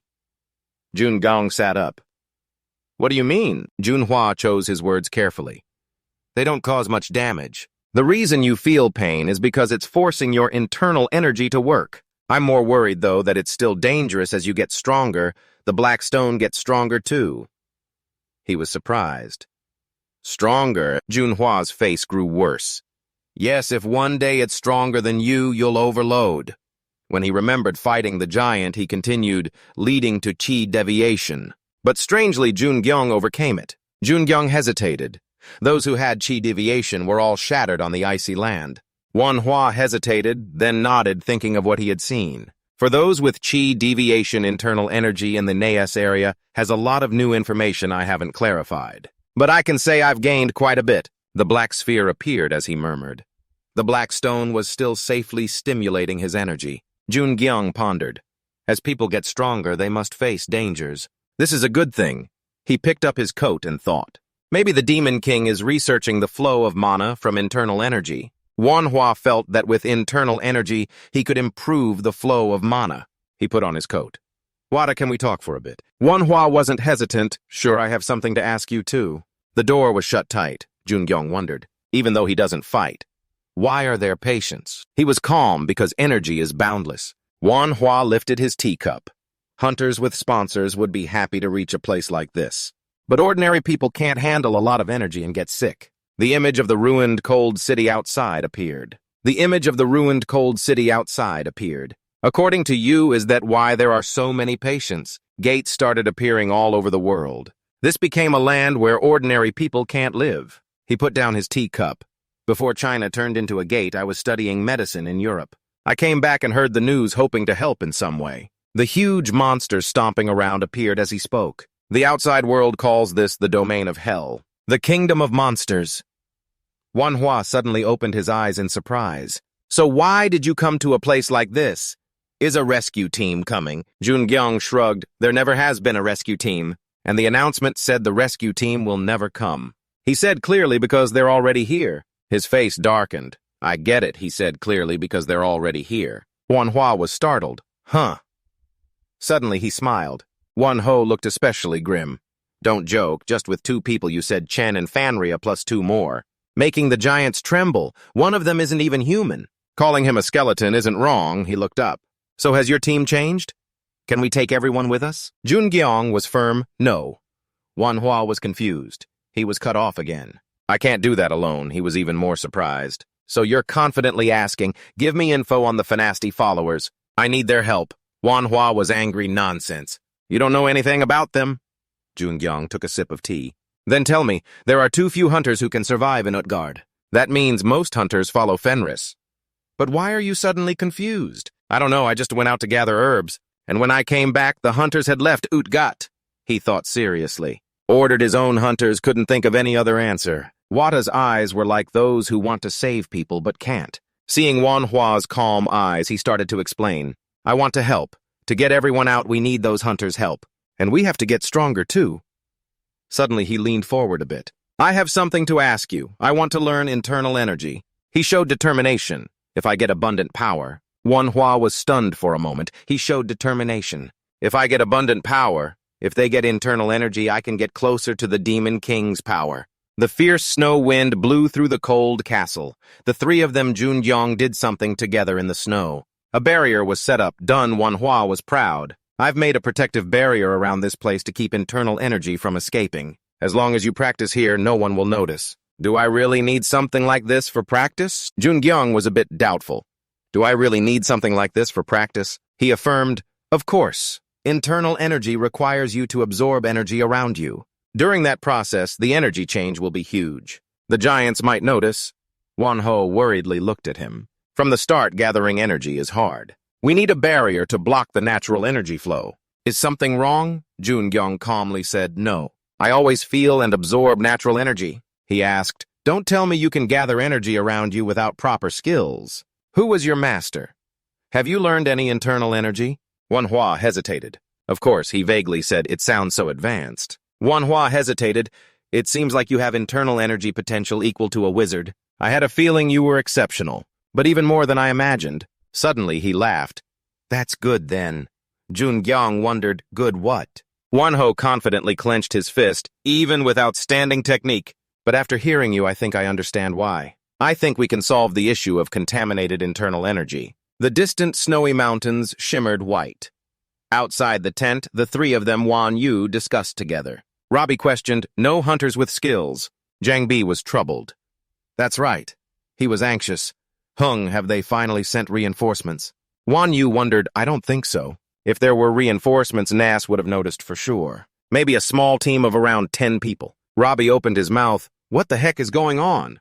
He felt uneasy inside. I let that happen. But now I don't understand why it's turned out this way. Robbie questioned, how long does it take for hunters to get stronger? Wan Yu smiled. Progress is going well. After reaffirming the spirit, the resources are decent too. He doubted, what about you two? Both said, we're the same. Joby was angry. You two need to get stronger. Suddenly he raised his sword. For the common goal, he was determined. For the common goal, Jiang Bi also put in effort. For the common goal, the three weapons clashed powerfully. The snow-covered branches trembled slightly. Manhwa was fully transferring his skill to Jungyong. Focus and close your eyes. Focus and close your eyes. I didn't expect the mana flow to be so warm. When creating the mana flow, it feels like generating a storm that rips through the body. I'm using all my strength. Focus on my speed. We're almost there. It might hurt a bit. The emerald stone emits a bright light. You struggle to bite your lip and endure it. Sweat pours down him. He tries not to make a sound. Suddenly, Huan's eyes widen. His pupils shrink. I didn't expect it to feel this amazing. The black stone radiates dark energy. This harmful energy source is much stronger than I thought. It's not just absorbing mana inside the body, it's also absorbing his body from the inside out. Veins bulge all over Jungyong's body. His eyes are serious. I can't stop now. Wanho grits his teeth. Since we've started, I have to see it through to the end. The barrier lights up brightly. Fenrir watches alertly. A surge of power shoots from the barrier. Sachi looks up in shock. What the heck? I can feel a dense energy source in the land of ice. Yu-gyung is getting restless. No, neither of them could be that strong. The only one who could release that much energy has to be Stream. Recalling the moment Stream used his power in front of me, Sachi bites his lip in anger. He quickly turns and shouts loudly, all warriors of Utgard prepare for battle. Everyone looks at Sachi in disbelief. The young man hesitates. The captain, the king, no, the clan leader won't agree. His mouth moves. How much longer do we have to stay like this? Sachi is determined. And how much longer do we have to hide? And worry about enemies attacking on the clan leader's orders? Where has the pride and honor of the giants gone? He pounds his chest. I'll take responsibility for everything. Today we'll reclaim the honor of the snow giants. Everyone bows slightly in obedience. On the high wall, someone quickly blows the signal horn. The soldiers march forward with serious faces. on the other side of the mountain stream, gazes into the distance. What is that? Is it Sachi? He thinks deeply. No, Sachi couldn't do that. Don't tell me. Loki's fierce face flashes in his mind. Is the captain of Utgard him? He keeps thrusting attacks. He's tied up with other things, though. What the heck is this? It could be a trap. Suddenly he laughs wickedly. But is there a better opportunity than this? I have to take advantage. He raises his hand to order. Assemble all troops. Today we'll take Utgard. The green energy beam is still shooting straight into the sky. It connects from the shield to the heights above. Amid the heavy snow in winter, Fenrir suddenly senses something unusual. Outside, the two armies face off. Sachi's soldiers stand firm in formation. Stream's side is just as fierce. Sachi asks, "So this is your doing, Stream? What's going on?" At the same time, Stream speaks up. "So it's all because of you is the king inside." Sachi is surprised. The king Stream realizes the issue and freezes. Fenrir stands outside the shield. That mystery radiates formidable energy. The kid glares fiercely and growls a warning. Yeah, he starts channeling energy in his hands. I can't trust you anymore and won't try to reconcile with you. He thinks it's a shame the king isn't here, but taunts out loud, "Today I'll see this through to the end." Sachi retorts firmly, "If that's how you are, I have no other choice." He growls the order, "Oh, giants!" Stream shouts urgently. The two commands ring out together, "Attack!" Immediately, the giants charge with their axes. The others on the opposite side quickly join the fight. Sachi and Stream start battling each other. Inside the shield, Junjeong is channeling energy with his eyes closed. Finally, he opens his eyes, looks straight ahead, then turns back as if searching for something. He looks at the person behind him and exclaims, "Manhwa!" He says joyfully, "You're awake." Now his face isn't that of a young man, but like an 80-year-old. This isn't over yet. It's this technique and energy flow. Before finishing, he runs out of strength and collapses. Junjeong panics and trembles, quickly raising his hand to check his pulse and sighs in relief. Good, he's still alive. He remembers, Wata sacrificed his youth to save me. His hand turns into an apple decisively. I won't let you die like this. Junjeong explains, the Demon King saved Wata's life with his elixir. Since I don't have an elixir, the only way to save Wata is with this Eden apple, also known as the Asgard apple. I got it from Odin just in case. He recalls past words, You said to absorb all the energy in this technique, and I will. He places the apple on Huanhua's chest. So you have to eat this Eden apple. Junjeong stands up and whispers, Mana flow. He spreads his arms to welcome the energy streams around his body. They surge together to one point. Outside, the two sides are in an intense battle. Axes and hammers swing and opponents spit blood like fountains. Intrang wields her sword swiftly, taking down several enemies by decapitating them in an instant. Intrang thinks he's huge, but his strength isn't that threatening. Then she glances right and blocks the attack in time. She gets pushed back by the momentum. The spear spins in the air a few times before returning to its owner's hand. That's Jang Bi. He says excitedly, We're meeting again. You're still as skilled. Intrang thinks he's definitely stronger than the giants.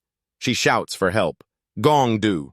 He's in the middle of a fierce fight, but hears the call and rushes back to Intrang. Seeing how massive it is, Jang Bi is surprised. Monster. She turns to instruct Gong Du. I have to fight this guy, so hold off the other giants. It responds enthusiastically. To prove myself, I can do it. Gong Du flies off to carry out the order. Intrang smiles. All right, then. Purple energy surrounds her as she declares, Let's fight. He says happily, Ha ha, this is fun. I like that about you. Stream lifts his axe with force, preparing to strike. Sachi's eyes are sharp as knives, ready to face him head-on. The clash of their weapons is deafening. Sparks fly. He compliments, You've gotten stronger. Sachi retorts arrogantly, But you're still the same, huh? This clash is even more intense. The sparks create a big explosion. Sachi's body is covered in wounds. He breathes heavily. After our last battle, I've gotten stronger, but the power gap between us is still clear. You're truly the strongest giant warrior. Sachi gets irritated and demands, But why did a respectable warrior like you betray your own kind? He charges forward with force, shattering the ground where he stepped. Each step is stronger than the last.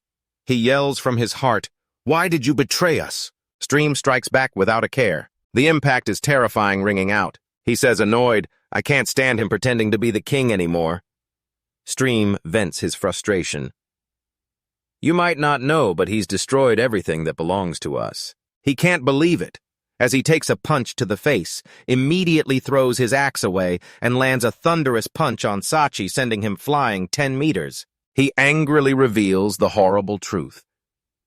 The one who killed my friend and your father on Vandee is him. As Sachi struggles to get up, he's stunned. What? Stream says gravely, that bastard Loki killed Olivia. The news hits Sachi like lightning, leaving him breathless. Cut to the shield is still absorbing energy. The energy flow is so strong that the shield explodes. This catches Stream's attention too. Everyone pauses the fight temporarily. A swirling, dazzling light appears at the shield. Through the mist, a figure stands tall. It's no one else but Jungyong. He looks at the person lying on the ground and whispers, Manhwa. Manhwa's face has gained some vitality, looking less aged than before. He thinks his condition has improved. Is it not working as it should? The Eden apple is a treasure, even better than an elixir, but it seems it's just enough to keep him alive. I don't feel any increase in mana. He looks at his palm doubtfully. Is it because of me? It seems I absorbed the Eden apple's effects when I consumed the mana earlier. He clenches his fist. That's probably why the mana flow became so powerful. Jungyong's eyes turn fierce. I think right now I could even beat Hercules. Hundreds, no thousands. He stares in confusion, unable to find an answer. What the heck is happening? At that moment, Trang lands next to him. She asks with concern, Are you okay? Thank goodness. The system screen appears.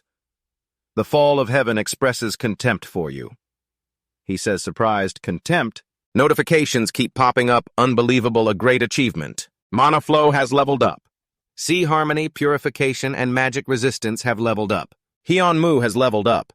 Fenrir's seal has been unlocked to another level. The Nas soldiers see him and shout, What, just a human? This is our chance attack. They charge in to fight again. He softly summons Hyunmu. It appears immediately, I will carry out your order. It confirms, leave everything to me. Do you need me to kill those giants? He chuckles happily. Hyunmu, you seem to have changed a bit. Now you're making requests. Take Manhwa to safety. It sounds unsatisfied. I've gotten stronger too. Hyunmu says sadly, I will carry out your order. He starts paying attention to the battle. All right, Manhwa will be fine. And now he leaps into the air. His speed is terrifying, leaving only afterimages as he flies straight to where Sachi and Stream are fighting. He lands a powerful punch on Stream despite the huge size difference. Then he vanishes and reappears, throwing punches repeatedly. Seeing his opponent like this, Sachi just mutters in pity. Stream is shocked by his strength. Lee Jungyong, who is this guy? He's become way stronger than when I first met him. In the snowy sky, a group is fighting fiercely. Jungyong radiates energy and orders, Fenrir, do as you please. The kid immediately bares his sharp teeth, finally turning back into Vanapagan standing behind him before jumping and shaking the snow ground.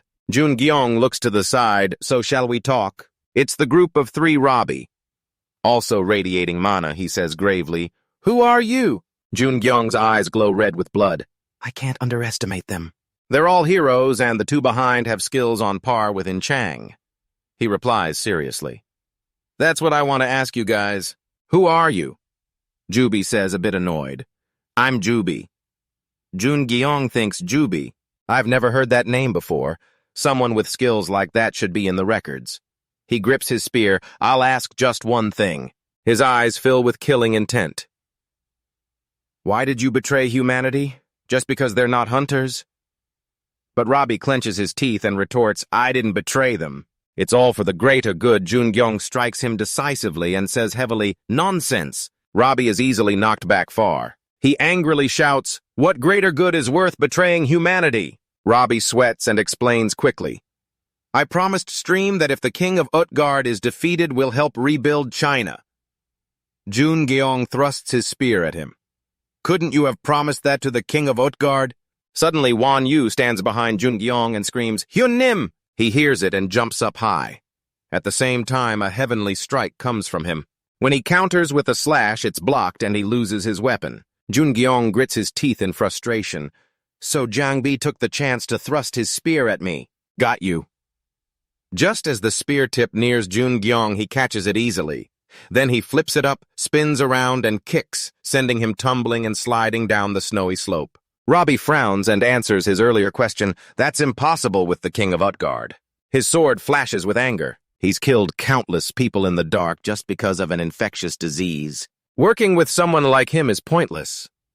Jungyong widens his eyes, realizing, is this related to the incident only hunters know about? It happened when Manhwa was away. So that explains why the survival rate in Utgard is so low, and why the hunters betrayed them. His eyes flash with fire, but the electricity surges more than ever. You say it's for rebuilding China, but you abandoned them. Robbie opens his mouth to retort. I didn't abandon them. Tran Wan Yu and Jiang Bi are right behind him. Tran Wan Yu and Jiang Bi are right behind him. Jungyong decides, there's still too much I don't know. First I need to overpower them. Then I'll hear their explanation later. He challenges, come on the other side of the snowy sky. On the other side of the snowy sky, Stream says that his father. Vandi realized the clan leader was plotting something. Sachi repeats in confusion, plotting. He calmly explains. Loki wants to turn this land into Jotunheim. He tenses up upon realizing, what kind of plot is that? Stream says seriously, to cleanse this world and turn it into the giants' land. He wants to massacre all species that aren't giants. And Olvandi died trying to stop him. Sachi clenches his teeth. Why are you telling me this now? This truth made him explode with anger. He focused the snow seal power, raising his two hands into a defensive stance in front of his chest with that skill. He just punched straight ahead without any hesitation. The shock was so massive that even the snow and wind were swept away. With tears welling up in his eyes, he said, Why didn't you say anything all this time? But he calmly replied, I couldn't afford to lose to you either. You're a loyal warrior of the giant clan. Could you betray your leader even if he killed your father? Then he flung his hand, sending him flying away. See, even after knowing the truth, you don't have any desire to betray. He raised his snow seal-powered fist high and emphasized it was still there. The punch with giant energy hit Sachi hard, making him spit out blood in pain and collapse into his arms. Stream gently reminded him, sleep now until everything is over. Suddenly a voice rang out, wait a minute. Stream turned his head to look behind. The group of zombies was scattered on the cold snow. Jungyong, with a confident look, smiled at him. Stream's face darkened as he smirked. How interesting. Then Stream stood watching Jungyong through the mist. This human is special. With that confident face, he's just as dangerous as Sachi now. No, Stream's face turned serious, as dangerous as Loki. He suddenly shouted, as the snow seal power swirled around his body. Stream's face was full of fighting spirit. I've been saving this for facing the king, but I guess I have to hold out at least this much. Jungyong suddenly raised his hand. He lifted both arms. I'm surrendering. This shocked him completely. In Chang on the other side also turned her head in panic. The other giants were stunned and noticed Roby startled by the blood being brought forward. Jungyong smiled friendly. Now go ahead and drink this. He wondered confusedly, why are you looking away? I have no reason to fight anymore. Looking at Sachi lying unconscious, the Utgard commander had already passed out.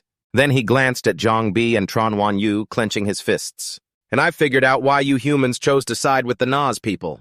Jungyong smiled and stated, this ordinary mercenary won't join this battle directly, making Stream, who was bursting with power, fall silent. He withdrew his power. All right, go on. I accept your surrender. As soon as he said that, the Naz army raised their hands and cheered loudly.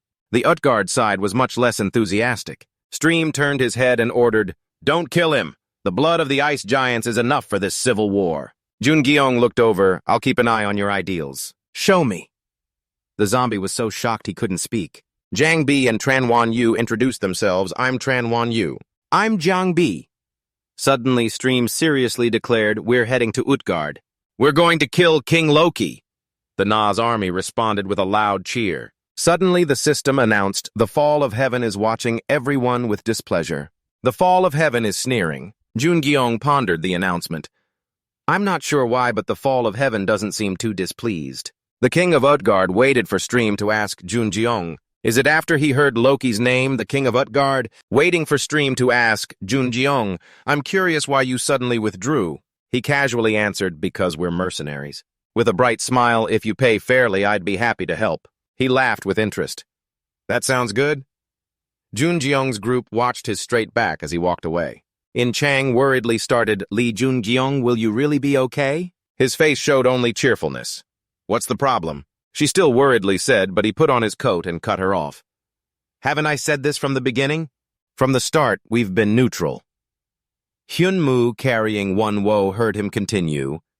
We've achieved our goal since coming to China, Junjeong explained, and hunters like Zobitron Wanyu and Jang Bi will help the remaining people in Utgard. Isn't this the best outcome? In Chang smiled and agreed, I agree. Utgard Castle was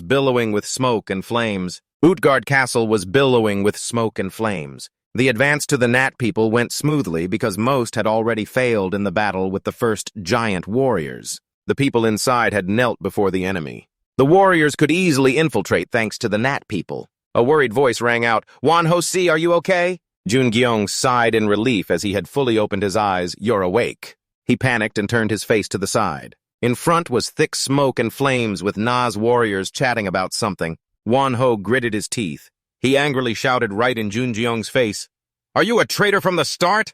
I don't even know. He wondered and asked back, What are you talking about? I told you already. With a kind face, he reminded, Even though it's late, the rescue team has arrived. Won-ho was stunned. What?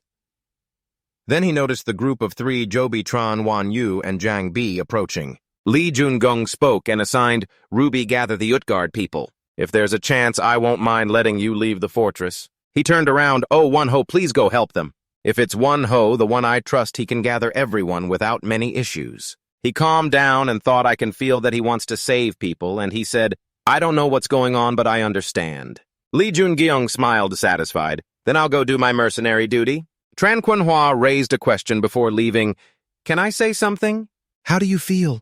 He immediately tensed his arm and released power. His whole body burst into flames with a refreshed face. Amazing. The system announced a mission has been created to eliminate the imposter. The time limit is 15 minutes. The cold scene was covered in white snow. A flame erupted at the castle, adding a red hue to it. People in coats evacuated following the rescue team's words. Won-ho looked toward the fire and thought, Lee Junjeong, be careful. The king is very strong. On this side, a group of people with red aura was facing the Dark King on the throne. Loki growled angrily, How dare a filthy traitor step into the castle? Stream stared at him. Utgard Loki, now it's your turn. He showed no sign of fear. I should have killed you when I had the chance. Lee Junjeong quietly assessed. He's still calm, even with hundreds of giants in front of him. The king's presence is truly strong. Does he have any trump cards left? Why is he so calm? Stream sneered. Do you regret not killing me like you did on Vondi? Loki's mouth involuntarily smiled. He deliberately poked the sore spot. I know your rebellion is because of Olivia. Stream immediately raged, grinding his teeth. You bastard! Then he tensed up to balance his level and prepare to finish him. He calmly praised, impressive. His hand suddenly snapped his thumb to cast a spell. The massive coffin nearby shook violently, then its lid shattered. A glowing red hand reached up. The muscular monster broke out of its shelter. Another one jumped in through the window. They landed heavily, one after another. Thus an army of massive monsters gathered in front of their king. Lee Junjeong frowned at those red creatures. Are those the heartless giants I saw here for the first time? Loki grinned wickedly with wild laughter. Stream saw this and gritted his teeth. You bastard, what have you done? He might have analyzed, I heard most of the giants died from an infectious disease. Is that not true? They're too strong. They have no conscience and are different from before. When they go mad with bloodlust, now they're following the king's orders. Looking at the creatures, panting heavily, he couldn't help but voice his thoughts. Finally, the pieces are falling into place. The king sacrificed his own people to create his own army. Loki laughed as if confirming his guess. I need an army that only obeys me. And they became that army. How glorious. Suddenly, someone dashed, creating small lightning bolts. Stream charged through the monsters toward him. Seeing that, he quickly activated his level balance. Pressure immediately radiated around, then he shot a dark purple energy forward. It hit Stream midair directly. The energy blast was so strong it didn't stop there and pierced through the roof. After retracting his hand, Loki called out regally, "My loyal warriors," his eyes mad. "Tear that traitor apart!" The subordinates roared in response. Then, one by one, they rushed forward as ordered. The two Nat people were still in shock. With just one blow, Stream has... What should we do? Unlike what they thought, a hand suddenly reached up. Following was Stream, a bit scraped up, but still full of fighting spirit and strength. He shouted loudly, "Nat people, take down the leader! He's lost his dignity charge." Hearing their boss's words, they rushed forward. Stream is back charging in. Chang hadn't processed the events yet. "Lee Jun-gyo, what the heck is going on?" He explained. The king needed his own army and seems to have modified the giants for that purpose. Hearing every word, she was deeply shocked. "Are you saying he killed his own people and experimented on them?" He glanced and repeated, "He's a mad king. Seeing his people as tools, he's a monster." The battle continues. A Nat person successfully slashed twice on the monster's body, but it was unharmed, its eyes even widening more wildly. Suddenly it bent down and bit into the Nat person's shoulder, making him yell, "Get off me, you jerk!" But the monster just ripped off a chunk of flesh in his pain. The others also wildly jumped at other targets. He observed the situation. The modified giants have no consciousness, so they're just charging like madmen. At this rate, the Nat people won't win. The only way is to think. He stopped there, but something flashed in his eyes. Loki leisurely stood from above, looking down. "Do you know what you're getting into? I'll wipe you all out." The system suddenly announced, "The Spear of Muspel has been fully charged with magic." He gripped the weapon and decided to defeat the king. Right after, he kicked the ground and leaped up. She jumped over the battle between Nash and the monsters below. He swung the spear back for momentum, then thrust it straight at Loki. While he didn't even consider him a threat, Lee Jun-gyong's strong attack was easily blocked by Loki, who smirked contemptuously. His whole body emitted dark energy as he said, "Humph, I've been watching you." Forming a fist, he got into position. "You the one with the strongest mana here?" He punched forward powerfully and shouted, "Die!" Dark energy radiated around. The attack was so strong and fast that Lee Jun-gyong was cornered. A hint of worry showed in his eyes. "I can't dodge this." Suddenly, Lee Jun-gyong glanced as if seeing something. Someone else's attack similar to the old man's was charging fiercely straight at it. The two attacks collided, creating a chaotic scene. Loki froze and thought, "He neutralized my extreme shot." He looked again. "Who are you?" Sachi appeared through the smoke. He was sweating profusely and breathing heavily, seeming exhausted. Sachi paused a bit. Jun-gyong saw him and shouted, "Sachi!" His whole body trembled violently. "I've left the giants to you." He knelt hard and collapsed on the ground. Stream saw this and angrily shouted, "Sachi!" Loki's face darkened sinisterly, then mocked, "That weak fool is begging for help from a human. Fine, once this battle ends, I'll turn you into a warrior." Before Jun-gyong's irritation, he loudly called Fenrir. It immediately pounced on Loki, startling him. Fenrir moved around him in space so fast it was invisible. Loki was provoked. "You're weaker than before." His attack exploded like a bomb. Dirt, stones, and dust flew everywhere. Fenrir was sent flying far away. The system announced in green, "You have 5 minutes left to complete your mission." A red message updated, "The Armageddon sky is asking you to eliminate this shameful entity." Trang saw this and worriedly asked, "What a brutal bastard. What do we do?" He replied, "Just hold him off for 1 minute." She said with full concern, "Hold him off for 1 minute." The one who defeated Fenrir in one hit. At the same time, Stream charged at Loki with his fury, "Ah, Loki!" The two clashed intensely. Jun-gyong saw this and didn't want to stay idle. "Stream won't be enough. I need you Dong Chang." Not sure if Chang heard, but in her mind she only thought, "Need you." She felt empowered. "All right, I'll try for 1 minute." A jumping sound echoed. Jun-gyong gripped the spear tightly. The system warned, "The Spear of Muspel is reaching its magic absorption limit." His whole body was blazing with energy. With determined eyes, he thought, "This still isn't enough. I need more." Loki had already beaten Stream badly. The system warns again, exceeding the limit threshold. Suddenly, a strike slices right through the steel armor arm. Loki barely manages to block the incoming attack quickly, then counters it back toward Trang, who's charging at him. A massive explosion erupts, turning the scene into total chaos. The system announces, Muspel's spear has leveled up, reaching an extremely high temperature. Jungyong grips the spear, radiating immense magical power. No, it's not enough yet. His eyes blaze with determination. Just a bit more, a little more. I need to end this with one blow. The system turns gray. Muspel's spear has reached the fire limit it can hold. Muspel's spear starts to crack, covered in fractures all over. Jungyong charges forward with fierce resolve, gripping the spear. He throws it with all his strength straight at Loki. The spear shoots like an arrow, piercing through a building, then soars up into the clear blue sky. Through the smoke, the system announces, mission complete. Loki stands frozen in shock. The system flashes red. The apocalyptic sky is satisfied. Loki's body is riddled with holes. His eyes show utter disbelief. The system displays great job, excellent performance. Faint rays of sunlight peek through. Ruby and Wanho, along with everyone else below, look up and chatter. Unbelievable, that's sunlight from China appearing in the Ice Age. The system announces, you've achieved the feat of lifting the sun. The sky is strangely blue with blazing sunlight shining down. The system keeps announcing, your fire compatibility has increased significantly.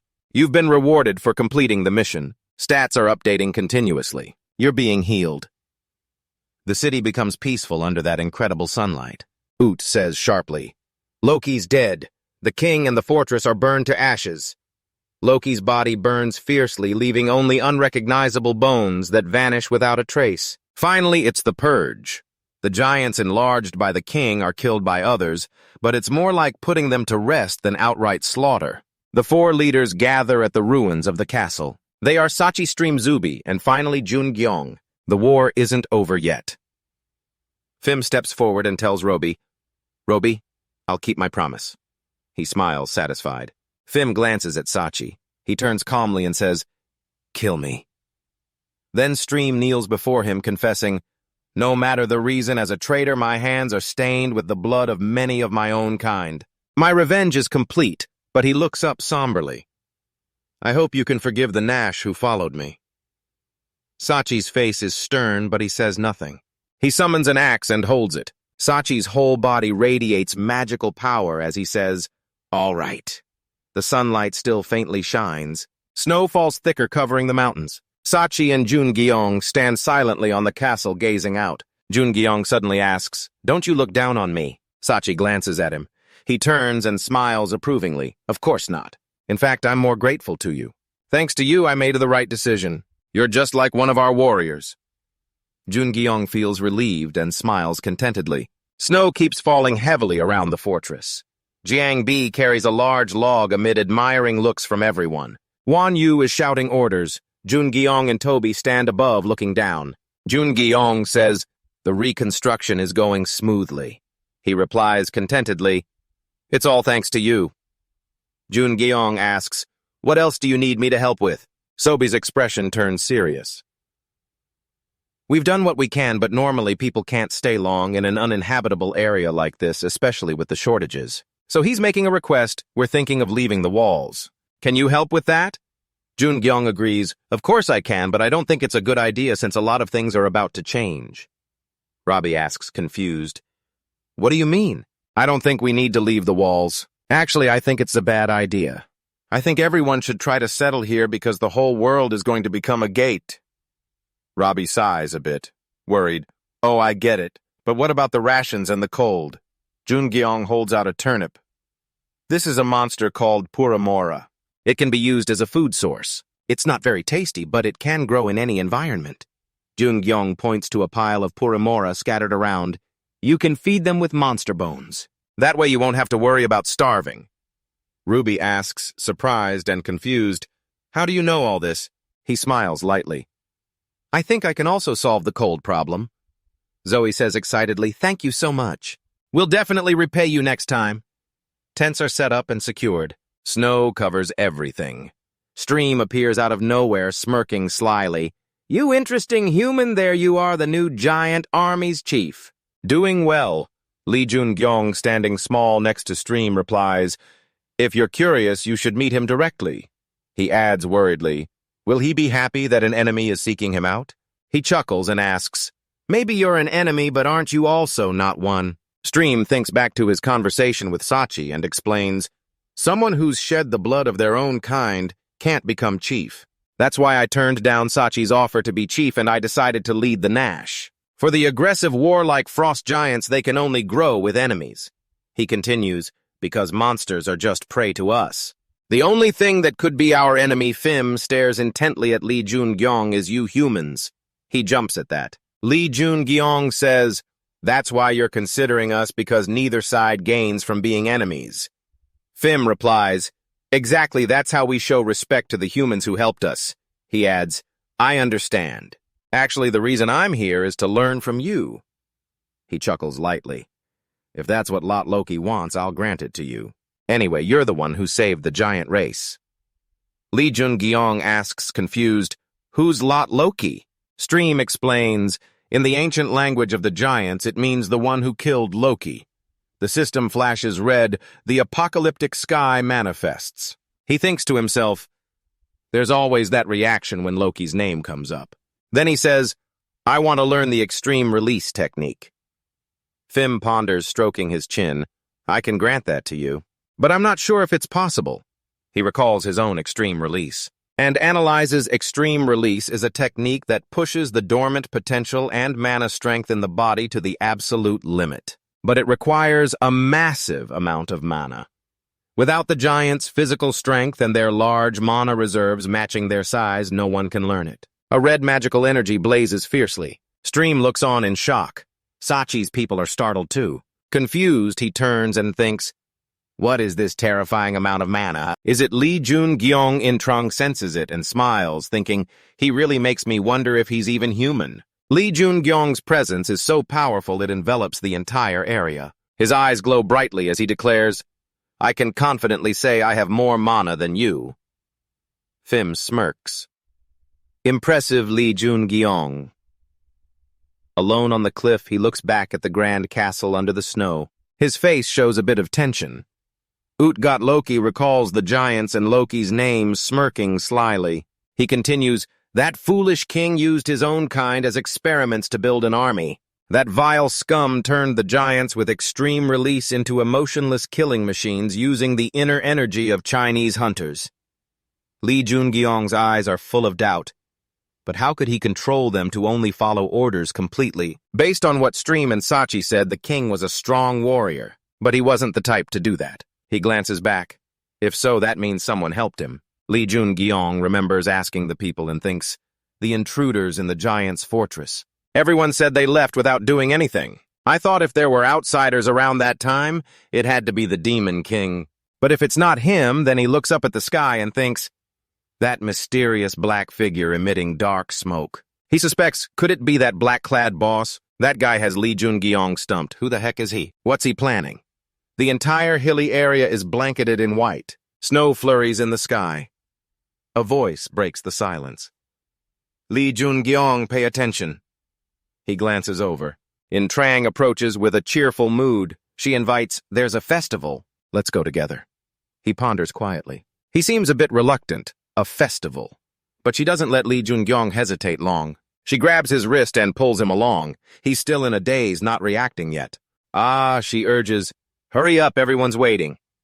The atmosphere over there is buzzing with excitement. Everyone gathers, chatting lively. Looking at this peaceful, vibrant scene, someone remarks, yeah, this is what living is all about. It's tough, but that's life. A guy munches on meat and adds, be grateful we're still alive. A festival in an assimilated place.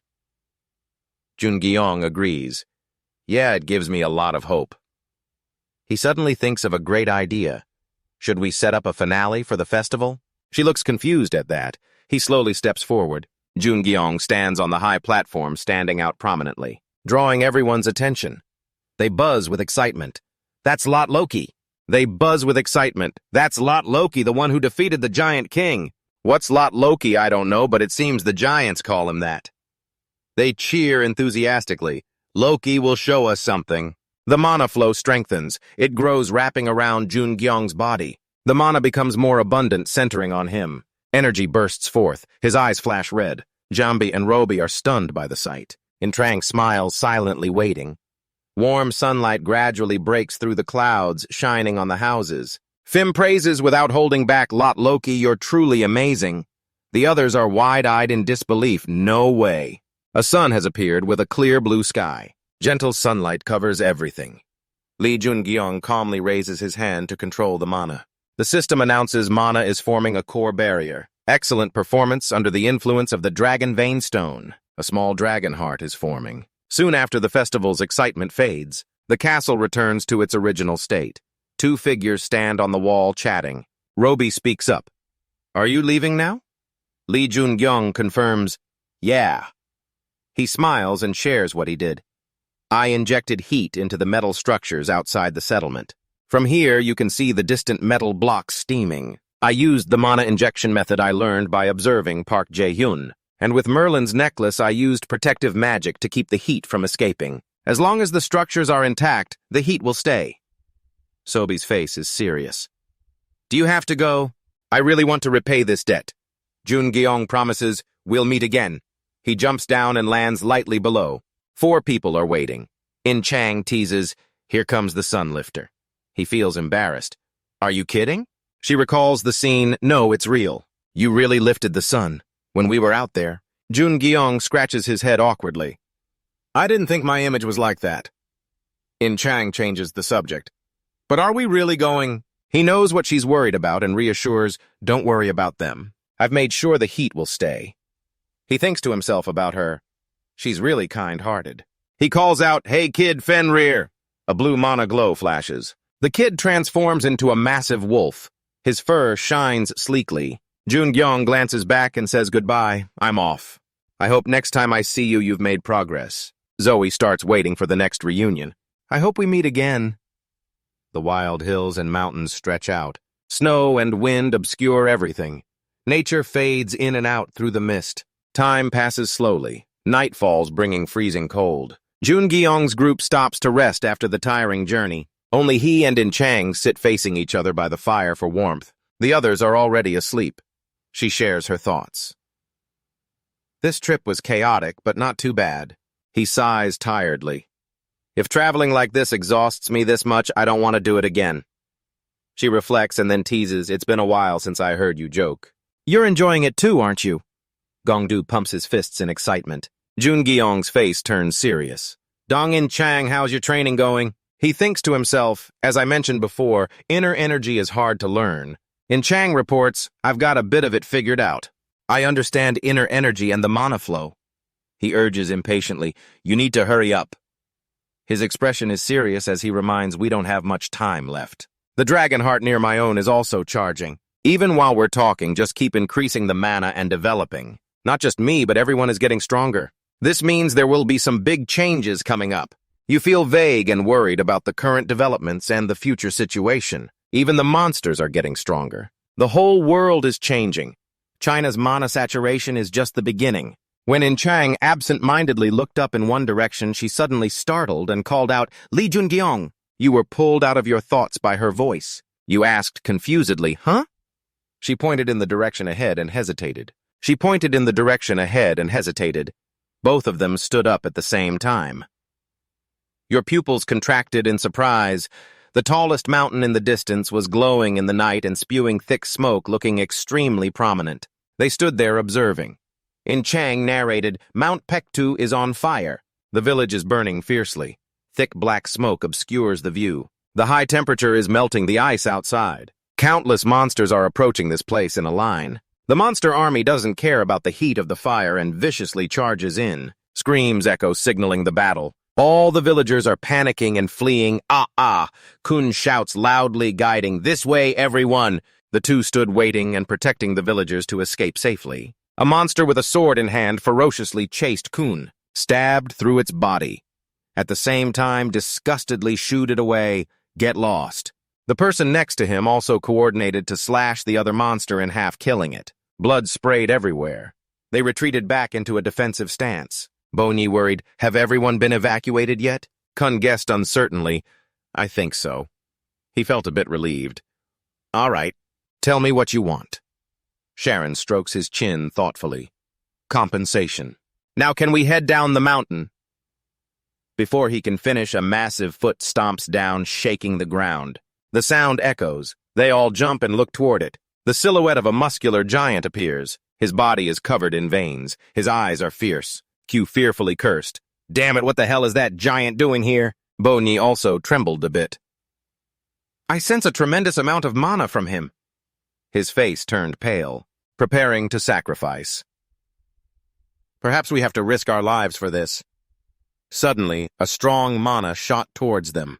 The giant sensed the danger and turned to defend. Fenrir dove straight down from the sky towards him at the speed of light. He didn't even have time to act before his head was severed from his body. Q was stunned witnessing this scene. That wolf could it be? The group of Junjeong and In Chang stepped forward to ask, "Are you okay?" He was still in shock. "Thank you." Bonyi breathed a sigh of relief. Your group observed the surroundings and wondered, "Where are Sun Quan and Yunil? I can't sense their presence." Kun's expression was grave, his tone hesitant. "The master has gone to Tianchi to seal Sun Quan." Jungyong's pupils contracted inwardly, yelling that something was wrong. He quickly turned to instruct Zhang In Chang, "Take care of this place with Manhwa." She immediately agreed, "Leave it to me." Then he used all his speed to move. The scenery flashed by quickly. In an open area, Sun Quan and Yunil were standing facing each other. Mana from both swirled around their bodies, the atmosphere between them extremely tense. His eyes were blood-red and fierce, bearing his sharp fangs roaring viciously. The girl gripped her sword tightly, standing in place, hesitating, her face sad as she called, "Sun Quan, it seems you've lost your mind." He swung his claws to grab her. She timely created a shield to block. He didn't give up because of that, instead becoming even more frantic. Yunil tried to wake him. "Sun Quan, stop." She teared up, struggling inside. "I can't do this anymore." A blinding light flashed and her silhouette disappeared. Yunil gathered her determination and charged, raising her sword high and slashing down on Sun Quan's head. He directly gathered mana to counter. She looked at his familiar face and hesitated for a moment. Yunil's distraction got her hit and sent flying, her body slamming into the ground and sliding a long way. Dust and smoke flew up, mana flickering, debris scattering. Yunil collided with a large rock behind her and stopped. She tried to stand up, then painfully coughed up blood. She seemed severely injured. She straightened up, wiped the blood from her mouth with her hand. "Sun Quan, you've been like a father to me. When you raised an orphan like me, how could I kill you? Now you've lost the ability to recognize your own, only the instincts of a beast remain." This year, looking at Yunil, she spread her arms, waiting for the end. "Instead, kill me." Tears streamed down her cheeks, her voice trembling but firm. "Kill me, Sun Quan. Let it end here, I'm tired." Finishing, Sun Quan raised his claws to fulfill her wish. Mana around also surged. His huge foot stomped on the ground, making it shake. Yunil closed her eyes, full of resentment. A moment later, finding herself intact, she curiously opened her eyes a bit. Jungyong didn't know when he appeared standing in front to block the attack. He remained calm in this situation, concernedly asked, "Are you okay, kid?" Yunil was stunned by the current scene. Sun Quan didn't give them time to chat and continued thrusting his claws. Jungyong quickly hugged her and escaped the affected area from his explosion. Flames filled the sky with great force. He gently landed safely on the ground. He observed Yunil's messy and pitiful appearance. "You look like that. So what happened anyway?" She recounted, "There was a man in black clothes." She briefly explained the situation with Sun Quan and how this happened. Jungyong's pupils contracted. In his mind appeared the image of a person with dark aura. The man in black, could it be? Jungyong hurriedly asked about his whereabouts. "So what happened to that guy?" Yunil guessed with basis, "It's been a few days since he disappeared. I think Sun Quan changed because of him." He fell into thought. "A man in black. Yeah, let's set that aside for now. Right now you have a more important problem to handle. First, let's capture Sun Quan." She clutched her hand and reminded, "It's impossible." Yunil felt extremely helpless. "We've tried everything. We've tried sealing and even used Pakma's energy to permanently take away his demonic energy. Sun Quan's energy is too great, so it's impossible." Junjeong wondered, "So do we have to kill him?" Although she didn't want to, she affirmed, "Yes."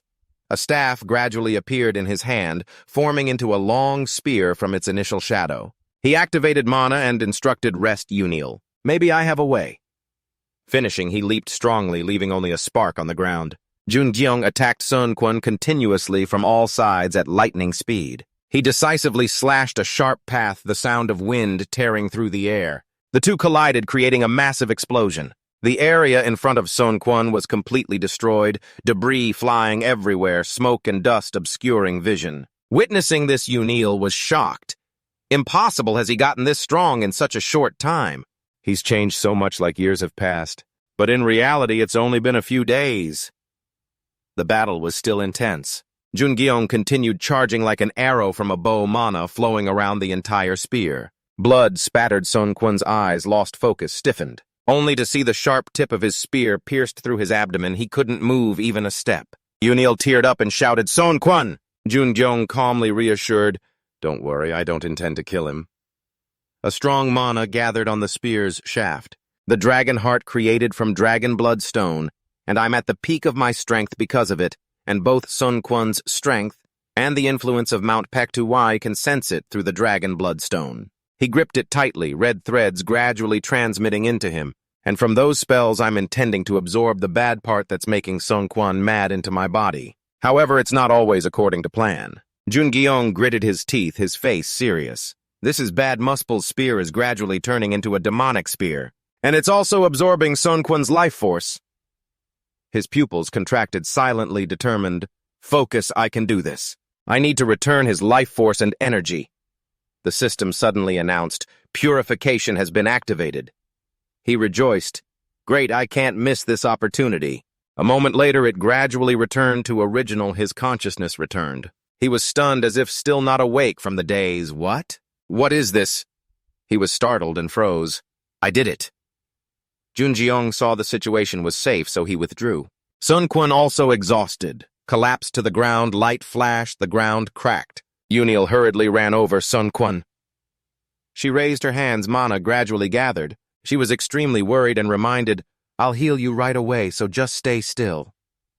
Golden light covered Sun Quan's entire body. His eyes were closed, no change. Mana flows around him.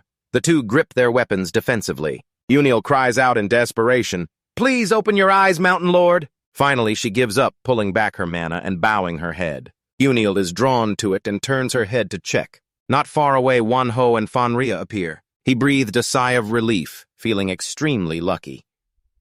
Thank God I made it in time. Time passed. Sun Quan had recovered a bit of strength. He was still lying there, observing Junjeong opposite. He concernedly asked, Han, are your senses back to normal? Initially he hesitated, then confirmed. He silently evaluated. Although I took away the bad part of Sun Quan, he's dying. And why did he meet him? There are countless questions that need answering. I don't understand much. How could a mythical entity like you meet such a suspicious guy? Above all, why did you take that power?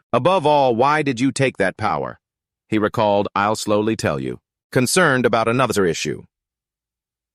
Is Uniel okay? Junjeong honestly answered. She's fine. She's just exhausted from worrying about you.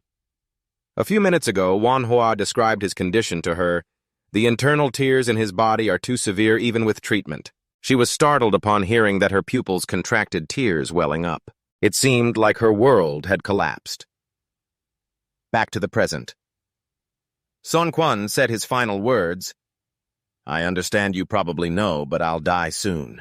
You still keep the promise we'll take care of Uniel for me? Junjeong nodded seriously. You still keep the promise we'll take care of Uniel for me? Junjeong nodded seriously. He was relieved and instructed, All right, I'll leave Uniel in your care. His eyes flashed, recalling the man in black. Although he's very suspicious, his power is very familiar. Sun Quan corrected. He didn't come to me, instead I went to him. What was he doing?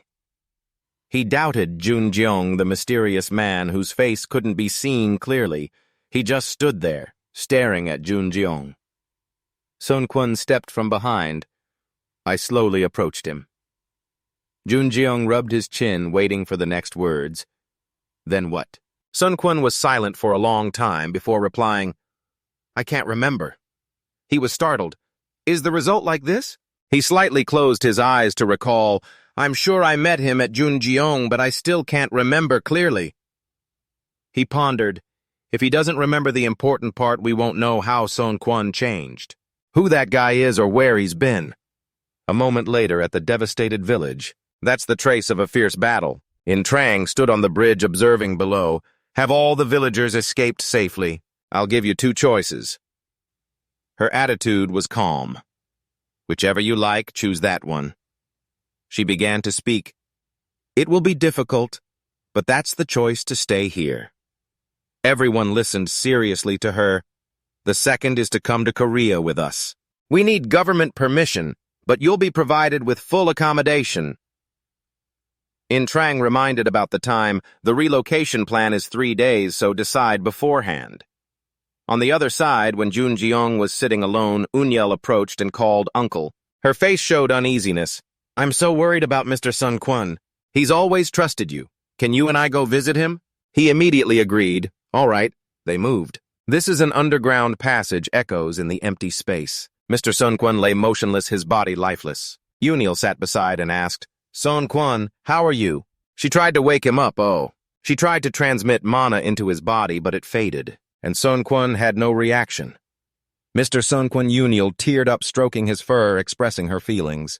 You were an important family member. I was a friend. She couldn't contain her grief at losing her loved one and her father, too. Sun Kwon's body glowed. She whispered, thank you for everything. I will never forget you. Jun Jeong stood silently nearby to give them privacy. Finally, his silhouette gradually dissolved. Unyel knelt, bowed in respect. Thank you, Sun Kwon. He completely turned into a flow of mana flying out through the passage. All the villagers knelt in unison to see Sun Kwon off on his final journey. All the villagers kneeled together to bid farewell to the Mountain Lord on his final journey. The mana gradually merges with the earth and sky. A moment later, everyone stands there gazing at the ruined village. Someone worries, is it okay to just leave this mess behind? Kun smiles reassuringly. We'll come back. In Chang stands in front of the reindeer lined up neatly and calls out, guide the elderly and children to go first. Bundle up warm and climb on the reindeer. Suddenly she notices something.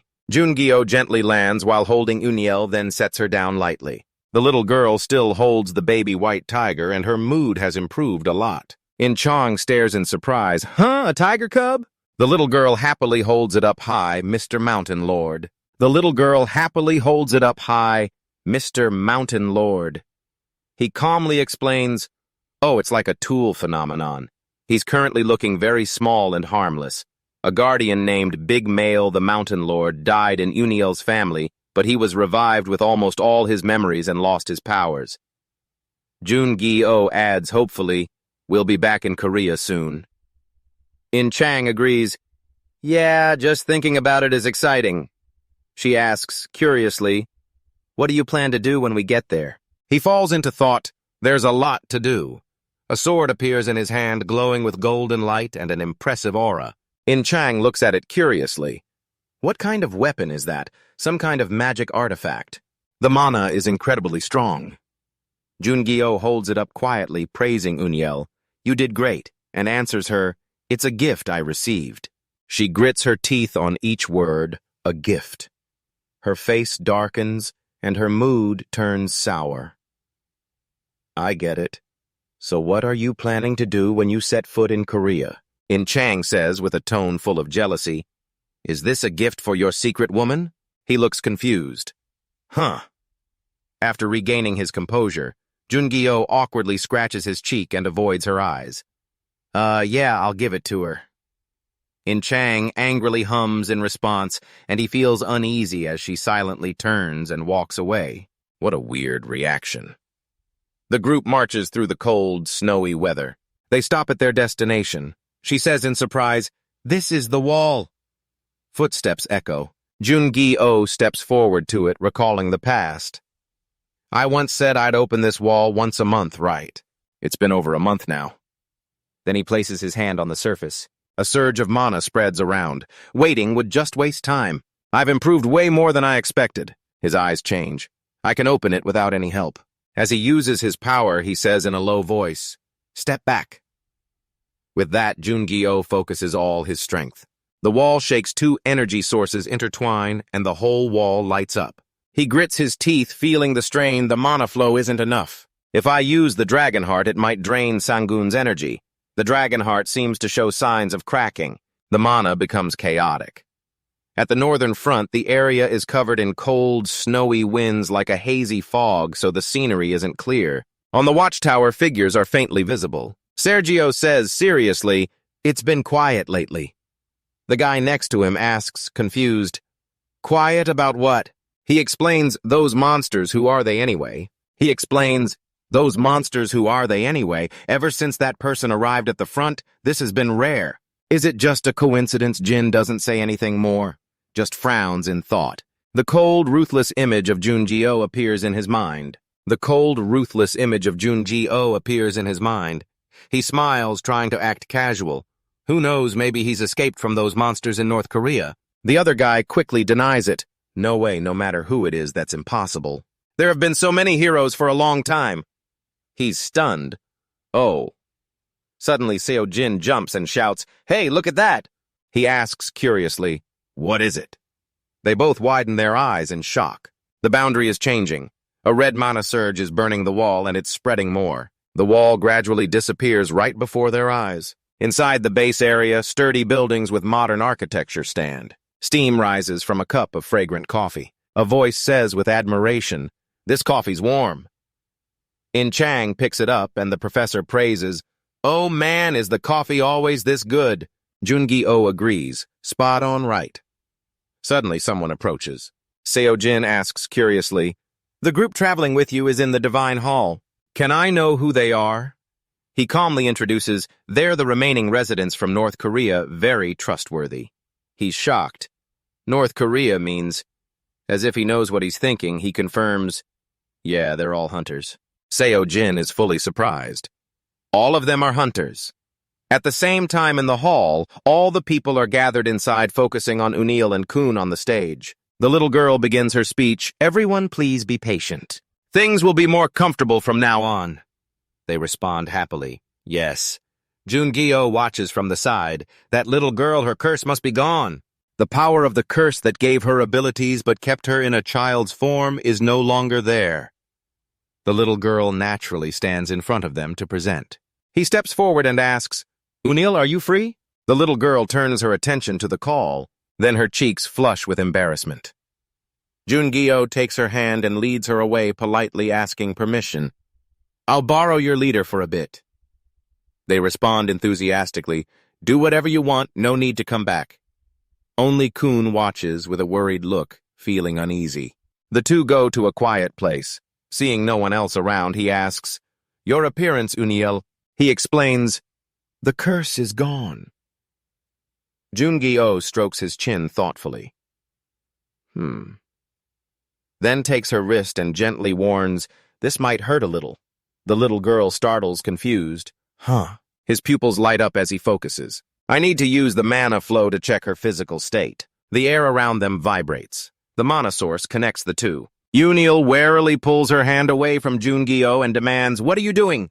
He says seriously, "You're weaker now." She says in shock, "What?" Then she decides to check for herself. Mana activates around her body. A moment later, Unil looks at her hand in worry, stunned. "Have I really gotten weaker?" Again. Jungi-Oh analyzes, "I see. You're only strong near Chanji village because you control the energy there. That's why you had a childlike appearance when you were there." Her face darkens, feeling sad. Seeing that he smiles to reassure her, "Don't worry, I'm a hunter. I'll help."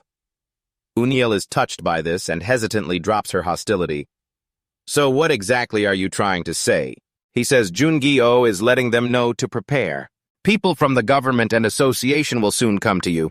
They'll ask a lot about yourself and the people in Janji." The image of Kun fighting monsters flashes in his mind. Their abilities are much stronger than expected. If all of them join the association at once and with your dad's bravery in splitting enemies, everyone will be thrilled. But the issue is... Unil knows what Jungi-Oh is concerned about. Are they trustworthy? He nods in agreement. "Yeah, they might get deported from Korea or forced into unfair contracts with the government and association. Or that dark guy Asgard, the association chairman Yang Hu Jin. He might show up. He's craving the power everyone has. Jungi-oh offers while considering their feelings. I'll provide useful things for you all. Of course, the choice to accept or refuse is up to the people in Choji village. Uniel asks, what is it? Outside, warm sunlight shines on the buildings. A car drives up and stops next to the building. A muscular man in a suit and sunglasses looking very formal steps out. Sang-soo notices something. He spreads his arms in welcome. Long time no see, Hunter Lee Jungi-oh, glad you're back from China. He politely replies, it's been a while since that guide session, hasn't it? He chuckles and praises, you know you're unforgettable. He chuckles and praises. A hunter who pulled off a dangerous mission and returned even bringing survivors from North Korea, and they're all hunters. Jungi-oh guesses. Their plan, the association is making the first move as expected. Sang-soo's expression turns serious. But there's a problem. Can we trust them? So the association chairman has made a proposal. He raises his alertness. Asga is approaching. Sang-soo turns his head to look at him, recounting Asga's opinion. We know that all survivors from North Korea are hunters. That's why the association chairman wants to sign a contract with them. Jungi-oh wonders, is it a mana contract? He hesitated. Ah, yes. A mana contract is a contract that allows them to use humans like slaves by enforcing the penalties written in the contract. He recalled its contents, then gave a polite smile. Sorry, but they already signed a contract with me first. Sang-soo was startled. What? Jungi-oh calmly explains, I always keep them with me to minimize risks. Jungi-oh calmly explains, I always keep them with me to minimize risks as much as possible. You know, each person can only make one contract. He hears that and strokes his chin thoughtfully, then decides, I'll report back to the chairman. Please wait a moment. He says with interest, I wonder how Odin will react. I'll probably find out soon. Back in the hall, the people from Jeonji are gathered. They've changed into athletic clothes. Kun feels, these outfits are really comfortable. Someone agrees, yeah, they're easy to move in too. Trays of food with various dishes are set on the table, looking very appealing. Everyone is just chatting. While getting emotional and tearing up, they talk about back in Jeonji village, we only ate potatoes, was that heaven? In Chang also praises the food here as super delicious. Jungi-oh agrees, yeah, back in Chung we never got anything good. Her mood right now is very relaxed. It's nice to chill like this, but every time I move I feel itchy. He chuckles, probably itching to go hunting. He assesses in Chang's skills, she's a great hunter. After eating, Jungi-oh picks up his tray and stands up. We'll be busy when we get back, like preparing for the Hercules contest. She quickly gets flustered. Forget it. A moment later, he stands on a rock not far from the building, observing the situation. He predicts the future. This place and the whole world will melt away soon. It's unavoidable, so Jungi-oh turns away, deciding to enjoy it while he can. Suddenly, he freezes. His face turns pale. Cold sweat runs down his cheek, sensing an unprecedented danger. In front of him is Uniel, who has been standing there without him noticing. She calmly says, I'm Yusu Jungi-oh, confused. Huh. She explains, that's my name. His expression turns serious, unable to hide his suspicion. Yusu, is that right? She's hidden it so well that he's still in shock. I couldn't recognize it until she got close. Even though I can sense most mana with the mana flow, he feels a threat if she's an enemy. I could die. Uniel introduces, that's my skill. Jungi-oh is puzzled. A skill. Anyway, why did you come to find me? She states her purpose. I'm still wondering about your next plan. We don't know what you want us to do under the mana contract. A lot of people are worried about that. Jungi-oh calmly replies, we'll head to Seoul first. He thinks of Hyojin's calculating expression planning for Odin. He must know by now that the people from Jeonji village signed a mana contract with me. As long as I'm allied with Asga, those people will be too, so they can't stop me. This isn't the issue yet. She insists, no, I want to know what happens after that. Jungi-oh doesn't hide it. I want the people from Jeonji village to fulfill their duties. She startles at the word and becomes alert. Duties. Knowing what she's worried about, he reassures, don't worry, I won't make them do anything. But power comes with responsibility. I just want them to handle their responsibilities. Uniel finally breathes a sigh of relief and tentatively trusts him. All right. After getting all her questions answered, she leaves. Suddenly, the system notification appears. The Dragonheart has stabilized. Jungi-oh exhales a breath. The newly absorbed power has stabilized. He clenches his fist, curious about how strong he is now. He recalls Domitius's powerful form and terrifying strength. Not sure, but I think I could beat Hercules in his rage mode. Jungyong smiles, feeling full of confidence. He's definitely gotten stronger. At that moment, Seo Jin runs up and calls, "Sir." He informs someone from the association is here to see you. What he expected has arrived. Back in the hall area, a bald person's head shines under the light. Jungyong greets an acquaintance, "How have you been?" Jungyong greets an acquaintance, "How have you been?" Seonggu answers casually, "Better than you." He hasn't hit the sore spot yet. Seonggu asks, surprised, "What?" Jungyong rubs his neck and jokes, "I've always wanted to say that.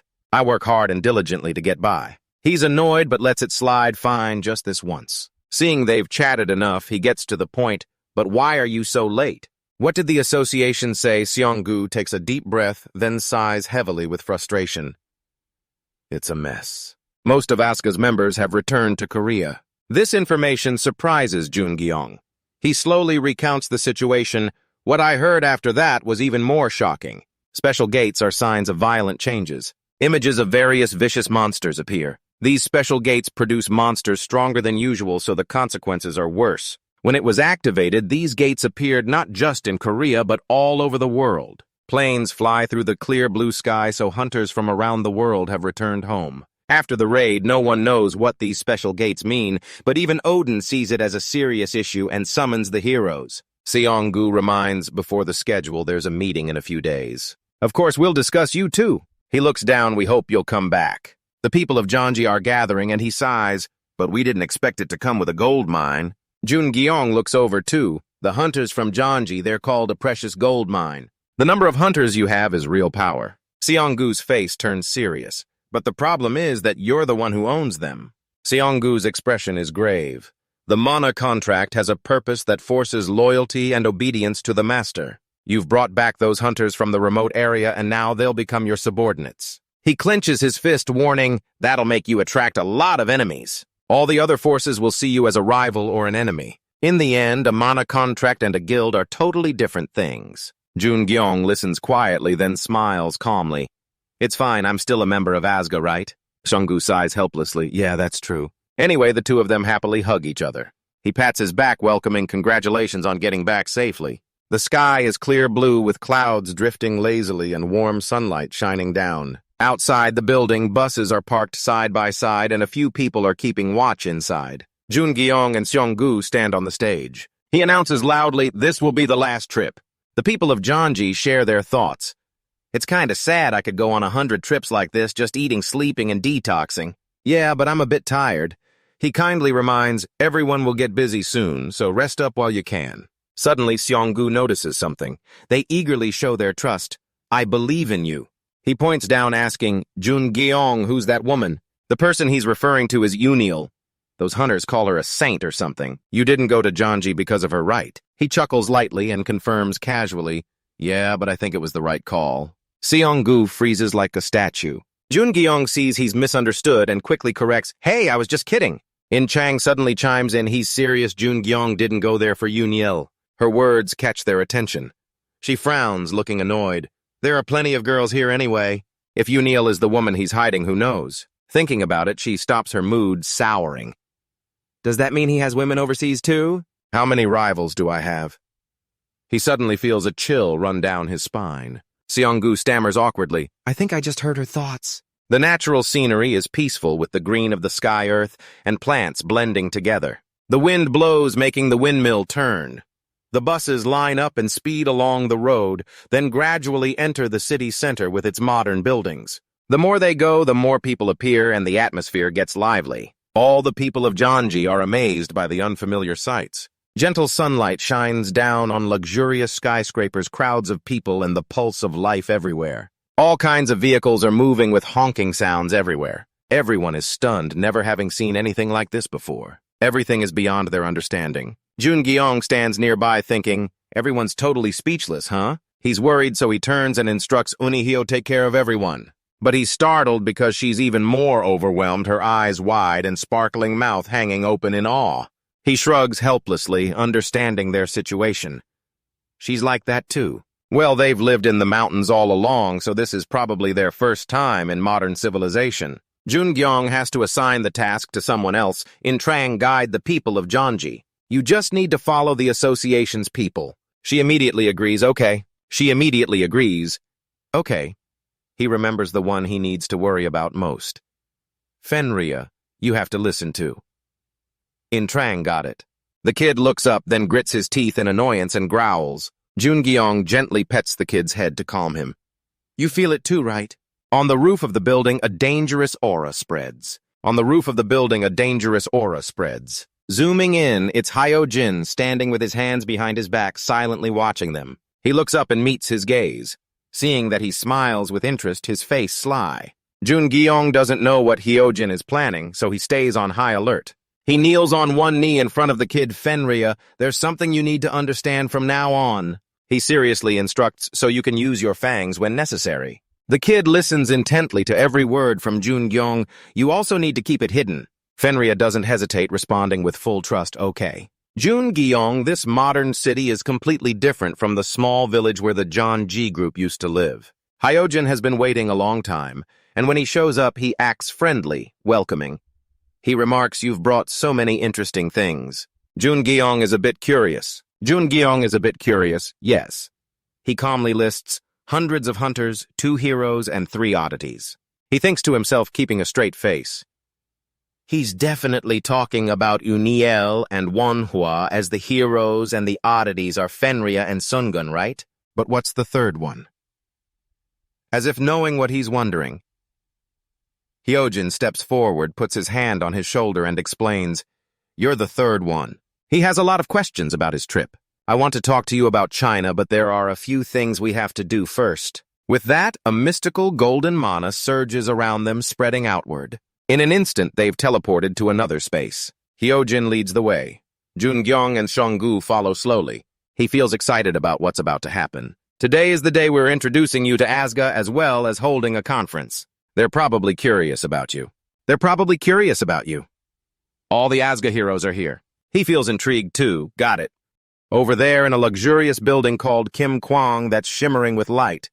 All the association members are gathered here. Someone said mockingly, I hear they're about to introduce some fool. The person next to them complained, what on earth is Odin thinking? Doesn't he know he's approving a fool into Asgard? They huddled in groups, chatting excitedly. It seems like he's progressing fast, and he's even been to China. What a crazy fool. Suddenly someone noticed, over there. I can sense the energy source entering. The others turned their attention that way, their eyes full of arrogance and judgment. At that moment, someone blurted out in shock, wait, what the heck? Everyone realized the surprise. They became chaotic. It's Odin and Thor and another energy source that's incredibly powerful too. No way, I thought he was just a newbie. His face turned pale, his scalp tingled, and sweat poured down. Is a newbie supposed to be this strong? Just as they were doubting, the door opened. Footsteps echoed along with a massive surge of mana. It's a pleasure to meet everyone. Jungyong appeared, his red pupils showing cruelty, his body enveloped in abundant, dangerous mana. He politely introduced himself. I'm underdog Lee Jungyong. In the city center, a beam of light shot straight up into the sky, standing out dramatically. A guard stood in front of the spatial gate. This might be the moment they're coming out. The first to appear was Kun. Following him were the people of Janji. A massive surge of mana gradually covered the gate. It shrank more and more, then completely vanished before everyone's eyes. Suyong praised them. Great job, everyone. Kun replied politely, thanks for waiting for us. A member of his association smiled and explained, because all of you can protect the gate. The people will feel at ease.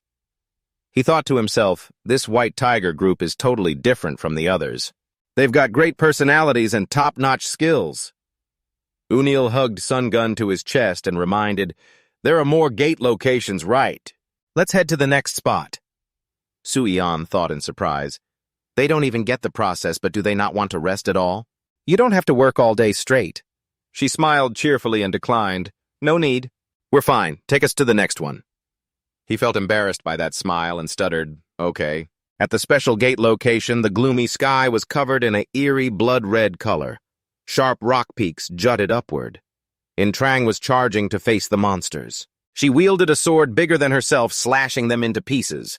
The system announced Prince of Magic support.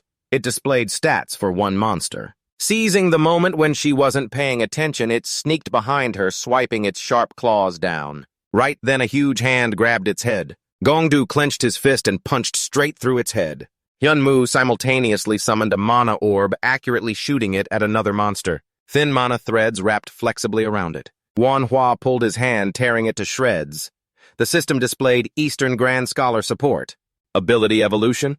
One person jumped high. Jungyong gripped his sword and charged into the monster horde, stabbing down from above, right in the middle. Mana dispersed, wiping out all the ones around. The system sound continued Apocalypse Skypoint. It reported he flew out his face, showing disbelief. Why just me? Cutting off his thoughts. You've leveled up.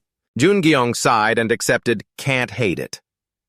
A while later, the monster horde was completely wiped out. The 5 members gathered. In Trang shared her opinion. It's probably because we're hunting in a high-level gate, but the sponsors are definitely interested in us.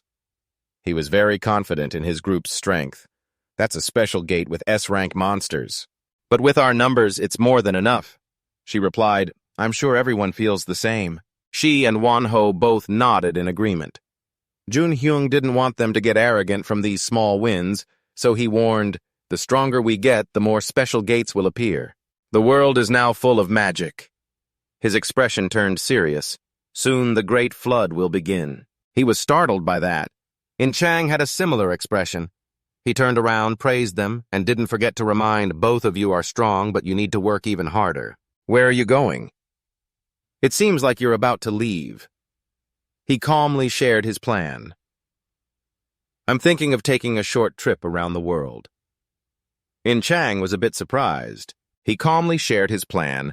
I'm thinking of taking a short trip around the world. She stared intently at Jungyo's face to check if he was lying. He's been seriously warning about the Great Flood, and now he wants to travel around the world. He had just seriously warned about the Great Flood, and now he wants to tour the world. Of course, he has the right to rest. After confirming there was no surprise, and Chang accepted, yeah, resting is best. Probably going to meet some other girls. His mood was made more relaxed by her. He instructed, from now on you all can team up with the White Tiger group. I'll leave Fenrir there too. The kid looked curious. Yeah, Jungyo assigned a heavy responsibility to the kid. Fenrir take care of the White Tiger group. They'll be the most important support coming up. The kid nodded in agreement. He clenched his fist, silently resolving, I told everyone it's a trip, but this is my responsibility, my duty. He gazed into the distance, telling himself, I who know and come from the future have to carry that burden. The sky was painted in a romantic pink of dusk. Jungyo's voice carried on the wind. I need to go see Odin. He thoughtfully reminded, be careful, okay? I can't believe Odin agreed to that. He explained, because I made a deal with Odin. He was stunned. A deal. He confirmed, yes, I gave him what he likes most. Seonggu looked at him thoughtfully.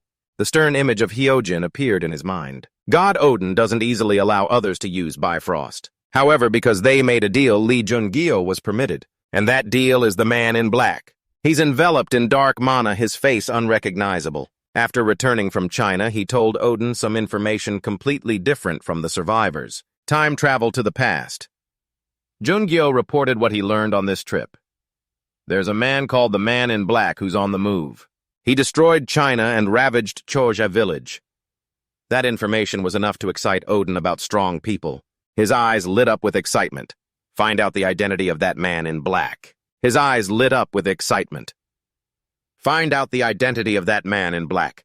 Asgard will support you fully without hesitation.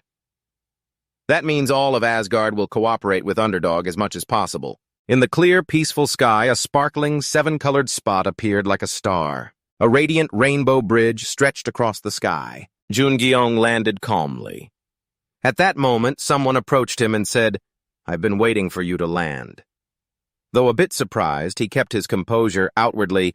It's an honor to meet you, Knight of the Single Sword Lancelot.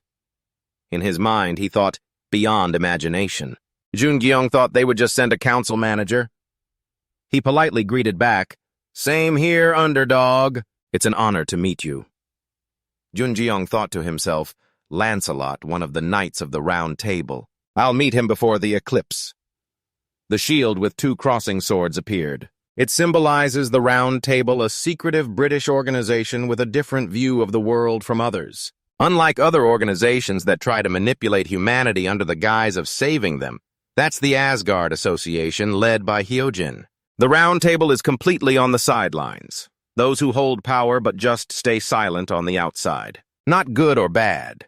The reason the Round Table is so strong is because of Merlin, who's at the center of it all. A girl with golden hair and emerald eyes. On the other hand, there's Arthur in the form of a child. But even without her, the Round Table is still very strong because it has a special line of knights. A few of the people who make up this line of knights are stronger than ordinary heroes. The Knight Order is led by the Lord, who's also the strongest, and they always play a key role in crises in Britain. Back to the present, the city scene is peaceful in the warm sunlight. Lancelot smiled friendly and shared his thoughts. Because Merlin is interested in you, everyone's curious about you, underdog. I'm curious too. I'm really curious about you. But the attitude he's showing can't hide it. Jungyong saw the hostility in his eyes. This is probably because of Merlin.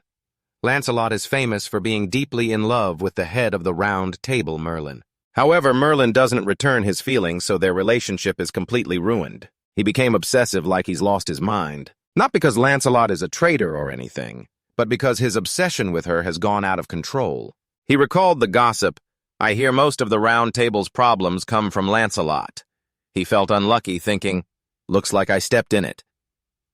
Junjiong tried to explain to salvage some impression, I simply want to keep my promise to Merlin, but he rudely cut him off. The promise you just mentioned, he sighed helplessly. I didn't expect this to rile up Lancelot. What do you mean? His expression turned serious as he warned, I'm here to meet Merlin for my official business. I know you're here to guide me, but you're being pretty rude to me. His attitude remained nonchalant, not admitting he was wrong, and shamelessly retorted, When was I rude? Jungyong hinted, If a knight doesn't even realize he's losing, is he still worthy of being called a knight? Lancelot slammed his hand on the table in anger. The cup shook and flew up. His expression darkened, his eyes menacing. Are you insulting me? Junjiong crossed his arms casually and affirmed, Merlin, you're definitely watching all this right after all in the Round Table. After all in the Round Table, the only place she can't see is your personal quarters. He gritted his teeth to hold back his rage and declared, Underdog, I don't know how famous you are, but as a knight, I can't let your insults slide. Suddenly, a loud voice rang out, ordering, Stop right now! Lancelot jumped and turned. He wasn't surprised because it was as expected. She's here. Specks of light floated in the air, and Merlin gradually appeared before them. She sat straight at her desk. He bowed respectfully. Your Highness Merlin. Jungyong also stood up and looked at her. She coldly reminded Lancelot, You're not respecting my guest. He was startled, even you, Merlin. This stirred jealousy in him. In that moment, letting emotions override reason, he shouted challengingly, Underdog, I challenge you to a duel! Merlin frowned and stood up to stop him. Lancelot, what do you think you're doing? But Junjiong calmly agreed, Sure. She showed surprise mixed with confusion. Not giving them a chance to change their mind, he quickly decided, Then let's go to the arena. They all moved to the arena. Whispers buzzed. Is it Lancelot again? What did he cause this time? Someone was excited. It's been a while since we had a good fight to watch. The person next to them wasn't too hopeful. Anyway, Lancelot will win. Who's fighting him? He answered. From reliable info, it's Underdog. The others changed their attitude upon hearing Underdog from Asgard. Oh, this is a big match then. At that moment, footsteps echoed from afar. One appeared. All the knights were stunned. Lord One and Lord Galahad are here. The leaders of the Round Table's Knight Order have arrived. They raised their hands in a military salute. Greetings, sir. He smiled warmly and patted him on the shoulder, praising good job. They watched the scene and commented, That's cool. Yeah, he's a Round Table knight after all. On the other side, the fight between Junjiong and Lancelot was about to start. The two held their weapons facing each other. The atmosphere was tense. He felt confident in his own strength. He uses a spear as a weapon, too. Well, as I thought, it's different. One was also watching closely a spear duel between East and West. This will be an interesting one-on-one. Lancelot posed dramatically, placing his hand on his chest and bowing, Thank you all for coming to my duel. The audience gave him some face and cheered enthusiastically. He smiled fully satisfied. His vanity was pleased. Jungyong didn't hold back and mocked, Sir Lancelot, I'm starting to not know whether to call you a knight or an entertainer. With your actions now, you look more like an entertainer. So I'm not sure if calling you sir is still fitting. Lancelot frowned in annoyance. His whole demeanor changed as he activated his mana. I heard that in duels here we can even take lives. Is that right? His eyes narrowed, showing savagery, yes. He took his stance smugly and said, This is a duel where your life could be in danger. I was planning to go easy and not kill you, but I guess I don't need to anymore. Jungyong wasn't provoked and stayed composed. Listen to yourself. You're just a selfish, arrogant noble. Even in the mood to insult, he smirked fake Knight Lancelot. He got provoked and charged at him with the speed of light. Sung Jin-woo stood his ground calmly waiting. His eyes lit up as he objectively assessed. Lancelot was known as a one-strike knight capable of piercing through anything with a single blow. Just as the rumors said, his attack was incredibly fierce. No matter his personality, he was truly a hero. However, the spear wrapped in intense mana thrust forward. Sung Jin-woo met it head-on precisely with his own spear. Lancelot's attack was blocked. He couldn't move any further. What, he just blocked the one-strike blow? The audience was utterly shocked by the sight. What? He just blocked the one-strike blow by clashing spears. Lancelot's spear was completely stopped. He was deeply shocked himself. Only now did he sense the danger. Cold sweat ran down his cheek. He tried to push harder, but it was no use. No way, I can't move. Meanwhile, Sung Jin-woo remained steady, making it look effortless. Seeing the fight spiral out of control, someone stepped in to stop it. That's enough. He jumped and turned toward the voice. The man introduced himself formally. I'm a knight of the Round Table. One had polite words and gestures. He was one of the 6 knights. While dealing with Lancelot, Sung Jin-woo was also distracted by the one who spoke one. His polite words and gestures. He was one of the 6 knights. After he awakened as a hunter, he wiped out monsters like a madman. Their bodies were sliced into pieces, scattered all over the ground. And he kept his strong demeanor the whole time. His entire body was always covered in the monster's blood. From then on, everyone called him the 6 Knights. The 2 spears pulled apart. Sung Jin-woo calmly lowered his arm. I have no reason to fight him anyway. Lancelot's knees buckled and hit the ground hard. His face darkened as he knelt there in defeat. One stepped forward and woke him up. Lancelot learned to gauge your own level and your opponent's. He grumbled back defiantly. He insulted me. He ignored the nonsense and turned to instruct Galahad, help Lancelot clean this up. He nodded seriously. Yes, sir. He stood up, though reluctantly, and bowed his head in admission. I lost. Sung Jin-woo raised his guard. One was someone he couldn't take lightly. From the start, he had been analyzing his own strength. He turned to leave, but his eyes glanced back in assessment. To block Lancelot's magical attack with just one strike, he's really strong. Maybe another promising face for Asgard. The rumor that he defeated Hercules wasn't a lie. A while later, things had calmed down. In another area, he stood facing Merlin. Just this once, Sung Jin-woo sincerely promises. This time I'm joining the fight because I want to. It won't happen again. He thought quietly. Merlin fully controls the Round Table, including the head of the knights. That means they all have to follow her orders. So if she wanted, she could make sure I never cross paths with Lancelot again. His thoughts flashed back to the earlier battle. However, because Merlin wanted us to fight, I agreed. Because there are a few things I need here. He pointed at her and explained, This is to pay off my debt to you. Merlin frowned in confusion. You're pretty straightforward. Didn't you agree to fight because you wanted to? Sung Jin-woo awkwardly scratched his face. I only agreed because I'm not one to back down. Actually, he recalled the moment their spears clashed. It was to see how much stronger I've gotten since China and to settle my debt to Merlin. He chuckled lightly, brushing it off. Anyway, you've got what you wanted. So let's call us even. That should teach Lancelot a lesson, right? Sung Jin-woo reasoned Merlin must have noticed my increased strength. So even though she knew Lancelot would lose, she let us fight. That means she wanted him to lose. She admitted it directly. You're smarter than I thought. You're right, I wanted you to beat Lancelot. She wasn't happy with his arrogance, so she planned it. Lancelot has great potential. However, his arrogance and obsession with me needed a chance for him to grow up. I needed you as a stepping stone for him. Her eyes sparkled as she reluctantly agreed. So, as you said, I'll consider that as part of your debt paid. Her figure vanished, but in an instant it shifted to Arthur. He said seriously, The debt's still there from the time you promised me. Sung Jin-woo called out, Arthur, you're checking if I'll keep my promise. He raised his hand to summon the sword. The golden sword gleamed under the light. Well, first off, his pupils dilated in surprise. Arthur became furious. Wild mana surged. Is that Excalibur? Are you kidding me? Sung Jin-woo tossed the sword to him. Take it and go ahead and lose it if you want. He caught it and gripped the hilt tightly. Arthur examined it, then demanded angrily, This magical decorative sword is supposed to be Excalibur. Are you mocking me? He felt insulted, frowning and yelling. With such a cheap trick, you think you can fool me? Suddenly, Merlin hesitated and spoke up, Ah, Arthur. He froze at the sound of her voice, glancing back. Arthur was stunned, unable to believe his eyes. Merlin.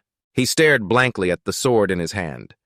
Is this really Excalibur? He was still doubtful. The curse had been lifted. Merlin was also still processing the truth. We've separated. Sung Jin-woo smiled and confirmed, I kept my promise. He recalled the image from the Demon King's memoir. I've seen Excalibur before. That sword is his. Arthur studied the sword. Is this really the real deal? He said regretfully, Unfortunately, it's just a fake. They both jumped and whipped around to face Sung Jin-woo. He explained its effect. I made it to fool your patron, the Lady of the Lake. They only see what they want to see. So as long as you two play along, it'll be fine. Merlin seemed enlightened. I get it. Arthur was still confused. What are you talking about?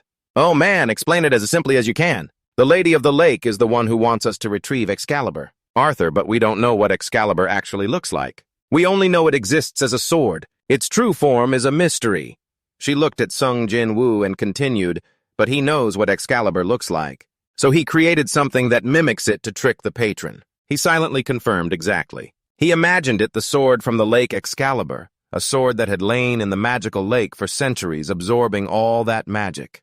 Knowing the truth, I was able to recreate part of it. Arthur still had doubts, but it's a fake, and yet we separated. Merlin answered, it's only temporary. She already knew the outcome.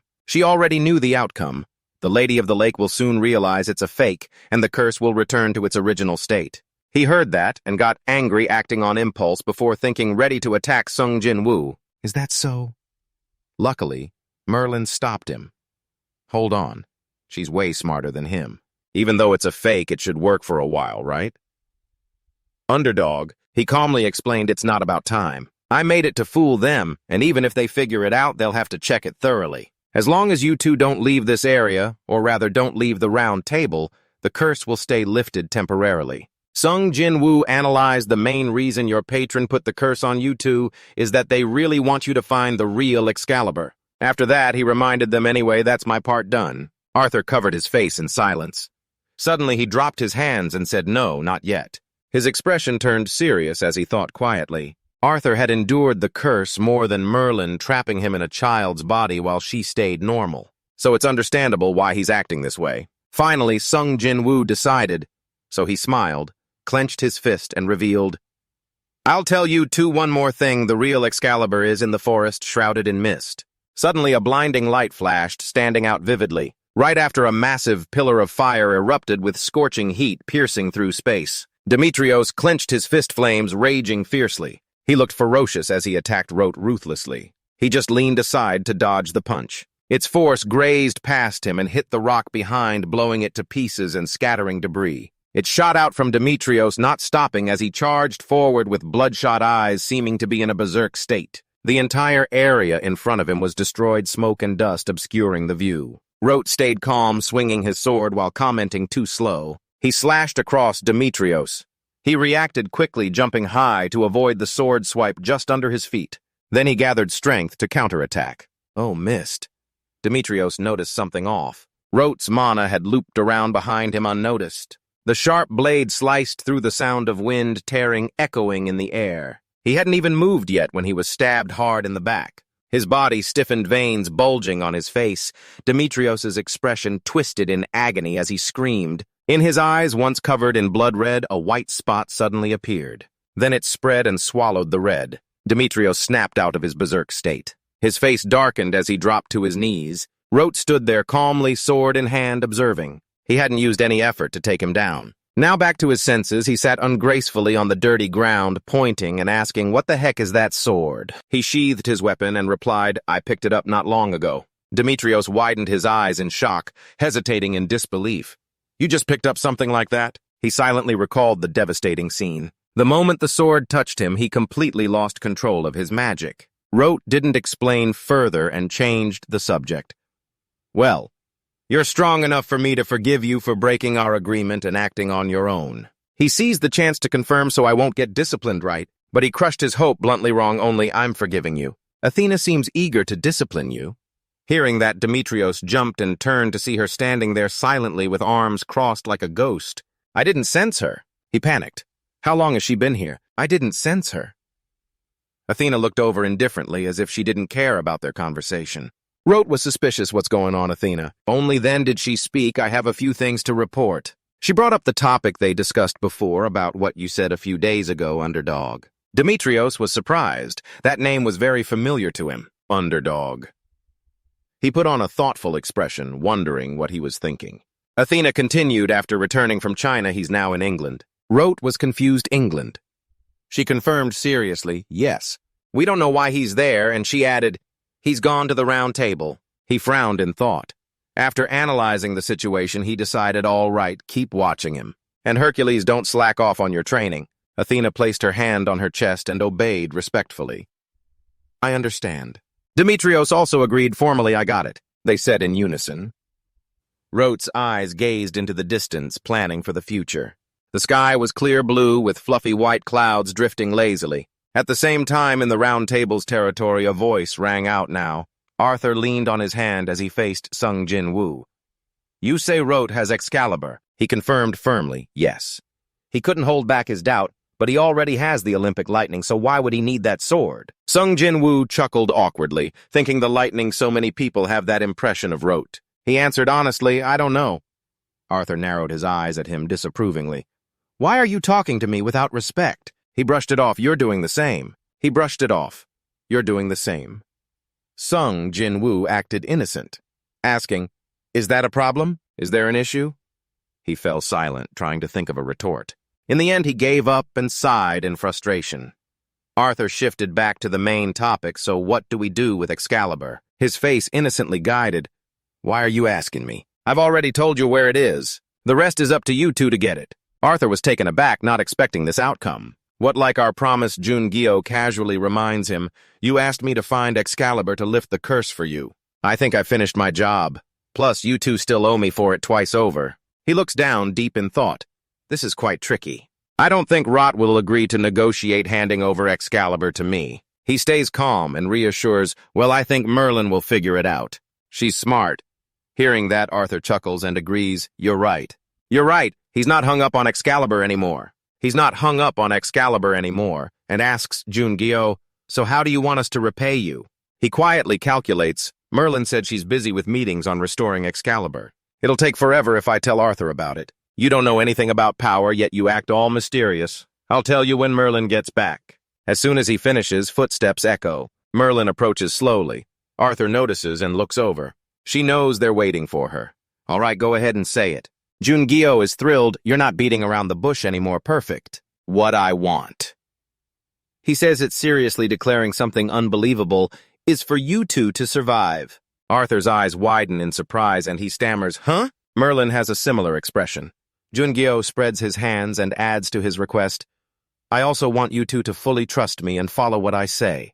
If you agree to this, I'll consider wiping the debt. Arthur wonders, why are you asking for two things for one debt? Jun-gyo doesn't answer and counters, so are you planning to die? I'm trying to make sure you stay alive. He swallows hard, feeling uneasy. Merlin speaks up, all right, we get it. However, I think we'll need a clearer explanation from you. He softly announces, it'll happen soon. Something important is coming up. Arthur questions, what's important? Jun-gyo explains the truth, a special gate to a strange mana source. I know you feel it too. Otherwise, you wouldn't have agreed to train the Round Table Knights, right? Merlin frowns and admits, so my intuition was spot on. The magical energy density across the kingdom is increasing at an odd rate. I'm training them because of that special gate. He seriously confirms exactly, and there'll be even more special gates showing up in the future. She's concerned about something else. Is that the big event you mentioned? What do you mean by wanting us to survive? Jun-gyo immediately denies no. His face turns grave. That's when all those special gates disappear. We have to prepare for that time. The two fall silent at his words. On the calm lake, two figures, one tall, one shorter, stand facing each other. Their sharp blades cross in an X shape. Arthur holds his sword and introduces, "This is where I train alone since not everyone in the round table knows about me." He suggests, "How about a spar? You seem stronger than last time." Then he activates his own mana. Jun-gyo agrees casually, "Sure." He summons his spear and declares confidently, "I'm pretty different from before, you know." He has something he needs to ask, but first, have you ever fought that lightning guy? Arthur is shocked. Huh? Arthur kindly warns, "You'll get yourself killed saying stuff like that." Jun-gyo doesn't care and persists in answering. "I'll go ahead," he says with a smile, agreeing to the request. "Of course I have." Finally, he's satisfied. Jun-gyo's attitude turns serious. His pupils glow red like blood. He launches a surprise attack. He leaps powerfully, splashing water high. He thrusts the spear straight at Arthur. Arthur defends while taunting, "Are you even serious yet? You're still too slow." The water is disturbed by their clash. Jun-gyo backs away a good distance. He quietly stays alert, trying to find the right way to duel Arthur, not only testing his fighting skills, but also using everything he knows. Intense flames engulf the entire spear. The system keeps announcing, "The fire magic of the Muspel spear has been converted into stats. Under the influence of the Fire King, fire will benefit you." Red mana swirls around Jun-gyo. Arthur starts to get interested. Oh, impressive. The two fight fiercely. They move from one spot to another. Fire and water clash, neither giving in. After a while, they separate.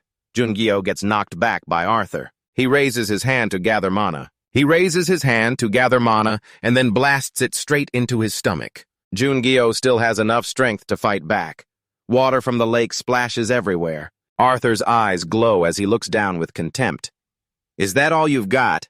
Blood drips from the corner of his mouth. He has to admit, he's strong, but I can't just give up like this. Jun-gyo is determined.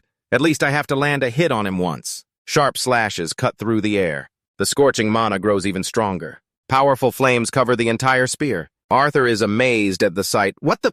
Is he absorbing magic? The system announces the dragon heart is releasing magic. A huge explosion suddenly occurs. The sound shakes the area. Smoke billows, obscuring vision. Water droplets fall like heavy rain. Arthur's figure emerges. His expression is terrifying, with a scratch on his cheek bleeding. He wonders, what was that just now? Jun-gyo falls silent. After a long pause, he says a name, Hoanyat. Arthur smiles and praises Hoanyat. That's an awesome skill. As soon as he finishes, strands of mana that had approached unnoticed wrapped tightly around Jun-gyo's body. He lost consciousness and collapsed. Arthur looked a bit apologetic. "Sorry, it's been a while since I've been this interested. I couldn't control my power." Arthur retracts the mana and continues. "You asked me about the white lightning earlier, right? You can't pull that off right now." However, Jun-gyo couldn't hear the answer he wanted. "Who knows, maybe you could beat them someday." Time passes. A flock of birds flies over the city sky. Inside the room, Jun-gyo is lost in thought. The bracelet emits Hyunmu's concerned voice. "Are you okay?" He raises his hands to check. Luckily, he's recovered thanks to the Kuamolin skill. He replies, "Yeah, I'm fine." He closes his eyes and recalls, "I lost, but at least I landed a hit on him." Jun-gyo happily boasts to it, "My spear touched the head of a major organization. I've gotten stronger." Suddenly, there's a knock at the door. One keeps his usual cold expression. "Are you in there, underdog?" "I'm one." A flock of pigeons flaps and soars over the city sky. Jun-gyo and One stand facing each other. He takes the initiative. "I heard from Merlin that you warned us about the crisis that's going to hit England." He politely bows and says, "I sincerely apologize to you again for the failure of our knights that we caused you. And thank you for your straightforward and mature attitude toward him." He replies politely, "It's nothing." Then he shares his own guess. "But I think you're not just here to thank me, right?" One is silent for a moment, finally whispering, "Arthur." Jun-gyo is startled and looks at him. One stays silent for a moment, then whispers, "Arthur?" Jun-gyo is startled and looks at him. He states his purpose. "I know you sparred with Arthur yesterday. I want to spar with him too, but I haven't had the chance yet." One grips his sword hilt and activates his mana. Though it's a suggestion he's already in a fighting stance. So do you want to spar with me? He sighs helplessly. I knew it. No other choice, I guess I'll agree. I'm pretty curious about your skills, too. His eyes glow red. Mana envelops his entire body. The sky is blue with lazy clouds drifting by. Jun-gyo thinks to himself, this must be a common trait among English knights. He recalls Galahad's image, when Hua was at the Round Table 1 Galahad. And surprisingly, even Lancelot wants to spar with him. Next, Lancelot's serious face appears in his mind, as if he realized something.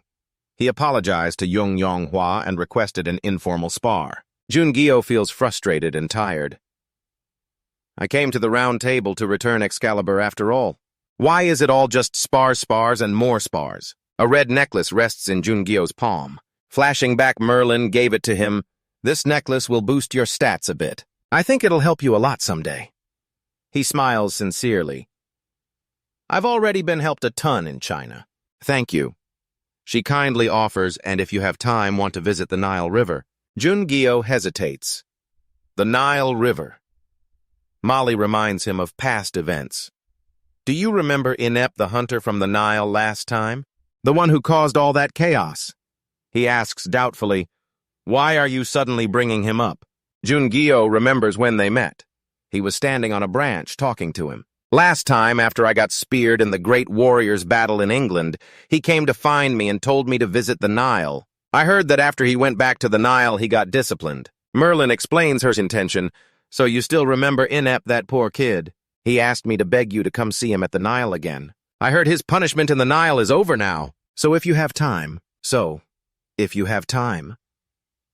Jun-gyo doesn't decide right away, but thinks it through. Since the Round Table is neutral, they'll probably warn other groups about the disaster. I finished everything I needed to do at the Round Table, but there's still one last thing I need to handle in England. Finally, he answers uncertainty. I'll think about it. Merlin politely responds, Thank you. The city here is built with ancient buildings. It's totally different architecture from Korea. A whisper echoes goodbye. Jun-gyo notices and glances over. He zooms in on the clock tower top. Arthur is standing there silently, seeing him off, fire starter. Jun-gyo sighs helplessly. First he nicknames the lightning guy. Now I'm getting a nickname too. I hope you do your best when the disaster hits Arthur. He moves to another location. The door opens and a bell rings. Then a voice says, Park Ju-jin. No response. Jun-gyo wonders and repeats, Park Ju-jin. But he only sees a strange, short-haired girl. She asks suspiciously, Who are you? He makes sure he didn't go to the wrong place. Isn't Park Ju-jin here? Isn't this her shop? Minji crosses her arms, thinking, She rubs her chin, studying Jun-gyo and pondering, You don't look like a loan shark coming to collect. Coming back here after buying a faulty potion. You also don't look like a hunter coming back here after buying a faulty potion. And it's not like she's hiding some guy here. After a while, she snaps her fingers and concludes, So you must be here to buy something? He immediately denies it, looking confused. No, where's Park Ju-jin? And who are you? Minji leans on the counter and calmly explains, I'm just the one Ju-jin asked to watch the shop. Ju-jin isn't here right now. Jun-gyo has to leave. I came here because Ju-jin's brother told me to. When can I see her? Minji realizes, oh, so you're the one Ju-jin mentioned. She asked me to tell you this. She's joined Olympus now. He jumps at the news, clenching his fists in worry. The past is changing again. Jun-gyo's mind is a mess. It's not time for her to go to Olympus yet. What happened to make her go there so fast? He feels uneasy. Don't tell me it's because of me. He falls silent. A new worry arises. History keeps changing. History keeps changing. Sunset falls over the entire city. Jun-gyo walks while answering his phone. Hello. At the same time, on the beach, waves gently lap the shore. The sound of the wind soothes the soul. In Chang is sunbathing when the phone ring interrupts, What's up? The other end instructs, Get ready. She jolts up in shock. Huh? Right now, Jun-gyo urges and asks, Please come here. You can ask CEO Gu for details later. Besides, the White Tiger Group, is anyone else coming with you to Egypt? In Chang thinks it over. All right, but Egypt's a great place just when I wanted to do something. Elsewhere, cars zoom by with honking horns. CEO Gu's car is driving when a voice comes through, "Mr. Gu, I'm in Egypt." He's focused on his work and chats with him. "I thought you'd use Bifrost to get back to Korea. Why are you in Egypt?" Jun-gyo explains. "I have something I need to do." He guesses, is it related to the Great Disaster? His tone turns serious, emphasizing yes. And it's connected to something even bigger than that disaster.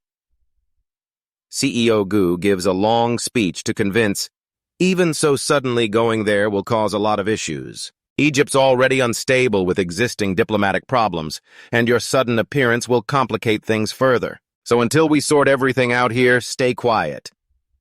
He cuts in, "I think the issue's already resolved." He's stunned, not understanding. "What do you mean?" Holding a sword, his entire body enveloped in a murderous aura. He raised his hands high, signaling surrender. In a grand and magnificent palace, soldiers surrounded Jun-gyong, discussing why Underdog had come to Egypt. "Do you know anything I don't know?" he spoke up. "Now maybe we should call for an interpreter." The jackal stepped forward, saying they could hand over Underdog to us. Then they approached Jun-gyong, and the soldiers' faces showed clear surprise. Quickly, the person nearby spoke up, speculating that something was happening. The jackal looked down coldly at Jun-gyong from above. He asked, "You're Underdog, right?" He stayed alert, thinking they had arrived, sending a member from the Korean branch right away. He smiled warmly. "I didn't expect that." Jun-gyong smiled warmly. "I've been contacted by headquarters. Headquarters said the others will arrive today, too." He guessed it must be Dong and Chang and the rest. "They're fast." Then continuing, "I heard things in Egypt are heating up. What's going on?" Jun-gyong explained to him, "Right now, you can think of Egypt as completely under Nin's control. I think you know, but Nin is divided into 3 branches. He continued explaining Memphis controls politics, Hermopolis controls the business sector, and finally Heliopolis controls all the hunters and associations." Jun-gyong's face was dead serious. They're fighting for power and always trying to control the other branch's strength. So the situation in Egypt right now is total chaos, he agreed. "That's right." Jun-gyong continued. "Before Heliopolis had the most power, but after the Horus incident, there was trouble in the Heliopolis branch. Hearing that, he silently recalled that Inep had told him he was in the Heliopolis branch. Then he asked Jun-gyong what was the Horus incident. He replied, "We don't know the details either. It's something even our sources couldn't find out. However, we know that because of an incident during a gate raid, there was an argument." Suddenly, memories of Inep flashed in Jun-gyong's mind. He said urgently, "It's because of the blood mineral. Please go to Nin." He frowned, thinking, blood mineral, that's crazy. Jun-gyong stood up and made a request. "Now there's a hunter I want to meet." Jun-gyong asked, "Who is it?" He smiled lightly and said the name Inep, the captain of the Egyptian team, a heroic hunter. At the vast airport, Dong In Chang stepped out with a cold expression. Suddenly, she spotted someone and smiled. Jun-gyong approached. "It's been a while, Miss Dong In Chang." She replied enthusiastically, "As you said, I've brought everyone." Hua Fan Ria and Gongju appeared behind her. He greeted them happily, Hua Fan Ria and Gongju too. "Thanks for coming." Bander smiled widely and stepped forward. "Aren't you happy to see me?" Seeing him, Jun-gyong showed clear surprise, thinking Bander one of Asgard's strongest heroes. Bander waved his hand like a fan. "It's been ages since I was in a place this hot." He was lost in his own thoughts, and he's Odin's right-hand man. Jun-gyong darkened his face and asked, "Why did you follow him?" Changing his attitude, he looked at him with a scary gaze. "You're showing your true colors right from the start. You're making me sad." Fan Ria saw that and got annoyed, gritting her teeth. Dong In Chang and Won Ho also froze at the sight. The atmosphere fell silent. Then Bander laughed it off, "Haha, just kidding. The association chairman sent me to help Underdog with his great outer expedition. All the special gates in Korea have been handled faster than expected, so don't worry." He looked at him with a sly gaze. "Anyway, I'm really looking forward to working with you. Until you return to Korea." Then Bander turned to talk to Jun-gyong.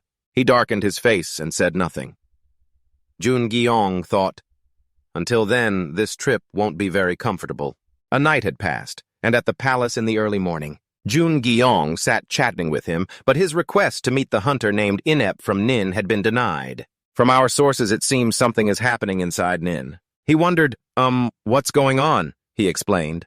Like other countries, Egypt is calling its heroes back home. And Jungeong continued, the second-in-command in Heliopolis Set has returned. If Horus can't recover his diminished position because of that accident. Jungeong reacted quickly, then the leader will become Set. He agreed. That's right. And now he's the strongest hunter in Nin. Hearing that, he broke out in a cold sweat. Jungeong thought silently, Nin, the organization behind Egypt, their strongest hunter. I used all my strength to deal with Arthur, but the image of Arthur flashed in his mind. I could only manage to scratch his cheek. Is he as strong as or even stronger than Arthur? Suddenly, Jungeong stood up. He said seriously, Mr. Jo Jungeong keeps requesting to meet Inep from Nin. Jungeong asked, What will you do, Jungeong, with a determined gaze? I'll find a way to meet him myself. The sky was still clear and the city looked bustling from above. On the rooftop, Hyojin and Seonggu were exchanging words. He spoke up to this point, I haven't asked anything. I don't know what your relationship with Underdog is or what secrets you've learned. He just stayed silent, waiting for him to continue. Hyojin's eyes flashed with a scary glint, but now I need to know about him. He's piqued my curiosity, but he's never given me an answer. Hyojin wondered, I can't understand your excessive kindness toward him. You're not the type to trust people easily. He was confused, so it is strange to me that you trust him so much. It's like you've known him for a long time. Hyojin said bluntly, What is Underdog's purpose? I can't figure out what he wants. Seonggu explained Underdog, I mean Lee Jungeong. He's the type whose purpose matches yours. He pondered. The Basensu hunter said the same thing. He's a hunter who can help me achieve my goals when he grows. Hyojin thought deeply. Let's see. Seonggu thought silently. Jungeong told me to say this to Odin in this situation. He revealed that your purpose and his are the same, killing the sponsors. His expression turned to shock. Seonggu revealed hunters sponsored by the rulers have lost all their power. This is the first time a hunter has lost power from something other than death. He continued. It happened when Underdog killed Gunther. Hyojin chuckled. That's awesome. In the magnificent palace, Jungeong and Bander sat facing each other. Bander said casually. So what do you want to say? Jungeong got straight to the point. Bander, which hero in Nin is linked to Asgard. He was a bit surprised by how direct he was. Bander brought the coffee cup to his mouth. I don't know what you're asking after suddenly calling me like this. Jungeong leaned forward. When the association chairman ordered you here, what did he say about cooperating with me? He slammed the cup down on the table. Bander's eyes sharpened. He said to cooperate with you at any cost within my capabilities. He crossed his arms. So tell me, which hero in Nin is linked to Asgard? Bander suddenly stood up. He looked dangerous. I'll get back to you on that later. It's a secret, as you can see. Jungeong gestured invitingly. All right, he replied. Then I'm off. He recalled Jungeong's words. We don't know the details either. It's something even our sources couldn't find out. However, we know that because of an incident during a gate raid, there was an argument. Jungeong analyzed, based on what the Korean Association manager said, they must really be here. A hero-level hunter like that is enough. Later, he walked with In Chang Wan-ho and Fan Ria. In Chang said firmly, That wizard is really hot-tempered. Wan-ho smiled. But isn't hot better than cold? She tilted her head. True. He asked curiously, By the way, Lee Jungeong, can I ask what your ultimate purpose is? In Chang was also confused. Now that you mention it, I don't know your ultimate purpose either. He explained it's like you're always striving for some purpose. Even though I know your temporary goals, I still don't know your ultimate one. Don't tell me it's world domination. Jungeong stopped at that. He thought for a moment, looking dangerous, then turned, I think it's really world domination. In Chang was speechless at his words. I can't tell if you're serious or joking. Fanria jumped like she realized something. A group of people approached from afar with massive black magic energy floating around. Jungeong warned, Step back, that's the jackals approaching. One of them had a strange mark on his hand. He tilted his head to reveal himself. He muttered, Set. He's really strong, on par with Arthur. Set stood in front of him. So you're Underdog. He replied without hesitation. That's right. He said straightforwardly, I'm here for a brief discussion with you. Jungeong nodded in agreement. On the palace rooftop, Set turned his back to him. After Egypt gained independence from the kingdom, it got a name, the Arab Republic. But do you know that Egypt is still under a kingdom ruled by Nin? In fact, everything in Egypt is controlled by them. Jun said calmly. Are you trying to succeed that dynasty? Set said with interest. That's right, you're a smart guy, he said excitedly. So smart guy want to guess, he said calmly. Guess what? Set will point to himself. Why I want to succeed Osiris as the head of Nin, and what I need to do after becoming the ruler. His face lost its playful look. Go ahead, guess. Jun was puzzled. Before meeting him, I thought he caused the accident to take the throne. However, if he did that for more than just power, then what? Why did he do it? He guessed. Is he trying to become a king? In the vast Arab kingdom with castles built in unique architectural styles, their team walked along the main road quiet but empty. In Chang asked about the situation. How did you talk with Set? He looked at her. He told me to guess his purpose. She asked curiously, What did you say? He paused to think. I couldn't even guess his purpose. I thought he just wanted to be king for power, but it's not like that. The boss made me rethink him. He's dangerous but not evil. In other words, he's neither black nor white. Cutting off his thoughts, Bander asked suspiciously, Where have you been? Without waiting for an answer, she got annoyed at his nosiness. Don't you have anything else to do? He wasn't angry at her dismissal. Haha, it seems you've finished your business. I've quickly wrapped up everything I needed to do, but his eyes darkened as he thought about it. It's really strange. Your underdog is quite unique. Seeing the signal from him, they grew concerned. All of you in the group are hero-level hunters, so why hasn't anyone joined Asgard? They looked at his eyes with annoyance. His eyes, the questions kept coming. Hunters not in Asgard knowing the organization's secrets. It seemed to excite him. Is there anything more dangerous than that? Chang had no good thoughts about Bander. Is he testing us? Jun stopped him in time. Stop being a pest. He turned the question back. What's the answer to the question I asked you earlier? He explained calmly. Odin said to cooperate with you at any cost within my capabilities. So a loud noise interrupted their conversation. The two turned toward the sound. The shock was so strong that the explosion was visible from far away. Electricity ran through the air. Lightning struck straight down, piercing through multiple cloud layers. The lightning coiled like a storm, gathering into a bolt that opened a space full of energy. Everyone nearby witnessed it all. A special gate right in the city center. As the gate opened wider, the energy poured out more, turning the lightning gradually red. Chang worried about the situation. That gate just appeared, and its magic is already expanding. If it keeps going like this, the gate will collapse in the middle of the city. A lot of people will be in danger. She immediately shouted, Lee Jun-gi, we have to stop it. It's going to collapse soon. He gently calmed her. Calm down. Dong.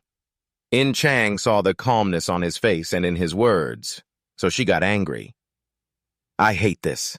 How can I calm down? A lot of people will die. We have to act now. He patiently explains to her, it's okay, this isn't Korea. She doesn't care, even if I'm alone, I'll still go. A purple energy surges out powerfully, enveloping her entire body. She draws her sword. I don't know why you're hesitating, but every second counts right now. As she's about to leave, her eyes suddenly freeze. A pack of burly wolves with rippling muscles dashes across the sky. Their sharp eyes are evident on their emotionless faces. They're staring straight ahead.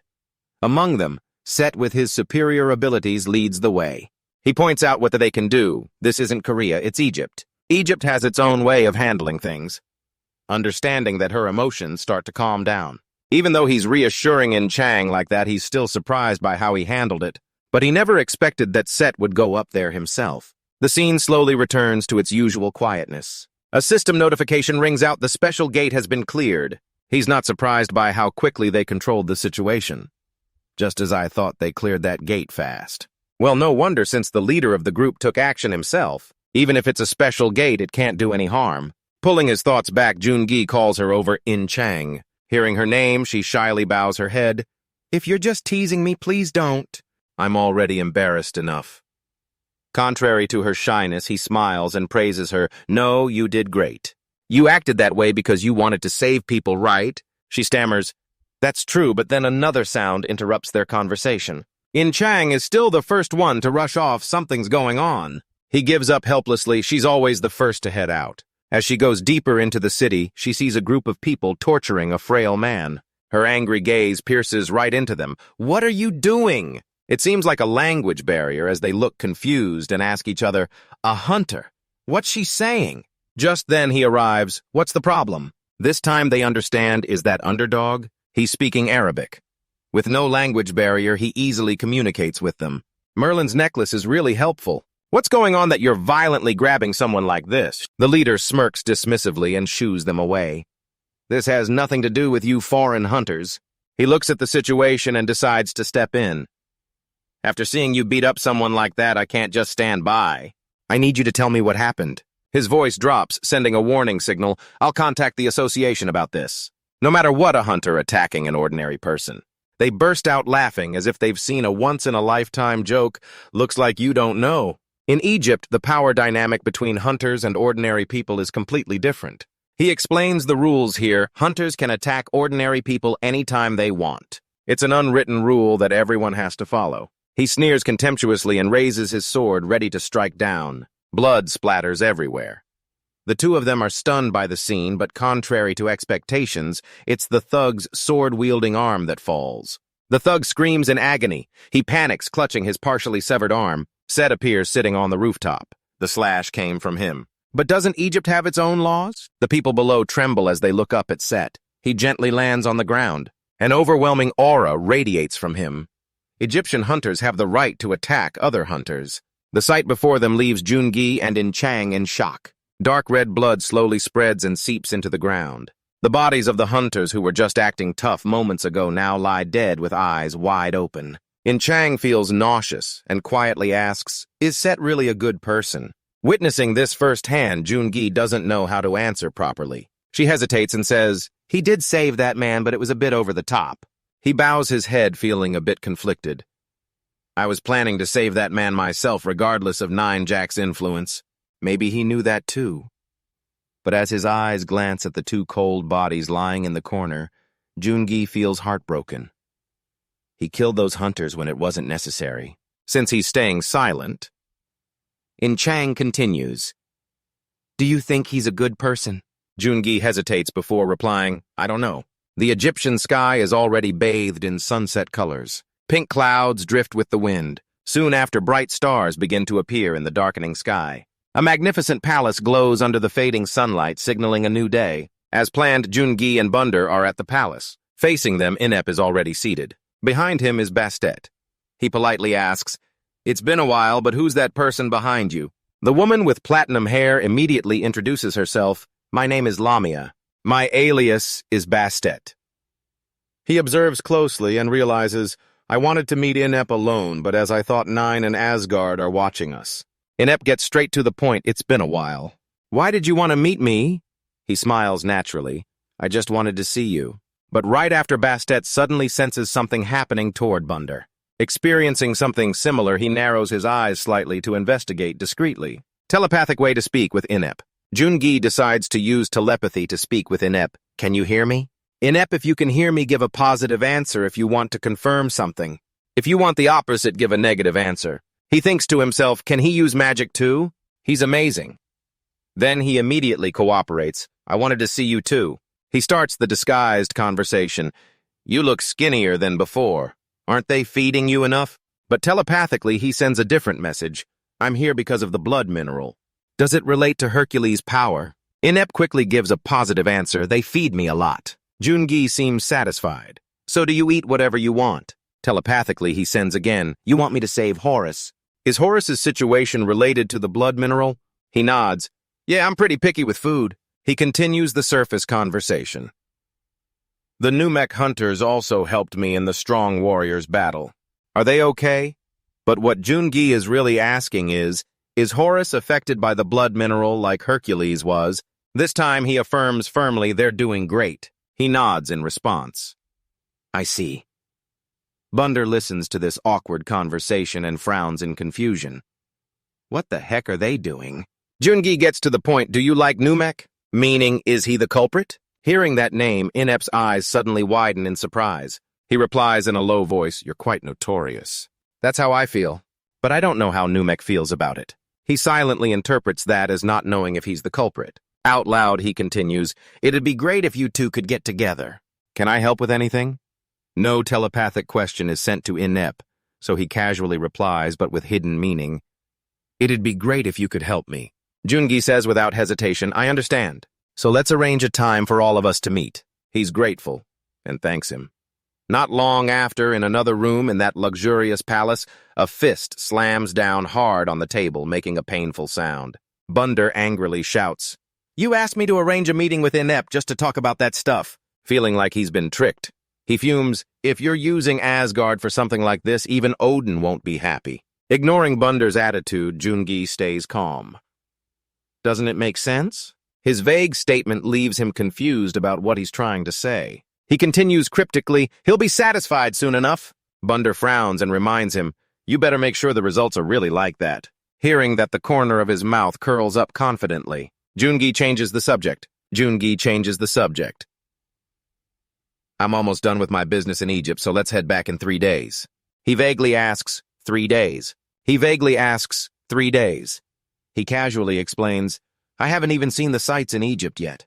His attitude and actions are really annoying Bunder. As if suddenly remembering something, Jungi curiously asks, "Let me ask which hero infiltrated Nin?" Bunder thinks gleefully he's taken the bait. "I forgot I'm dealing with him right now." Bunder quickly puts on a smiling face. "You've already met them." He racks his brain. "I've met them already. Who is it?" He explained his purpose. "I know you had a friendly spar with Arthur yesterday. Time just kept passing another night in Egypt. On the sandbank by the long river, Junjiong stood alone, small and isolated. He went on to warn, 'There might be a lot of people keeping an eye on us too, even though you're already getting full attention from the Nin here.' Even so, he stayed calm and reassured, 'Don't worry.' Immediately, a protective barrier forms around both of them. He explains, 'They won't be able to observe us from outside.' He's amazed and can't help but exclaim, 'Distorting space, you can use magic too. I thought you could only use something like this morning, but you're really impressive.' Inep is a bit worried and looks up, 'But it might not be enough. There's no place Osiris can't see.' Jungi ponders, 'Is that so? Even with Merlin's power, can they still see inside? I'm not sure.' To avoid any delays, he asks directly, 'So let's get to the point.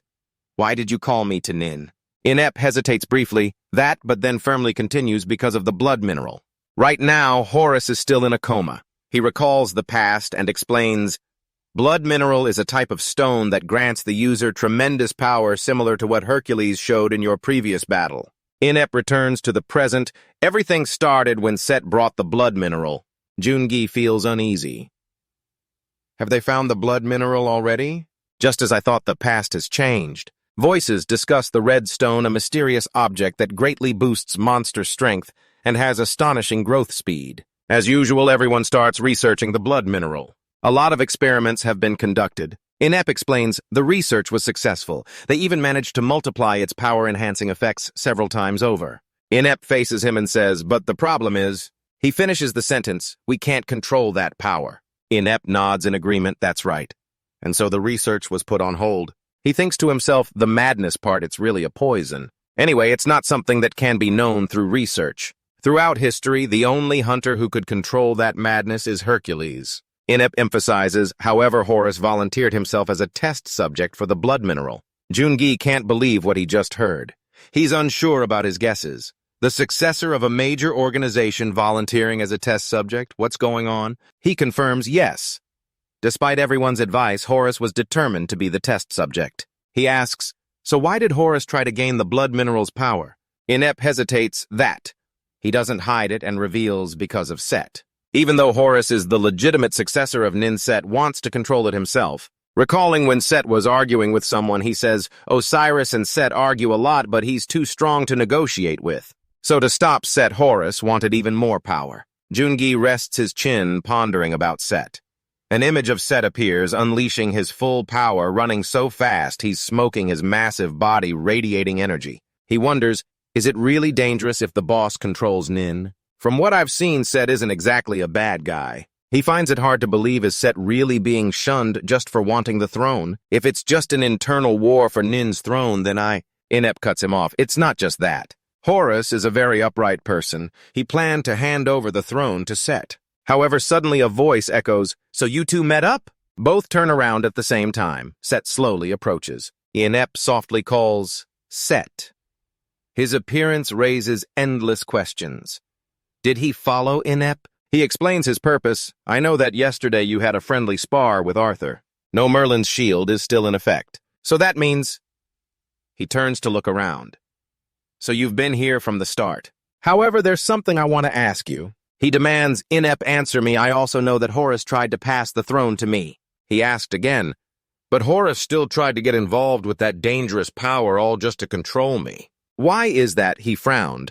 Horus said, his face turned serious. Someone is controlling you. You were shocked. The boss was just as surprised. He said with no emotion, how many people know about this already? Inep placed his hand on his chest, insisting, I'm the only one. Set shot back, do you think I'll believe that? Inep sincerely reported, right before Horus joined the blood mineral experiment, he told me that. He might have told someone else before, but as far as I know, I'm the only one he confided in.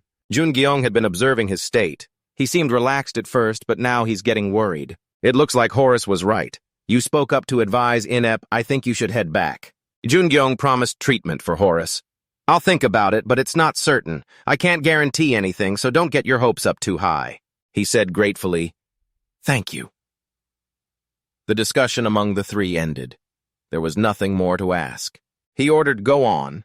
He nodded in acceptance. I'll obey. Inep quickly left, disappearing from the sight of the two. Set turned with a cold expression and glanced at the remaining person. Jungyong spoke up, stopping him. Deep down you were thinking, if he's already decided, there's no way I can stop him. But he sighed, I understand. A calm look appeared on his face. We have some things to discuss, don't we? The blue sky and leaves created a stunning scene. Set sat on the rock nearby. I've been watching you all along. You weren't too surprised. I know, but I didn't think you were that close. You wanted to clarify, is the one behind you Asgard? You were recalling Bander smiling with his eyes squinted. He said he met a spy. You also remembered the times you stood behind him, and since Set wants the throne, it's possible he's working for Asgard too. He didn't avoid it and replied, you're not wrong, but you're not entirely right either. He still explained, I'm not like some spy or anything. More accurately, we're just helping each other. Of course, you were a bit shocked. That was surprising to hear. He looked at you with amusement, smirking. You can think of it that way. Jungyong repeated the question with determination. So who's behind you? What creep is controlling things from the shadows? Set was stunned to hear that. He suddenly released a surge of power around himself and drew a sword, gripping it tightly. It's like you're bold enough to say that because I let Inep go. The sword in his hand started glowing just like the power surrounding its owner. Set said with a challenging look. So instead, how about I kill you? A glowing spear appeared. You revealed your own power at the same time. He's with Asgard. I can tell from the way he's holding that sword pointed at me. The issue is whoever's behind Set. Does that mean someone's controlling the leader of a huge organization? You hesitated a bit. I don't stand a chance against him. Maybe I'll have to risk my life right now. Set grinned wickedly at you. That's great, but you know what? He said something else and then vanished instantly. Jungyong opened his eyes wide in surprise. He's gone. Suddenly, Set appeared behind you with his sword at your neck. Jungyong leaned back just in time to dodge Set's sword. He was quite surprised by your ability. You immediately jumped back 2 steps, creating distance from Set. Jungyong thought deeply. It was just a split second, but I saw it. You felt lucky. If it weren't for those hand-to-hand fights I had with them, I might not have dodged that. It's all thanks to Arthur and the Knights of the Round Table. Set said excitedly, just as I thought my eyes weren't wrong. He continued proudly, you won't believe this. It's true, right? I got a red ore by chance. That person gave it just to me alone. Set's words startled Jungyong. That person, he said casually before you asked what I wanted to do when I became king. You know the answer now, don't you? You said in shock, you suddenly snapped, you're the imposter. That Set was baffled. Imposter, Jungyong calmly said, I'm pathetic for thinking you were like him even for a second. At the same time, you recalled your impression of Set, a notorious hunter who made others tremble in fear. A hunter who tried to change everything with his notoriety. You concluded, the Demon King. When I saw Set, I thought of the Demon King. Your eyes locked on Set. The reason you want to control the Nile River is because you want to become king. It's because you want to be a king who can do whatever you want. In other words, someone who monopolizes the darkness that covers every expression on his face. Then he smirked slightly. Set burst into mad laughter. He just laughed wildly, not caring about you. He confirmed, that's right. The night was fading away. In reality, the next day at the Jungyong Palace, he was sitting deep in thought. That guy Asga, does he know if there's someone else behind this event? You worried if Asga doesn't know about it, he won't let me go. Or does he think I won't tell Asga about Set? Just then, In Chang rubbed her eyes and stepped out. Aren't you sleeping? Jungyong explained. Oh, I'm just thinking about some things. She hesitated. About the boss, something's off. I don't think he's a good person. You asked, why do you think that? In Chang wasn't sure, should I say it's a gut feeling? What he shows us versus who he really is. It feels like he's just putting on an act. Junjong smiled awkwardly. I only realized that after meeting him last night. She really has great intuition. Suddenly the door swung open. Bander burst in yelling, Underdog, what the hell are you doing? You were confused. I have no idea what you're talking about. He replied, I don't know. Do you know about this? Like the informant from Asgard I mentioned before from Zed. Bander continued. And this morning the boss announced he's stopping the information exchange with Asgard. The reason he suddenly did that must be because of you, Underdog. His usually squinted eyes now glared at Junjeong with annoyance. So what the hell are you up to? You muttered, What did I do? Junjeong's face turned serious. That's what I have to do now. We're getting involved in the discussion about the Nile River. In Chang was stunned. What? Bander just stared at you coldly. Outside the temple, the hyenas stood in straight lines. Bastet said excitedly, It's an honor to meet you all. I warmly welcome you to the Nile River heroes of Asgard. Junjeong responded formally. We're honored too. Today I'm here as Asgard's representative. She pointed the way. We've been informed from Asgard. Please follow this direction. Junjeong thought to himself, using Odin was a smart idea. It's going exactly as planned. You said confidently, the center of the Nile River. We can easily get inside it. The group walked along the path. Bastet looked ahead in surprise. Oh, they're facing Set, who's standing there. She was confused. Set responded to Bastet with his suspicious smile. Jungeong wondered, what kind of expression is that it's concerning? I need to carry out the plan before it's too late. You suddenly called Bastet. She tilted her head. Is something wrong, sir? Jungeong asked curiously. Where's Horace? Bastet became cautious toward you. Jungeong said, I'll try to treat Horace. She pretended not to understand. What are you talking about? A voice interrupted. Bastet, that's Inep and Numek. Bastet turned. Inep what? What does this mean? Inep suddenly knelt on one knee. The leader of Egypt, Horus, is one of his beloved guards. I request that you allow Underdog to treat Horus, please. It's been a while since they arrived at the Nile River. Now Bastet and Inep are hurrying along the path. Inep suddenly said gratefully. Thank you. Bastet said coldly, I hope your decision isn't a mistake. At the same time, Junjeong and Bander were hurrying just as much. Bander thought worriedly, if they can't save Horus, they'll all die. And of course, so will we. He looked at Junjeong's back. If needed, I'll use him and restore the relationship between Asgard and the Nile River. And Chang asked Bastet, what are our chances of finding out? Bastet replied, we found it. But more importantly, Underdog, can you really save him? Jungeong looked at her gently. It's a bit late to ask that. I can't say for sure, but I'll do my best. Your face showed clear tension. I can't guarantee anything. But if I fail, we won't be able to stop Set. The scene shifts inside. Now the fierce hyenas are blocking them. Stop, you're bold to approach the center of the Nile River. Bastet stepped forward with Inep and Junjeong on either side. She said, please get out of the way, I don't want to hurt you all. This hunter is with my group. The hyenas were stunned. Bastet, why? One of them growled, it's not too late. Tie them up now. Like a gust of wind, Bastet slashed through 3 hyenas in an instant. With that strike, each one fell to the ground. Witnessing it all, In Chang said in disbelief, what are you doing? They trusted you. Bastet replied seriously, they can help us. That's exactly why. From behind, a hand rested on In Chang's shoulder. He explains his purpose. I know that yesterday you had a friendly spar with Arthur. In Chang is still stunned. What do you mean? Jungyo slowly explains, Bastet has been really concerned about them. I've been so short-sighted.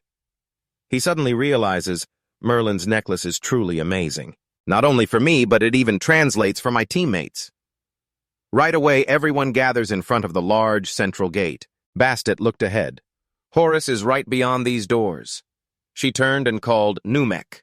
Bastet asked straightforwardly, will you help guard this place with me? Hearing that Numek was doubtful. Inep stepped forward. Thank you for trusting us, Numek. But if you don't want to go further, you can turn back now. Numek got annoyed. You're being so bold. It's an honor to fight alongside you, Bastet. A moment later, Bastet felt, I don't know why, but it seems she's committed now. The gate slowly opened. Numek and Bastet stayed outside watching everyone pass through. With so much to say, she called out Inep's name. He quickly turned to look back. Numek blushed, looking away. If you succeed, stay with me. Inep smiled reassuringly. Don't worry. We'll definitely succeed. Numek's heart raced, her face turning red. Over here, In Chang declared boldly. Now we really can't fail. Jun Jeong didn't deny it. Follow me, I guess. They continued blocking the path. The team rushed through each section. Light from the exit appeared ahead. As everyone stepped in, they saw a glowing sarcophagus in the center of the hall. The woman standing there said, I knew you would come for my son. Seeing her, Inep whispered, Lady Isis. Next to him, Jun Jeong suddenly remembered Isis. I've heard that name before. You pretty much figured out who she was, Osiris, the ruler of the Nile River. She's his wife and the mother of Horus, the one I need to treat. She's also one of the strongest in the Nile River. Isis glared at them. Don't come any closer. Suddenly, a reflective circle formed, enclosing the central space around the sarcophagus, dividing it into inside and outside. Jun Jeong was overwhelmed, thinking, a barrier. We can't get closer the normal way. The Nile River is hiding a monster. Inep looked up at Lady Isis, who was pleading with someone above. Isis kept expressing, I know that my Horus thinks highly of you, and I've heard many times that you would find someone who can save him. She sternly asked, So, Inep, I ask you, do you truly believe that man can save my son? Inep faced her and confirmed, Yes, I believe it. Isis glanced over, wanting to confirm again, Then let me ask you, can you really save my son? Jun Jeong was stunned for a moment, then responded immediately, leaving In Chang and Bander shocked. No! Isis was horrified, her face darkening. You faced the goddess. I can't be sure I can save him. Jun Jeong honestly admitted, I'll just try my best to treat him. Her hand limp after hearing those words. A group of people is now standing in front of an ancient structure where a sarcophagus is revealed in the center. In Chang observed thoughtfully, That barrier is gone. Lady Isis announced, When the sarcophagus opens, the seal will disappear. It will last for 30 minutes. Once the seal is gone, suddenly her eyes glowed menacingly. There's no way to seal it again. No one will survive leaving this place. You affirmed firmly, I have no plans to die. A pair of feet stepped forward carefully. Wanho had been holding acupuncture needles floating in his palm for a while. Not only for me, but it even translates for my teammates. Right away, everyone had gathered in front of the large central gate. Both guys flashed a super confident smile. A dim light hung upside down from the ceiling, lighting up the whole space. Sek sat cross-legged on a large mat. Underdog must have started treating Horus by now. Isis is there too.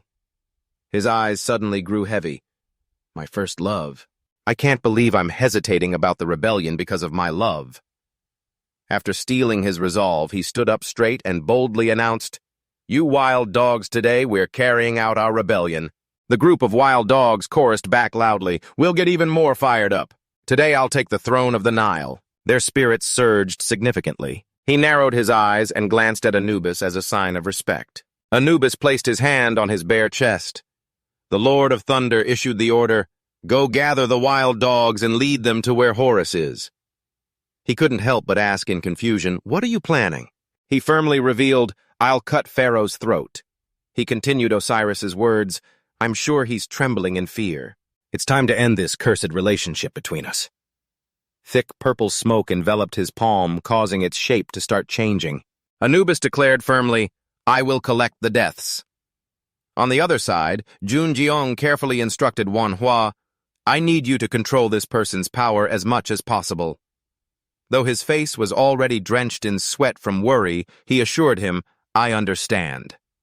He gently inserted the needle wrapped in magic into the body. Until all the acupuncture needles were attached to Horus's body in the coffin, Wanho began to unleash his energy. The atmosphere was dead silent as everyone quietly watched the events unfold. Inef nervously looked around, muttering the two beloved names in his head, Numek Bastet. Junjeong suddenly spoke up, Bander. The other asked for confirmation. You're sure you can save him, right? He seemed extremely confident in his own abilities. I think I can do it. Bander had no further objections. All right then. Turning away to run in another direction, he adjusted his tie. It's in Chang Fan Ria and Hyunmu. I trust you all. Hyunmu showed obedience. I'll follow your orders. Fenria growled instinctively. Yeah. Princess Intrang quickly reassured everyone, don't worry. Junhua tiredly wiped the sweat-drenched forehead. All preparations are complete. Jun Gyeong took off his outer coat. I'll let Bander handle the set. Once I start treating Horus, I'll be completely defenseless. He skipped the stairs and jumped straight down, standing in front of the cold coffin radiating spiritual energy everywhere. He thought to himself, I'll have to leave the rest to my team. Still, his eyes glanced warily behind him. Above all, he stared intently at Isis while thinking, now we have a powerful ally on our side on par with Thunder. Instead of fighting against the entire Nile now, we'll have others on our side against Thunder because of Isis. He quickly summoned his massive trident and struck down hard with its sharp end. The weapon was staked right into the mummified body in the coffin. Isis showed a completely astonished expression. What? In just a moment you'll be gone, leaving only a heavy impact on the ground. Her hands gathered two massive energy spheres as she charged. You bastard! Luckily, Inef stepped in to protect in time. He spread his arms wide to block her advance. Please stop, Lady Isis. She was no longer able to stay calm. Get out of my way, warrior. Wanwu quickly diffused the tension. Please calm down and look. Suddenly, Horus's entire body was covered in strange red auras. Isis widened her eyes in disbelief. No, it can't be. The kid is absorbing the red magic power. The notification kept popping up. The dragon bloodstone is absorbing the madness. The dragon bloodstone is flowing back into his blood. Red veins also began to appear clearly on the back of Junjeong's neck. The madness is flowing into me just like what happened to him in the Great Warrior's battle. Intense memories flashed through his mind. Back then, because of the dragon bloodstone, I was driven into a frenzy and ran wild everywhere. He started changing rapidly. His hands still gripped the weapon tightly. But now, I'm different. Absorb the mad power with the dragon heart. Another update. The weak dragon heart is containing the dragon bloodstone. In Chang felt a bit uneasy. Will this be okay? The red magic spread throughout the mummy over time. Horus's bandages were dyed red with madness, but they would return to their original color. But looking at Junjeong, his eyes had turned a fresh blood red. His breathing grew heavy. Smoke billowed fiercely from Junjeong's mouth. Still, his mind remained crystal clear.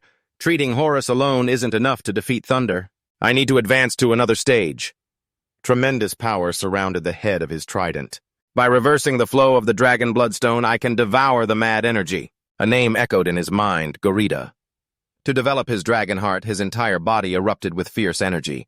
Red magic lines ran all over his body and his eyes glowed with an eerie red. He gritted his teeth in endurance.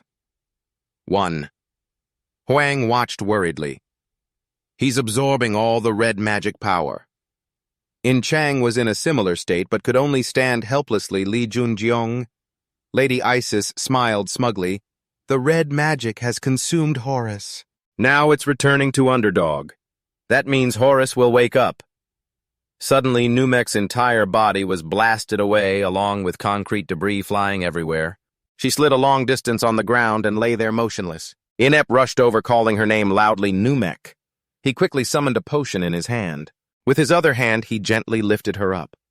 After pouring the liquid into her mouth, her condition seemed to improve somewhat. Inep asked anxiously, Horus, are you okay? Her eyes suddenly widened and her face darkened. If I'm okay, what about Bastet? The smoke faded and dispersed. Now a large force of wild dogs led by Anubis had advanced to this location. Lamia was lifted up by his strong arm. Isis shouted excitedly. Her golden pupils glowed brightly, ready for battle. Anubis responded with the cold stare full of killing intent as before. Without a word, he shoved Lamia with immense force. She had no way to resist. The tremendous shock made her spit out a mouthful of blood. Her body was hurled out of the thick smoke, sharing the same fate as Numek earlier. She lay sprawled on the floor, her face suddenly turning dark as if separated from her head. Anubis rasped, "Wild dogs, but they understand their master's commands." They chorused, "Ha ha." He ordered, "Advance and collect the deaths." The wild dogs turned into black shadows and moved forward at a terrifying speed. Isis didn't dare delay and issued the order, "Protect Horus and Underdog immediately." Inef and Numek acted right away. Then Manhwa and Chang split up as well. He urgently said, "I'll go treat Bastet." She quickly agreed, "I'll keep an eye on her for you." Outside the structure, everything remained peacefully unchanged. But inside it was a chaotic battlefield. The wild dogs charged with swords, yelling thunder. Faced with the sudden attack from three of them, Set stood calmly in place. He activated his golden eyes, not forgetting to mock, "How foolish." Instantly, a glowing slash cut through one of them. Without stopping, the attack continued on another. He completely wiped out the wild dogs in a split second. Their bodies gradually dissolved into dust and vanished into nothingness. The system's sound rang out, "The desert wolves are fully supporting the boss." Staring at the floating sand in front of him, he muttered to himself, "It's a shame they don't recognize their new ruler even when I'm right in front of them." His eyes widened with arrogance. "Wait for me, brother. For the boss, the most suitable one to rule the Nile, is coming." With that, he turned and walked away, leaving the dusty body of a wild dog scattered on the floor. Switching to a bright scene with vibrant golden tones in the Norse mythological style, Odin's realm of Asgard. A group of people in all black attire sat neatly on two long rows of chairs in the room. The chairperson in the center spoke up. "We'll start the meeting." Hyojin interlocked his fingers, his expression extremely serious. "The boss has started a rebellion." "Boss has, even though it seems like the Nile will collapse, everything will be fine." His gaze sank into thought. Today's meeting topic is related to the Nile. On the connected screen is Bander's image. Lord Odin revealed grimly, "Soon the boss and I will begin fighting." He readily agreed, "I permit it." Then he turned his back to face the person they were discussing. The boss showed great surprise. "Surprising, I never thought you'd block my path." Bander had already summoned two swords in his hands. "I didn't expect it either." "I never thought we'd cross swords here like this." He smirked slightly. "So this means Asgard's intention." "Fine, that's okay. It seems like before the main course I'll get a little workout." In an instant, he vanished, leaving only a powerful impact on the ground. Set boldly charged at his opponent with a lightning-fast sword strike, but immediately a sharp clang rang out as the two weapons clashed and blocked the attack. Bander knelt down, channeling force into his arms to withstand the extraordinary weight. He complimented with amusement, "You're strong." Only then did he squint one eye, showing his focus was at its peak. "You're tough, too." Both warriors tensed up, ready to dive into a no-holds-barred fight. From the top of the pyramid looking down, the wild dogs with fierce eyes and energy charged in. Intrang advanced with energy, surrounding her sword, staring intently at them. The three fought in the air, creating massive explosions. One wild dog panicked at Intrang's attack. She charged at him with a sword full of glowing light. Intrang smiled lightly at him. "You'll be the first to go." Suddenly he lunged at her, and another wild dog joined in. They rushed at Intrang like two red arrows. She frowned and swung her sword, creating a sweeping energy blast. "Damn it!" Massive explosions erupted one after another. Intrang gritted her teeth and retreated through the thick smoke. He frowned in disbelief. She glanced at the king, and he frowned in disbelief. Unbelievable. Each of them is a heroic hunter level. I can't imagine what kind of skills have been passed to them. She turned in one direction, looking at them. "Go on. I don't think this is the time to be amazed." 4 wild dogs charged at Isis, but she blocked them all. Isis frowned and extended her hand to create a barrier. Suddenly, mysterious footsteps approached quickly. Anubis appeared, exuding an overwhelming presence. "Step aside." He dashed like lightning. Isis took a defensive stance while Anubis leaped with sharp black claws. He channeled force into his arms and lunged at her. Their collision created a resounding explosion. Anubis sneered, "Do you think you can maintain that barrier while fighting me?" The black energy engulfed Isis's power. "No, I can't hold the barrier forever." The wild dogs seized the opportunity and charged at her. The barrier has shattered. This is our chance. Charge In Trang smirked. You've made a mistake. The place you're heading to is hell. 4 of them charged at Fenrir. A green energy burst erupted from the kid, transforming him back to his original form. Fenrir vanished in a flash and attacked the wild dogs. Inept led the way with Numek and Bastet advancing. This is our chance. Let's wipe them all out. In the pyramid. Bander narrowed his eyes and smiled slightly, dodging the golden sword slash. Set smirked and countered, eyeing him provocatively. Even now you're still hiding your power. Impressive. Bander frowned. You're pretty strong yourself. Set's sword hand emitted a strange black glow, replacing the golden energy. He closed his eyes and gathered energy. This is a waste of time. I saved this for my brother, but anyway. Set opened his blood-red eyes. It won't help. His face darkened and black energy swirled around him menacingly. Bander frowned in discomfort. This is really dangerous. My goal is to save him, but he glanced at his opponent. If I make a mistake, I'll die. A voice echoed in his mind. Fight him, Bander. He hesitated. Asgard's order is absolute. That's why he didn't hesitate anymore. Time to get into fighting stance. Set laughed. I'll oblige. Suddenly his figure vanished. Set charged at Bander so fast it shocked him. He's too fast. Bander held his 2 blades and gathered energy. Judging by your weakness, it's that you don't have territorial rules. Let me show you the difference between having it and not. He shouted, Move name red a pick. The 2 clashed and engaged in close combat in an instant. Set and Bander disappeared, leaving only purple flashes. Anubis sensed it and was startled. Set's energy has vanished. Isis sneered. It seems something happened to Set. Now the balance of power is broken. Take this, Anubis. He faced her directly. No way. What could have happened to him? Isis was excited. Now I can use it on her. A black energy slowly formed under Isis's feet. Anubis shouted loudly, Take note that my intention isn't just to kill you. He coldly unleashed his technique, the Veil of Truth. She was trapped by a black square cage that held her limbs tight, unable to move. Inept stared in shock. Lady Isis. Anubis threw his head back and laughed triumphantly. You've let your guard down, Isis? Inside, she endured immense pressure that forced her to her knees. My body feels so heavy, I can't do anything. He boasted smugly, Isis, just stay put in there and become my power. Bastet and Inept rushed over. Break that barrier. He replied as he ran, yes. Inept raised his fists in a fighting stance, thinking he'd give it his all in one go. This might be enough to smash through it. He focused his power into his fist. Inept punched the purple cube with all his strength, but it didn't even scratch it, leaving him totally stunned. What it's like punching a sponge. I can't punch through it. Inept gritted his teeth and concentrated all his force. Then I'll have to keep pounding until I break through. He couldn't believe his eyes. What? The force field in front of him had grown even larger. He realized in shock, it's getting bigger and bigger. A black energy stream swept across. The black energy slowly revealed Anubis. Bastet was truly shocked. No way.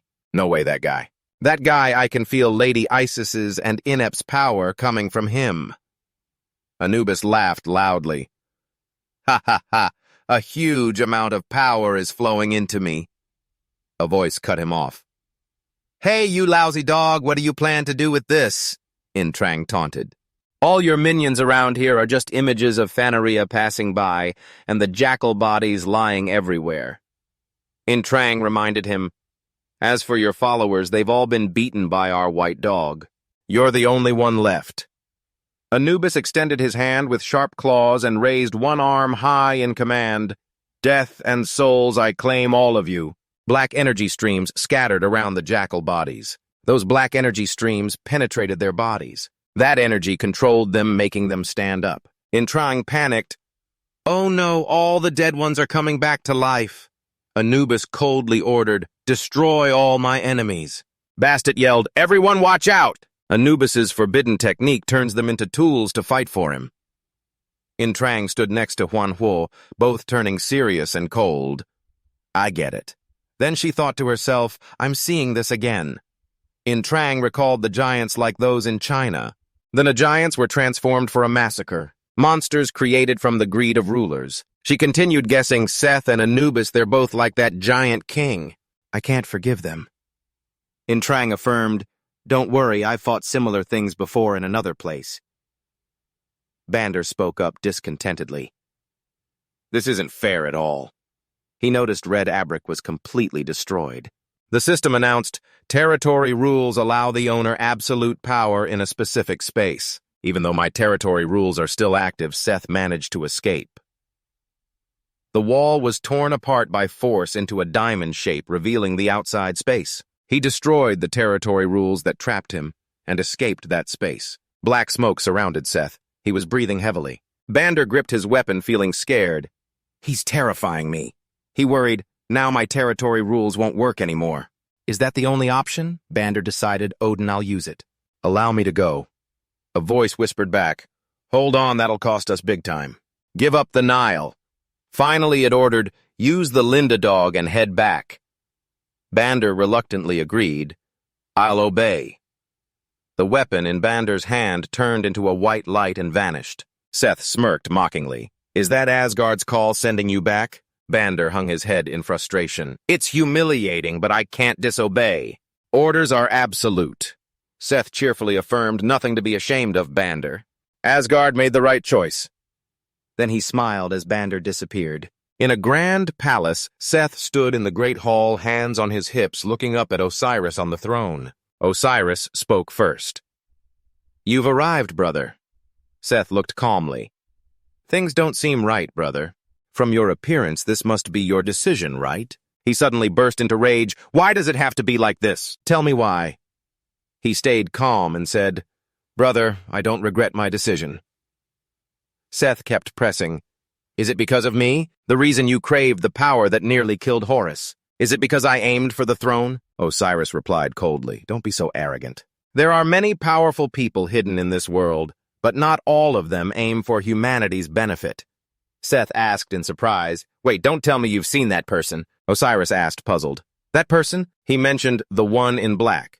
He was extremely surprised, then laughed. Ha ha ha, I get it. After meeting him, you felt utterly defeated. So to beat him, you craved power you couldn't have. He recalled the image of him holding the red stone. Even though your son was absorbed by the blood mineral and on the brink of death, you still craved its power. Of course, you're stronger than Horus, so you didn't lose everything. Instead, your youth and vitality were taken by the blood mineral.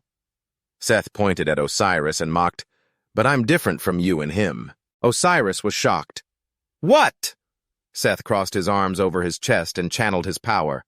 I'll show you his surging power. Black energy enveloped him.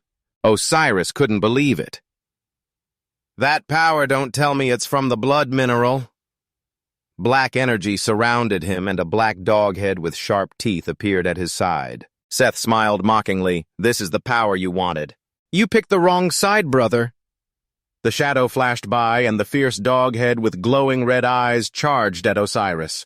He remained calm without any fear and softly called Horus. Seth's eyes glowed red as he declared, I'll follow that man and rule the whole world, not just the trivial Nile and Egypt. Intrang swung her sword. The sharp blade slashed into the revived jackal. One by one, she took them down in mid-air. Her eyes were cold, and the sword mercilessly destroyed the enemies. Gongju eagerly punched a jackal to pieces. Round water bullets formed by magic. Yunmu fired them straight at the three in front. The jackal bodies were no longer intact, lying scattered on the ground. Quickly, a dark purple smoke spread, entering a jackal's body and making him open his eyes slightly. The others were also revived by that black smoke, with missing parts instantly restored. Manhwa said seriously, They just keep coming back. She was sweating profusely and replied, Just as I thought, there's only one way to stop them. Her eyes turned purple as she glanced in one direction. Anubis was unleashing deadly black beams straight at Fenrir. It quickly blocked them, its eyes flashing blue lightning, staring at him and growling. Fenrir leaped at him, about to pounce on Anubis, but he jumped high to dodge the attack. Black beams swirled around him, and a terrifying power was building in his hand. He struck the energy beam straight into Fenrir's face. Dust and smoke flew up thickly, mixed with twitching black beams. Inu-chan saw it and couldn't help worrying, exclaiming, Fenrir, The dust had settled a bit, but the situation wasn't clear yet. Quickly, Fenrir was revealed back in human form, injured and lying still. Anubis looked at his glowing fist. Amazing, this endless power. I've never felt like this before. I can defeat anyone, even Osiris. He smiled, showing his sharp teeth. Now I'll end everything for good. A hand wrapped in white bandages gripped the wall. Jun-gyo, with a sweaty face, whispered, "It's over, Anubis." Anubis suddenly tensed, sensing something. "This energy don't tell me." A young man wrapped in white cloth appeared before him. He was shaken Horus. He raged, "Anubis, how dare you!" Instantly, he activated the white bandages on his hand, channeling energy that enveloped the purple rectangle. In an instant, it exploded and shattered into pieces. Anubis thought in astonishment, how could the veil of truth be broken so easily? A foot stepped forward. It was Lady Isis approaching Horus. "You're awake." Her eyes welled up with tears. "My son." He smiled gently and replied to his mother, "Yes, mother. Now you should rest." Then he turned away, black and orange electricity emanating from his body as he called to her. "I'll be back soon." Purple marks appeared on the jackal bodies. They clutched their heads and screamed non-stop before turning to dust in front of Anubis. Inep thought to himself, with the veil of truth gone, he can't control death anymore. Anubis was consumed by rage and shouted, "Horus!" He launched himself straight at him. In a flash, energy-filled bandages left Horus's hand. He swiped with sharp black claws at his face, ready for battle. The flexible bandages wrapped around and tied his hand. They continued binding Anubis, making him growl. Horus said sternly, "Great deity!" The bandages wrapping him obeyed, exploding all at once. Flames spread widely, Anubis's energy vanished, and his mask shattered, revealing his face. He opened his eyes in disbelief and asked, "How am I still alive?" Horus looked down at him and replied, "I'm not the one who decides your life." Jun-gyo quickly stepped to his side, glanced at him, and smiled. "This is just what you wanted, right?" He answered, "Yes, thank you." Hyunmu asked him, "Why are you sparing him?" He replied, "Because he seems pretty lonely." Jun-gyo looked at it and continued, "So I want to give him a brother." It looked at him with emotion. "Thank you." Anubis lay there, suddenly feeling a chill down his spine. "Why am I shivering?" A massive pressure descended on the magnificent pyramid. In Chang and Manhwa both felt it, and the others reacted quickly. Jun-gyo wasn't an exception. He sensed it sharply. Horus clenched his fist, shaken his face, showing grief. Father has passed away. In another area of the Nile, a crowd gathered.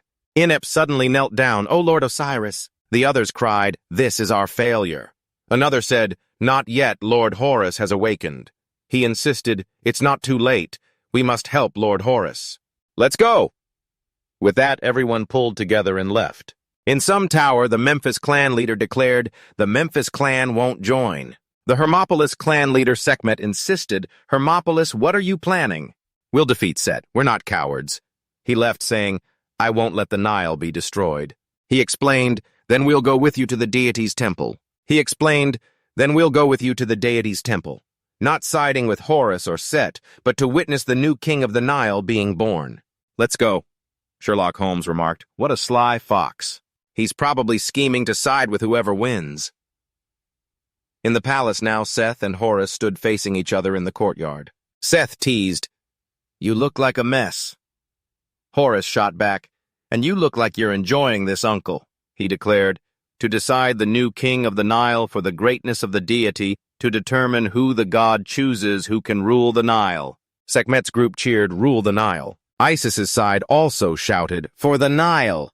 Seth boasted, "Ha ha, you've all gathered to witness the new king being born." He added excitedly, "Underdog, you're impressive. I never thought someone like you could awaken Horus, but it's all part of that man's plan."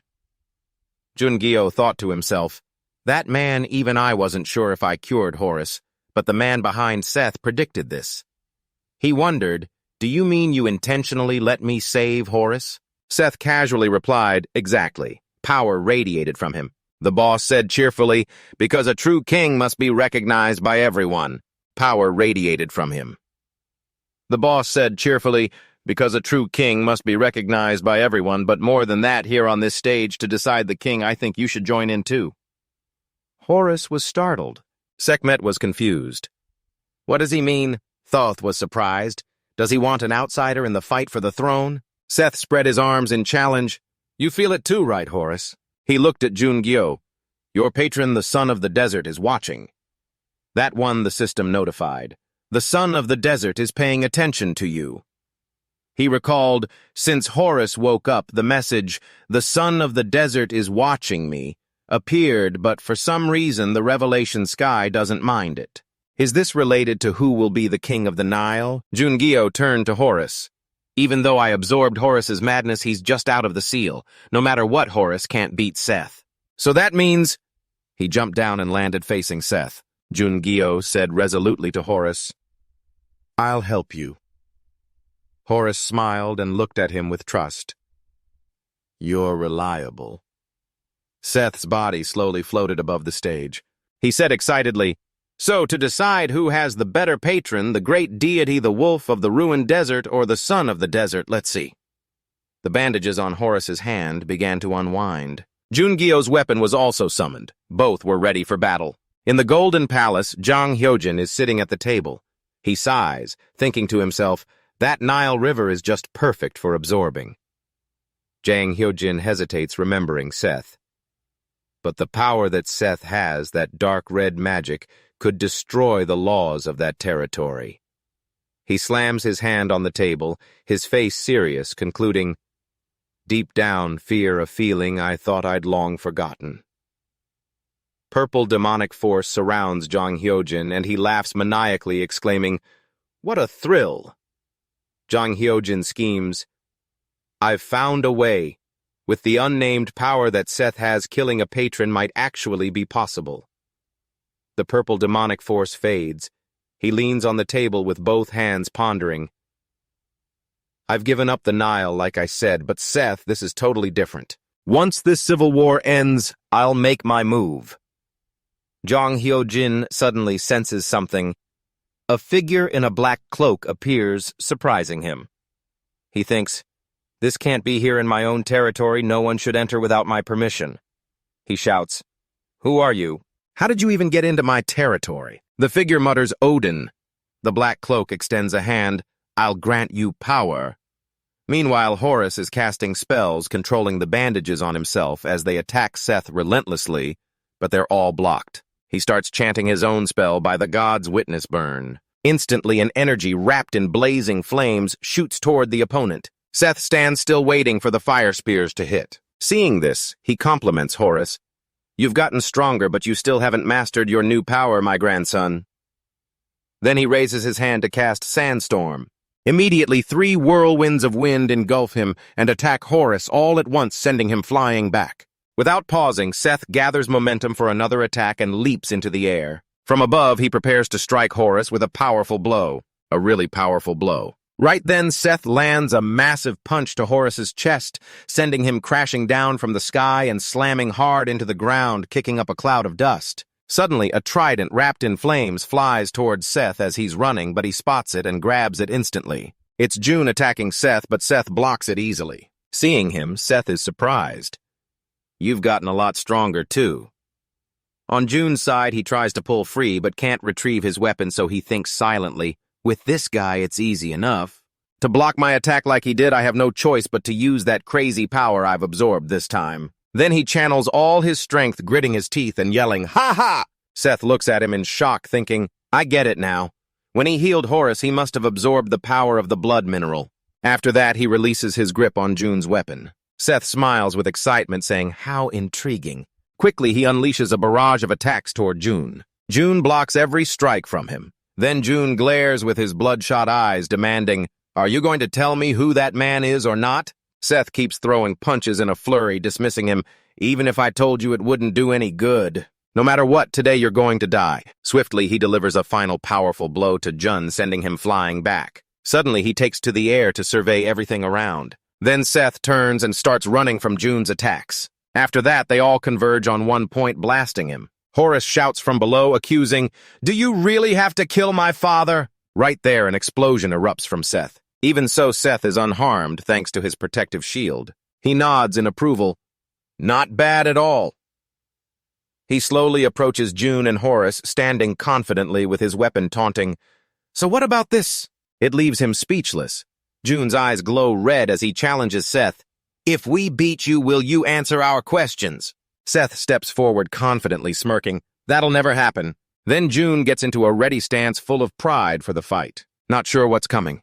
He takes a deep breath and uses his ultimate skill, risking the mad power he's absorbed. My mana is overloading, but right now I can use it. His heavenly flame spear gradually gets infused with mana enveloping it. With a moment of hesitation, he shouts and charges forward, piercing through everything in an instant. His power strikes Seth like an arrow, blasting everything around. Seth faces his might and can't help but say, "I see why you're so confident now."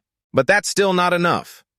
Not wanting to lose the upper hand, he uses his own ultimate skill, Sandstorm. Their massive forces clash, flipping everything upside down and leaving the people below in shock. "Watch out!" A moment later, Trang jumps up sword in hand to help June. The bald guys below are in a panic. "No, it's too late!" Then she slashes through the falling rocks, rushing forward while warning, "Everyone fall back. I'll protect you all." They turn and run grateful, "Thank you."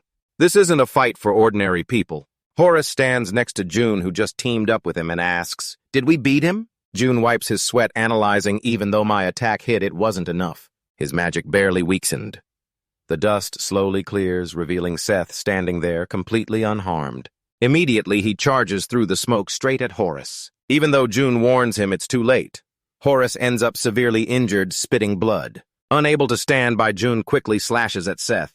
Seth, with his tattered clothes, one arm severed and the other a wolf's head, darkens his face. Heavenly flame and piercing multitude are even more than I imagined. I could never pierce through my own sandstorm. Seeing him like that, June finally realizes I get why Bander lost. That's his gaze fixed on Seth's severed hand. Seth stands facing him, surprised. "I can't believe you made me use this power." Then June can't help but doubt, thinking there's no way we can win. The dust in the palace also starts to clear. Sacred watches the fight, worried he's got no chance. What is this insane amount of mana? The other side is uneasy, thinking, is it more than Horus and Underdog combined? It's more than the mana of all the hunters here put together. Trang stands behind, seeing him like that, panicking. Lee Dong-young, all three with surging power, face off. Horus struggles to fight, spitting out blood from his mouth. Surging power facing off. Seth faces him, smirking. "You look totally worn out, my grandson. Seems like the real wolf of the ruined desert has shown up. So, I'll put you to rest." June braces himself on his knees, standing up nearly out of energy, breathing heavily. "I see why Bander ran away. Just looking at that power. Anyone seeing that dark red glow would feel like they're up against an endless force that never runs out." His hand gripping the weapon starts to shake uncontrollably. "It's terrifying and makes me want to bolt out of here right now," but then he tosses the weapon aside, showing his unyielding spirit. This surprises Seth. "Oh, you've got a strong fighting spirit. I thought you'd tuck tail and run back to Asgard like Bander did." I figured Asgard wasn't getting involved, right? Then he steps closer, not caring, declaring, "Anyway, it doesn't matter, even Odin couldn't beat that man. Now I'll go ahead and take your life without hesitation." Even Odin couldn't beat that man. Right away, June, still in bad shape, thinks, "This is a fight we can't win, but I can't back down." That's the duty of those with power. Suddenly, the system displays two words, sun. The sky is overcast, but now the dark clouds are parting, letting sunlight peek through. The sky is overcast. Finally, the brilliant sunlight shines straight down, revealing the end. The system announces, "The son of the desert is watching you." The people below are amazed, unable to believe that's Lady Isis. Seeing it, they're stunned. How can the god's light do that? The system shows the son of the desert sponsors you. Suddenly, a surge of power rushes into Horus, flaring up endlessly. Not only that, June gets that power too, leaving him confused. What is this? My wounds are healing, and a huge amount of mana is surrounding me. The system keeps announcing, "The son of the desert sponsors 2 hunters. The 2 hunters can use upgraded abilities. The 2 hunters have been blessed by the son of the desert." He stands there still in disbelief. Do I have multiple sponsors now? The apocalyptic sky isn't resisting it. Is this son of the desert on the same level as the apocalyptic sky? The system echoes again. The son of the desert has exceeded the sponsor limit. After some time, the number of sponsors will return to normal. The people below stand silently confused.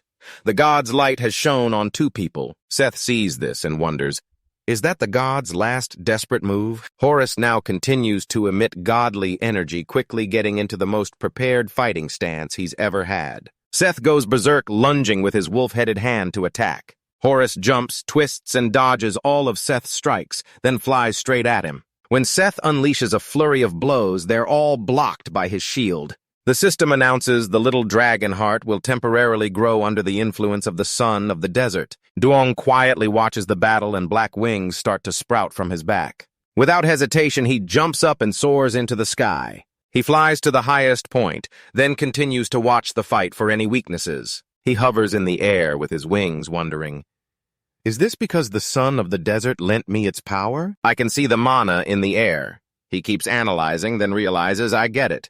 Through the mana flow, I can use the air's mana. If I can use the air's mana, maybe I can pull off the Demon King's signature attack, the ultimate move that could win this. The system board keeps showing the mana flow is activating at an unbelievable speed. The little dragon heart is absorbing the magic in the air. Gorilla is activating.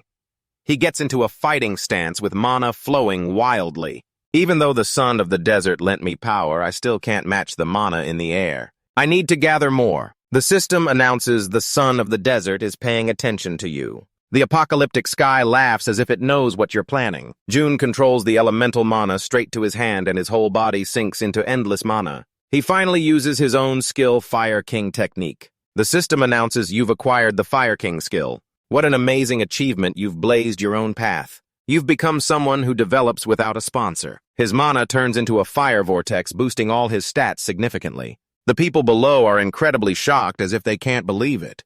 Look up there, the sun is blazing. They look closer. June's mana is gathering and standing next to the sun, they exclaim. There are two suns. Even seeing their power, he's still confident, dismissing.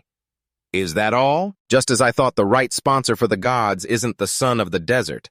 It's the wolf of the ruined desert. On Horus's side, he's starting to struggle against Seth's continuous blows. Suddenly, a voice echoes in his head, Horus, get out of the way. He widens his eyes upon hearing it, responding to Underdog telepathically. Without hesitation, he ignores Seth's attacks and jumps away. Seth thinks he's cowardly and mocks him. You're running like a scared rat. Suddenly, he notices, but it's too late. The monosphere created by Lee Jun-ki is closing in on him, making him panic.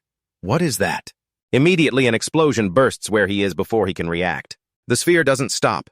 It grows bigger, blowing everything around away in a flash. They keep slamming into the people below who scatter in chaos to save themselves. Run on Seth's side, things aren't going well. He's struggling to hold back Lee Jun-ki's sphere. Suddenly, his head emerges, fighting to break free. Finally, he seizes the chance and gets out. After that, he gasps for air, relieved. Thank heavens I escaped before my body lost control.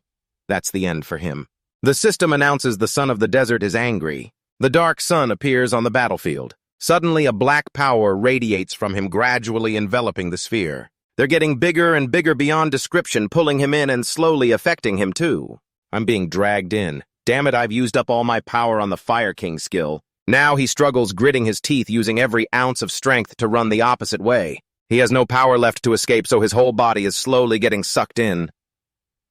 Lee Jun-ki wakes up in a floating state.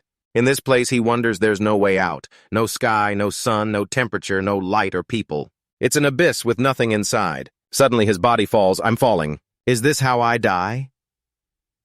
Just then a voice rings out, snapping him out of his daze. Hold on tight. Lee Jun-ki blurts out, Banner.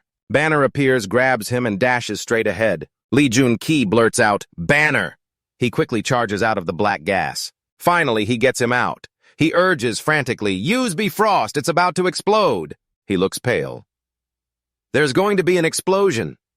The black gas forms a huge sphere and vanishes in a flash. They reappear elsewhere, kicking up a massive cloud of dust. Lee Jun-ki shouts, Bifrost technique. It creates a rainbow shield covering the temple. Banner angrily grabs his neck. What are you doing? We need to use Bifrost to get out of here. He's yelling in Lee Jun-ki's face, but he used it as a barrier to protect the temple. You want to die with them, he explains. If I didn't, everyone would die. There's no other way, you idiot! As they're arguing, another explosion goes off behind them. He scoffs, you're so smart. After Banner says the technique, both of them vanish instantly. The explosion keeps growing, but luckily the barrier stops it from affecting the outside. The others have no idea what's happening. Wonho is anxious. Lee Jun-ki. Wonho falls silent. He put up a barrier around us to protect from the explosion, but an explosion that big, who could survive it? He immediately teleports away from his spot, rushing forward with worry. Lee Jun-ki from behind a hand grabs him urgently. Wonho turns around, annoyed. Why are you stopping me? Dong-in Chang says calmly, No, there's no need for that. We don't need to save him. She says coolly, You have to get used to this. It won't be long before he comes back like nothing happened. He thinks to himself, Is that the reason? Looking at the remaining members, everyone is part of his team. Besides me, the last one to join, they're all just calmly waiting. In Chong says proudly, That's just how he is. She slowly explains to him, and the barrier is still intact, which means he's still alive. Manhwa nods. I get it. Inside the barrier, it's still full of smoke and dust, unclear what's going on. Horace ponders, underdog. The other clan leaders are paying close attention to the situation. Sok smirks smugly. The next king will be decided on this stage. I think you should step up. He thinks quietly. You receive the light of the divine family. Another candidate for the throne. The system appears. The dark sun briefly shows over the battlefield. The explosion's force hits the barrier and moves inward. Banner's territory rule. He yells bitterly, Damn it, it's turned the beautiful land and Banner's territory rule into ruins. Lee Jun-ki smiles. At least it worked well to block it. He thinks happily inside, using Banner's territory rule wasn't my idea. He did it himself, the one with unconditional loyalty to Odin. He looks at the frightened Banner, seeing this as a chance to weaken his power. Meanwhile, Banner holds a grudge. I saved you because of the orders I was given, but I'll never forgive you. I'll remember this. He calls to him, let's head back. He calls to him to head back. Right now, in this barren land of sand, only Lee Jun-ki and Banner remain. He looks around. Is this what it became because of me and the dark sun? It looks like a meteor hit here. Banner glances over. Let's search. While he's already moving, he stays lost in thought. But there's no reason to search for him. Like anything could survive here. He knows that, but he still doesn't get it. The system notifies mana flow activation. Lee Jun-ki looks at his body and mutters, I'll use mana flow to find his mana stream. Suddenly, he senses something. He spots a piece of fabric pinned down there. Over there, it's just rocks and dirt, so why is there a piece of fabric? Why isn't it damaged? I should put it in my inventory. Banner, after searching, comes back. There's really nothing left from the explosion. He replies calmly, No, I didn't see anything. It's time to drop the barrier. The soldiers outside look on in surprise. Look, the barrier's right there now. The rainbow barrier is slowly fading away. A pair of feet steps out one by one. It's Lee Jun-ki and Banner. Wonho is thrilled. Just like you said, Dong-in Chang, I didn't have enough faith in him. She looks up with tears in her eyes. See, do you believe me now? I told you he'd come back. He stammers. I think you're the one who was most worried. Then In Chang runs straight to Lee Jun-ki. She immediately hugs him tight. The disaster in Egypt has happened. Is everything really okay? The number of hunters is growing. The number of hunters is growing. Ordinary people are worried they'll soon be replaced by hunters. But who's stopping the underdog from Korea's comeback? He shows up outside the Caro Hotel. The scene is peaceful. Wonho asks, How are you feeling? Lee Jun-ki hesitates. I feel okay, but could you check me again? He guesses there's no way he's fine. He suddenly gained power, healed Horus, and got the desert sun's blessing, so his body must be overloaded. He requests, Hold out your hand, I'll check your pulse. Wonho grabs Jung-hoon's wrist. He concludes in confusion, You're really okay, actually. You seem healthier than before. This is amazing. Lee Jun-ki feels more relieved. I'm not entirely sure, but I guess so.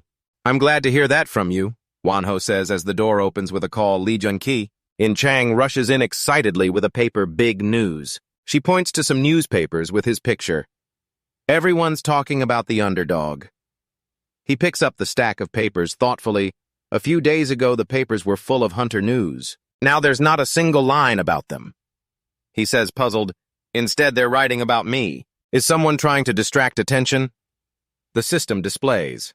The Apocalypse Sky is very pleased with your booming reputation. She tells him, the common people must be shocked by this. He agrees, I think so too. It's definitely the first time they've seen a hunter's power. In Chang says straight up, "True, but not every hunter has that kind of power." Lee Jun-ki thinks about the outcome. Still, it's pretty effective. Now people will have to be wary of hunters. He thinks to himself, if this keeps up, hunters will rule over ordinary people and ordinary folks will be no different from pets. There's a knock at the door. Inep enters brightly greeting Lord Underdog. Lee Jun-ki quickly stands Lord Inep. He extends an invitation. "I have orders from Horus to bring you to him. Will you come with me?" Without thinking, Lee Jun-ki nods. Sure. After the battle with Set Li, Jun-ki couldn't meet Horus because he was sealed for too long and had countless injuries from the fight with Set. He needs treatment, so over the past few days he's been getting medical care. That's what the new king of the Nile has been doing. As they walk, Inep thanks him. "The Nile is very grateful for your help, Lord Underdog." He starts explaining, "Even though you're an outsider, you've received the blessing of the divine family's light. So the next king?" Before he finishes, Lee Jun-ki cuts in, "I'm not interested in the throne. I don't want to cause unnecessary trouble." He looks at his palm. "And the divine family's light will leave me soon, even though it says I'm blessed by the desert sun." The system keeps appearing. The apocalypse sky frowns at the sun. The desert sun is confused. He thinks the apocalypse sky is starting to complain that the desert sun can't bless two people at once. Horus Imp bows. "Then there's nothing to worry about. I've still got a long way to go. Thank you so much." Now they were at the main palace. When Lee Jun-gi and Inep arrived, everyone was already there. "You carried me, and you also saved the Nile from its fate." He emphasized, "You're the savior of Egypt. Egypt has decided to repay you. We'll give you anything you want." "What do you want?" Horus asks. "So feel free to say what you want."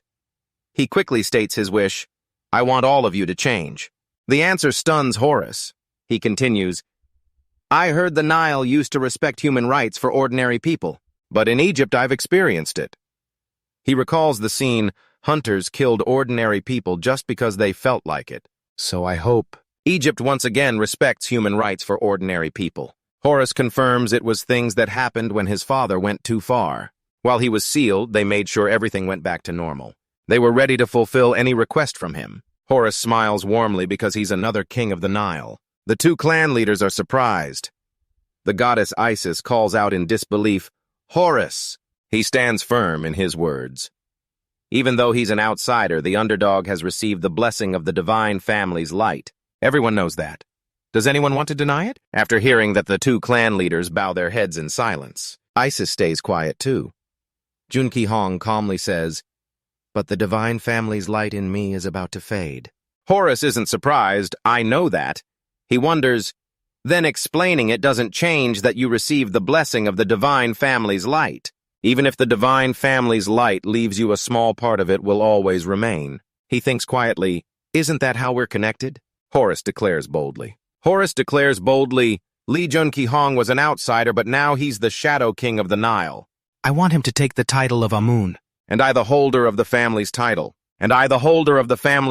Will lead the Nile into a new era. Amun's family decides firmly, and as Amun requested, we'll change the Nile. We can't accept discrimination between hunters and ordinary people. And I'll abolish the law that allows hunters to kill ordinary people. As they say, everyone bows. The gods obey the divine order." At the top of the castle, Jun-ki Hong and Horus stand together. He pieces together the earlier situation. Kings who call themselves kings are never normal. Images of Loki and Seth flash through his mind. The Giant King's an example, and Seth is the same.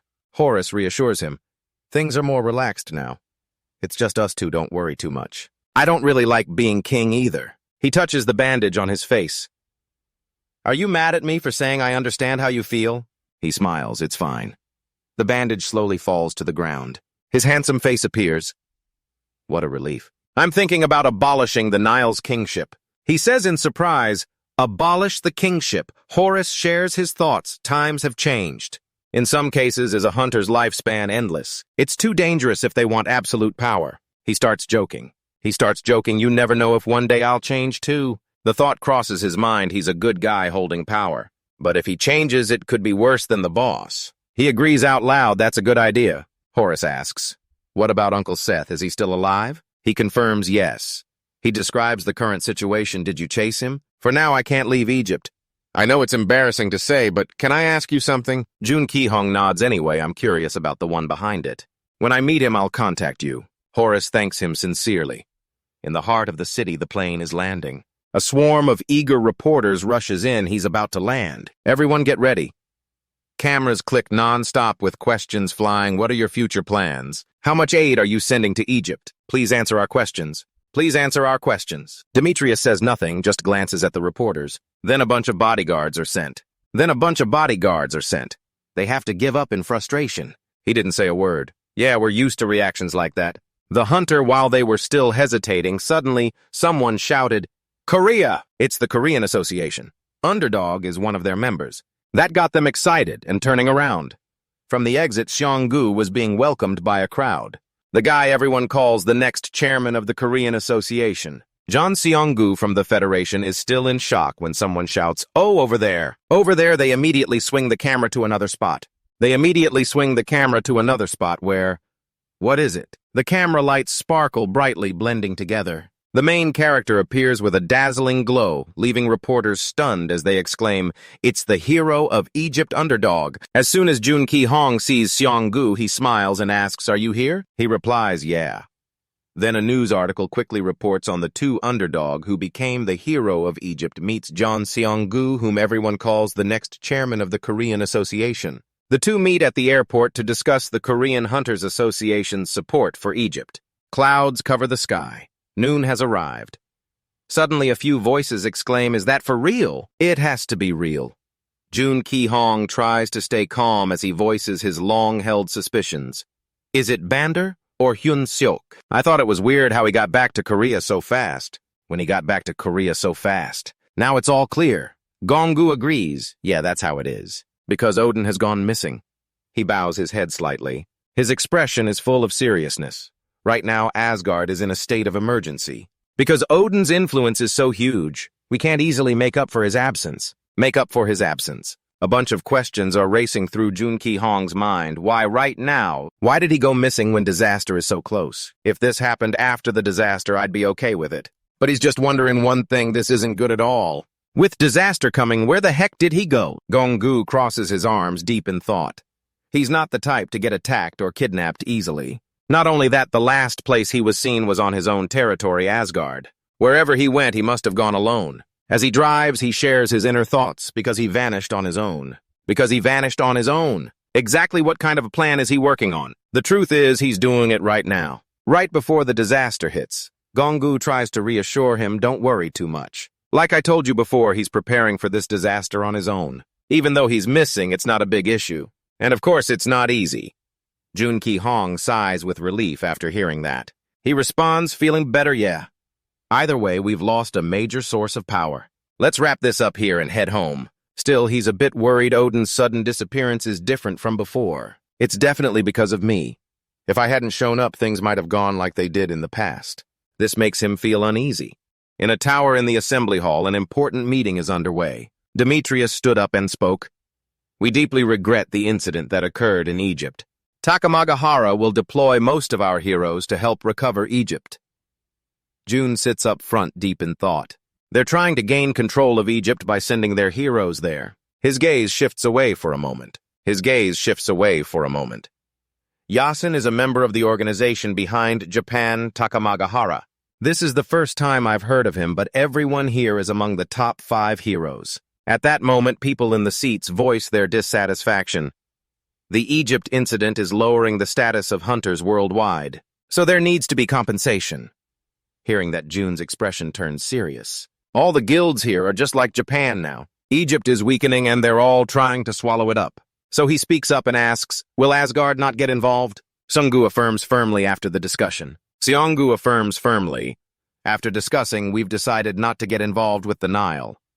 Then he adds calmly, and we already have enough influence over the Nile. There's one person who made that easier. It's all thanks to Egypt's hero Underdog. Seeing Seong-gu rush, he tries to convince him, you shouldn't think that way. Seong-gu's gaze drifts forward. That's the truth.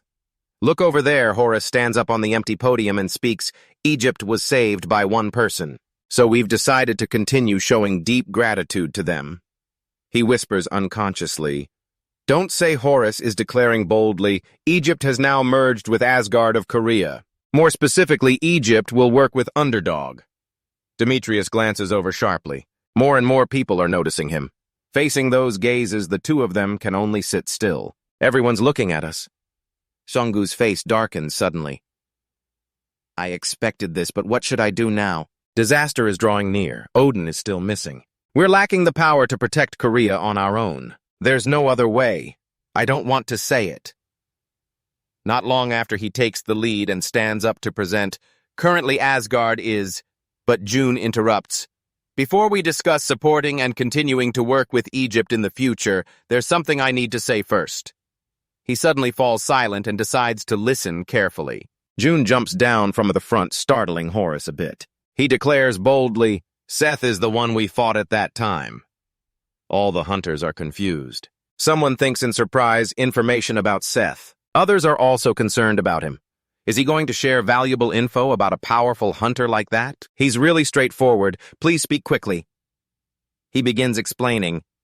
He told me something big is coming. Something really important is about to happen. Then he shares his own feelings. And it's related to the special gates that have appeared recently. I'm sure everyone here feels it. The density of magical power is getting thicker.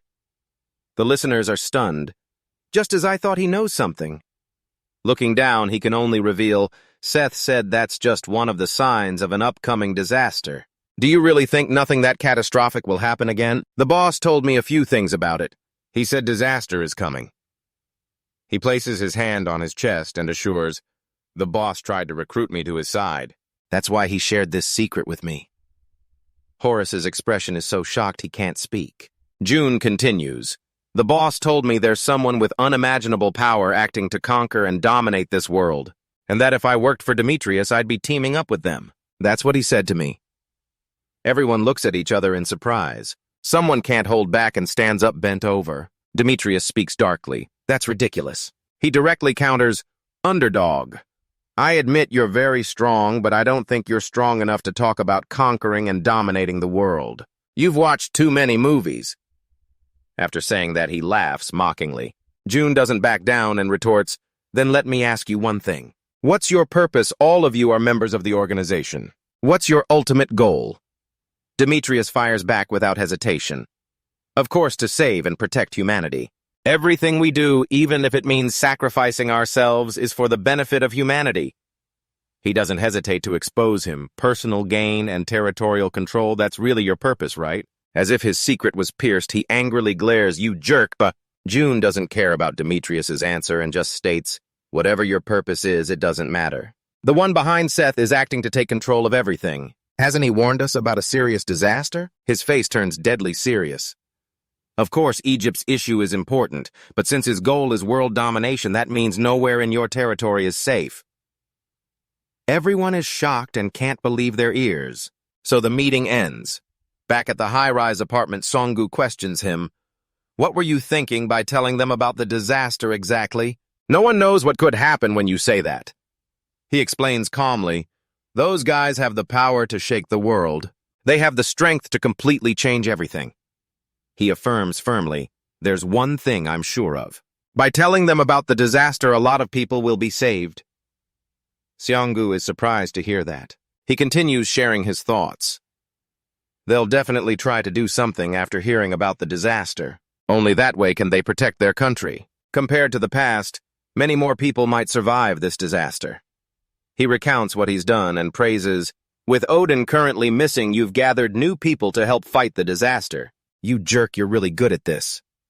Their views are clear now. He says confidently, let's pray everything goes smoothly. The clouds clear, leaving the building standing silently. Demetrius stands on the rooftop gazing into the distance. A moment later, he whispers, disaster in his mind, deep in thought. I came here to help Egypt and seize their power. But hearing about the disaster, I think it's all a lie. Recalling when he was on the podium, June declared boldly, the boss tried to recruit me to his side. That makes him worry. He doesn't seem like he's lying. A girl appears in a red ancient outfit with a blindfold, standing silently without saying anything. Can you predict the danger coming? The girl hesitates. A disaster is approaching. Hearing that, he worries and thinks deeply. In the past few weeks, she's been saying a disaster is coming. In Demetrius's mind, only disaster echoes now. I think I need to meet Underdog. He announces I'm stepping out for a bit, and hurriedly leaves. Back at the apartment building, Demetrius rushes inside. His expression is full of concern. The 4 guards all turn to look at the person entering. Did you all come here because of the disaster? Thoa confirms assertively. Demetrius sees that and wonders, did you all come here because of the disaster? Thoa confirms assertively, yes. He immediately recognizes the organization behind the U.S., the 3-Point Guild. He starts arguing, if what Underdog said is true, then we need to discuss our next actions. The disaster is even more devastating than the appearance of the gates. If it really happens, it'll be more dangerous for us because we have more territory than the hunters. Demetrius suddenly asks, so where's Underdog?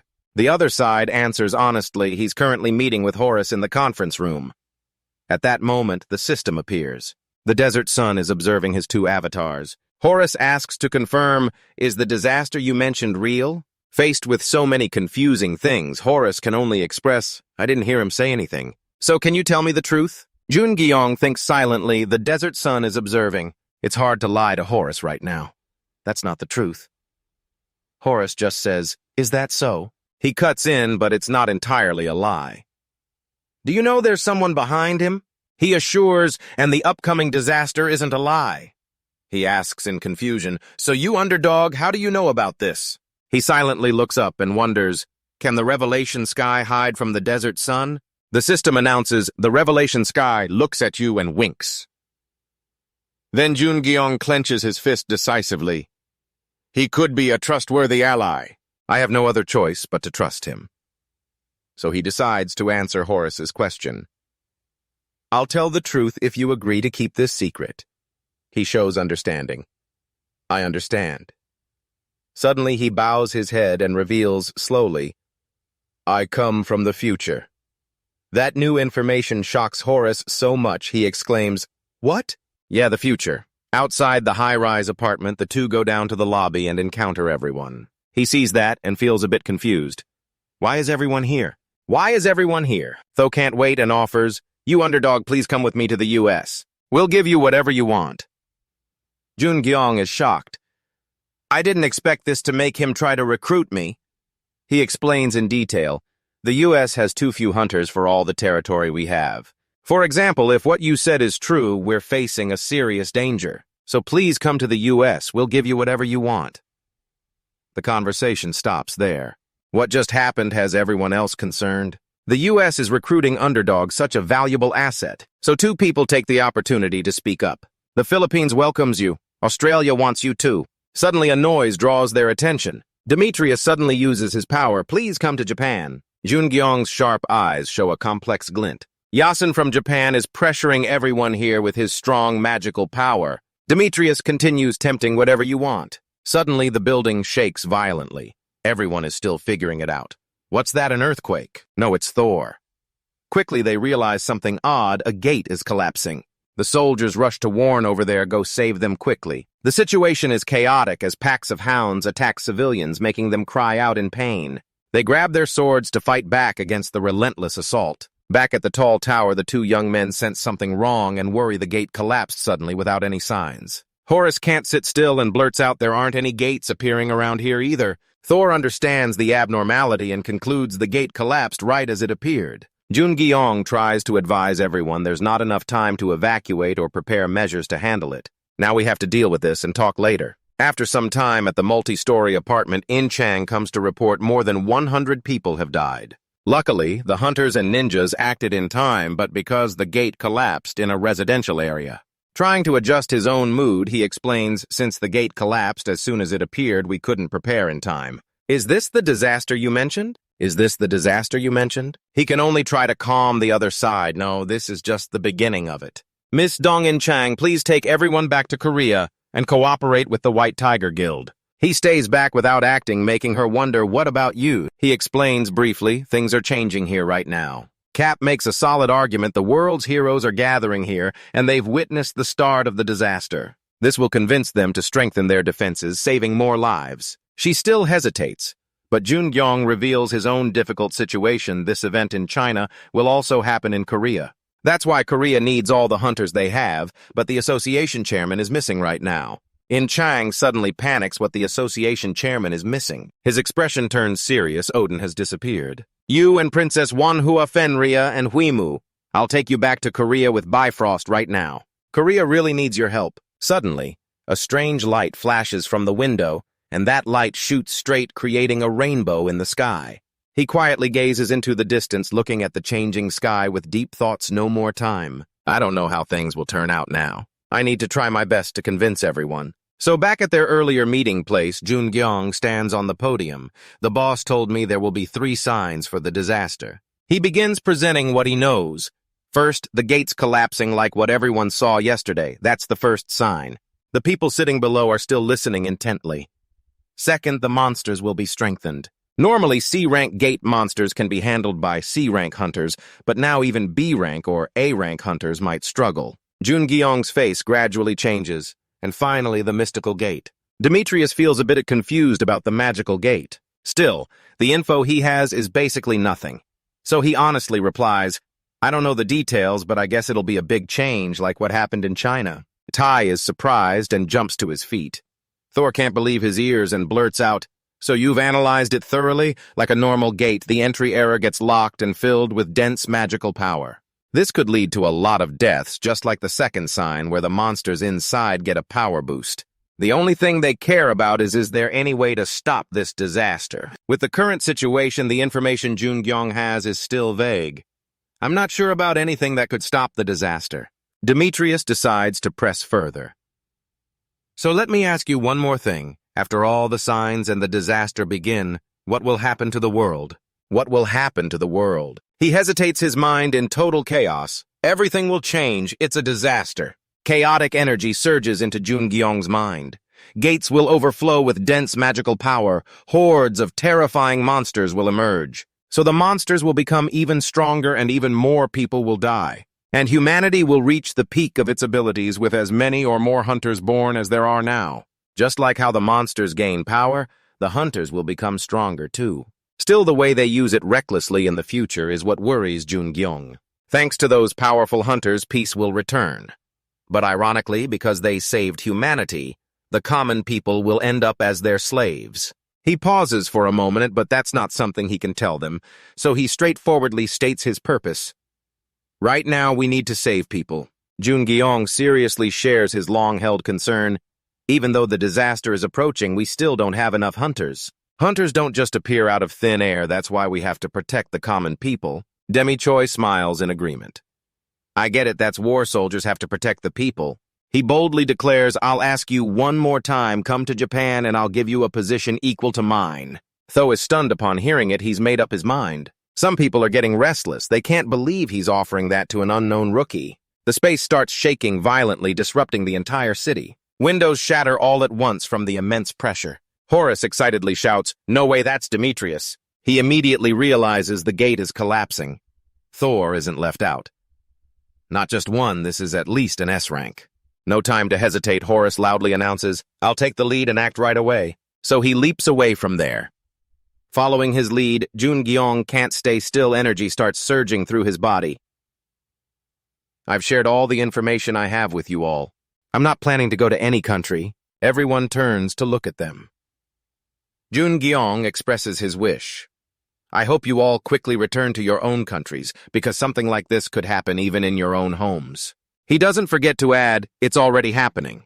The others choose to stay silent, not knowing how to react. Hordes of monsters have advanced and surrounded the city everywhere. A species of overwhelming size is about to overturn the peaceful life here. The spear is raised high, wrapped in destructive lightning. The Red Bull's eyes are full of danger as it delivers a powerful strike to the ground. The impact injures the soldiers even as they try to dodge. He bravely holds his sword forward, breathing heavily. These guys aren't like the bulls, I know they're bigger and faster. His movements suddenly slow down as if he's noticed something odd. The weapon's form and his blazing body charge, and a thrust straight through the head kills the bull instantly. Jungyong lands safely amid the soldier's relief. "Thank you, I survived because of you." In the dire situation, he quickly instructs, "We'll hold back the monsters, you evacuate the others to safety."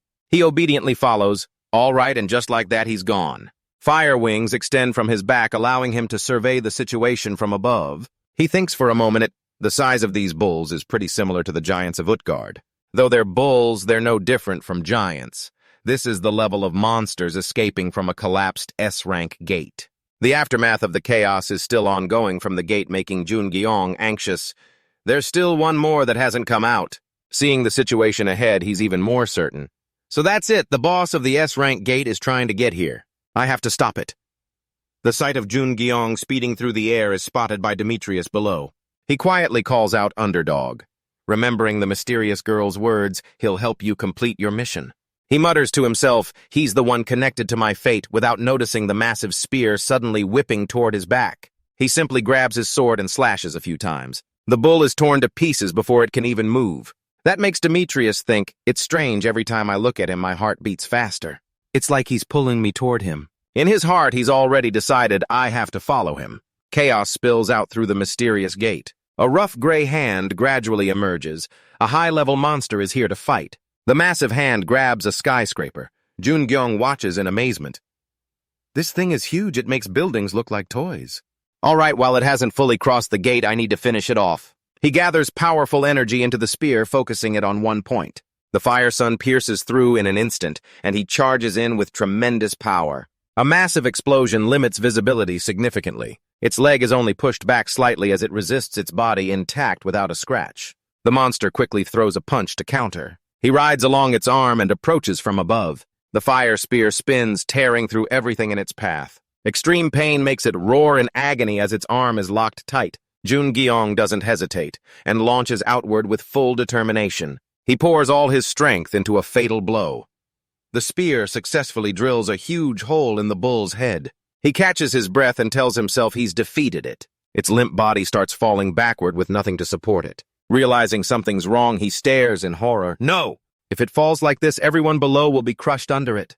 Suddenly, someone quickly draws their sword from its sheath. Demetrius swings in a circle, creating sharp cuts across the massive creature's body. Everything quickly dissolves into particles and fades into nothingness. Done. Demetrius lands lightly on the rooftop of a nearby building. He turns back to look at the debris flying in the air. At that moment, Jungyong is flying high above, watching what just happened. That leaves him impressive. Why isn't someone with skills like that known in the future? Suddenly his eyes widen and he blurts out, "Ah!" Jungyong clutches his head in pain, groaning non-stop. "My head." The fire wings also vanish and his body loses control, falling freely downward. Luckily, he regains his strength in time and manages a rough landing. Demetrius sees this and worriedly approaches. "Han, are you okay?" The sound of familiar sandals and footsteps echoes in the quiet air. A girl in ancient clothing gradually appears through the dissipating dust. Demetrius sighs in relief, seeing she's unharmed. He, on the other hand, senses something's off, along with a clear warning. Sweat breaks out on his anxious face. What is this? As soon as she appears, my head starts pounding like a hammer, and the apocalypse sky is watching her. The entire city area is enveloped in a desolate atmosphere. Black smoke billows up, making the place look even more hazy. Jungyong stands on the roof of a tall building, observing everything. He frowns and sighs in relief, feeling a bit lucky. Even though it's a level 5 gate collapse, it was handled quickly thanks to the gathering of heroes from around the world in Carol. Suddenly, a voice calls from behind, catching his attention. "Good job." Its owner is Seong-gu. Jungyong turns to face him. "You too." At that moment, another person approaches. Horace smiles and expresses his respect. "Thank you both." They all look at him. Seong-gu speaks up. "You're too kind." Horace asks about their next plans a bit reluctantly. "I guess it's time for you two to leave. You've helped us a lot." Jungyong thinks to himself, "The reason I came here was to eliminate the variables I caused." Then he politely replies, "I'm honored to have worked with you." He recalls the battle with him when he lost consciousness. Rescuing Horace led to an intense fight with Set, and he became even stronger. Then that's when he awakened many things. I realized that trying to eliminate variables only makes them multiply. Jungyong remembers the benefits from this. More importantly, the system announces the Son of Sahara has stopped sponsoring you. As one sponsored by the Son of Sahara, you have received a title. A series of sounds follows. The Son of Sahara has left a final message. The influence from the Son of Sahara gives you continuous firepower. The Son of Sahara will always help you, he exclaims in satisfaction. I even got the backing of the Son of Sahara. The apocalypse sky is observing the weak sun. Suddenly a clear sound rings out. The apocalypse sky is observing. The weak sun makes Horus's expression serious.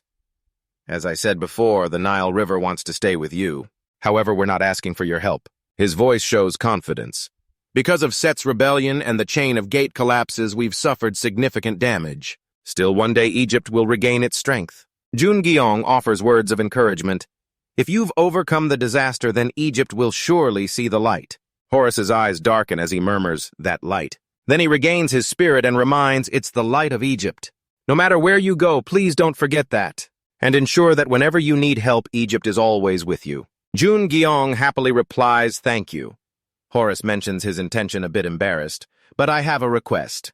He asks, what is it? First he explains the current situation before asking, due to the disasters, Egypt has suffered heavy losses.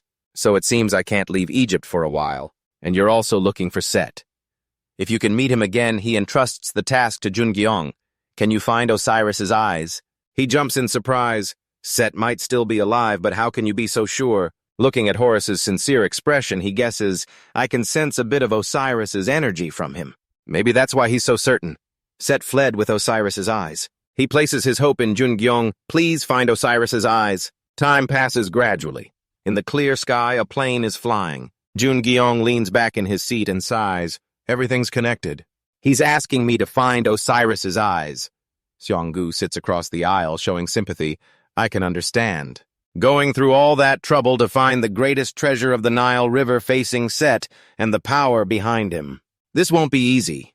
He agrees, complaining. You're right, we could head back right away with Bifrost, but instead we're taking a plane. He quickly explains, embarrassed, Bifrost isn't unlimited power. Ever since England, we've been using it non-stop. We even brought the team back with Bifrost. Jungyong's earlier words were just teasing. Seeing him so flustered, he lets it go. We used it to save the Egyptian people.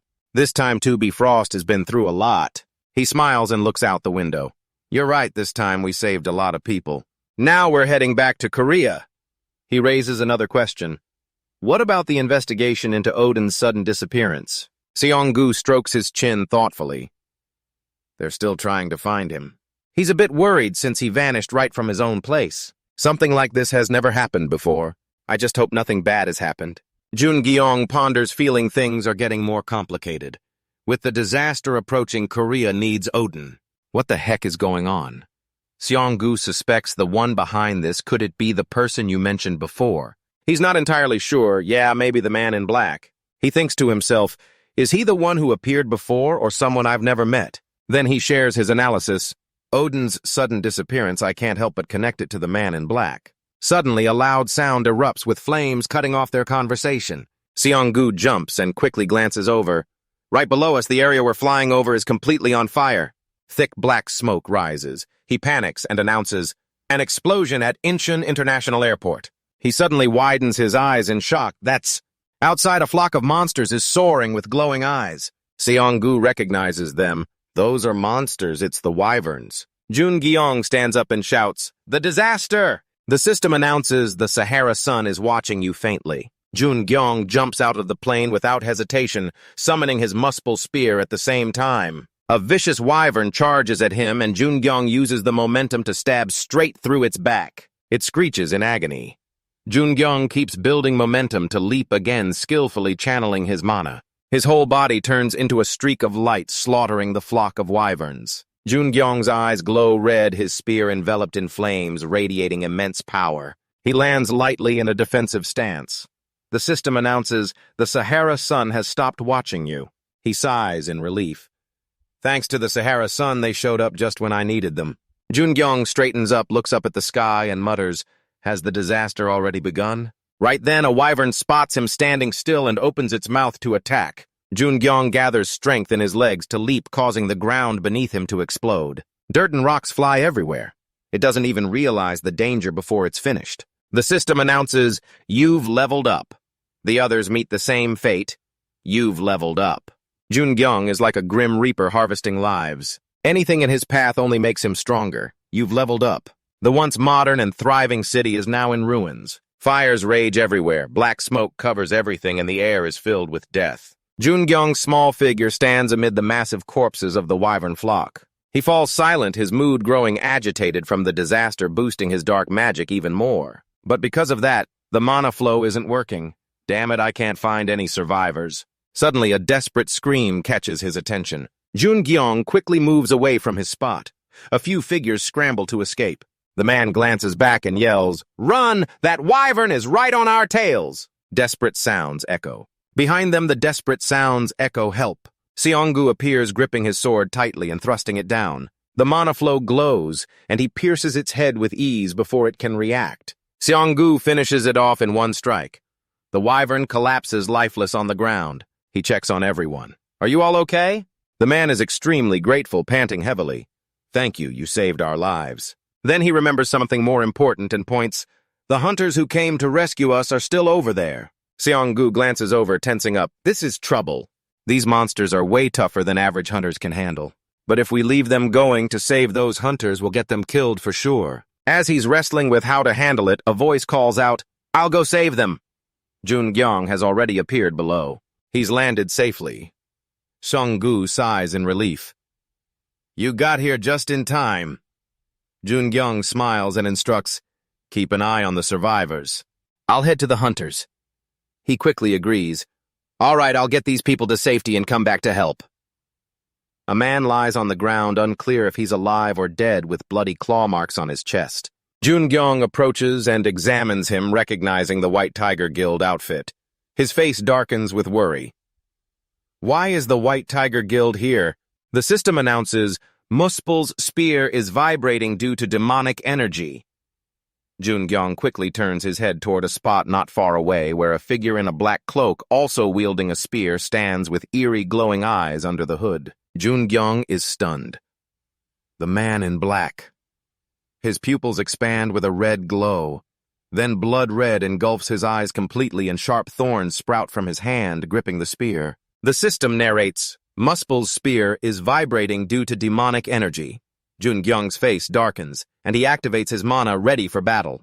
The man in black stands still without any reaction. Suddenly a voice echoes, helping him snap out of it. "Jungyong and Trang and the White Tiger Guild members have arrived.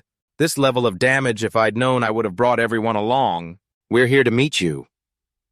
She holds a sword in one hand and carries Gongdu in the other, intending to surprise him, but we're the ones surprised. The system repeats, "Muspel's spear is vibrating due to demonic energy." The thorns spread further. Jungyong's expression turns serious as he warns, "Thanks for coming to get me, but you all should head back first." Trang gets a bit angry at his words and yells, "We've already saved most of the survivors, so we're leaving now." He bows his head in silence. She also senses the danger from the man in black. After thinking it over, he requests, "On your way back, you'll run into Seonggu. Could you help him out?" Trang looks at Jungyong without speaking, biting her lip in hesitation, but finally decides to trust in his abilities. "We believe you can do it. You have to come back to us." With that, she leads the White Tiger Guild to turn and leave.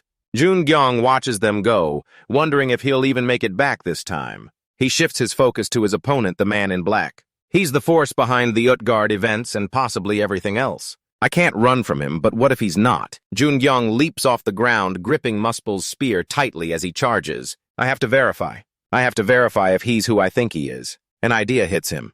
I'll knock that black cloak off him. A massive explosion blasts the entire area, filling the sky with flames. On the other side, a White Tiger Guild member runs while reporting, "There's a dragon up ahead." Trang quickly decides, "I'll stab right through it now." He reaches out to stop her, blocking her path with determination. "No, make him the center and the rest of you move in. Let us help ourselves and the survivors." She's already injured. Trang knows her own limits. One dragon isn't enough to stop her. She hesitates, but before she can finish, she feels dizzy, and the light in her eyes dims. Gongdo sees this and panics as she kneels and braces herself with a hand on the ground, her sword plunged into the earth for support. In Trang tries to stay alert and analyzes, have I lost too much blood? There's no other way. She agrees with them. All right, I'll count on all of you. Fight with me. They happily thank her. She sighs, feeling her body getting stronger, not as much as Lee Jungyong, but she's definitely getting stronger. The system announces, the prince on the white horse, king of August 6 feet, has protected you. Sunlight breaks through the clouds and shines down. The white horse prince finally reveals his true name. I'm overflowing with mana. 2 streams of light, one white and one black, clash repeatedly so fast you can only see the afterimages. The spear tips collide, neither giving an inch, and a piercing sound echoes through the air. They're locked in a stalemate. Lee Jungyong is extremely tense. Even with the power of the violent gorilla mana flow and dragon heart, he blocks it so easily. This overwhelming strength leaves the man in black completely unfazed, just like at the start. He's overpowered by his strength, forced to retreat and slide back on his knees. Lee Jungyong doesn't give up and charges again. His suspicions solidify as they fight. This is likely the one behind Utgard and Surt's actions. Even with the danger, he has to take the risk and uncover his identity. He steels himself. I have to pull that black cloak off for sure. Lee Jungyong pours all his strength into attacking the man in black. Their manas clash fiercely. He leaps with force, turning his body into a lightning bolt to strike from all angles. But he just stands there, casually swinging his spear to deflect the attacks. However, the system appears demonic energy is corroding your body. Now it's not just thorns. Vines are wrapping tightly around Lee Jungyong's arm. He struggles to get closer to the man in black, but nothing changes. His frustration grows because he's only defending. Doesn't he intend to kill me? Even so, I can't even land a scratch on him, let alone remove the cloak. The system warns again, demonic energy is driving you into a rage. He seems to sense Lee Jungyong's state and smirks mockingly. The vines have spread and wrapped around his upper body. He grits his teeth through the pain. It's squeezing the crystal inside Lee Jungyong. The system reminds the blood dragon stone is resonating with the dragon heart. He ignores the danger to himself and risks it all to charge forward. This time, the man in black is knocked back. He staggers and his spear-wielding arm still shakes from the impact. Lee Jungyong presses the advantage. His attacks are finally working, making him quickly raise his spear to block. This time, the man in black is on guard and easily flings Lee Jungyong away. Seizing the moment of his distraction, he pulls off the man's hood, then flips back in the air. The hood falls away. He suddenly freezes in shock. Lee Jungyong creates distance from the man in black. He suddenly freezes in shock. In just a few seconds, he pulls the hood back over his face. Lee Jungyong's efforts go to waste. He's bewildered. Why? The man in black warns in a deep voice, "You can't do that." With that, a mysterious purple mana envelops his body and explodes instantly. The man in black's form is swallowed up. On the other side, Trang feels full of strength right now. She confidently says, "Please step back a bit, I'll handle it." The others sigh in confusion. What's going on? She's gathered a huge amount of magic. Her mood is super excited right now. Awesome, I should try using my new protector's power. She stands facing the monster. Suddenly, a powerful golden mana shoots out. Green blood sprays, and its head is severed from its neck before it can react. Trang witnesses this and is astonished. She's a bit intimidated by the terrifying power. Who is that? Taking down a dragon in an instant. A muscular figure with a sword leaps down. Seo Ongu smiles and rests his sword on his shoulder. I'm here to help them. Happy to see a familiar face, it's Seo Ongu. At the same time, in Lee Jungyong's battlefield, he kneels on the ground, his face dark. By now, you've fooled everyone. The man in black standing in front of him denies no. His eyes glow eerily. I've just seen a new future. It seems his body has exceeded its limits as he spits up blood and loses consciousness, collapsing. A black crow flies over to the man in black. It perches on his shoulder. He whispers, "Hawk in, come back." Seonggu and Trang return together. They're shocked at the sight. The man in black is still intact while Lee Jungyong lies motionless, his injuries unknown. His body suddenly moves. A hand reaches out to control the mana. Lee Jungyong is pulled forward. Trang and the others hurriedly sit down and hold him, calling out in concern, "Lee Jungyong!" Seonggu stays silent. The atmosphere grows tense. He's completely stunned. "Sir, why?" The man in black calmly lifts his hood. That young man is still useful. Their long-sought identity is revealed. Hyojin says darkly, survive. The man in the black cloak, even knowing he's no match, Lee Jungyong still charges.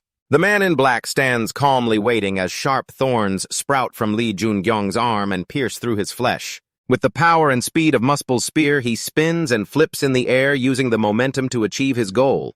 At least I can knock off his cloak and escape. Lee Jungyong remembers the item he was given. He decides to use Merlin's necklace, which boosts his speed along with his own skills and the development of his mana flow to suppress the demonic energy. Things don't always go as planned. But there's an issue. The demonic energy in the spear is greater than Lee Jungyong thought. The thorns wrap tightly around his upper body and drive him into a rage. He's merged with it.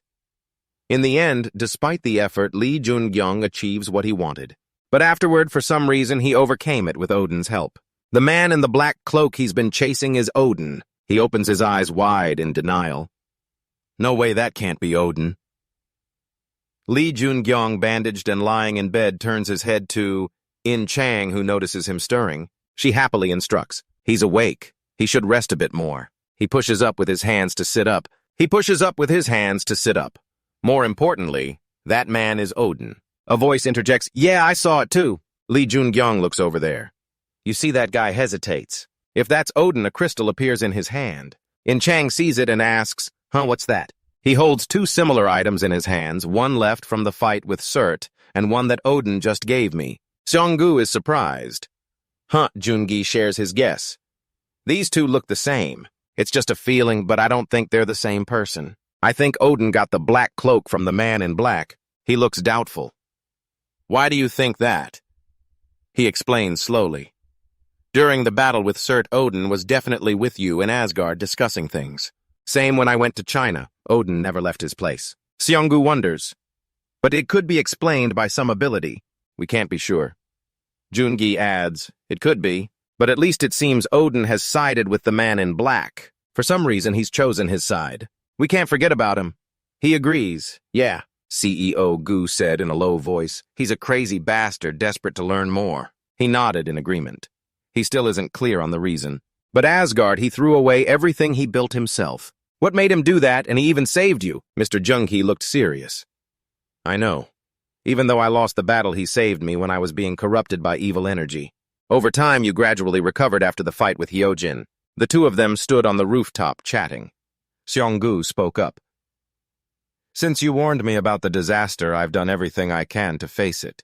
He crossed his arms as he recounted his decisions. For areas short on hunters, I arranged for more guild branches. Down below, a few people in protective gear stood guard. He asked for your opinion. We'll keep recruiting other guilds and form alliances with them. That's my plan. What do you think? Mr. Jungi smiled and replied, it seems like you've turned the universities into safe havens. Thank you for trusting me and acting with me. CEO Gu looked up at the sky, suddenly feeling uncertain about the future. Even here in Incheon, there's a thin veil covering the area, just like in China. What should we do next? He thought about a similar situation that happened before. We've lost contact with the rest of the country. And just like in China, it seems we're going through a mystical gate. Mr. Jungi turned to face him.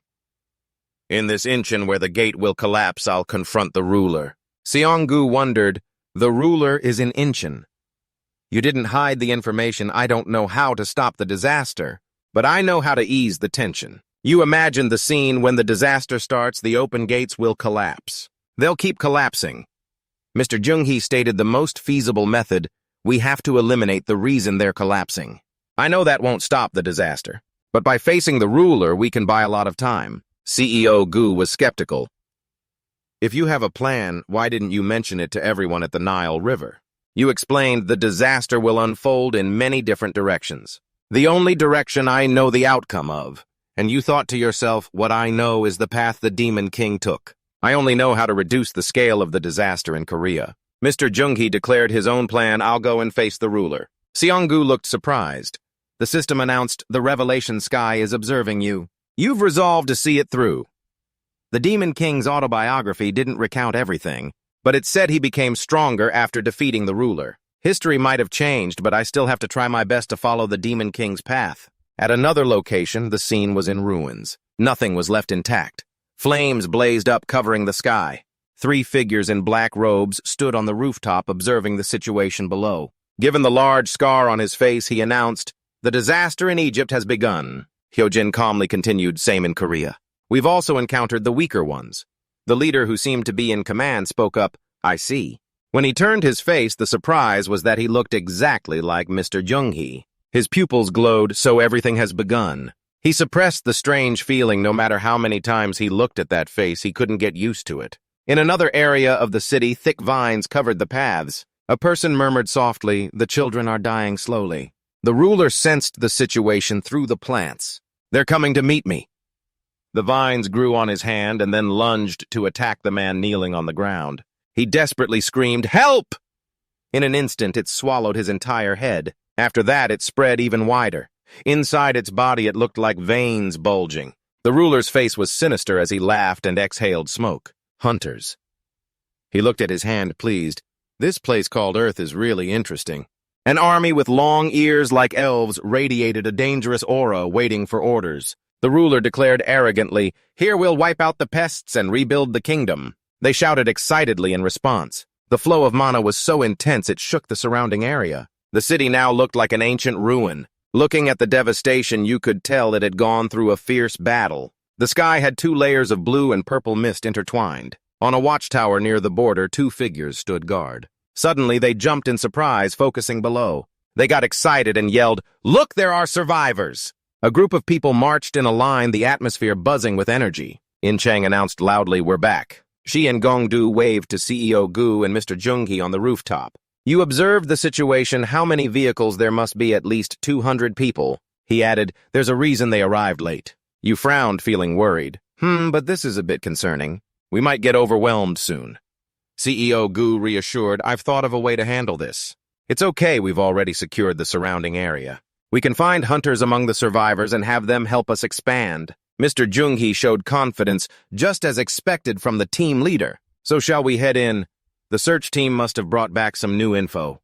They moved to another area together. In the meeting room, In Chang was presenting to the team, "The current state is that things outside are really bad." She looked serious. "The number of monsters has decreased a lot." She pointed at the screen, "But look at this photo we took. The remaining monsters are gathering in one spot." They saw that and panicked immediately. "Oh my God, are you saying all those black dots are monsters?"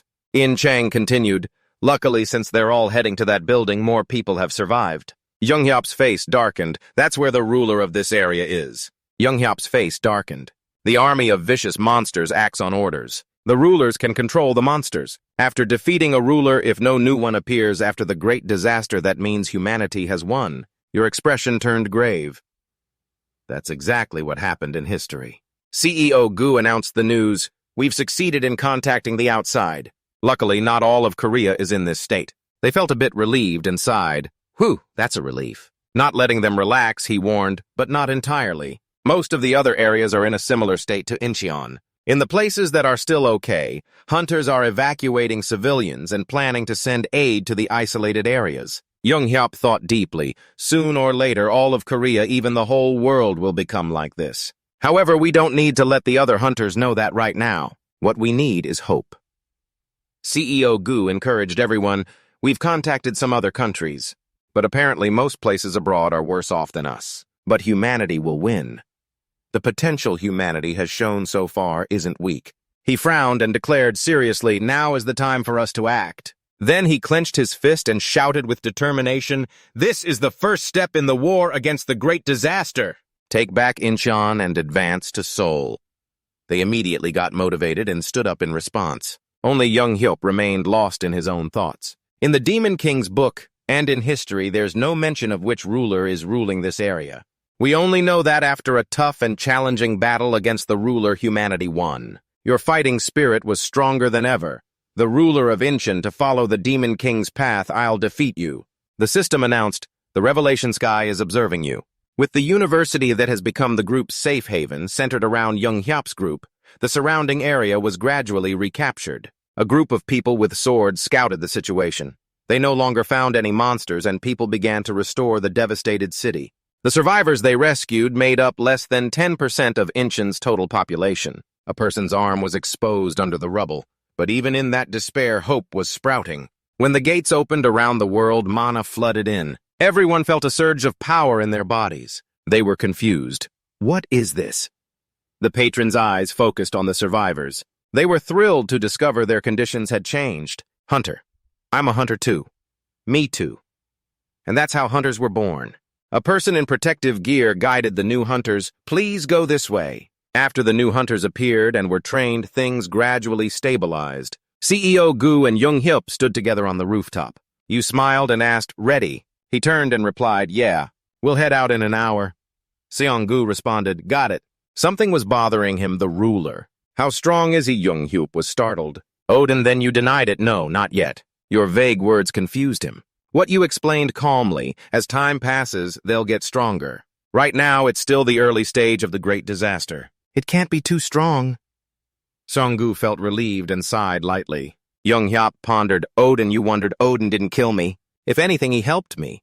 Why did he let me live? Then he clenched his fist, asking questions like that now wouldn't help. Young Hyup turned around, his face serious. Let's go. It's time to hunt the ruler. Countless trees grew densely in the city center. Footsteps echoed.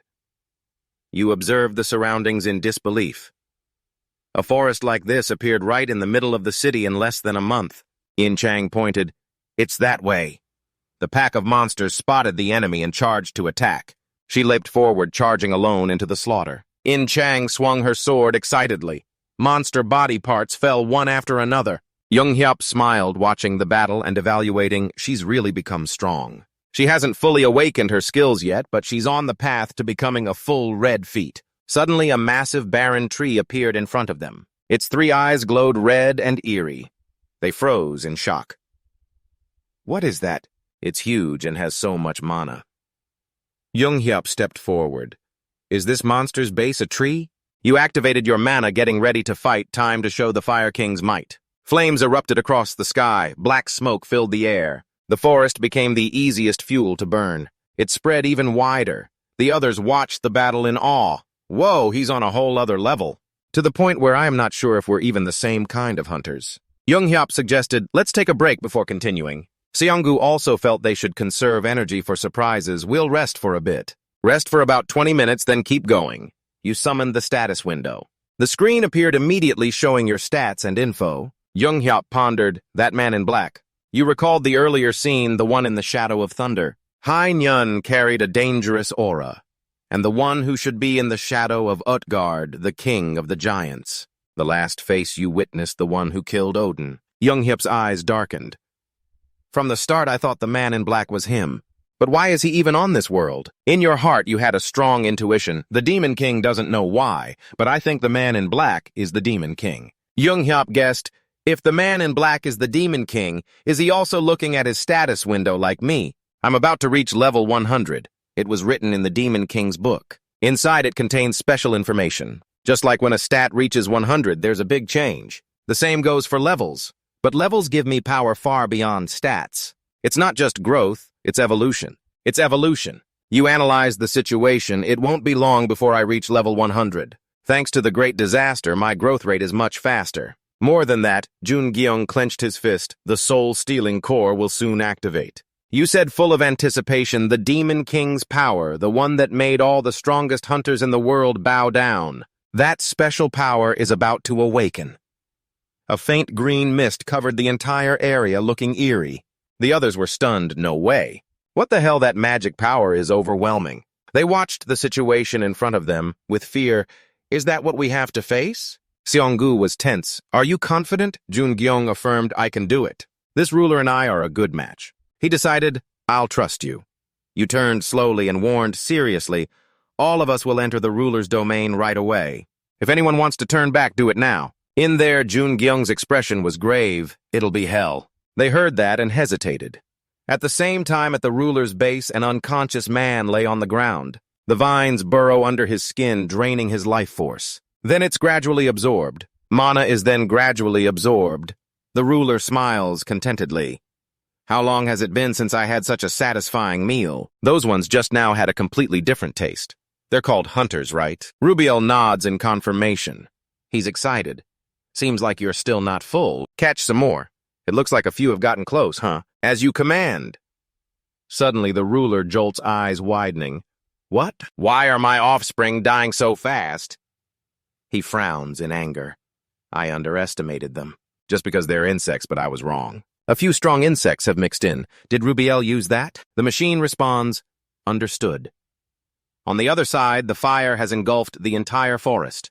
The temperature keeps rising. Jungyong's group stands outside the affected area, watching. The others are amazed by the sight. I've seen plenty of rank 5 hunters, but never a wide-area skill this powerful. He talked about a hell for monsters. The system announces you've leveled up.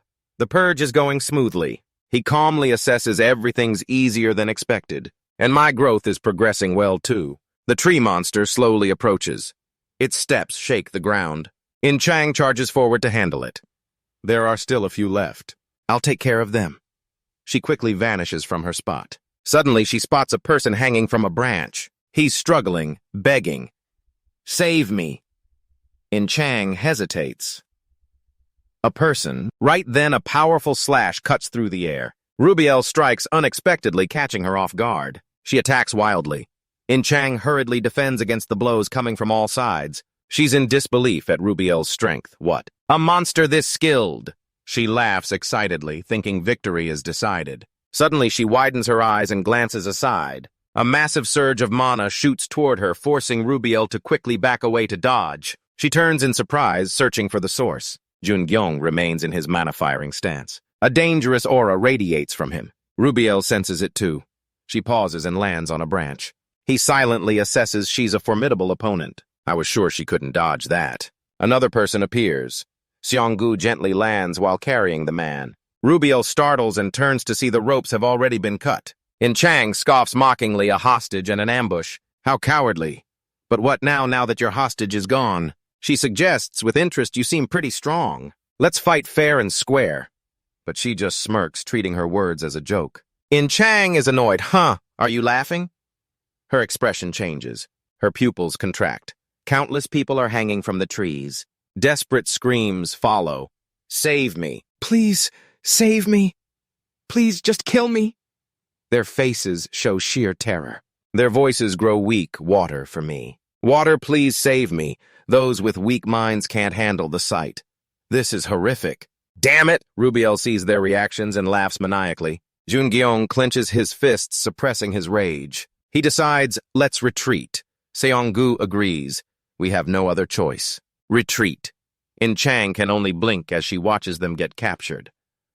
Damn it. They immediately follow the order retreat. Retreat. Jungyong turns and reminds we should retreat too.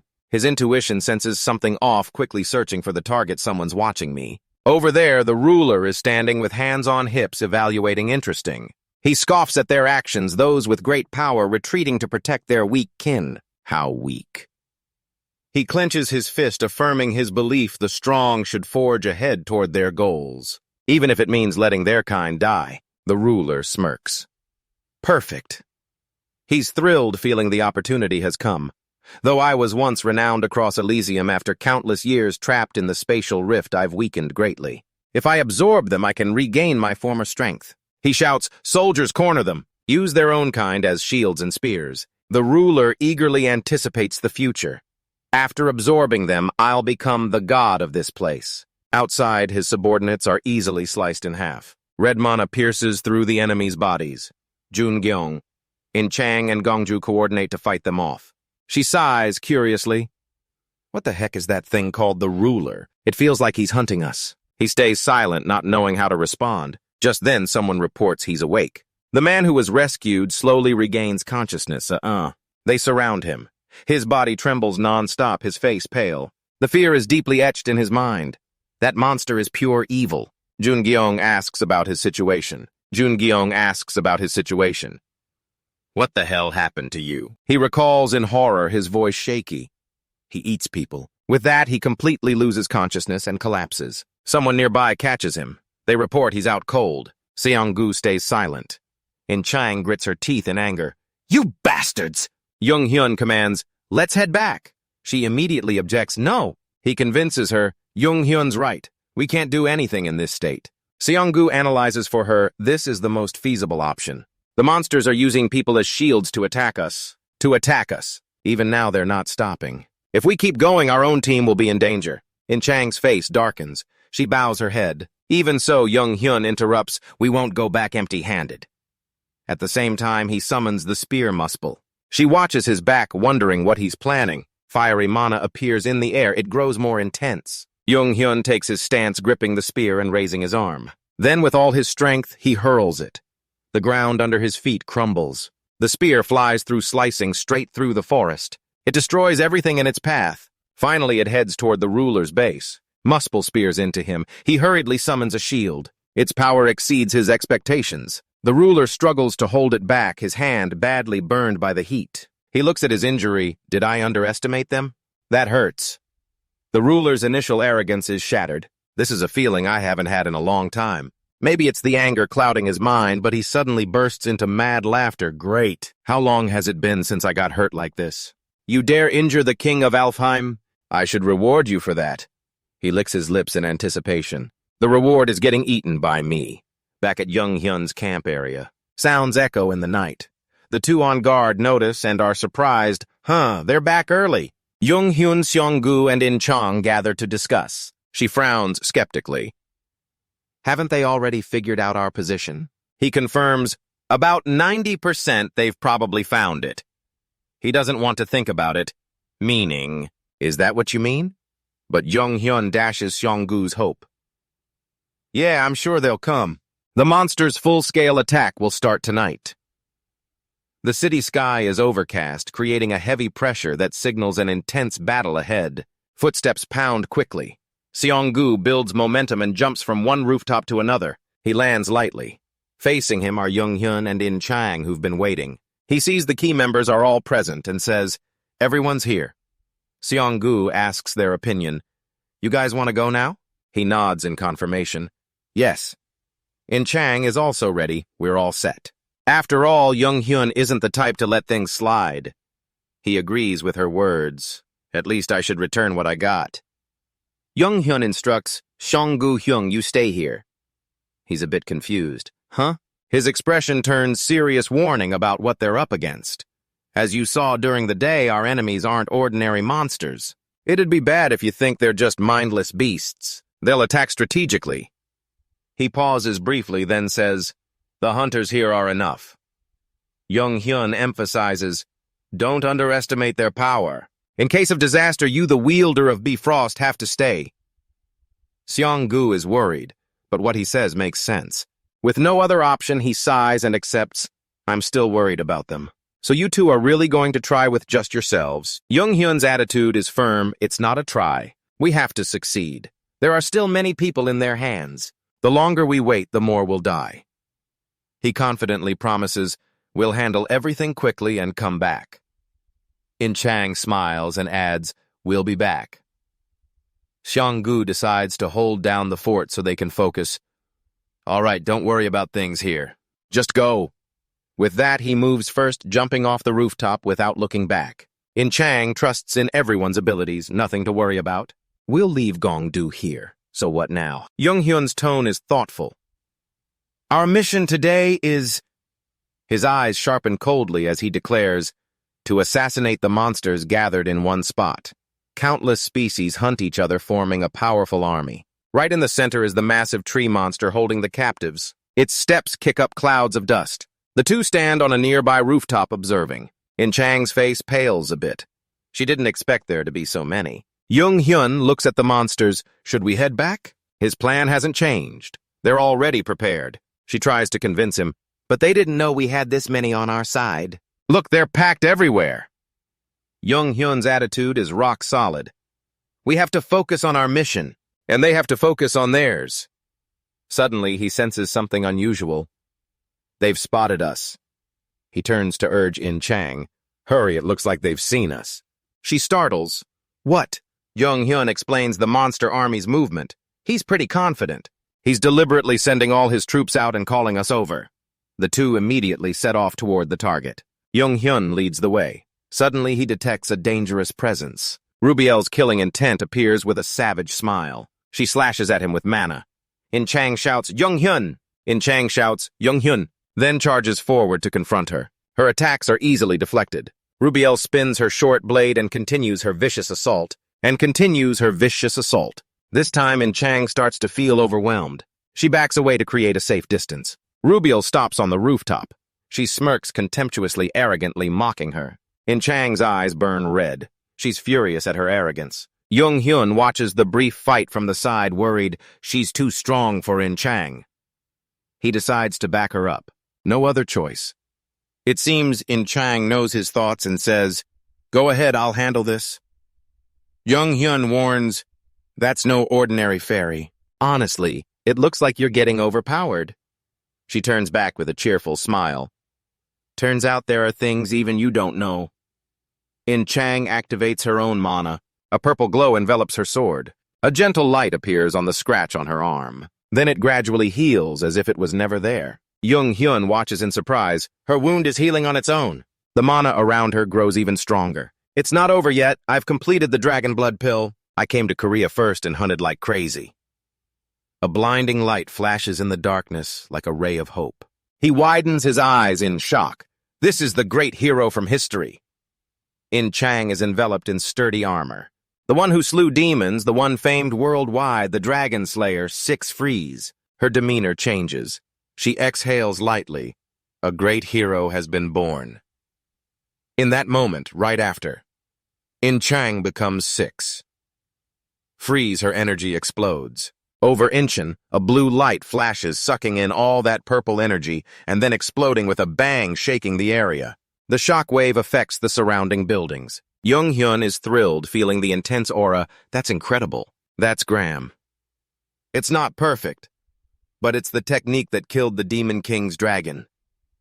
In Chang's sword plunges down, sending electric arcs everywhere. He smiles with full pride. She's grown up now. She has far exceeded her own expectations and grown much stronger than before. Her expectations. I think I can trust her and keep moving forward.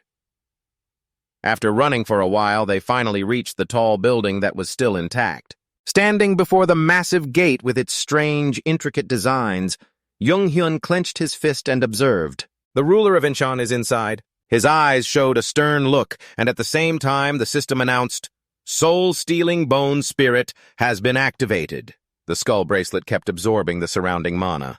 He felt secretly thrilled as he looked at the soul-stealing bone spirit just in time. Now I just need to name it and awaken it.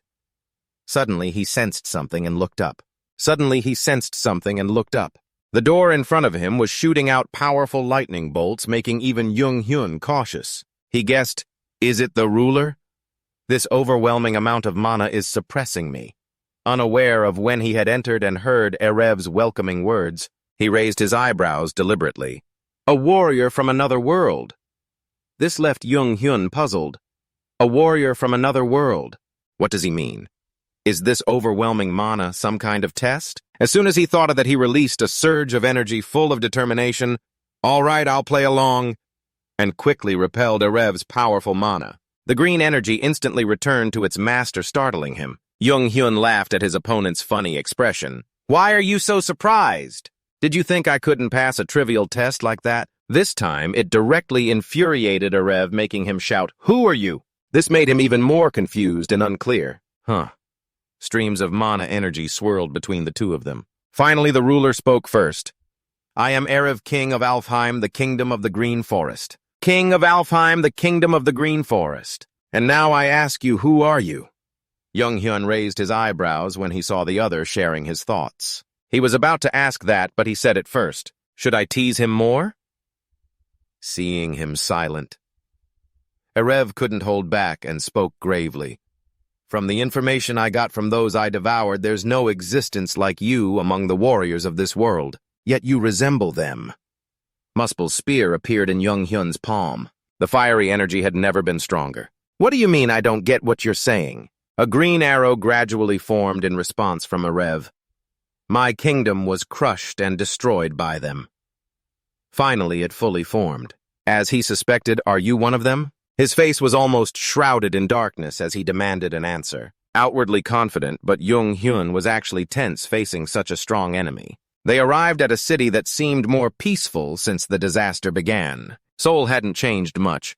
Everyone was evacuating in an organized manner. Civilians started evacuating, and those with mana naturally wouldn't stay put, hunters holding them back. And hunters holding back the monster horde from the broken gates. They're preparing to reclaim the lost lands from the disaster, so heading to the Hunter Association's high-rise is essential. In the Grand Chairman's office, fully decorated Banner stepped up to declare, Asgard will actively participate this time. He said it with a serious face, not allowing any objections. Now Kyoden can't be contacted and we don't have him. I'll lead.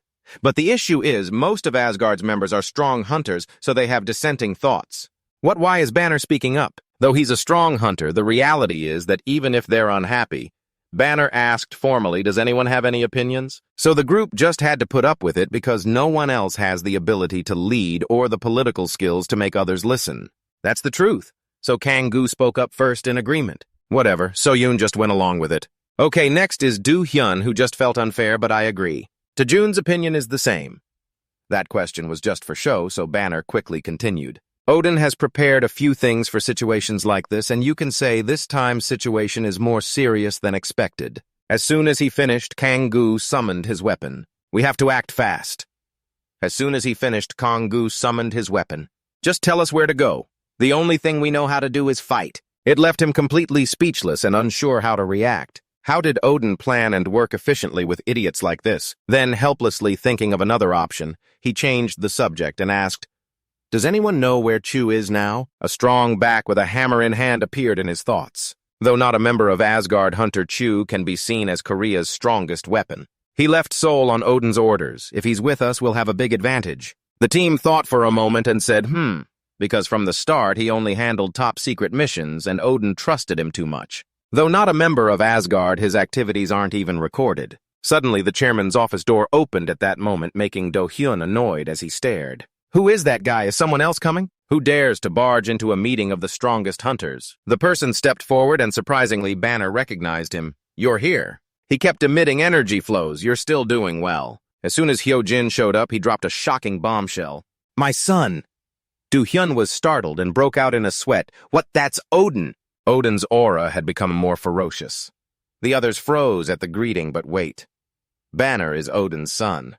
Looking over his face had darkened like he wasn't pleased. In the Hunter Association's high-rise shining under the sun, the wooden wall now had a huge hole. Tables, chairs, and documents were all sprawled on the floor. In the room now, only Banner was there. He pondered quietly. Odin has returned, revealing a secret he once said we should hide forever. Recalling Hyojin's words as soon as he arrived, my son, Banner's hand clenched as he wondered what he was striving for. Even before becoming a hunter, I had to try so hard. Leaning back fully because I'm an unrecognized child left behind to earn the recognition of a father who always ignored me. No matter what, I overcame everything I strived to achieve, but my father never said a word about me. But he narrowed his eyes, annoyed enough to say, is it like this? Banner stood up from his chair. I don't want things to come back like this, damn it. Suddenly he heard something, a knock at the door, even though he didn't sense anyone approaching. No one else but Hyojin stepping in, and Banner wasn't surprised by his appearance as if he expected it. Hyojin smiled and said, that address again, my son. This only made Banner's eyebrows furrow even more. Are you really going to acknowledge me this way? His face darkened as he said, I don't want to be acknowledged like this. Then Hyojin approached him and explained, I understand your sadness and what you're enduring. Then suddenly grabbed Banner's shoulder, making him flinch. Their eyes met seriously as he continued. Though you didn't meet my expectations, I never hated you. He could confirm the voice and the warm hand. I'm sure they belong to Odin, but me, I can't believe it. Banner's expression now looked panicked, losing the calm decisiveness from the meeting. Suddenly, I can't understand the hidden motives of Chairman Hyojin. Hearing that, he just laughed and proactively explained his hidden purpose. As I said, I want to acknowledge you as my son. I also plan to declare you as an heir if you showed me your value in that position. This made him more confused than ever, mixed with excitement. Isn't the heir pretty much decided already? Odin, no, my father's heir. That's something I only dreamed of. Hyojin's hand suddenly gripped his shoulder tighter. So I have something I want to ask you. Suddenly saying those confusing words and shattering the warm atmosphere. To make up for the lack of ability and for me become a ruler. His pupils lit up as he stared at him. Will you do that? This directly left him baffled. A ruler of what? Even so, Banner still said, please give me time to think. Before he could say more, he was hugged tightly. Hyojin's face now showed full scheming. Give me an answer here. I need you. The next words were like a bomb to Banner's head. "I need your sacrifice," leaving him stunned and shouting, "Father." His smile stretched to his ears as he warmly emphasized, "My son." A beam of light suddenly shot up into the sky. Then it shot straight down toward the Hunter Association building. Meanwhile, on a bridge crowded with people, they all looked up at the purple dome in front of them. Wanho said seriously while tapping it, "This is a barrier. Nowhere can stop the disaster as perfectly as Seoul." And he said gravely, "After you leave this place, you might never return to safe Seoul. If anyone wants to stay, you can." He just smiled in response. "What are you talking about? Even if they're not my family, they're my friend's family, so of course I should go and help." The others agreed, "Yeah, if it weren't for him, we wouldn't be alive now." The person next to him said, "If only we're alive, that's not right. Maybe Hyunmoo is starting to miss 'I need to see my master.'" Then someone stepped forward. It was Unil wrapping it up. "I think everyone has the same thoughts." Hunhun smiles at the sight of everyone in agreement. "I'm truly lucky to have met these people," and I blurted out, "I'm sorry." Seeing everyone ready to move forward, people with loyalty, people willing to face danger to protect someone. They're the kind of people I've always dreamed of having by my side. They're the people I've always dreamed of having by my side. He pushed his hand hard against the barrier, and a hole immediately appeared, opening a path for them, then turned and said, "Now let's go." Suddenly, a panicked voice stopped them. "No way."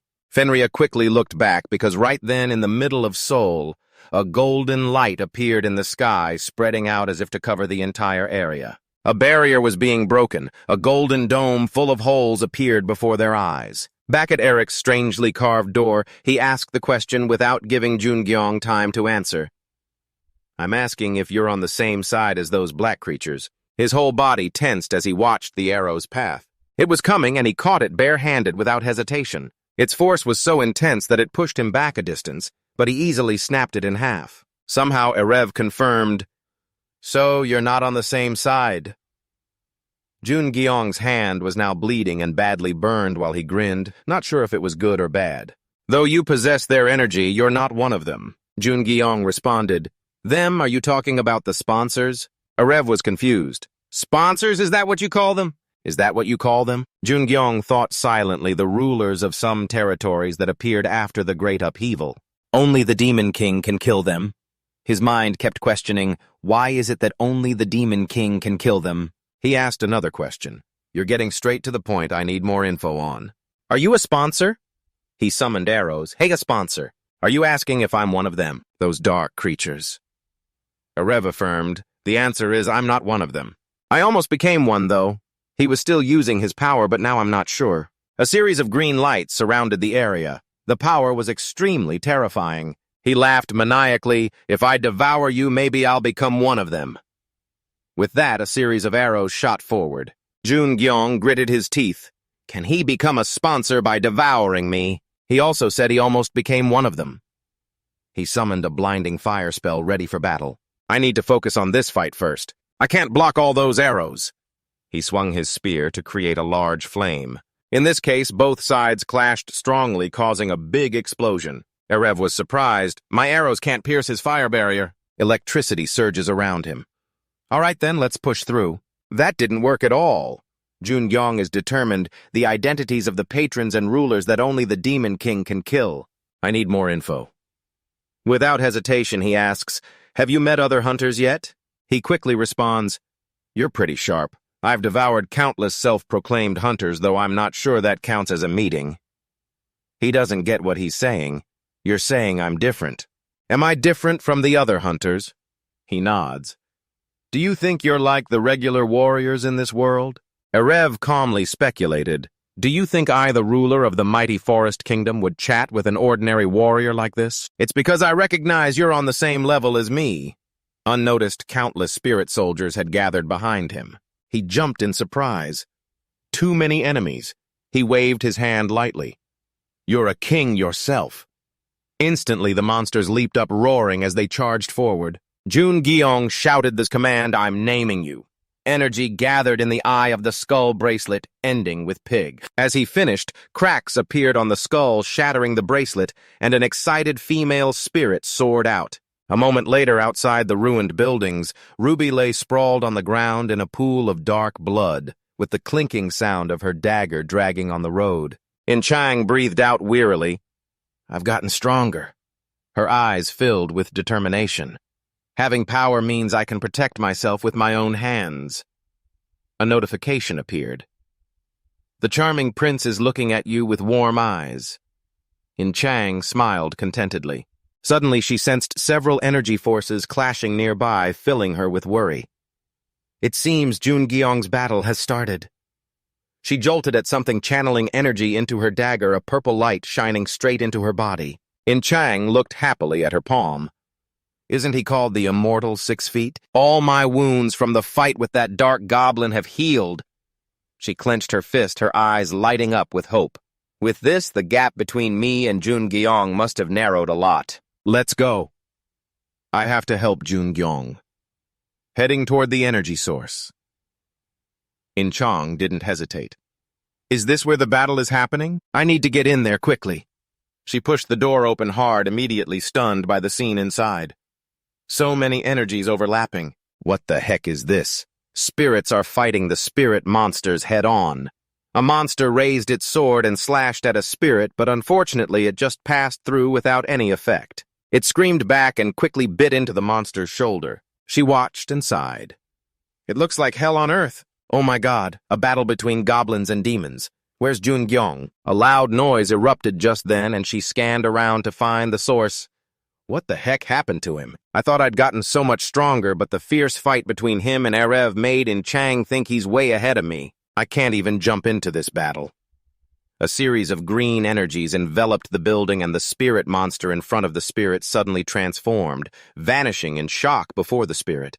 This happened to all the other monsters. They converged on this green orb that Erev was gathering. In Chang gritted her teeth in worry. All the magical power of the spirit soldiers is pouring into him, an enormous amount of magic. Does Jungyong think he can win? In the green energy orb, the shape of a weapon appeared. Erev looked at the newly formed sword and laughed gleefully. Heh heh! Jungyong's eyes glowed as he timed his move. Right now, his spear radiated new energy and he spun it, thrusting forward. The system announced Fire King has been upgraded. You've received a mystery. He said in confusion, Fire King, which I thought couldn't get stronger after reaching master level, has been upgraded. It's still a mystery, so I'm not sure. He stomped hard on the ground, shattering the stone floor, and hurled his spear toward Erev. He gripped his sword, ready to block. Erev swung his sword in response. The two weapons clashed violently. They slid past each other, the sword coming dangerously close to Jungyong. In Chang witnessed it and couldn't help but shout, Jungyong. A blue explosion happened quickly. Similarly, a green explosion appeared on the other side. The two energies overlapped, causing a huge impact around them. Erev, overwhelmed, coughed up blood and was impaled by the spear into the wall. At that moment, Jungyong landed on the opposite side, completely unharmed. He couldn't believe it, mumbling, I'm the king of Anfam. He couldn't believe it, mumbling, I'm the king of Anfam. Jungyong calmly interrupted. Too bad if I were fighting alone, I couldn't have stopped you. Even a powerful king ruling a great kingdom can't overcome the resentment of the people you've killed. He paused for a second before delivering the final blow. In the end, you're brought down by your own karma. The spirits turned into specks of light around Erev's sword and said in thanks, Thank you. I'm so grateful. His face darkened, devoid of spirit. One day they came for me. Jungyong observed him and pondered.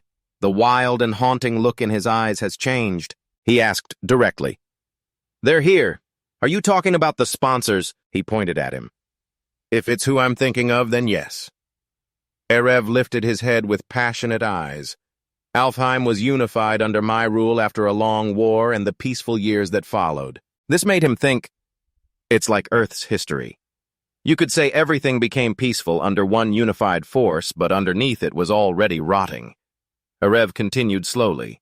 They came to a world that had grown stagnant from prolonged peace, and they were like saviors. He recalled with anger they created a new enemy for us, a link to other dimensions. He asked, a new enemy? What do you mean by a link to other dimensions? He explained interdimensional war. If we win, we'll become gods. With that, Erev's head dropped completely. Jungyong stared silently, realizing he was no longer alive. He's dead. I can't sense anything from him anymore. In Chang approached from behind, calling Jungyong. The system showed several new notifications. The Sky of Apocalypse is smiling contentedly as it looks at you. The Sky of Apocalypse desires a sacrifice. Do you want to stop? He jumped in surprise. A sacrifice. Is it talking about the King of Alfheim? He suddenly shouted, confusing in Chang, wait. He summoned Pig, and a spirit head gradually appeared. Pig appeared surprising in Chang Master. She panicked. A ghost, he joked. Have you seen ghosts before? Why react like that now? This is my new manifested body. He looked up. Is this what you want? His body and power right, Pig flew toward RF's body. It's done. The notification displayed you've successfully sacrificed RF's body. In an instant, RF's body vanished without a trace. A series of notifications arrived. You've achieved the great high priest of the Sky of Apocalypse feat. This stunned Jungyong. That was RF's sword. It didn't vanish. He quickly grabbed the sword's hilt. The system displayed, you've received Miss Yu. He sank into thought. So the weapon of Alfheim's king was used in the final attack. I should put it in my inventory first. The Sky of Apocalypse is smiling contentedly, with blood-stained teeth. Jungyong directly retrieved the sword. Pig! How long do you think it will take? It answered. Since this is a spirit with many attachments, I think it will take quite some time. He chuckled. It doesn't matter how long. Extract all his memories without missing anything. Pig laughed excitedly. Got it. The scene of the ruined city. In the rubble, the two of them stood still on a road buried in broken bricks. In Chang sighed in relief. Phew, I thought I was about to wet myself. Jungyong turned to her with a smile. You've seen spirits in battle before. Why react like that now? She retorted. It was just too urgent back then. He pursed his lips, thinking Demon King and Eden. His thoughts seemed to drift far away. Now I know the true existence of the sponsors. They just didn't record it or pretended not to know. Hunters who fought against the rulers probably knew the sponsors' secret. Pausing his speculation, he urged, let's head back. Even though we've stopped them, I'm still worried. The city scene shifted to another place. The images became even more intense with many monster corpses buried under rubble. Seong-gu's group had just fought off the monsters. He noticed something and looked up to see the two of them. You're back, Jungyong joked. You look pretty beat up, Hyung. Hearing the tease, he shot back. You're not much better. Did you defeat the ruler? He nodded. Yeah. Cheers erupted, welcoming their return. The other teammates rushed over noisily. Awesome, the underdog is the strongest now. It's really over. He stayed vigilant. Monsters will keep appearing. We shouldn't let our guard down. He agreed, true, but at least it's not that dangerous anymore. Suddenly, Seong-gu spotted something that made him freeze. In his palm, a colorful orb was gathering in one spot. He immediately recognized it Bifrost. He clenched it in his palm, blocking the light. He informed him there's a message from outside. He asked to confirm, is it good news? He hesitated. It seems the great catastrophe has started in Seoul. Hearing the news, Jungyong and In Chang couldn't hide their shock. A great catastrophe in Seoul. I'm sure Seoul was affected, but this happened way too fast. He urgently wanted some privacy. I need to find a quiet spot to contact them. We'll talk later. He agreed. All right. After the battle, they returned to their shelter in the apartment. Jungyong voiced his doubts.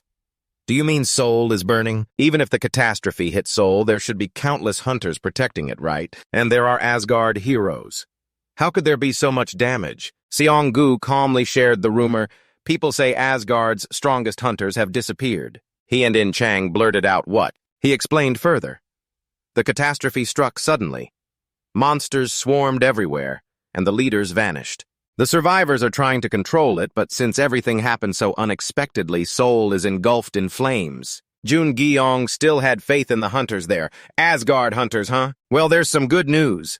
Even without Asgard, Korea's guilds are still very strong. As long as they're there, Seoul won't fall easily. Seong-gu mentioned another piece of information. True, but there's other news, and it's not good for you and In Chang. The two listened intently. The bad news came out. They say the White Tiger group has disappeared, including Uniel. Horror showed on In Chang's face. Jungyong couldn't keep his usual calm either. The conversation went on for a while after that. They still had to keep moving for their next goal. Let's help everyone. Incheon began to revive with energy. Hunters started pushing back the monsters, and the overflowing magic in the air gradually dissipated, restoring the city's original peace and quiet. The magic enveloping the space began to fade after the death of RF Inchin's ruler. The city has come back to life. People are supporting each other in their work. Everyone is contributing. Have a little more to eat, everyone. Get your portions. After the tough time, the young folks sat together eating and chatting. I heard the one who saved us was an underdog. Schick Frit is there too. Daily life is gradually stabilizing. Everyone has regained their spirit. He stood watching everything through the large window. Like Jun Gyeong's group, the ones who saved them. He asked anxiously. Any news, his partner reported. We've completely lost contact with Seoul, so Incheon is only getting scattered info from other areas. I'll do my best to update the situation. In summary, overall, it seems the catastrophe has started affecting all of Korea. What are you planning next?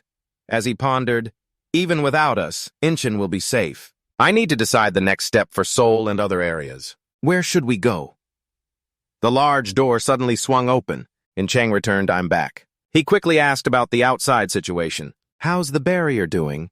She calmly explained in detail. The barrier leading to Seoul is getting stronger. Compared to it, the barriers, I think we can't get in anymore. Compared to it, the barriers to other areas have weakened a lot. Knowing this, he grew more restless. It'll be tough to enter Seoul. We might get through if we use Bifrost. But if we do, Bifrost will lose its power for a while, and we'll lose our only way to communicate with the outside world. Still, he couldn't give up completely. First, Chang keep monitoring the barrier for a few more days. She agreed, okay. Jun Gyeong continued assigning tasks. Seong Gu Hyung find the location of the White Tiger Group and Uniel at all costs. He had no objections. Got it. Back to Central Seoul. The attacks are still ongoing. People are evacuating in panic. Over there. Ah. Get inside, quick, hurry. The hunter is trying to help as many people as possible. Everyone this way. While trying his best to help everyone escape, a monster suddenly appeared, aiming straight at him with its mouth wide open. It immediately bit him whole. Blood sprayed everywhere. After finishing off the prey, the monsters scattered to hunt for the next target. The situation was getting more intense. From above, Bando watched the whole scene calmly. His power was building up more and more. His eyes turned a bright red, almost bursting out. Outside the window, the winged monster was still breathing fire, burning everything. Not wanting to watch anymore, the curtain was quickly pulled shut, separating Bando from everything outside. He casually walked over to his desk. A smile crept onto his lips. He said out loud, good. It seemed like the chairman position of the association was firmly in his grasp. His eyes flashed with lightning. Is that so? It spread through the space. The lightning formed a large net, trapping his opponents inside. They couldn't fight back. Bando's smile grew more twisted, full of hidden schemes. Back to Jun Gyeong's side. A week after Erath's failure, the Jun Gyeong Guild was handling the monsters in Incheon. Life in Incheon was back to normal. The gates were opened. Inside the room, he and In Trang were still discussing Seoul was completely sealed off. We don't know what's happening in Seoul. She showed her frustration. This is annoying. I wonder how the Uniel Guild is doing. He gently reassured her. They're still alive, don't worry. I guess Hyunmoo and Fan Ria are with them. She looked at something with uncertainty.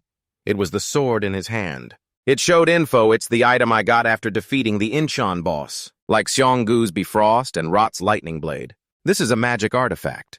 He asked her back, did you get anything? She shook her head. No, nothing worthwhile. He shared the little info he had. I only know its energy isn't something to mess with. That's all. Its energy is similar to that in Bifrost. In Trang marveled, that's amazing.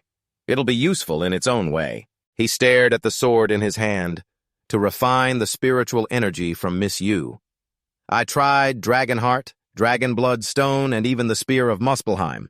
But none of it worked. There has to be a way. The necklace around his neck lit up. He took it off. Merlin's necklace.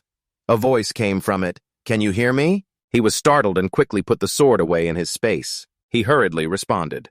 Merlin repeated, that person's name is Merlin. Merlin.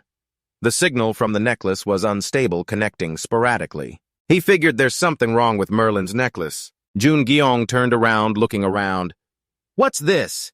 It connected and then cut off suddenly. In Trang was confused. What are you looking for? He seemed to realize the core issue. No way.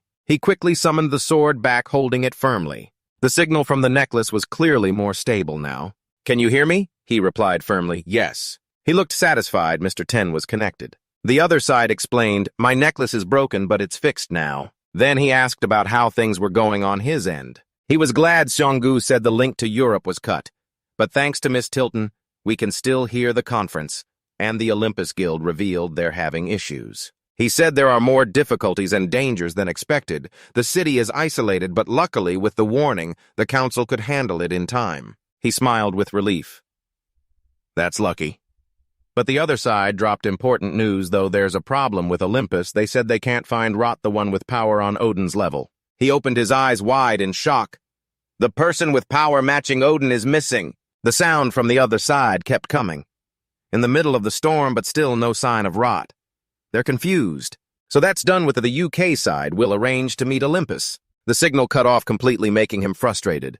Damn it, lost connection again. The Olympus Guild, like the Asgard Pillar, has vanished. Are Odin and Thunder Hunters on the same mission from the start? Jun Gyeong was starting to realize the mastermind behind it all. The Demon King is pulling the strings, aiming for something. Time and space shifted to a busy area full of people, everyone full of anticipation, waiting for the next bus finally heading home. The driver called out, "Everyone keep an eye on your stuff." They chatted excitedly. "We're back! Those things were weak and easy. It was music to our ears." The young hunters shared info.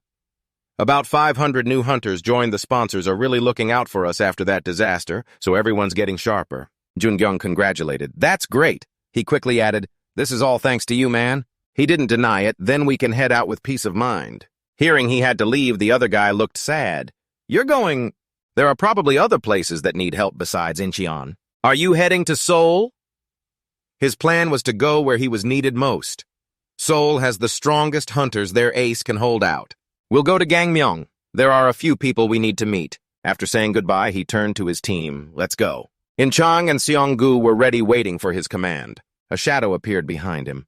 Heo bowed and replied, "As you command, sir." In-chang wasn't used to it yet, so she jumped back. He thought she was familiar with it, but apparently not. She scratched her head awkwardly.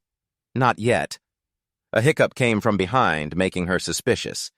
She turned and saw Seong-gu with a hesitant face. Seeing that he couldn't help but burst out laughing, he rubbed his bald head, trying to stop the laughter. "I'm not teasing, don't laugh." He was amazed. "I didn't think you'd be afraid of ghosts." "What about In-chang?"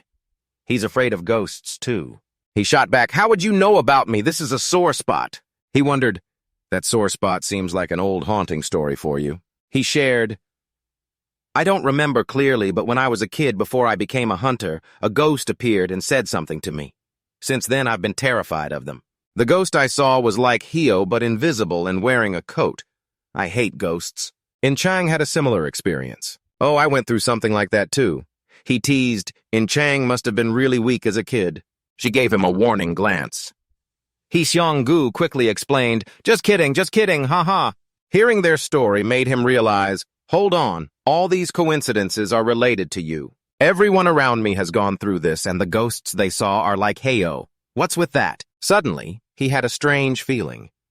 On the two parallel bridges with heavy traffic, the only common point was that the middle was blocked by a strange light wall. A hand gently touched it, seeming like it didn't pass through but gathered densely. The one testing it was no one else but Jun Gyeong. He stared at his hand and guessed, "I think getting through the barrier around Seoul will be tough." In-chang agreed with the unpleasant truth. The mana creating this barrier is so strong we can't sense what's inside. The mana creating this barrier is so strong. Faced with this weird development, Seong-gu couldn't help but question, is it possible for the barrier to get stronger over time? The three huddled together to discuss. He added, "The barrier getting stronger is obvious, but it'll stop after a while." She blurted out the detail everyone was struggling with. "What the heck is this barrier?" Jun Gyeong calmly theorized, "The barrier is like a gate. The stronger it is, the more mana it has." Seong-gu connected it to recent events. "Are you saying this is related to the monsters and the strong ones inside?" He got a firm answer, "Exactly." He suggested, "Before we head back, let's go through Gangmyeong first. Have you tried contacting them?" He hesitated before revealing, "They don't have a strong force, but there's a branch of the association there. Let's give it a shot." Even in this tricky situation, he seemed optimistic. "All right, at least the barrier is stable, no sign of a ruler in Gangmyeong." Hearing that, In-chang breathed a sigh of relief. "That's great, I'm worried about the Unil group. Let's find them quickly." That's great. I'm worried about the Unial group. Outside signs of a ruined city appeared. The traffic lights and street lights had been out for a long time. Rubble was scattered everywhere. The buildings were severely damaged. The three of them, Jungyong, stood still to take it in. Suddenly, something caught his attention. A large number of monsters were waiting for prey, their red eyes glowing with bloodlust, looking terrifying. The loud noises spread, shattering the silent atmosphere. Suddenly, a fiery whirlwind erupted, covering the area, and the monsters were gone in an instant without a word. In Chang scratched her head, her expression full of surprise. Even though it's not the first time I've seen it, it's still terrifying. Even without a ruler here, monsters are still lurking everywhere. Seong-gu suddenly noticed another direction. Different types of monsters were swarming in. He channeled energy into his weapon, ready for battle. Yeah, they seem endless. Jungyong didn't stay idle. His pupils glowed red as he called out, "Heo!" A quick response came, "As you command." Immediately, blue vines wrapped around the furry feet of the monster. The moment it realized its whole body was trapped. The others met the same fate. One by one, they were pulled into mysterious pits. After finishing the task, a soft report came, "I've done as ordered." All that was left was drifting smoke and dents in the ground. That impressive display made Seong-gu and In Chang both exclaim, "That's awesome, I don't think we even need to step in." But everything has consequences. Jungyong breathed out a bit tired. It uses a ton of mana, but overall you're fine. Let's head to the Hunter Association in Gangmyeong. They walked through the street with run-down buildings like an abandoned area no different from before. In Chang concluded, "Looks like the hunters here couldn't handle the disaster. I can't find any signs of life." Seong-gu was deeply confused. It's been a while since the disaster. Even without a ruler, Gangmyeong still couldn't win. He quickly spotted the contradiction. Even though the disaster happened, it's strange that there's not a single person here, especially since no ruler showed up. Check with the main mana flow. A series of lightning bolts flowed through his mind like a signal, leading him to the final answer. A slight smile formed. Got it. Then he turned to the other two. I found signs of life. Someone intentionally hid all traces of people here. Seong-gu tried to hide his surprise. I didn't sense anything. He asked calmly, where is it? He pointed in a specific direction. If you look closely, there's a faint defensive layer over there. In Chang vaguely realized, is that so? I didn't sense anything, but I do feel something odd over there. He looked that way with doubt. Or maybe it's to trick us. Still, she thought it was a crucial clue. But that's still a relief. It made more sense when he provided solid evidence. Yeah, if it's a trap, that means the hunters here are still alive and protecting something. The only one not swayed was Seong-gu. Who knows? This sparked his curiosity. He seemed to have some unspoken feelings, so he spoke indirectly. Maybe to protect someone. A vague thought hit him. There's no way it's that person. After agreeing, the three decided to go deeper into the barrier to check. Gongdu suddenly peeked out from In Chang's hood as she wondered. To set up a trap this big, that hunter must be really strong. In front of her, the monsters were completely misled. The monsters outside seem unaware of us inside. There's a reason they didn't deal with these monsters. Seong-gu thought deeper. It's like they're willing to abandon everyone except those under their protection. We can't be sure, but is it really that person? Jungyong led calmly. At least we know the one who made this trap never intended to save the people in Gangmyeong. He agreed, I think so too. His movement suddenly stopped. He half turned back and asked the key question. Is this someone you know? He didn't hide it, but didn't confirm yet. There's one person I think of, but it's too early to say for sure. The three of them had no idea that two young men were watching their every move from a distance up high. The presence of Jung-hyun and Seong-gu stands out more than anyone else's. Eunji's face suddenly darkens. Damn it, that's Hunter, Seong-gu, and Underdog. The person next to him is totally confused. What should we do? On this side, the two guys quickly spot the suspicious group. There's the Hunter. Yeah, I can sense them. Your eyes sharpen, seeing a ton of questions forming in that sharp mind of yours. Even though they've spotted us, why aren't they making a move? What are they worried about? Eunji and So-hyun leap off the building one after the other. Jung-hyun and So-hyun seem to have seen it coming, so they're not too surprised by their sudden action. Both of them ask formally, You're So-hyun and Underdog, right? Overall, their attitude seems pretty friendly. We'll guide you two. The five of them quietly walk along the deserted, undamaged street. This place doesn't seem affected by the disaster. Jung-hyun finally voices his question as a way to probe. You two seemed surprised to see us here earlier. Hearing that, Unji breaks into a nervous sweat and forces a laugh. Oh, ha, luckily. Sojin chimes in to cover for his teammate. Yeah, it's because we didn't expect to run into you here. Seong-gu recounts what he witnessed before coming in. Monsters are swarming outside. Seokjin glances down, struggling to come up with a valid excuse, but he can't think of one, so he just hesitates. This. Then Unji deliberately changes the subject by pointing the way, please this way.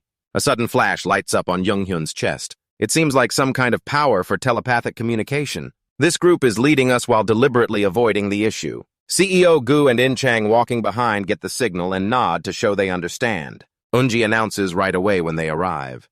We're here. A pair of fancy shoes steps forward slowly. Up front is a young man. It's a young man decked out in gold jewelry around his neck and ears with a confident smile on his lips. Welcome. Seong-gu's guess is confirmed, just as I thought he's the one who created the barrier. The other guy quickly notices him and greets, It's great to see you again, my old friend. It's hardly a warm reunion with one standing high up, backed by a bunch of professional black-suited subordinates. The other stands below, looking up. Jung-hyun quietly asks him, Do you know this guy? He calmly reveals Eagle. He's the hero who got exiled from Asgard. Your eyes sharpen with caution in an instant. Seeing this situation, it's getting complicated. The people on top of the high building give off an aura that's anything but simple. Eagle and the hunters behind him are strong enough to wipe out the monsters in Gangmyeong, yet they didn't protect Gangmyeong. Eagle humbly reminds his old friend, I'd love to keep chatting Hindu, but you look like you need some rest. Seong-gu's expression doesn't change much. He just vaguely calls out his name, Eagle. Suddenly his pupils glow like jewels. The jewelry around him reacts sparkling non-stop. Rest up for now, I'll come find you later. I'll tell you what you're dying to know. With that, the people on the rooftop slowly turn and leave. Not long after Jung-hyun's group heads inside. Just as they said, the amenities here aren't bad at all. 2 queen beds are lined up neatly. The crisp, white sheets look freshly changed with a gentle scent of clean fabric. In-chang can't help but comment, this is fancy as hell. The furniture is all gold-plated. Amid this disaster, CEO Gu feels a wave of negative nostalgia. That jerk hasn't changed a bit. Jung-hyun presses again. Who exactly is Eagle? He doesn't want to hide it anymore. He used to be one of Asgard's hunters. Eagle's just an alias. Then comes a string of info about Eagle's past. He was a promising hunter who completed secret missions under Odin's orders. His last mission before getting exiled was to monitor the situation in Europe. Jung-hyun thinks to himself, a promising hero-level hunter got exiled. He concludes, did he defect? Seong-gu adds, as if confirming he was a spy sent to watch Olympus. But he got caught and ended up giving them info on Asgard. His impressive feats make you admire and puzzle over it. A guy like that only got exiled. He explains in detail he escaped, so we couldn't do anything more. He was labeled a traitor and exiled, so we couldn't do anything more. Asgard couldn't find him. That's why when I saw the barrier here, I thought it might be him. And that's not all. Igor is talented enough to have countless identities in different fields. He even has another title in Olympus. As soon as you vaguely figure it out, your eyes widen in shock. No way the oil smell on him says it all. The endless sponsor. That's right, in Olympus he's called Midas. Then some time passes. The pig goes through the wall to scout everywhere. At one point, it spots Unji sitting cross-legged on the sofa. It turns its head away seriously, carrying out its data collection mission without giving away any sign of its presence. Gold is glittering everywhere. It reports everything to Jung-hyun without missing a single detail. All the rooms are decorated with gold furniture. It's more like a palace. I also saw the other people, but they look more like slaves. The next line makes you freeze for a moment, but they look more like slaves. Seeing you sigh repeatedly. In-chang asks softly, what's up? Your face turns serious. That Igor guy seems to be holding people against their will. He's gathered a whole school full of people and is watching them using hunters. She can't help but feel a bit creeped out. Why would he do that? Seong-gu's voice is flat, like he's not even sure himself. He probably won't do that again. Based on what he knows about Eagle, you explain they say he can turn a living person into gold. He's really curious how you know that and gets a straightforward answer. I read about it in the Demon King's book. A horrifying theory emerges. The Golden Monster. Midas, the heretic who captured people during the disaster and used their lives to make gold. The gold he created has become the funding source for building Eden. Hearing that, energy starts building in his clenched fist, full of anger. In Chang's face darkens, looking like a demon. Fury boils up, surrounding her entire body. That bastard. She almost loses control and shouts, "We have to kill that son of a bitch right now!" Jung-hyun stands up quickly to stop her. "We can't." She immediately retorts, "So we're just gonna stand by and watch." He cuts her off, his face just as grim. "No, we're already in a trap." That statement throws her into total confusion. A trap. Seong-gu shares the same thought. If we act on our own, Eagle will right away. Outside, there are a lot of guards watching the refugee camp. If we make a move, the only outcome is they'll take the lives of everyone trapped in that school. Her pupils dilate in disbelief. What? He emphasizes the seriousness again. Those people are what's holding us back. In other words, they're hostages. Meanwhile, over at the main building, the subordinates are wondering, "Mr. Igor, is this really okay?" Zazian says coldly, "That's the chairman of the History Society and Underdog. Is this really okay about those people from Incheon coming here?" He laughs heartily. "That means the Incheon problem is taken care of." Zazian's eyes flash with malice. "That's why we should kill them." Hearing that, Igor slowly stands up, looking at him arrogantly. "Can you kill them? Do you really think you can kill them?" Both Zejun and the subordinates behind him are stunned. Igor raises an eyebrow. "Not everything they do works out."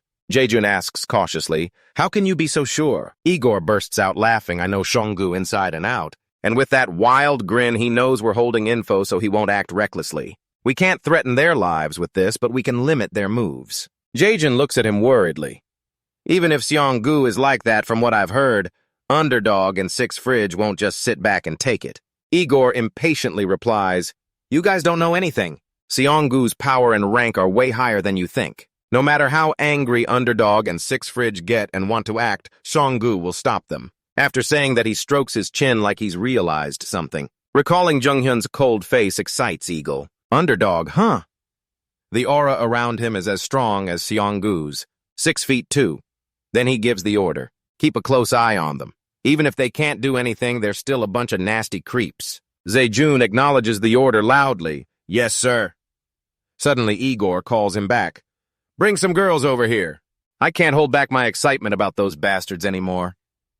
Though Zaejun obediently says, "Yes, I understand," he's disgusted by the pervert deep down. Then he leaves, not wanting to look at him anymore. Alone in the room, Igor laughs maniacally. "Ever since I found out I could make gold from living beings, I had to hide and live on the run?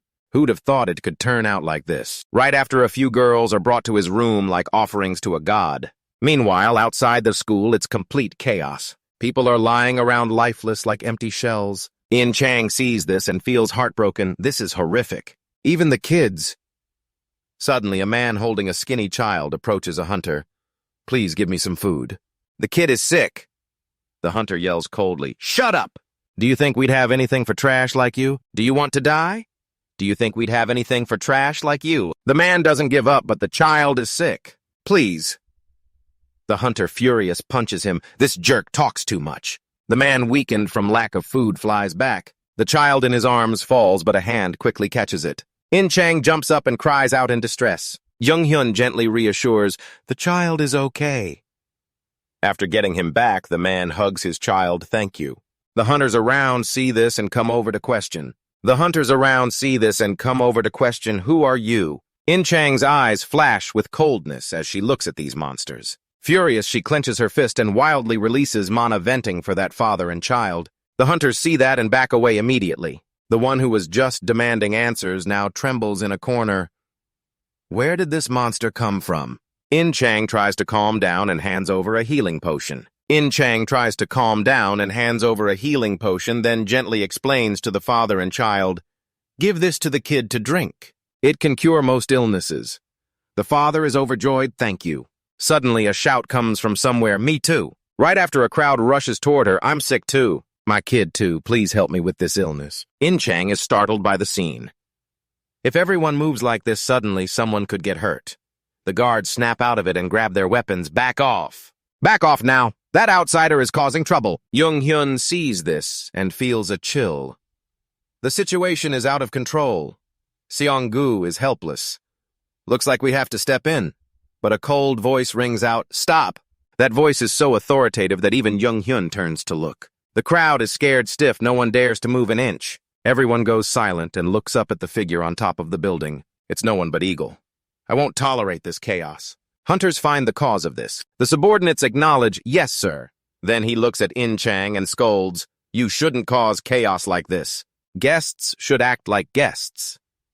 In Chang thinks angrily, a big accident almost happened because I got mad.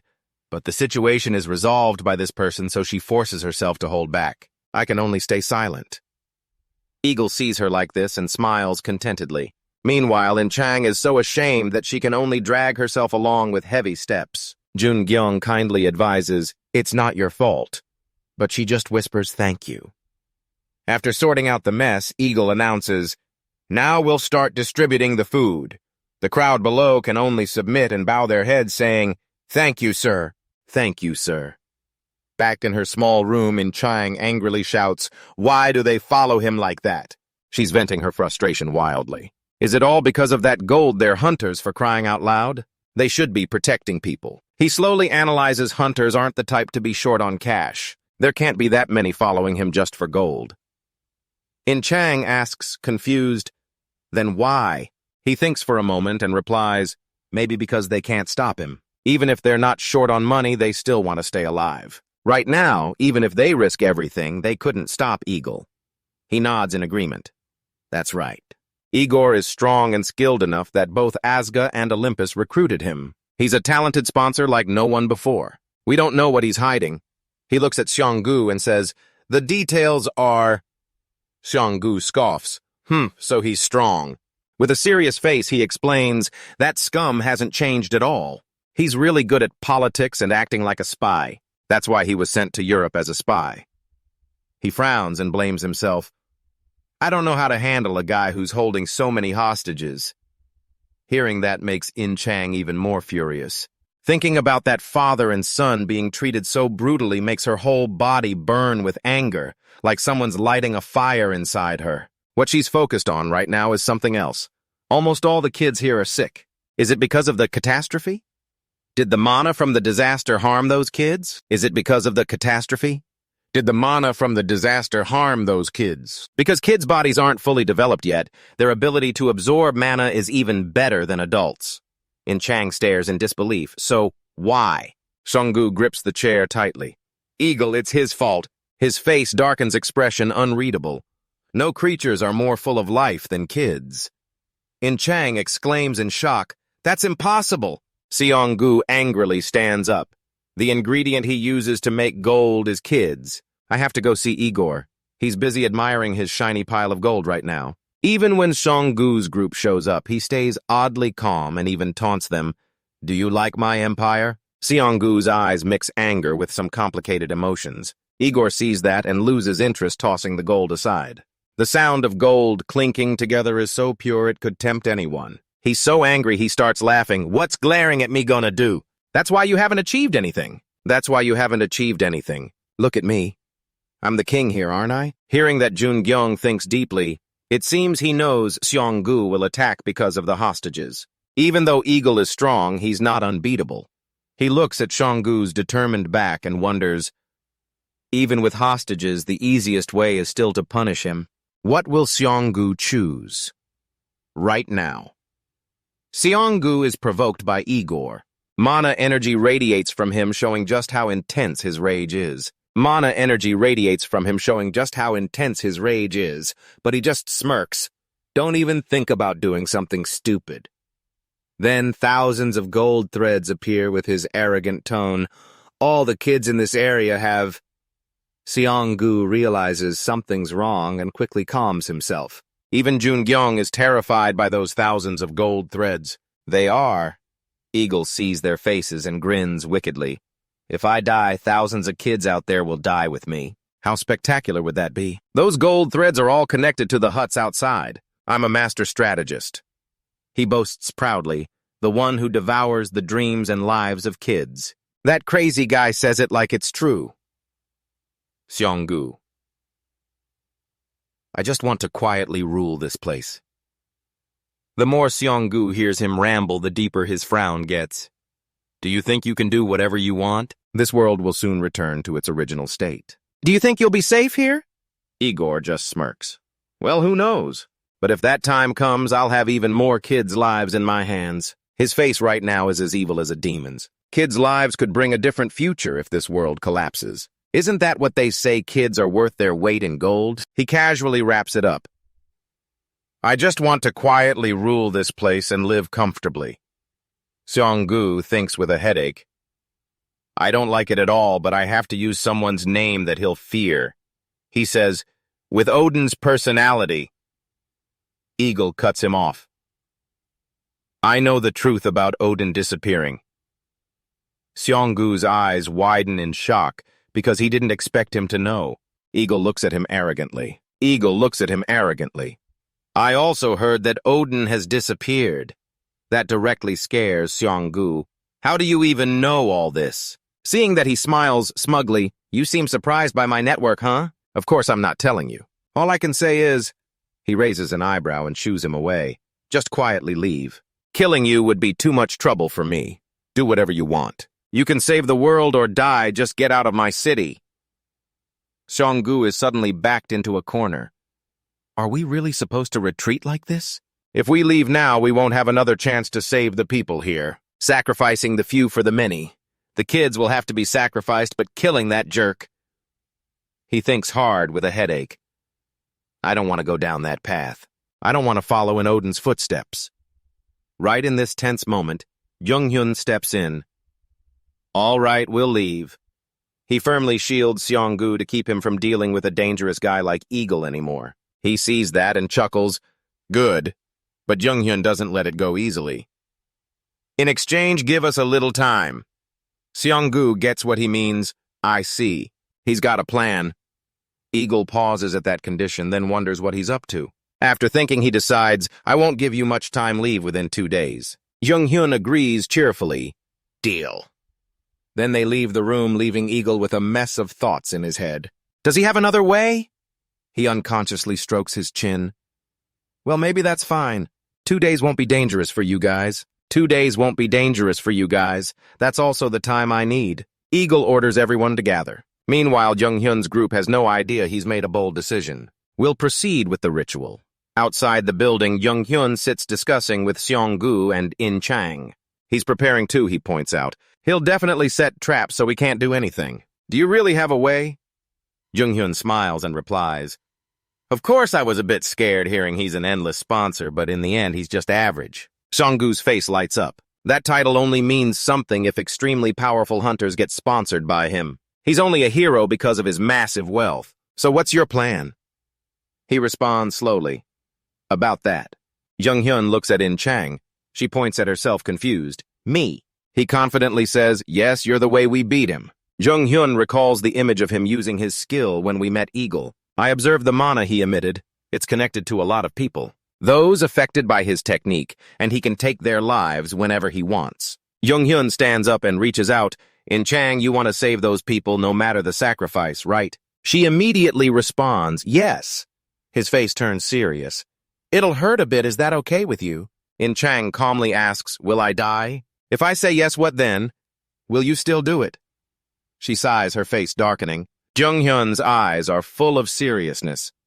If I say yes, what then? Will you still do it? She sighs, her eyes full of determination. I'll still do it. Jung-hyun smiles. That's In Chang for you. He explains the plan. I'll figure it out in these 2 days. The issue is he'll sense it and prepare more. In Chang turns and glances someone's coming. The door slowly opens and they enter facing Jung-hyun's group. He asks, what's going on? Jugan and his team beg Underdog for help. 6 feet and Mr. El Seong-gu, they all kneel and plead, please help us. Jung-hyun and Seong-gu are startled. Time passes to the scene outside the building where Jejun shouts, everyone gather here. At the same time, Eagle stands high above looking down at the people below. He puts his hands in his pockets and says, is everything ready? Jejun reports, yes, sir, we've gathered everyone, not a single one missing. He raises his still hand, good, then let's begin. He opens his hand and uses his skill, mysterious lights flying down below. They turn into threads connecting each person below. Eagle clenches his fist, his face turning cunning as he laughs. Ha ha ha, come and try me. Everyone is affected by his skill.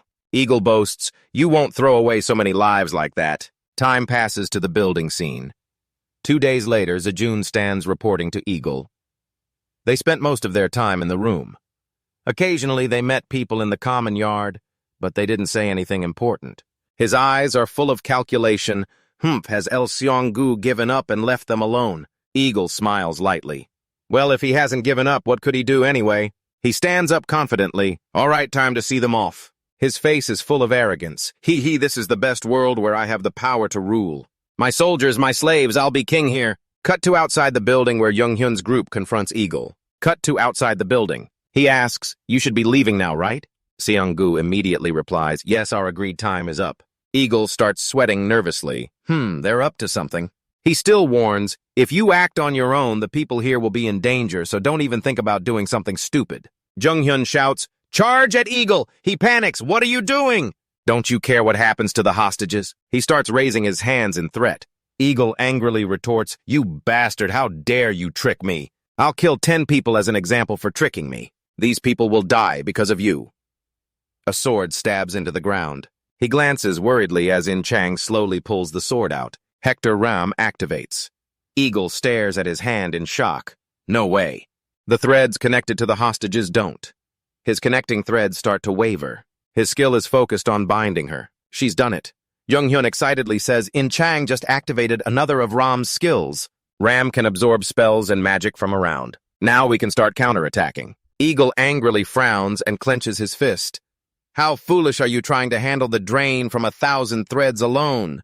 In Chang grips the sword with both hands, straining with all her might. She grits her teeth, her eyes full of strong determination. His energy threads start breaking her iron armor. In Chang spits blood from her mouth, crying out in pain. Jung-hyun dashes forward like lightning, channeling his power and charging with glowing red eyes. After earning the title 6 feet and awakening Graham, she still hasn't fully unlocked her power. Her ability as an immortal isn't perfect yet. He's worried, but even in this situation, she's using Graham. I have to quickly take out that jerk. Eagle looks around in panic and shouts, you evil bastard! He starts changing the direction of his attack. Eagle creates a lightning shield toward him. His attack is blocked by the shield. Jung-hyun holds Muspel's spear and gasps, what, I'm being pushed back. Seong-gu shouts seriously, Jung-hyun, go for it. Eagle's giant sword flies toward him. Jung-hyun jumps to dodge. Jejun smiles smugly. As expected of Sir Eagle, his fighting skills are incredible. You need to stay sharper, he's pushing back underdog. Eagle turns and yells, you idiots, what are you just standing there for? Kill all the trash in the yard for me. Jejun and his team charge in with full energy. Yes, sir. They rush in to help him immediately. Seong-gu flies up sword in hand, ready to strike him from behind. He swings his sword with all his strength. Igor turns with a grimace and uses one hand to create a shield. Seong-gu strikes the shield repeatedly and relentlessly. He's slashing away while angrily yelling, how the hell did a bastard like you get that kind of power? So many lives have been lost because of you. Igor smirks provocatively. His other hand created the sword, and there are plenty of them, you know. Didn't you see the bodies scattered all the way here? He hurls the sword straight at Seong-gu, sending him flying back. Those gold-crazed hunters will kill just as easily. He backs away from the counterattack. A bunch of Eagle's swords hover in the air. The swords start flying toward him, and he stands in the middle, controlling them like a god. As that happens, his face turns arrogantly wicked. I'll become even more powerful. Eagle launches the swords flying out. His attack on Seong-gu creates a massive explosion with rocks flying everywhere. The scene cuts to Jejun heading toward the camp. He draws his sword and charges forward, shouting, kill them all, that's what Sir Igor wants us to do. The shout makes everyone freeze in shock. The locals are stunned. What the heck? A teammate steps up to block him, protecting the civilian mother and child, which infuriates him. What the hell are you doing? Don't cause more chaos, just kill them. But she's just a civilian with her kid. Jejun stands his ground. If you can't do it, get out of the way, you jerk. The woman hugs her child, tears streaming down. No, please don't do this. His sword enveloped in power strikes down. The woman terrifiedly holds her child tight and shuts her eyes. Suddenly, a loud clash rings out. She slowly opens her eyes, and Jejun is struck by a sword lying motionless. The spirit monsters start appearing one by one. Jugun shows up and reassures everyone, it's okay, evacuate from here right away. The mother grips her child's hand tightly, standing there stunned. Are you the guy? We'll hold off Igor's people so everyone get out of here fast. The girl replies sadly, but we have nowhere else to go. There's no safer place than here. A voice calls out, startling her, this way. Hio appears and says the master has created another place. Both sides start charging into battle, that damn traitor. Both sides start charging into battle.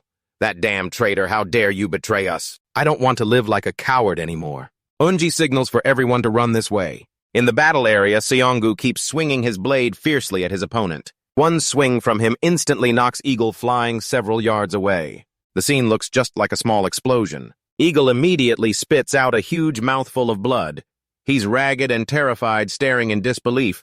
A monster. Seeing how tall, muscular, and strong his opponent is, he's completely shocked. I knew from the start that El Seonggu was strong, but he reminds him of Jung Hyun, that underdog guy. He's draining all his gold right now. In Chang is still gripping her weapon tightly. 6 feet has blocked me from the main energy source, damn it, my kingdom. Suddenly, from Eagle's position, a wave of energy starts flickering. His eyes turn a bright gold and he grits his teeth. No, I can't let everything end like this. Even if I have to sell my soul, I'll kill you all. But before he can make a move, Seonggu is already behind him. This is your karma. The surprise leaves him totally off guard and confused. He's wondering when that happened. Then Seonggu swings his blade straight into Eagle. Once again, the excruciating pain makes him freeze and scream, "Ah!" Without stopping, he charges in dangerously. Are you afraid to die?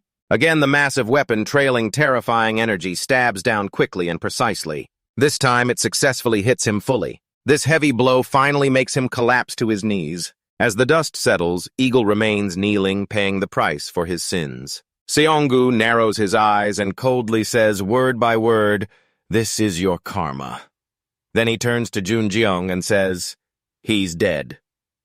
The horrific scene leaves him deep in thought.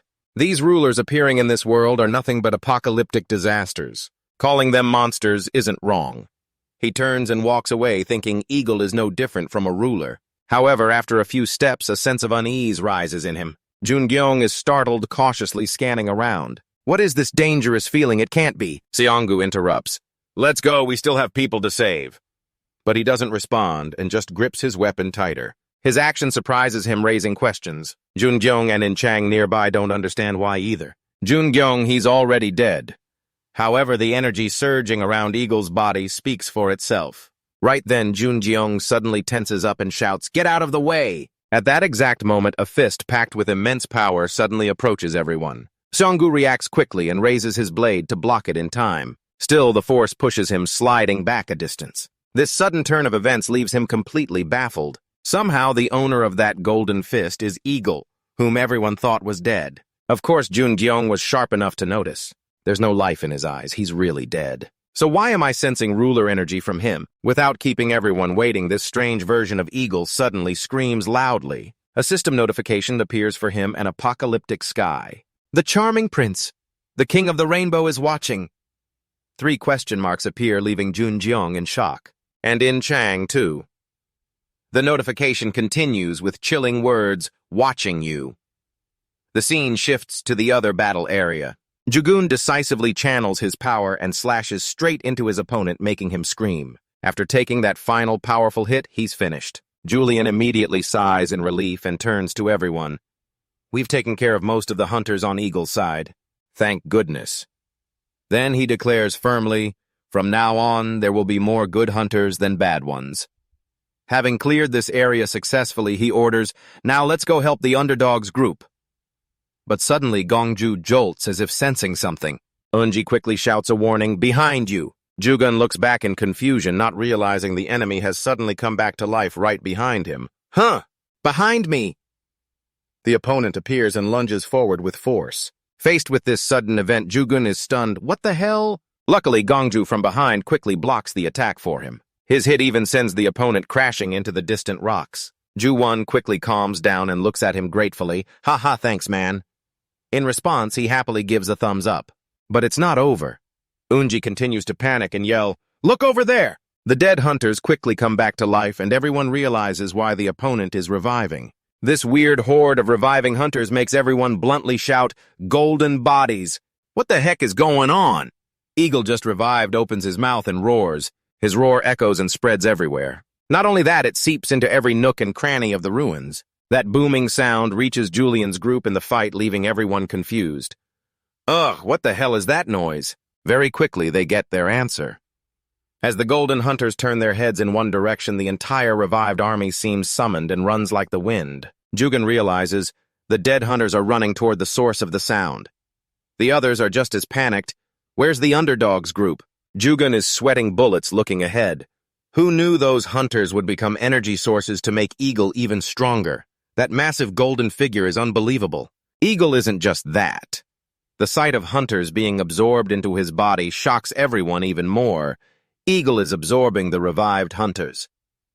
Seeing such a terrifying Eagle, Jugan clenches his fist. Then he says, "We have to go help the underdogs group." But his plan is quickly shot down. No look at it. We'll die for sure. Despite the danger, he refuses to back down. Even if we die, we have to go. It's no different from those disgusting golden monsters we just saw. That disgusting golden monster. If we run away again, we won't be any different from those monsters. His words really wake everyone up. Even if I die, I want to die as a human. The whole army is now full of spirit and determination. Even if we die, we'll die as humans. We can't die twice anyway. Seeing this, Julian can't help but smile, unaware of what's behind him. Right then, Hio's voice echoes softly from the air. "The master doesn't need your help." This makes everyone exclaim, "Oh!" He adds, "He's strong enough and doesn't need help from anyone else." At that moment, a huge clash erupts on the other battlefield.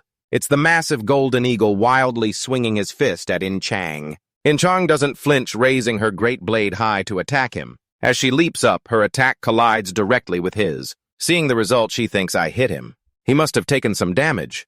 But unexpectedly, through the dust from the fight, golden energy flashes. Immediately, Eagle's fist cuts through the air in a sweep. Then that powerful fist hits In Chang's attack head-on. The ground and rocks around are once again devastated by that horrific energy. In Chang's strength is severely drained after that clash. She wipes the blood from her mouth and growls, "I didn't even wound him a bit." What the hell is he? A hunter or a monster? As she's puzzled, Xionggu seems to suspect, "This thing is like what I saw there." Junjiong hears this and is shocked. "No way in Andre." His question shocks him even more. "How do you know about Andre?" He cleverly dodges the topic. "Does that matter right now?" "You saw that in Andre." Understanding the urgency, Xionggu replies, "Yeah, I saw something emitting similar energy there." "Probably." He asks, "Did you feel it when you made the pact?" His response leaves him speechless. "You even know about that?" "Yeah, it's similar to what I felt from the sponsor."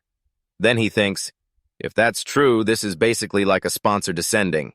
I'm not sure, but if a transcendent entity like a sponsor is trying to come to this world, it's definitely an unstoppable disaster. Before he can think it through, Xionggu steps forward. That would definitely be an unstoppable disaster. Xionggu coldly tells him, "I'll handle it." With each step, the power he's talking about grows stronger, a power I don't want. He stops at that, but unexpectedly he quickly grabs his shoulder to reassure him, "It's okay." Then he steps forward, ignoring his surprise at his words. "I know why you sealed your power and won't use it. That power is like poison to you." "I'll handle it." His eyes glow red. Energy around him starts to light up. The great catastrophe has enhanced the hunters. He thinks of the reality in the early days of In Chang. Powerful hunters have gained a new source of strength, like how In Chang got stronger and used GAM. After thinking it through, he becomes more determined. "I can do this too, break my limits." So the moment he becomes stronger arrives. When that power is no longer suppressed, Xionggu, standing behind, can't hide his shock. Absolute black flame. Along with the moment dark flames surround him, the system shows a notification. The fragile dragon heart has been fully charged with magic to its maximum and has evolved into the heart of the apocalyptic dragon god.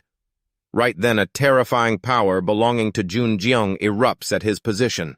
It's not over. A bright red system window appears. The apocalyptic sky is watching the battlefield. The apocalyptic sky has decided to sponsor his incarnation. That notification doesn't affect anything. The moment he grips his weapon and stabs straight at the massive eagle, he can't even fight back and just takes the hit. He keeps punching and hooking, each one packed with power landing on him. In an instant, his heavy body is knocked down hard. And in another place, black energy just like his suddenly gathers. All the powers that make me dark energy, madness, dragon blood from within that thick black flame. A person identical to Junjiong smiles bloodthirstily. Everything has merged into one under this new black flame power. Under this new black flame power now I receive. Now I receive all the delayed growth at once. At this moment, the ancient, majestic city of London turns into a bloody battlefield everywhere. The soldiers, after fighting, are left breathless and covered in wounds. Facing such power, Lancelot can't help but whisper, "It's like a monster. Why can one person do all that they're all standing at the base of the tower looking up at him in awe?" They're looking at him with admiration. He's that powerful. Right now, the Demon King is focused ahead. Unaware, they're thinking he created a barrier and evacuated everyone by breaking space. It's an unbelievable talent. At the same time, Arthur anxiously calls out to the person next to him, "Merlin." Even though she's tense, Merlin seriously answers Arthur, "I'm okay." But she's even more confused than that. Maybe she wasn't the only one thinking, who is this person? It's unclear who it is. It's unclear who it is, yet always quietly observing his every move. Suddenly, something made him jump and become alert in an instant. Then he turned his head toward it. Amid everyone's whispers, "Oh my God," it's unclear if they saw his sharp gaze and satisfied smile, but they were still shocked. It seems like he's reached another level. Lancelot was always focusing his energy, frowning in annoyance, losing his guard during the conflict. However, Arthur suddenly realized something that seemed impossible. There were no openings at all. No openings isn't a reason to back down. Energy began to fluctuate. Merlin seized the opportunity and shouted, "Right now, Lancelot!" He quickly reacted and lunged into the attack. "I'll create an opening." At the same time, Merlin wasn't standing still. She reached out to summon her weapon and thought, "Lancelot is risking his life." Then she yelled, "Bind!" Instantly, her chains combined with Lancelot's power and attacked straight toward the Demon King. Seizing that brief opening, Arthur suddenly raised his sword and shouted, "Knights of the Round Table, protect England!" At his command, the knights immediately charged forward, ignoring the danger. Ha ha ha ha! But that seemingly sturdy chain broke as soon as it approached the enemy's flames. With just a light swing of his hand, everyone's attacks, including Lancelot's, were neutralized. Even his weapon fell from his hand. The troops below exclaimed at the scene, "This is too dangerous." Knight Lancelot has dropped his spear. But Arthur's thoughts were completely different. "Great job, Lancelot. Drop your spear." Turns out that spear was just a decoy because the real attack is in the sword. The clash with the enemy erupted. A clash between that hidden sword and the enemy erupted. Yet Lancelot still got hit by the Demon King's strike before he could successfully wound him in that instant. But the Demon King just stood still and reached out his hand. Even so, the Demon King's overwhelming power didn't make everyone back down. They kept fighting for England. The closer they got to the Demon King, the more determined they were. Die! Unfortunately, they were fast, but he was even faster. In just a second, he neutralized each of their attacks one by one. His counterattacks were extremely powerful, making them cry out in pain, "Agr!" Seeing everyone being pushed back, the one below immediately gathered energy and leaped high to fill the gap. As he leaped, Arthur shouted, "Everyone fall back!" With his own strength, he quickly created a massive energy bridge in the sky. This new variable made the Demon King jump in surprise and look up. When the moment was ripe, Arthur decisively poured all that power down. He was standing below, which was a dangerous situation since the attack was enormous compared to his body. When it hit, it even created a massive explosion. This full-force attack nearly destroyed a vast area of structures. It took a while for the shockwaves to stop. The surrounding buildings were filled with smoke and fire. The area directly affected and nearby seemed completely leveled. When Lancelot was found, the knight was in terrible shape, with one arm severed and the other badly burned. Merlin bluntly called his name Lancelot, but he was still alive and whispered, "Merlin, your highness, did I do my role well?" She smiled through her tears and replied, "Yes, Lancelot, you did great. You really just saved our England. You're the knight of loyalty and honor." And he smiled contentedly upon hearing those sincere words. "You're also the benefactor of everyone here." Amid the smoke and flames of war, his smile and faith shone brightly. "Thank you, your highness." These became his last words before he passed away. Everyone fell silent, bowing their heads to look at him, the atmosphere so heavy no one could speak. Still, Merlin quickly rallied the troops' spirits. "Today we've lost too much." The Knights of the Round Table were nearly wiped out by a single enemy, him, the one who controls monsters and wields evil power. The elite knights sacrificed themselves to protect England. I'll call him the Demon King. Saying that, she switched to a tone full of pride and determination. The elite knights sacrificed themselves to protect England. But because of that, we've driven out the Demon King and won the victory. Arthur, standing nearby, immediately followed up. That's right, we've won and we'll keep winning. Sure enough, the will spread quickly. In no time, everyone was resilient again, pounding their chests and shouting, "Yes, sir! Yes, sir! Yes, sir!" But then a calm, out-of-place voice interrupted. "It seems a bit early to celebrate victory, doesn't it?" Merlin turned around in horror and exclaimed, "How is that possible?" Arthur was just as bewildered. "How is he still alive?" I definitely struck him down. No one expected the one thought to be dead to casually reply, "Always underestimating things." Then he casually reached up and pulled down his hood. In just a glance, Arthur hesitated in shock. "Oh my God, it can't be your—" When the enemy's face was fully revealed, the light shone, and the nickname was called out. Underdog. A character who looks just like Lee Jun-gi stood tall. That name created a wave of fear among the troops. One hesitation, Underdog. But Merlin objected to them. "No, he's not Underdog. I don't sense my necklace on him." She didn't notice Arthur's abnormality. In the blink of an eye, he gritted his teeth and charged at the enemy, swinging his sword and shouting, "You arrogant jerk, I'll chop you in half again." Merlin urgently shouted to stop him. "Arthur, no!" Because she thought Arthur's mana had decreased a lot since the previous attack. But he didn't stop and still wanted to finish off the Demon King himself. His sword attack quickly came down and collided with the enemy's power. But with just a lift of his hand, he neutralized that strong attack. "You can't kill me with that fake Excalibur." Even more, he casually grabbed the blade. "I've wasted too much time on this, so I'll end it quickly." As soon as he finished speaking, the Demon King yanked the sword with force, raised it high, and threw it through Arthur's body. It all happened in a flash. The enemy was immediately pushed back, and he clutched his shoulder, groaning, "Ugh!" The Demon King saw that and coldly said, "Not bad thinking you could dodge it." Then he raised his hand, gathered power, and said lightly, "But that's all." Streams of energy quickly appeared, leaving Arthur no time to react. He lowered his hand and said, "Die." A barrage of fireballs mixed with lightning exploded, making the scene suddenly bright. And the entire army shouted together, "Defeat the Demon King." Merlin panicked and shouted his name, "Knight Arthur." At the same time, she also ordered, "Knights protect Arthur," and the entire army shouting together, "Defeat the Demon King." Suddenly, something happened that made him jump. Right then, a blue light unexpectedly cut through the Demon King's power zone. After that, the person appeared with a sword in one hand and grabbed Arthur with the other. Not done yet. The enemy smiled and continued, "A fake Excalibur. What about the real one?" At the guy's admission, he frowned and repeated, "Excalibur." At the same time, Merlin, standing nearby, sighed in relief. Thank God he made it in time.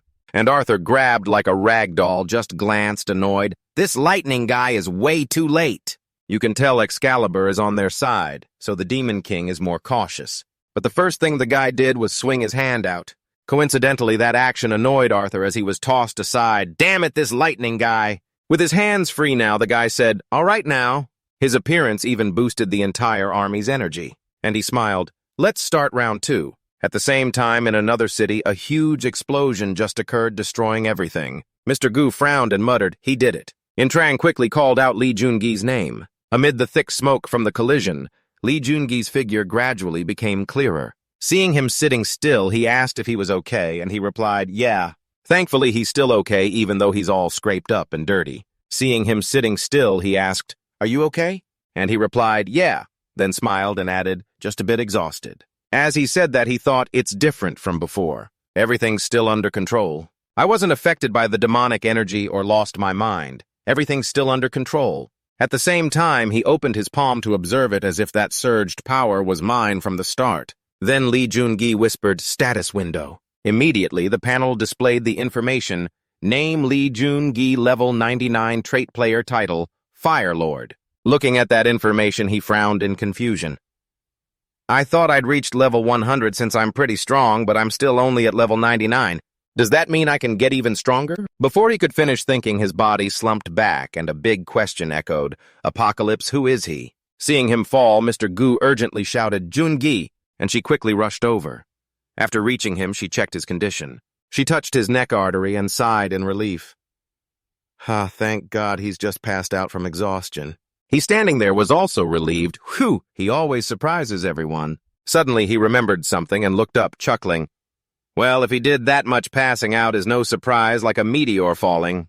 At the same time, in another peaceful area, O'Neill stood on the rooftop and asked the person in front, "Are you really a hunter?" Fenrir seriously answered, "Not a monster, I'm human, I'm a hunter." Hearing that, she thought they created a barrier before leaving. But someone broke it already.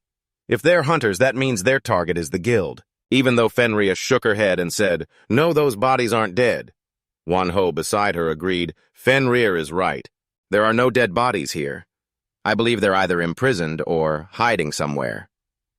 Hearing the good news, O'Neill happily exclaimed, "That's a relief." Wonho acknowledged, "It's all thanks to Sungun. We could get here so easily. Luckily, we avoided the monsters and crossed the mountain safely."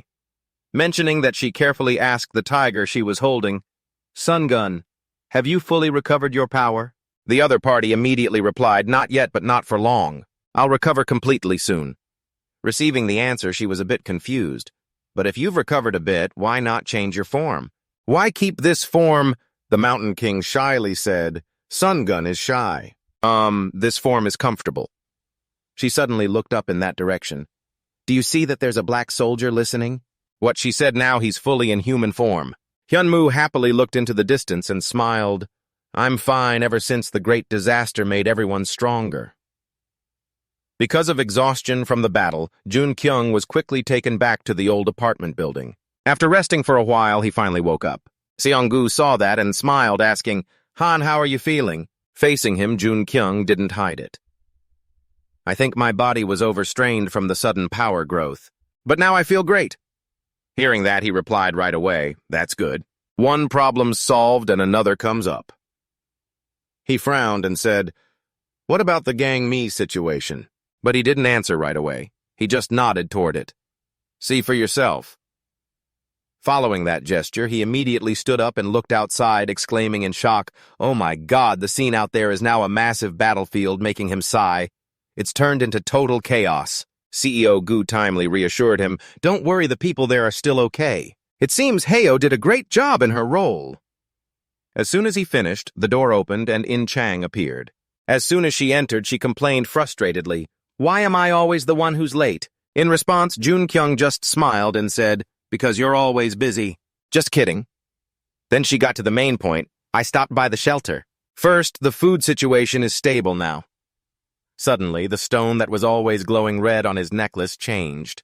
It flashed and then went dark with no energy left at all. Faced with this sudden change, Jun Kyung immediately frowned, his face full of disbelief. Seeing his surprised expression, Seong-gu quickly asked, "What is that?" In Chang, standing nearby, also didn't understand, "Is something wrong?" But the one asked just held the stone carefully, lost in thought and silent. He remembered what Merlin said when she gave it to him. "As long as I'm safe, this necklace will still emit energy." Thinking of that, he clenched the stone, his voice full of worry. It seems something's happening in England. There's one more thing he didn't say out loud, just thought, could that be the Demon King?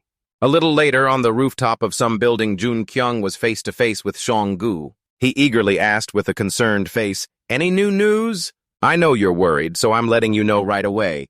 No, it's pretty tough to get in touch with the outside.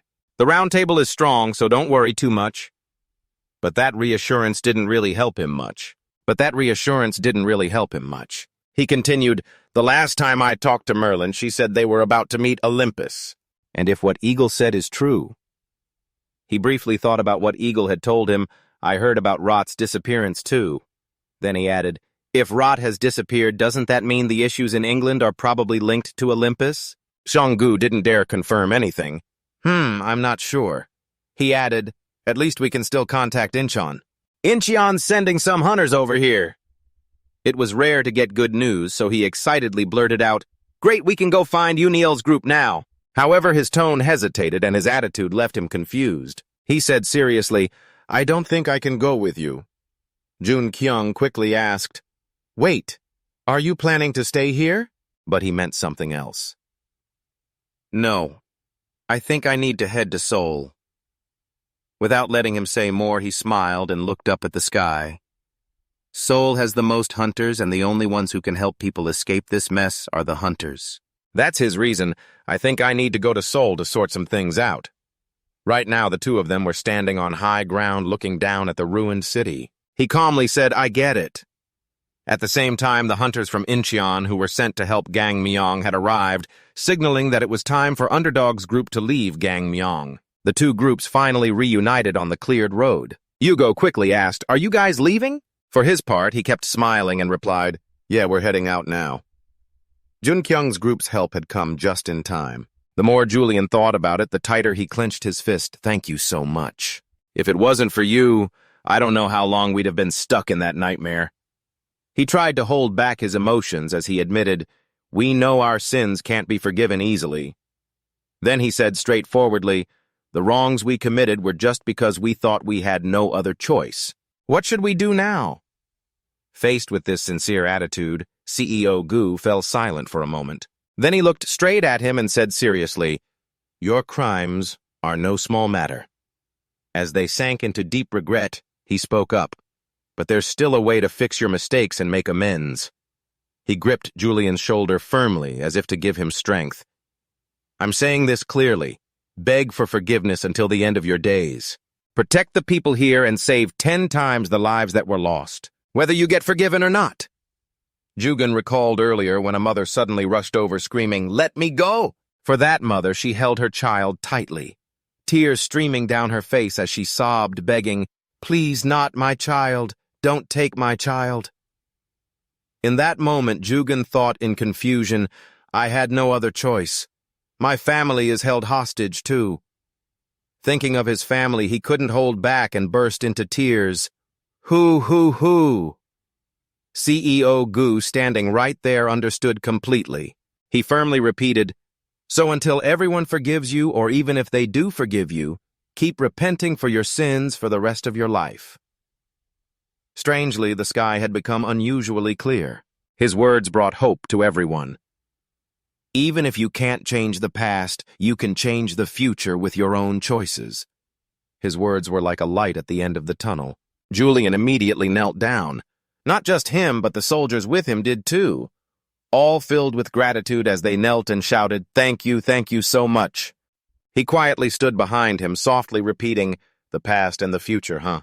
Then he turned and walked away, muttering to himself, "I wonder if you're just moving forward on the next path.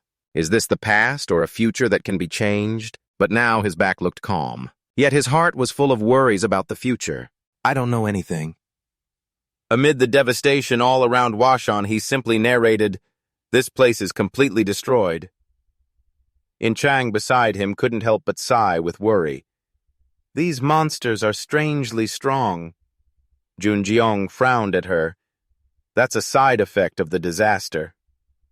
Seonggu immediately followed up. "Even though we've searched all day, we haven't found any signs of survivors. What will you do now? Facing the bizarre horde of monsters below. He just said that if someone wants to save people, that's another story. But there are way too many monsters." He smiled and said, "Yunil's group is waiting for us, so we should leave Washan." Seonggu quickly agreed. "All right." Below was a scene of utter carnage. The sight of residents being torn apart and fought over by monsters was everywhere. That reality made him frown in discomfort. So this is the disaster. And in reality, even Gangmyeong managed by Eagle is in better shape than Washan. According to what the Demon King wrote in his memories, the sponsors don't side with humanity. The disaster is caused by the sponsors. The apocalypse is truly terrifying. He didn't want it to continue at all. "Apocalypse Sky, I want to talk to you." He just looked up at that clear blue sky, asking and answering himself, "Even though I know you won't answer me." Time passed quickly. Finally, the three of them stepped into Songnam's territory. In Chang quickly remarked, "Songnam is the complete opposite of Washan, huh?" Jungeong honestly admitted, "I didn't expect much since I saw it had a thin barrier. But this is a surprise. This area is totally different from the ones we've been through." He concluded, "This city looks just like it did before the disaster. It's heavily guarded, too. As soon as they saw them, people recognized, oh, there's someone over there. Is your associate not reacting yet?" Then he excitedly grabbed the railing and shouted, "Everyone is that underdog!" Caught off guard, Seonggu jumped. Hold on a second. Is that..." Before he could finish, the two guards panicked and yelled, "The leader of the L Alliance Guild." Seonggu finished, and they rushed down to get closer to him faster. Without keeping him waiting, the two proudly shouted and hugged him, Leader, leader. After an emotional reunion, the group was immediately directed, finally, we meet. So, Henry, you're all excited. I'll lead you this way. I didn't expect to meet you here, leader. He happily introduced his two friends. They're members of the L Alliance Guild. Jun Gyeong, who had been watching, finally spoke up. You had everything set up in Songnam already. You should have told us, right? That's surprising. Seeing him tease like that, he got flustered and said, No, I just found out myself. This shocked him completely. Why are you asking them so sharply? I'm glad to see you all again. But why are you two here when you should be in Seoul? As soon as he said that, both their faces darkened. Electricity surrounds him. So let's overcome this. Then in that heavy hesitation, Henry the CEO whispers, we. He frankly faces all his actions of fleeing from Seoul. At the same time, the scene shifts to the midst of a vast, clean house area. Unlike the sudden noises that shattered the inherent peace of the place. It turned out Uniel was leading this group charging forward. Everyone's faces were extremely tense. As she ran, she frowned and thought, the tracks are too long. The hunters targeting the Beechdew Guild are definitely high level. The remaining members of the Beechdew Guild are weak hunters. Can they really avoid them and get this far? Faced with the empty roads without any traces, she grew even more anxious. Plus, these sections have no signs of conflict. The only trace is that the number of monsters has decreased. I'm so worried. Just then, from the sky, black feathers suddenly fell with sharp cries. The sudden event made her jump and look toward the source of the sound. Once she saw its shape clearly, she grew even more suspicious, a crow. Still, she raised her hand to signal a halt to her team. Her hand signal luckily stopped Fenrir, who was about to charge. They just stood there watching this strange crow. Its eyes were blood red and its body emitted a huge energy. Wanwoo tensed up and gritted his teeth. What an insane amount of mana. Is that coming from the crow? In an instant, both transformed. Fenrir's body glowed, green sharp teeth appeared, and her eyes flickered like her true form. Hyunmoo was also ready to fight. But surprisingly, the crow spoke, I've been waiting for you. This made Uniel even more alert. She stared at it silently. In contrast to the tense scene here, the sky on the other side was still peacefully blue. In the Songnam area, the buildings stood packed together as they did before the disaster. At a certain cafe, someone handed Jun Gyeong a drink and said, Here, have some coffee. In response to the kindness, he smiled and said, Thank you. Turns out she was Dun. Seeing him thank her, she got flustered. No problem. I should be the one thanking you. Enjoy. After that greeting, she hurried into another room. She was super excited. Finally, I got to talk to him. I'm gonna go tell everyone. Seeing the scene unfold, Seong-gu couldn't help but tease, She didn't ask you out or anything. In Chang joined in, You're so famous, huh? He just scratched his head, embarrassed. Stop teasing me! Anyway, it's been a month since we arrived in Songnam. We've been here too long. But he was still cheerful. Yeah, but by staying and keeping an eye on the monsters, people can now go out on the streets and even reopen schools. This place has become as safe and lively as before the disaster. In Chang still had other worries. Jun Gyeong and I couldn't break the barrier around Yangpyeong. The Big Jew Guild's location, even your Bifrost couldn't break it. Seong-gu. I wonder if Uniel's group is okay. He immediately looked at him and asked, How's it going? It seems things aren't going smoothly. He just sighed smoke and said with difficulty, Still no response from Seoul. Breaking the barrier or communicating with those inside is impossible. It's the same overseas. Everything is getting worse. Cities that were once safe are only now facing the disaster. He continued, Any news from Egypt or Europe? He replied right away, Egypt is holding on, but things aren't great. Too many hunters died in the Lightning Rebellion. And that's not all, and London and Europe seems to have been destroyed. I can't contact them. This was confirmed by the hunters who escaped that I spoke to. Seeing the situation worsening like this, Jun Gyeong was stunned. No way. Even Merlin and Arthur couldn't survive the disaster. The scene is still in Songnam City, where activities are gradually returning to normal. As Jun Gyeong and In Chang walked along the sidewalk, someone suddenly called out, Oh, Mr. Underdog! She shitch-free spotted them, making Henry the CEO very happy. He asked, Where are you two headed? He replied, We're planning to go to the Yangpyeong border. Hearing that, he immediately worried Yangpyeong is very dangerous. That's where hunters from Songnam gather. But he firmly refused, no. Someone is waiting for us there. Seeing that Henry the CEO didn't argue, I understand. Then a car quickly approached where they were talking. The car window rolled down, and Soo-Jan in the driver's seat said, "Hunter Lee Jun-gyong, let's go." Seeing him again, he was surprised and called his name Soo-Jan. Then he and she got in the car. As the car started, he remarked, "Kim Soo-Jan, someone I knew from when I first became a hunter. He manages hunters from all over the country, and he said that when the disaster hit, he was in Songnam." The white car just cruised down the street.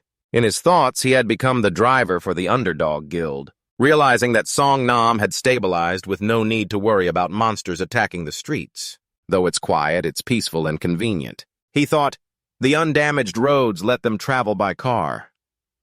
After a while, the wheels finally stopped. Everyone got out and observed. Soo-Jan suddenly asked him, "Have you found the way to Yangpyeong yet?" He quickly answered with a smiling face, "Sort of." Jun-jong pulled out his spear, his weapon, and gripped it tightly. He said, "Let me check it once more." Then a tremendous energy surged along the divine spear. The flames just blazed up fiercely. In Chang stood nearby, smiling confidently. "I can feel the mana gathering from that insane heat source. This might actually work." On top of that, he got into his skill stance, his eyes suddenly turning sharp and red. He called Heavenly Flame. As he directed it, the energy quickly gathered, waiting for the moment to explode. The massive heat source with mana. Finally, when he swung it, the massive heat source with the accumulated mana shot toward the barrier, causing a massive impact. Faced with that spectacular sight, Soo-Jan couldn't help but exclaim, "That's insane. Are you even human anymore?" But Jun-jong, who had just unleashed that terrifying power, sighed, "Even so, I couldn't handle the barrier." He put away his weapon and pondered, "It seems attacking just one point won't work, unless I keep attacking the entire barrier." He was confused. "Didn't you say you had a way?" He still cheerfully admitted, "That's right." Suddenly behind him, in Chang's shadow of Hyo appeared. The newcomer speaks up out of nowhere, making her jump. "Everything ready, master. Turns out it's here because of him." After hearing the report, he gets even happier. "Great, let's get started." As soon as he says it, powerful, steady booms echo around. The once empty streets now have a bizarre army rushing in. They were an army of huge soldiers that looked exactly like zombies. This sudden sight made Soo-Jan panic and shout, "Oh my God, what is that?" His shout echoed along with the growls from this fearsome army. "Are those undead creatures?" Heo's eyes, just appearing, lit up with a cold blue glow. Time passed quickly, and before long, dusk fell with scattered, withered skeletons and disgusting green gas littering the ground. Jun-gyong was panting heavily, sweat pouring down non-stop. Then he turned to the newcomer and asked, "What do you think? Is Heo feasible?" Heo replied, "Yes, I think so." Still worried, he added, "But will you be okay? You look like you're pushing yourself too hard." "It's just that time is critical. We can't stop now," he said firmly. "Even so, I have a feeling I need to go." "How long will it take to prepare?" Heo quickly answered, "A week should be enough." Jun-gyong happily agreed, "All right, let's prepare as fast as we can." Then, in the blink of an eye, a week passed. The time had come, and Jun-gyong's group decided to say goodbye to this place. Han Sung, knowing it, still wanted to confirm again, "Are you all leaving?" Everyone smiled and nodded. He added, "There are many hunters in Songnam. I'll try to make a list of hunters who can keep an eye on you." But he declined, "No need. You guys focus on protecting Songnam along with Gangmyeong and Incheon." The other laughed firmly, "Got it." Then he smiled even brighter, his eyes full of determination as he promised, "We'll protect it just like you protected us." With that, his team bowed together and shouted, "Thank you for everything." Seeing them like that, Seong-gu felt happy for them, like there was nothing left to worry about. Jun-gyong smiled back, feeling at ease with them there. After saying their goodbyes, the three of them turned and left this peaceful city. Then the scene suddenly shifted to another area in Yangpyeong. At that moment, the streets were quiet and safe, with buildings still standing strong. From above, a figure covered from head to toe stood behind a large glass door, silently watching. Below, people were lined up receiving food supplies. As they carried their portions away, they chattered excitedly, "No need to worry about monsters attacking or running out of food. It's all thanks to him. He's a real lifesaver." Then someone announced, "Gathering new hunters. Please come this way. We'll start training." The man nodded in admiration. "Look, the hunters out scouting have brought back survivors." In the direction he was looking, a bus had just stopped and survivors were being led out. but none of them noticed the gaze from the mysterious figure watching them. There it was, and the peaceful scene made him feel uncomfortable. He turned and muttered, "Disgusting." The mysterious figure turned to his back where Uniel sat silently. Uniel, losing patience, irritably released the others. Hyojin stood there and responded calmly, "If you want to leave, go ahead." He became even more indifferent to their decisions. "If you go, I won't stop you, but I can't guarantee the safety of that wolf or the White Tiger group." Hearing that, Uniel fell into thought, following that crow as a trap. "The people from Heavenly Pond Village who went with me were captured." She thought carefully before deciding, "Thanks to the sacrifice of Feria Sangun Manhwa and Hyun Mu, we could escape. That guy hasn't caught them yet, which means they'll come to rescue me and the people of Heavenly Pond Village." Then she glanced at him suspiciously. Along with him, Hyojin seemed to read her thoughts and spoke up. Hyojin seemed to read her mind like an open book. "I can see exactly what you're thinking. You call yourself a commander. But have such a simple plan. It seems you think those who escaped will bring him here." Hearing that made her face darken with shock. This guy had everything under control. As if Hyojin suddenly realized something, he went crazy, flashing a weird smile and staring at his palm with excited eyes. "No matter what happens, have fun." "It looks like he's here." On her side, Uniel was sweating profusely, not expecting him. Lee Jungi was here with this confident look. He must have prepared a lot, waiting for Lee Jungi. She recalled Lee Jungi ready to fight any opponent, which gave her some comfort. "Even so, I'm not worried anymore." Her expression now showed clearly, if it's him, it feels like anything is possible. Walking down the hallway to another room, Uniel hesitated for a moment in front of the door. Then she turned the doorknob and opened it. Inside, Feria was chained up, the atmosphere around him dark. Uniel was gathering energy, reaching out to cast a spell. Electricity surrounds him, so let's push through this. Then she uses her power to slowly heal him. Feria's face shows a bit of life as he looks up and calls her name, Uniel. "I've treated your wounds, but these chains are beyond my abilities." Then Uniel also informs him, "I have good news, he'll be here soon," leaving him speechless in surprise. Finally, he saw a glimmer of hope and smiled. How soon Lee Jungi was here under the cloudy sky with loud noises booming from the blue dome. Hordes of goblins charged wildly and were electrocuted by the dome, leaving them covered in wounds. Their numbers were endless, with long lines still waiting their turn. Seonggu watched from above and marveled, "That's incredible." In-chang looked pale and worried nonstop. "Is everything okay? Aren't those monsters hitting the barrier?" When Seonggu turned to her, he shared the same confusion. "I don't know. The one who could explain is busy, so we can't ask." Lee Jungi was behind them, calmly training to raise his level. His face grew darker, sweating and giving it his all. This made In-chang admire him while feeling guilty.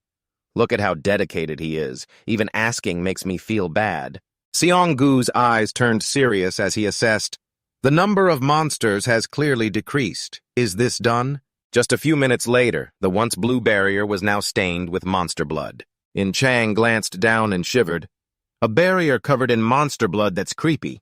A voice rang out, drawing their attention. Lee Jungi had finished his training. Hyojin flew up to him and announced, "I'll begin." Suddenly, someone shouted, "Oh my God, the monster's blood is burning." Then someone else asked, "Has it started?" The fire inside gradually formed a vortex. Then it stomped hard on the ground, sending dust flying everywhere. The fire grew more explosive, with thick smoke spreading even to Songnam City. The hunters heard it and panicked. "What? That explosion is huge. It's coming from where the leader and underdog went." In-chang was panting like she'd just exercised, exhausted. "So you led us right into this. This is Yang Pium." The smoke rose into the sky, covering the blue circle. The smoke rose into the sky, covering the blue circle of the barrier. Then suddenly someone shouted, making her glance at Lee Jungi. "I can't believe Lee Jungi is lying on the ground, shaking and bleeding from the mouth." Suzan saw him like that and panicked, shouting, "Why is he like this?" In-chang, standing nearby, explained to him, "He's used too much power. His mana is backfiring." At that moment, Seonggu prepared to use his energy to treat Lee Jungi, "A barrier I couldn't break even with Bifrost." "He's overdone it. I'll redirect the mana flow." "He's overdone it. I'll redirect the mana flow." He placed his hand on Lee Jungi's back and channeled all his inner energy into him. Immediately, he was backlash and coughed up blood, shocking In-chang nearby. Seonggu suddenly staggered back a few steps, staring at his trembling hand in fear. "Damn it, that's not mana." If I hadn't cut the connection fast, I could have passed out from the mana backfire. It felt like staring into an abyss I shouldn't. Suzan heard that and shouted, stopping him. No, please stop. In-chang couldn't hold back anymore and sighed, volunteering, let me try. But Seong-gu objected and quickly explained, no, this isn't mana anyone can handle. You'll die. She still believed in her actions. So are we just going to leave him like that? I'm different from everyone. I'll save Lee Jun-gi no matter what. A little hesitation didn't stop her from stubbornly saving him. I'm still not as skilled as Seong-gu, but I've learned about mana flow from the Blood Dragon Stone's awakening. Understanding and fixing the mana flow, if I use my own, I can do it. Finally, In-chang placed both hands on Lee Jun-gi's back. Energy kept flowing out. She gritted her teeth, using all her strength to transfer mana into his body, sweating profusely. I can see it flowing into a massive abyss. In the end, Lee Jun-gi seemed to feel better. That gave In-chang a bit more hope. I'm not scared. If I can save him, I can give up my life for it. Seong-gu watched and felt relieved for her. It's working. Lee Jun-gi is calming down. She slowly pulled her hands away from Lee Jun-gi, sighing in relief, but then he slumped over. She seemed exhausted too, approaching her limit and spitting blood. But even so, she turned with a joyful face and announced, I saved him. Seong-gu saw her about to collapse and worriedly shouted, In-chang! And then In-chang let herself go, falling backward with a tired expression. Luckily, Gongju caught her in time. Seong-gu was frantic and cursed, damn it! In-chang was struggling to breathe from the side effects. Of course, there were consequences for soothing the mana surge like that. Then I don't know if a healing potion will work, he thought to himself. But there was no other way. He couldn't leave it, so he quickly pulled out a healing potion. Suddenly, a voice rang out, grabbing his attention. I'll do it! It was Manhwa offering, Please step aside. Seong-gu looked at Manhwa's left shoulder and hesitated, but his hand was determined. It didn't matter, he firmly said, All right, let's start. Right after he used his energy to form needles piercing into In-chang. As Su-jan marveled, Seong-gu had to praise, what amazing skill. In-chang's mana returned to normal so fast. Manhwa let out a heavy breath and asked them to bring Jun-jeong over. Then he announced to everyone around, We need to leave right now. Leaving Seong-gu confused, What? There's a huge noise. Suzanne heard it and panicked, turning her head. The ground shook violently with a black dust cloud advancing toward them, astonishing him. Oh my God! Fierce monsters were charging in thousands of them. It radiated power, asserting its authority with a loud roar. Before Gongju could act, Manhwa, carrying In-chang, advised, Gongju, don't be reckless, come with us. He asked in disbelief, Huh? He explained casually, Someone will handle things here. Suddenly, Hyunmu appeared out of nowhere and said, I'll take care of this. Take care of the master and get out. Seong-gu looked at him with some confusion, but quickly understood, the master. So you are... Before he finished, it admitted, Yes, I'm Hyunmu. Its eyes sharpened, full of authority, an army for an army of monsters. I'll handle this. It summoned a skeleton army ready to fight the monsters. They grew more numerous, advancing awkwardly. Hyunmu stood fearlessly in front of his army. Seong-gu, watching from the side, marveled, truly amazing, stunned by the powerful legion of thousands of skeleton warriors. The scene shifted to another place in a strangely quiet forest. Bones peeked through the mist, revealing a cave where villagers were hiding. Then Uniel tells him, I have good news, he'll be here soon, leaving him speechless in surprise. This place is... Seong-gu looks seriously at the scene, a shelter. Manhwa stands beside him and confirms, That's right. He urges them, We have to hurry. Hyunmu approaches Seong-gu with its request, Hand over the master to me. He responds gratefully, Thanks for that. Manhwa informs him, I'll check on the treatment. I'm sure you all have a lot of questions, I'll let him explain. Making him curious, him. A foot steps forward with an introduction. I am Sungun, he says in a deep voice. While the others get treated, I'll tell you what happened. Seong-gu is wide-eyed and stunned. Sungun. You're Sungun. He thinks to himself, a mythical beast. But isn't Sungun supposed to be a white tiger? He stood before Seong-gu and raised a doubt. We left Seoul to move to Lee Jun-gyeong's house. Do you know what's going on in Seoul right now? Seong-gu replied seriously. Ever since a strong barrier was set up, we haven't been able to contact Seoul. Maybe a ruler has appeared, but we can't confirm it. His eyes showed a mix of sadness and frustration. After we left, a barrier disappeared. We don't know the exact situation. Still, I think we're lucky we got out. He glanced at where everyone was staying. Anyway, we moved to that house in Yangpyeong, but the families of the people weren't there anymore. There were only traces left that they had fled. Then he continued about what happened next. With Faria's help, we followed the clues. Then he continued about what happened next. With Faria's help, we followed the clues.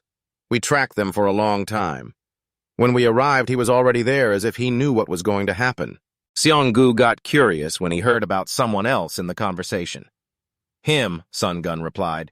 He tried to capture us and we realized we had to decide whether to fight or escape. He seemed to sense something and quickly asked, "Wait, where are the others, Faria and Umiel, and him the one you keep mentioning?" Now, Sangun gave a strange, bitter smile. Fenrir and Umiel stayed behind to hold him off so we could escape. In the end, they all got captured. Ha ha ha. Who is he? Right after he angrily shouted, pointing at him, "Odin, no one else but your leader." He was shocked. What? Seong-gu couldn't believe it was Odin. Odin is in Yangpyeong, not Seoul.